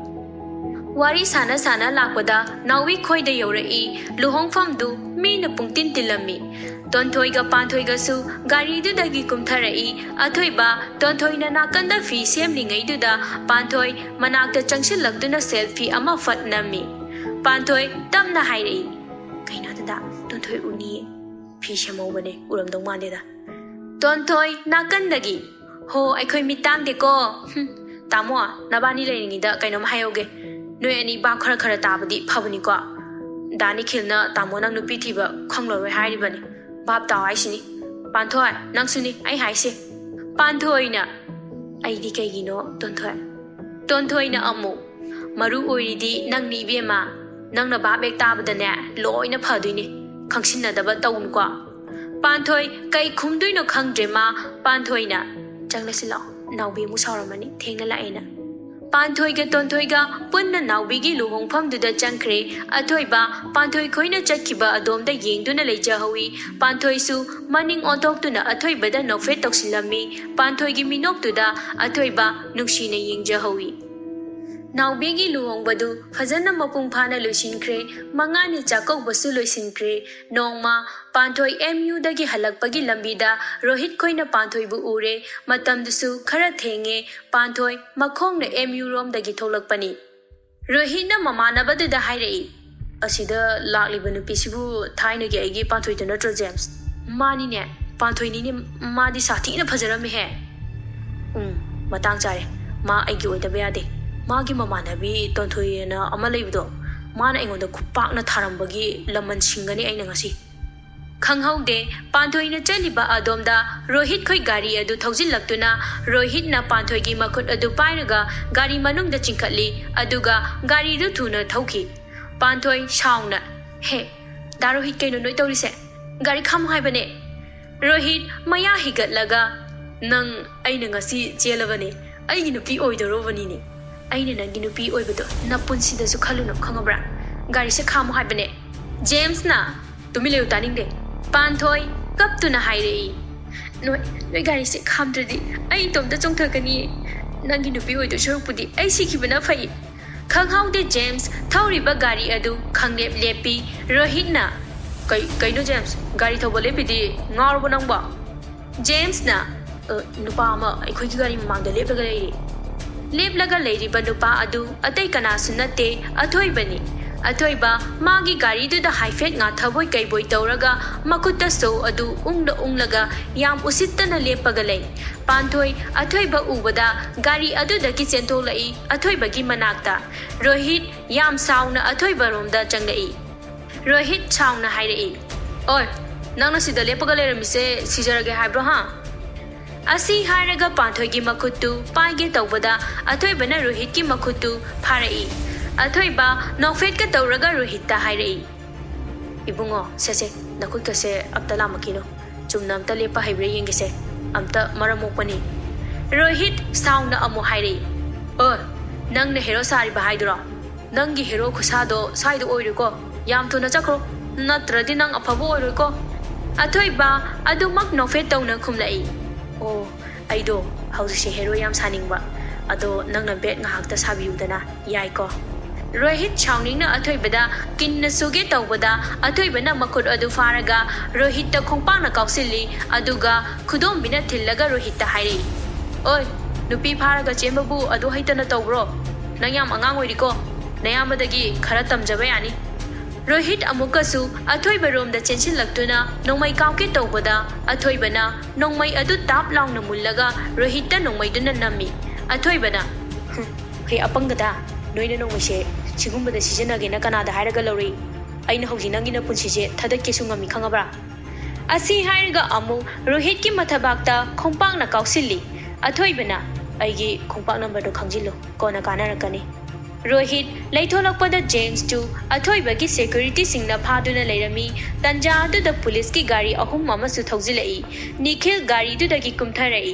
nikhil na rohit ta onsilai sira yam phawe haise sigi apawu se gari da kalu ꯈꯪꯅꯤ ꯉꯁꯤꯗꯤ ꯑꯐꯥꯎꯕꯁꯤꯡꯁꯦ SP Nikhil ꯀꯅꯥꯅꯣ ꯈꯪꯍꯟꯒꯦ police ꯄꯥꯔꯁꯣꯅꯦꯜꯁꯤꯡꯗꯨꯅ ꯔꯣꯍꯤꯠꯀ ꯖꯦꯝꯁꯀꯗꯨ police ꯒꯥꯔꯤ ꯃꯅꯨꯡꯗ ꯍꯥꯞꯆꯤꯜꯂꯤ ꯑꯊꯣꯏꯕꯅ ꯅꯤꯈꯤꯜꯗ thanks ꯕꯥꯏ ꯊꯦꯡꯛꯁꯀ ꯂꯥꯏꯔꯤ ꯀꯃꯥꯏꯅ ꯇꯧꯔꯤꯅꯣ ꯄꯥꯟꯊꯣꯏꯁꯦ ꯉꯁꯤ ꯃꯥꯏ ꯒꯥꯔꯤ ꯌꯥꯗ꯭ꯔꯦꯅ ꯍꯥꯏꯕꯗꯨꯗ ꯑꯩꯅ ꯂꯧꯕꯤꯕ ꯂꯥꯛꯄꯅꯦ ꯑꯗ ꯍꯧꯖꯤꯛꯀꯤ ꯑꯅꯤꯗꯣ ꯑꯗꯨꯝ ꯇꯧꯔꯤꯗꯣ ꯌꯦꯡ ꯂꯩꯔꯕ ꯀꯩ ꯇꯧꯗꯣꯏꯅꯣꯅ ꯑꯗꯗꯤ ꯄꯥꯟꯊꯣꯏ ꯒꯥꯔꯤ ꯃꯅꯨꯡꯗ ꯍꯥꯞꯆꯤꯟꯈꯤꯗꯅꯒ ꯇꯧꯕꯩ ꯋꯥꯅꯤ ꯌꯥꯝ ꯄꯪꯅ ꯊꯕꯛ ꯇꯧꯋꯦꯃꯤ ꯅꯪꯅ ꯌꯦꯡ ꯂꯩꯔꯤꯕ ꯄꯥꯟꯊꯣꯏ ꯐꯥꯈ꯭ꯔꯒ ꯅꯨꯡꯉꯥꯏꯔꯤꯅꯤ ꯋꯥꯔꯤꯁꯦ ꯑꯗꯣ ꯅꯨꯃꯤꯠꯁꯨ ꯇꯥꯁꯤꯟꯈ꯭ꯔꯦ ꯄꯥꯟꯊꯣꯏ ꯅꯪ ꯌꯨꯝꯗ ꯍꯜꯂꯨꯔꯅꯨ ꯅꯕꯥꯅꯤ ꯑꯩꯈꯣꯏꯗ ꯑꯣꯏꯅ ꯄꯨꯟꯅ ꯆꯠꯂꯁꯦ ꯃꯇꯝꯁꯦ ꯊꯦꯡꯖꯤꯟꯈ꯭ꯔꯦꯅꯦ ꯑꯊꯣꯏꯕ ꯄꯥꯟꯊꯣꯏꯗ ꯌꯦꯡꯂꯛꯏ ꯄꯥꯟꯊꯣꯏꯁꯨ ꯑꯊꯣꯏꯕꯗ ꯌꯦꯡꯉꯤ ꯅꯤꯈꯤꯜꯅ ꯑꯃꯨꯛ ꯌꯦꯡꯅꯗꯅ ꯂꯩꯔꯅꯨꯅꯦ ꯀꯣꯟꯅ ꯌꯦꯡꯅꯔꯣ ꯅꯣꯏꯅꯤꯁꯤ ꯉꯥꯏꯉꯝ ꯁꯤꯡꯉꯝꯗꯦ ꯅꯨꯃꯤꯗꯥꯡ ꯇꯥꯁꯤꯟꯈꯤꯕꯅ ꯄꯥꯟꯊꯣꯏ ꯎꯄꯥꯏ ꯂꯩꯇ꯭ꯔꯦ ꯑꯊꯣꯏꯕꯗ ꯆꯦꯟꯕ ꯇꯥꯈꯤ ꯑꯊꯣꯏꯕꯅ ꯃꯥꯒꯤ ꯁꯦꯀ꯭ꯌꯨꯔꯤꯇꯤꯁꯤꯡꯗꯨꯗꯤ ꯃꯌꯨꯝꯗ ꯍꯟꯅꯈ꯭ꯔꯣ ꯍꯥꯏꯅ ꯊꯥꯗꯣꯛꯈ꯭ꯔꯦ ꯑꯊꯣꯏꯕꯒ ꯄꯥꯟꯊꯣꯏꯒ ꯅꯤꯈꯤꯜ ꯈꯣꯏꯗ ꯂꯥꯛꯏ ꯅꯨꯃꯤꯗꯥꯡꯒꯤ ꯄꯨꯡ 9 ꯇꯥꯕ ꯑꯗꯨꯋꯥꯏꯗ ꯑꯊꯣꯏꯕ ꯄꯥꯟꯊꯣꯏꯒꯤ ꯃꯅꯥꯛꯇ ꯆꯪꯂꯛꯇꯨꯅ ꯄꯥꯟꯊꯣꯏꯅ ꯐꯝꯂꯤꯕ ꯐꯃꯨꯡ ꯑꯗꯨꯗ ꯑꯊꯣꯏꯕꯁꯨ ꯐꯝꯊꯔꯛꯏ ꯄꯥꯟꯊꯣꯏ ꯑꯊꯣꯏꯕꯅ ꯃꯥꯒꯤ ꯃꯅꯥꯛꯇ ꯐꯝꯊꯔꯛꯄꯗꯨꯗ ꯑꯊꯣꯏꯕꯗ ꯌꯦꯡꯂꯛꯏ ꯄꯥꯟꯊꯣꯏꯅ ꯗꯗꯥ ꯉꯁꯤꯁꯦ ꯃꯪꯂ ꯇꯥꯏꯕꯪꯗ ꯇꯧꯔꯤꯁꯤꯕꯣ ꯑꯩ ꯈꯪꯖꯗ꯭ꯔꯦ ꯑꯊꯣꯏꯕꯅ ꯄꯥꯟꯊꯣꯏꯒꯤ ꯃꯅꯥꯛꯇ ꯇꯞꯅ ꯆꯪꯁꯤꯜꯂꯛꯏ ꯑꯗꯨꯒ ꯍꯥꯏꯔꯛꯏ ꯍꯣ ꯃꯪ ꯅꯠꯇꯤꯌꯦ ꯇꯥꯏꯕꯪꯅꯦ ꯅꯪ ꯑꯩꯒꯤ ꯅꯨꯡꯁꯤ ꯄꯣꯂꯣꯏꯗꯨꯅꯦ ꯉꯁꯤ ꯑꯣꯏꯔꯤꯁꯦ ꯄꯥꯕꯨꯡꯅ ꯑꯩꯕꯨ ꯃꯃꯧ ꯑꯣꯏꯕ ꯄꯥꯝꯗꯦ ꯍꯥꯏꯔꯛꯂꯕꯗꯤ ꯀꯝꯗꯧꯕ ꯅꯪꯅ ꯄꯨꯟꯁꯤꯒꯤ ꯂꯩꯗꯣꯏꯁꯦ ꯑꯩꯒꯅꯦ ꯄꯥꯕꯨꯡꯒ ꯅꯠꯇꯦ ꯑꯩꯅ ꯄꯥꯝꯖꯕ ꯅꯨꯄꯤ ꯂꯧꯕꯗ ꯃꯣꯏꯒꯤ ꯔꯥꯏꯠ ꯂꯩꯇꯦ ꯗꯗꯥ ꯍꯥꯎꯅꯦ ꯑꯩ ꯌꯥꯝ ꯄꯥꯈꯠꯂꯦ ꯃꯥ ꯃꯈꯣꯏꯅꯅꯦ ꯑꯩꯈꯣꯏꯁꯨ ꯌꯥꯝ ꯄꯥꯈꯠꯂꯝꯃꯅꯤꯌꯦ ꯑꯩ ꯐꯣꯟ ꯇꯧꯔꯒ ꯍꯥꯏꯗꯣꯁꯨ ꯃꯩ ꯌꯥꯎꯔꯝꯗ꯭ꯔꯦ ꯐꯣꯟ ꯌꯥꯝ ꯇꯧꯔꯛꯑꯝꯕꯅꯦ ꯑꯩꯉꯣꯟꯗ ꯍꯌꯦꯡ ꯍꯥꯏꯗꯣꯛꯄ ꯂꯥꯛꯄꯗ ꯃꯔꯥꯏ ꯈꯪꯖꯔꯅꯤ ꯌꯥꯝ ꯍꯦꯟꯅꯁꯨ ꯈꯟꯖꯤꯟꯒꯅꯨꯗ ꯅꯪꯅ ꯅꯁꯥꯅ ꯌꯥꯏ ꯍꯥꯏꯅ ꯈꯨꯝꯕꯤꯔꯛꯎꯀꯣ ꯁꯣꯝꯗ ꯑꯊꯣꯏꯕ ꯅꯨꯄꯤ ꯆꯦꯜꯂꯦ ꯍꯥꯏꯕꯗꯨ ꯅꯤꯈꯤꯜꯅ ꯇꯣꯟꯊꯣꯏꯗ ꯍꯥꯏꯔꯛꯏ ꯇꯣꯟꯊꯣꯏꯗꯤ ꯍꯔꯥꯎꯅ ꯃꯃꯥꯕꯨ ꯀꯧꯔꯤ ꯍꯣ ꯏꯃꯥ ꯇꯥꯃꯣ ꯅꯨꯄꯤ ꯆꯦꯜꯂꯦꯌꯦ ꯄꯥꯛꯄꯤꯒ ꯅꯤꯡꯊꯦꯝꯒ ꯃꯕꯥꯅꯤ ꯃꯌꯥꯏ ꯀꯥ ꯑꯗꯨꯗ ꯐꯝꯂꯒ ꯂꯩꯔꯤ ꯇꯣꯟꯊꯣꯏ ꯃꯃꯥꯒ ꯃꯄꯥꯒ ꯐꯝꯂꯤꯕ ꯑꯗꯣꯝꯗ ꯆꯪꯂꯛꯏ ꯇꯣꯟꯊꯣꯏꯅ ꯏꯃꯥ ꯅꯪ ꯑꯩ ꯀꯧꯔꯤꯁꯤ ꯇꯥꯗ꯭ꯔꯕ ꯄꯥꯛꯄꯤꯅ ꯀꯩ ꯂꯩꯒꯦ ꯅꯪꯅ ꯑꯩ ꯀꯧꯔꯤꯕꯣ ꯅꯕꯨꯡꯗꯨꯁꯨ ꯀꯩꯗꯧꯔꯖꯥꯠꯅꯣ ꯊꯦꯡꯉꯤꯅꯦ ꯍꯧꯖꯤꯛꯄꯨ ꯍꯜꯂꯛꯇꯦꯅꯦ ꯑꯣ ꯍꯜꯂꯛꯑꯔꯣꯏꯌꯦ ꯉꯁꯤꯗꯤ ꯀꯩꯒꯤ ꯑꯩꯉꯣꯟꯗꯗꯤ ꯀꯩꯁꯨ ꯍꯥꯏꯔꯝꯗꯦꯅꯦ ꯁꯤꯗ ꯆꯠꯅꯤ ꯈꯣꯠꯅꯤꯅ ꯑꯣ ꯍꯜꯂꯛꯑꯔꯣꯏꯌꯦ ꯑꯣ ꯅꯨꯄꯤ ꯆꯦꯜꯂꯦꯌꯦ ꯅꯤꯡꯊꯦꯝ ꯉꯛꯅ ꯅꯨꯄꯤ ꯆꯦꯜꯂꯦ ꯍꯥꯏꯕ ꯄꯥꯛꯄꯤꯅ ꯀꯩꯅꯣꯅꯦ ꯍꯥꯏꯁꯤꯕꯣ ꯑꯗꯨꯒ ꯀꯥꯏꯗ ꯊꯩꯔꯤꯕ ꯌꯨꯝꯗ ꯁꯨꯝ ꯄꯨꯔꯛꯀꯦꯗꯦ ꯑꯩꯗꯤ ꯍꯔꯥꯎꯕꯅ ꯁꯤꯔꯦꯗ ꯑꯁꯦꯡꯕꯩꯔꯣ ꯅꯕꯨꯡ ꯅꯨꯄꯤ ꯆꯦꯜꯂꯦ ꯍꯥꯏꯁꯤꯕꯣ ꯅꯤꯡꯊꯦꯝꯁꯨ ꯃꯕꯨꯡꯅꯤꯡꯗ ꯍꯔꯥꯎꯖꯩ ꯅꯤꯡꯊꯦꯝꯅ ꯇꯣꯟꯊꯣꯏꯗ ꯑꯣꯟꯁꯤꯟꯗꯨꯅ ꯍꯥꯏꯔꯛꯏ ꯇꯣꯟ ꯅꯪꯉꯣꯟꯗꯗꯤ ꯀꯅꯥꯅ ꯍꯥꯏꯔꯛꯂꯤꯅꯣ ꯅꯨꯄꯤꯗꯣ ꯀꯅꯥꯅꯣ ꯅꯪꯅ ꯈꯪꯕ ꯃꯤꯔꯣ ꯇꯣꯟꯊꯣꯏ ꯃꯄꯥꯗ ꯃꯨꯟꯅ ꯌꯦꯡꯂꯒ ꯍꯥꯏꯔꯛꯏ ꯄꯥꯕꯨꯡꯅ ꯑꯃꯨꯛ ꯈꯥꯏꯗꯣꯛꯄꯤꯒꯦ ꯍꯥꯏꯔꯣ ꯅꯤꯡꯊꯦꯝꯅ ꯍꯦ ꯑꯉꯥꯎꯕꯤ ꯏꯄꯥ ꯍꯧꯖꯤꯛꯇꯤ ꯑꯃꯨꯛ ꯍꯟꯅ ꯅꯣꯏꯒꯤ ꯑꯄꯥꯝꯕꯗ ꯌꯦꯠꯂꯔꯣꯏꯌꯦ ꯑꯩ ꯏꯃꯧꯅ ꯁꯦꯕꯥ ꯇꯧꯕꯗꯣ ꯄꯥꯝꯃꯦꯅꯦ ꯏꯄꯥꯅ ꯃꯃꯥꯡꯗ ꯏꯆꯥꯁꯤꯡꯒꯤ ꯃꯐꯝꯗ ꯌꯥꯝ ꯂꯥꯟꯈ꯭ꯔꯦ ꯇꯣꯟꯊꯣꯏ ꯅꯣꯛꯐꯦꯠ ꯇꯧꯅ ꯍꯥꯏꯔꯛꯏ ꯅꯨꯄꯤꯗꯨꯕꯨꯗꯤ ꯑꯇꯩ ꯅꯠꯇꯤꯌꯦ ꯄꯥꯟꯊꯣꯏꯅꯦ ꯄꯥꯕꯨꯡ ꯄꯥꯛꯄꯤꯅ ꯏꯆꯥ ꯄꯥꯟꯊꯣꯏ ꯑꯁ ꯃꯣꯏ ꯄꯥꯕꯨꯡ ꯑꯩꯗꯤ ꯍꯧꯖꯤꯛꯃꯛ ꯏꯆꯥꯒꯤ ꯃꯅꯥꯛꯇ ꯆꯪꯅꯤꯡꯉꯦꯃꯦ ꯏꯃꯧꯗꯣ ꯎꯗꯕ ꯌꯥꯝ ꯀꯨꯏꯔꯦ ꯌꯦꯡꯅꯤꯡꯉꯦ ꯍꯥꯏꯕ ꯅꯤꯡꯊꯦꯝꯅ ꯃꯃꯥ ꯉꯥꯏꯉꯝꯗꯕ ꯇꯧꯅꯨꯗ ꯅꯪꯕꯣ ꯑꯩ ꯉꯁꯤꯗꯤ ꯏꯆꯥꯁꯤꯡꯒꯤ ꯅꯨꯡꯁꯤꯕꯗ ꯃꯥꯏꯊꯤꯔꯦꯅꯦ ꯑꯩꯅ ꯏꯆꯥꯒꯤꯗꯃꯛ ꯆꯥꯎꯅ ꯂꯨꯍꯣꯡꯒꯅꯤ ꯁꯣꯝꯗꯗꯤ ꯃꯅꯤ ꯏꯆꯟ ꯀꯦꯅꯨ ꯄꯨꯟꯅ ꯐꯝꯗꯨꯅ ꯋꯥꯔꯤ ꯁꯥꯔꯤ ꯃꯅꯤꯅ ꯄꯥꯟꯊꯣꯏꯗꯨꯕꯨ ꯀꯥꯏꯗ ꯆꯠꯅꯤ ꯍꯥꯏꯔꯝꯒꯦ ꯏꯆꯟꯅ ꯑꯩꯉꯣꯟꯗꯗꯤ ꯌꯨꯅꯤꯚꯔꯁꯤꯇꯤꯗꯪ ꯆꯠꯅꯤ ꯍꯥꯏꯔꯝꯃꯦ ꯗꯗꯥ ꯆꯦꯟ ꯆꯣꯡꯕꯒ ꯇꯧꯔꯝꯕꯁꯨ ꯌꯥꯏꯌꯦ ꯃꯅꯤꯅ ꯑꯩꯈꯣꯏ ꯄꯥꯟꯊꯣꯏꯕꯣ ꯈꯪꯅꯖꯕ ꯅꯨꯄꯥ ꯂꯩꯕ꯭ꯔꯥꯅꯦ ꯀꯩꯗꯧ ꯂꯩꯔꯝꯃꯣꯏꯗꯣꯏꯅꯣ ꯃꯤ ꯂꯩꯁꯥꯕꯤꯅꯤ ꯀꯩꯅꯣ ꯀꯦꯅꯨ ꯋꯥꯈꯜꯗ ꯈꯟꯖꯩ ꯗꯥ ꯑꯊꯣꯏꯕꯗ ꯆꯦꯜꯂꯝꯃꯗꯤ ꯐꯅꯤꯗ ꯑꯩꯈꯣꯏ ꯆꯦꯗꯣ ꯃꯅꯤꯅ ꯆꯦꯟꯕꯨ ꯆꯦꯜꯂꯝꯃꯗꯤ ꯐꯩꯅꯦ ꯑꯁꯦꯡꯕ ꯑꯃ ꯈꯪꯗꯕꯁꯤꯗ ꯂꯩꯐꯝ ꯑꯃ ꯏꯈꯪ ꯈꯪꯗꯦꯅꯦ ꯑꯩꯁꯦ ꯏꯆꯟꯅ ꯑꯣ ꯍꯌꯦꯡ ꯅꯣꯡꯉꯥꯟꯕ ꯉꯥꯏꯔꯁꯤꯁꯦ ꯇꯨꯝꯃꯨꯅꯕ ꯇꯧꯔꯁꯤ ꯂꯥꯛꯑꯣ ꯃꯊꯪꯒꯤ ꯑꯌꯨꯛꯇꯨ ꯅꯤꯡꯊꯦꯝ ꯑꯍꯜ ꯑꯅꯤ ꯑꯃꯒ ꯄꯥꯎ ꯍꯥꯏꯗꯣꯛꯄ ꯄꯥꯟꯊꯣꯏ ꯈꯣꯏꯗ ꯂꯥꯛꯏ ꯏꯆꯟꯗꯤ ꯅꯤꯡꯊꯦꯝ ꯈꯣꯏ ꯆꯪꯂꯛꯄꯗꯨꯗ ꯄꯨꯡꯉꯛ ꯉꯛꯈ꯭ꯔꯦ ꯏꯆꯟꯅ ꯇꯥꯏꯕꯨꯡꯉꯣ ꯐꯤꯗꯥ ꯁꯣꯝꯗ ꯂꯦꯡꯁꯤꯟꯕꯤꯔꯣ ꯅꯤꯡꯊꯦꯝꯅꯦ ꯑꯍꯜ ꯑꯅꯤꯗꯨꯅꯦ ꯏꯆꯜꯅ ꯊꯥꯔꯤꯕ ꯐꯤꯗꯥ ꯑꯗꯨꯗ ꯐꯝꯗ꯭ꯔꯤꯉꯩꯗ ꯂꯩꯔꯝꯃꯤꯕ ꯑꯍꯜ ꯅꯨꯄꯥ ꯑꯗꯨꯗ ꯈꯣꯏꯔꯝꯃꯤ ꯑꯗꯨꯒ ꯏꯆꯟꯅ ꯊꯥꯔꯤꯕ ꯐꯤꯗꯥ ꯑꯗꯣꯝꯗ ꯐꯝꯃꯤ ꯃꯣꯏꯅ ꯍꯦꯛ ꯐꯝꯊꯕꯒ ꯃꯅꯤꯁꯨ ꯊꯣꯛꯂꯛꯏ ꯃꯅꯤꯁꯨ ꯅꯤꯡꯊꯦꯝ ꯎꯕꯗ ꯉꯛꯄ ꯐꯥꯎꯏ ꯅꯨꯄꯤ ꯃꯌꯨꯝꯗ ꯂꯩꯔꯝꯕ ꯑꯍꯜ ꯑꯃꯅ ꯅꯤꯡꯊꯦꯝꯗ ꯑꯣꯟꯁꯤꯜꯂꯛꯇꯨꯅ ꯍꯥꯏꯔꯛꯏ ꯅꯨꯄꯥꯒꯤ ꯃꯄꯥꯕꯨꯁꯤꯕꯨ ꯀꯔꯝꯕꯅꯣ ꯑꯍꯜ ꯑꯃꯅ ꯁꯣꯝꯗ ꯐꯝꯕꯤꯔꯤꯁꯤꯅꯤ ꯅꯤꯡꯊꯦꯝꯅ ꯁꯨꯝꯗꯧꯕꯅꯤ ꯉꯔꯥꯡꯗꯣ ꯑꯉꯥꯡ ꯃꯁꯦꯟ ꯌꯥꯅꯗꯨꯅ ꯆꯦꯜꯂꯛꯑꯦ ꯑꯗꯣ ꯑꯉꯥꯡꯁꯤꯡꯒꯤ ꯑꯅꯤꯡꯕꯁꯦ ꯊꯨꯡꯍꯟꯕꯤꯔꯁꯤ ꯍꯥꯏꯕꯕꯨ ꯑꯍꯜ ꯑꯗꯨꯅ ꯃꯅꯤꯗ ꯑꯣꯟꯁꯤꯜꯂꯒ ꯍꯥꯏꯔꯛꯏ ꯏꯕꯨꯡꯉꯣ ꯃꯅꯤ ꯅꯪꯒꯤ ꯑꯄꯥꯝꯕꯁꯨ ꯍꯥꯏꯌꯨ ꯃꯣꯏꯒꯤ ꯋꯥꯁꯦ ꯌꯥꯅꯤꯡꯕ ꯌꯥꯅꯤꯡꯗꯕ ꯅꯪꯒꯤ ꯑꯄꯥꯝꯕꯁꯨ ꯐꯣꯡꯗꯣꯛꯎꯅꯦ ꯃꯅꯤꯅ ꯑꯩꯗꯤ ꯀꯩꯁꯨ ꯍꯥꯏꯅꯤꯡꯉꯥꯏ ꯂꯩꯖꯗꯦ ꯏꯆꯥ ꯄꯥꯟꯊꯣꯏꯅ ꯄꯥꯝꯃꯦ ꯍꯥꯏꯅ ꯆꯠꯈ꯭ꯔꯕ ꯃꯐꯝꯗꯣ ꯑꯩꯒꯤꯁꯨ ꯑꯄꯥꯝꯕꯅꯤ नुपा मयुंगी अहल अमना याम नुंगाइजरे अदुदी लुहोंगबसे खितंग थुजिनसि हाइबबु मनीना नुमित अफबा अमदा हेक्ता मतम लेपनरसे नुपीरोंगी अहल अदुना होय होय नोय इमुंग अनिना यानरदी थुजनबदा काइबा कैसु लैतेदा अदो नुपा मचा अदुदी कैके होनरिबा निंगथेमना अमु रिम्स दा डीसी ऑफिस दा लेजरी अहल अदुना अदुदी याम फरे लुहोंबीबा मतांग चप चारिदा मसा मसाना मतिक लोइन चानरबनिना अंगांग मचासु अमता ननाद्रे निंगथेमना थुना लुहोंबसिनी अखोइना पामजरिबसिसु मनीना अमु अदुदी ताइबुंगो ngahak leiraga angangi machin hangba mani koi khara thajarake aduga numidang wairam hek thinbiro ningthemna hoi hoi phani bungo adubu ibungo nang aibom ta ngakpiyo ai ibungo khoide yam lankhre kaino taibungo na takpirudubo ai taibungo da warobo nungai daba kashu lejade hauji ngai sen oidorobsida karigi amu waronaruni ahal nupa amana adudi aikoi amu hankinaba tawrage लाक्लिबा सगोसेन असिदा अखोय अमुक लाक्चरगे सिदा मतम लेपनरसि हाइबबु मनीना होय funny Ningthem खोय मयुमदा हन्नरई निंगथेम हलकपा उबदा पाकपी चेनसिलक्तुना निंगथेमदा हंगलई पाकपीना कई कई हाइबिरा अगी मोय तामो यानाबिरा अबो यानारे लुहोंबसे थुजिलसे हाइरमबनी मोयने याहौरे इमौदी कायदे लेहौवे नचा नुपागा वहाई साना हौबने आइदी पांथोई से खरगा नुसी लेबने इमौगो ओयनी खनबदा पंगनुंगदा नुसी क्रेमे मोय तामो मसक हाइरा वाते आइगी मोंगने हाइबदा चप चाइदा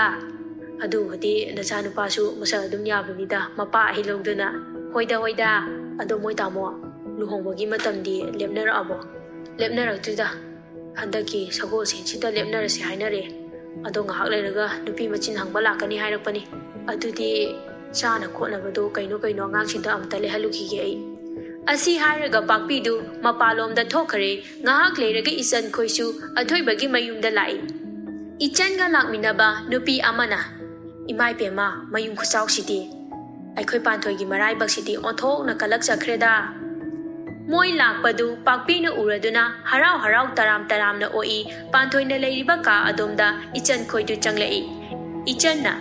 panthoi नंग नसाना यारब नत्रो निने आई इसाने याना चेनबने मामा साउब्रा एंगोंदा साउदेदा कईकी साउदुनो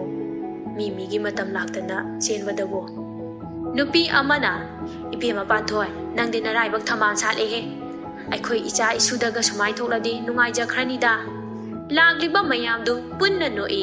इरांग फबी ममा अदु ngसाइदगी थोंग मरुमदा लुमदुना मोइना ngangnariba singdu taribani तोनथोइना इबा नंगी थोंग मरुमसिदा कैदौरिबा हे नंग लाक्पा ngainamiida चानबदो पोरokलबो लाओ चंगलसि आइगा पुना तोनथोइगा ममागा अदु पांथोइ खोइना लेरिबा अदोमदा चंगलई पाकपीना मयाम चा थक्से आइदिको इमौसे नुंसी जखरी बेमा हा इचन थुनो होंगनबा तौसिको होय इचे बेमा पाकपीना आइदि इमौसे नुंसीबना लोइरबनी अखोइ इबुंगोना माचेले ताबदा आइदि हराव मंदना वानथागे तौबने मे इचनगा लाकमिनबा नुपी अमना अखोइगी पांथोइसे लुना चाना तौबियुको पाकपीना कईगी लुना तौरोइदुइनो थबक अमते हे तहलोइसे इचनना अमो इचे बेमना इचा पांथोइबु नुसिबिबा उबसिना हेना नुंगाइजखरे अदुदी पांथोय नेने कोइसु हनबा तौरागे होरेन खरा ngana Keck थिललोको Ichan khoisu hanakre numidang wairamdu panthoi thinnaba loisinba loiri panthoi chalam daida athoi bada khoiramba changlai athoi basu panthoi changlakba ubada momon tawje panthoi athoi bagi makhong soktuna khoiramjai athoi ba panthoi bu nungsina hogatpi aduga hairei aina nang lawba lakti phawba nang dada bu ngairamuko thuna nangbu lawba lakanida athoi ba panthoi da lising ani chapi ani pirei panthoi na dada yamalle he phate ngasidi aina pibase yamde haidana lusingadaba khangeko panthoi athoi bada nofe tawna yenglaga athoi bana piri ba paisa du loksili panthoi na adudi dada ai chalukhige panthoi athoi bana leiriba adomdagi thokre panthoi ga athoi baga luhongba matam lepnare matamna asum hogjin khibana ngasidi panthoi ga athoi bagi ga luhongba numit haibadu oire imung anima koirang langi ningon oibisingi khwaidagi nungaiba numit haibasi luhongba numisine haine panthoi momon minoka loinana pamu magi ngaksamda hukjanaba kundo leirang mabu lengjanaba panthoi sumangda fajana thamli kundo leirang manaktasu phak ama thai phaktugi mathakta fi angauba amana nana thari panthoi thariba phak aduda famtharaktuna pamu ngaksamda hukjanaba kundo leirang mabu thawai tana lengjeri panthoi gi nakandana kenu fami panthoi gi nakan amaromdana leikai gi angang ama fami cameraman duna panthoi bu photo kanna nami kundo lengba loiraduna panthoi mani ichan punna chak chaminari nupi oibigi khwaidagi nungaiba numini hairabasu amaromdadi khwaidagi nungaitaba numitni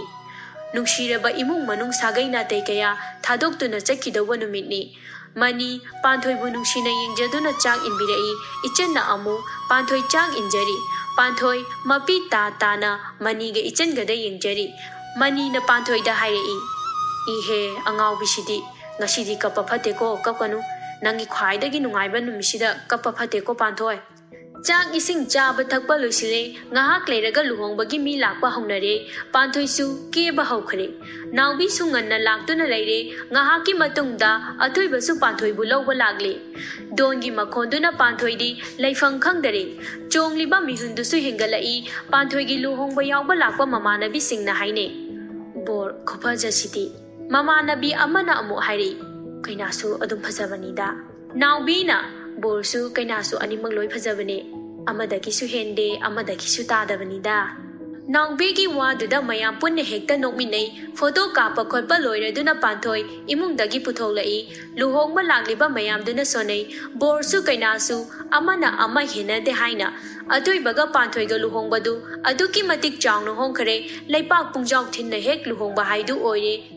luhongba loiraduna nupi rongi mina panthoi athoi bagi yumda thilai ngahak leiraga nupi mayungi mi singsu hanakre panthoi su athoi bana charamba chaktu mana amuk chari chaba loiraga panthoi su imungi thabak singdu tawba yauri somda athoi ba moigi ka changlakpada panthoi leiramde athoi ba machinda soli masi nupi se leiramde ne aina somda romance tawgi tawraga pilabani awoiba अथोइबा सेलिबा dress तु होंदोक्तुना हंगामा पान मचुगी खुदै अमा सेली मखादा थबक लोइसिनबदी लोइसिलाअबनी पाकपीना पांथोय थबकसु लोइसिलाअबनीना नंगसु पोथा जरूरो थेंगेने होइमा पांथोय मागी कादा चंगलकपगा अथोइबा हंगत हंदा चतुना लेरमी पांथोयना कइनो ददा हंगत हंदा चलिदुबा अथोइबा मोइगी कागी थोंगदु फट लोनसिली अदुगा पांथोइबु पमलगा फमुंगदा फमहली पांथोइना कइनो मितदा याम खतकनुको अथोइबना फिल्म ड्रामा ददी लुहोंबा नुमिसे नुपी नुपादो थागे यिमिनादना नुसी नुसीबा वारिगा सादन लैये अदो अखोइसे दुमाइ तौसिबा पांथोइ नोकलगा कइनो ददा मी अदुना फिल्म ड्रामा ओइबगी तौरिबा अखोइदी फिल्म ड्रामा सुनतना अदो इबानीगी इचा ममिंदो कई ममिंग कौशिगे अस याम तानिंगदेको ददा याम खलकनुको अमता अथोइबा पांथोइगी मनाक्ता नंगना चंगसिलई अदुगा पांथोइदा मुन्ना येंगदुना लै पांथोइ तबना हाइरई मी उनिगे ददा चथोअबसे थोंगलोनसिलिसिदी नंगी सक्सेंगसिदी पेनमता येंजगी पांथोइ अथोइबाबु हाइफेट इंथोई अदुगा हाइरई आई तुमनिंगे हयेंगना होगतोइने कईगी ngana होगतोइबा हवलुनु मौ अनौबिनेना nganaga hawalaga waiga taidana tawbudo tawnuko nungaina pena tumtho taning de ko dada ai nanga wa ngangnaba ngamjapote ai tumjahorage hoi hoi tumnasi ngasi di aina nang sumbidoine numitu haukare panthoi nganna haugatune iru maithaba loiraga lai khurumjari ningthem mangonda khabar pari panthoina pabung cha sida leire piro sida ibungodi haugakharbra haugatriye pabung imogi mafamda pabung yamna lankhare aina lanjaikiba iranduna ichana hauji phawba aibu warauduna leiribani nang pabungku amukta ngakpiyu ko kaino pabung na haibiriduba namauda adugumba wa haibigano pabung namauna hingdiba makai pabung imagi seba matolomna tawba ngabo ichake ko pabung asi hairaga panthoi ningthemda makhong soktuna khoiramjai ningthemna hogolo imaushidi ipa pele ngasi imaugi thamoise ipa ubuda pele ne chalo na thau tau charuro panthoi cha cup ama puduna moigi kada changai athoi basu mamai mami taba loiraduna sofa duda phamlaga magi laptop tuda thabak ama tawduna leirami panthoi athoi bagi manakta tapna phamlai aduga athoi bada tapna kaurai dada athoi ba laptop ta yingna khumlai ha thabak yam chinbro kainom ta haige athoi ba panthoi da yinglai kaiwano ne aidi nangna hairadi loi yaradoine hairose hairo ai ngaire ko nushibana ai nupise asengbai yagadada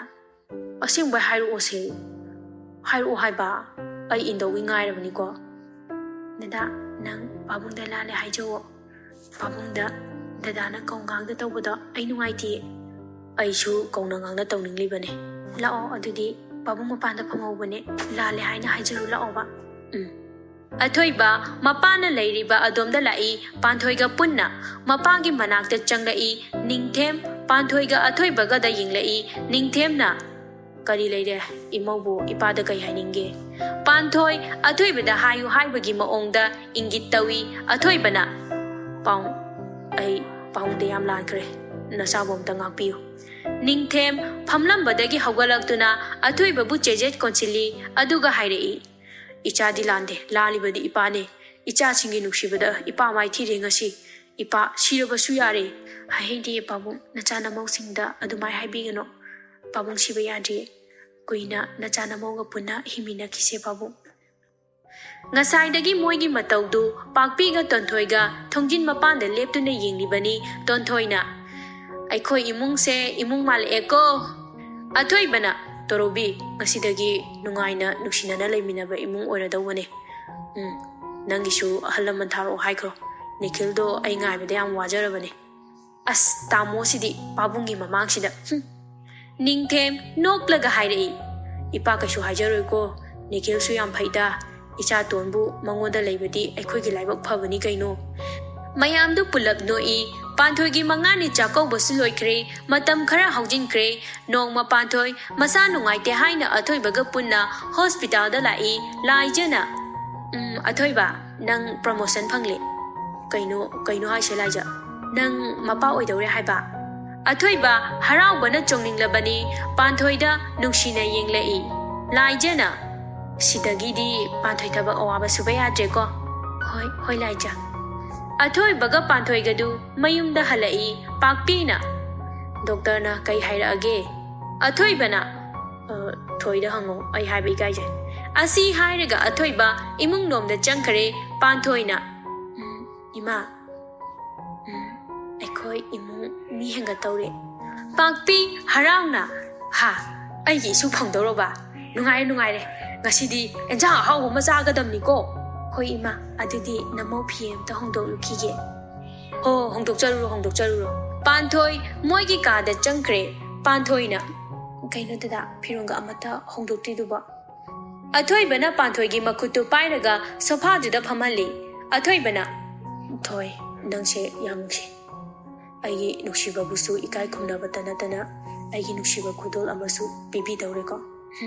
ikai da male nachagi mamangda hoine chumine athoi ba panthoi gi mabuk manakta tamna changchilai aduga hairei mamagi puk manungda leiriba nangbu icha tombiro icha tombro panthoi athoi babu phat inthoi aduga hairei Dadabu ngasi meeting ama lay haidai lusuluro. Athoibana meeting ga chaningrida. Asu yam nungaiba numisida meeting yawang khangdong wande. Ngasidi nangtang adum yingduna laininge. Taningde ko dada. Taning muda. Nachana papa se wayangangi taningde hairi. Athoiba pantoigi mabuk mayada amuk changsilai aduga hairi. Noi mama se papa na thabuk sakhingaida nangna sanglamuko. Mama se lamyam henbane. Mana lamheladi papa da haidulauko. Adudi papa thabuk chanaba lusilukige ko. Panthoibo athoibana phamungda mon nga handuna phamanlami. Matamna asum haukibana panthoiga athoibagi gi machanupa nungshiraba ama phangjare machanupa gi maming adu ningthemna thoyen ba haina nuksina kaujorami. Ningthem amadi pakpi masu thoyen bagi kumhai yengduna machanupa amadi mamauga punna nungayai fana laiminakre. Nungshi Polloi hairiba wari asi matang asida oijere wari asibu haubadagi loiba phawba tabiragliba viewers singbu narrator Rita ngangomna Loktak studio gi mahut sinjaduna thagatpa phongdokjari amadi wari asibu nungaibirabadi like comment tawbiramu aduga channel asibu nauna thengnabiba viewers singna subscribe tawbiba kawbiganu bell icon number kawbiganu.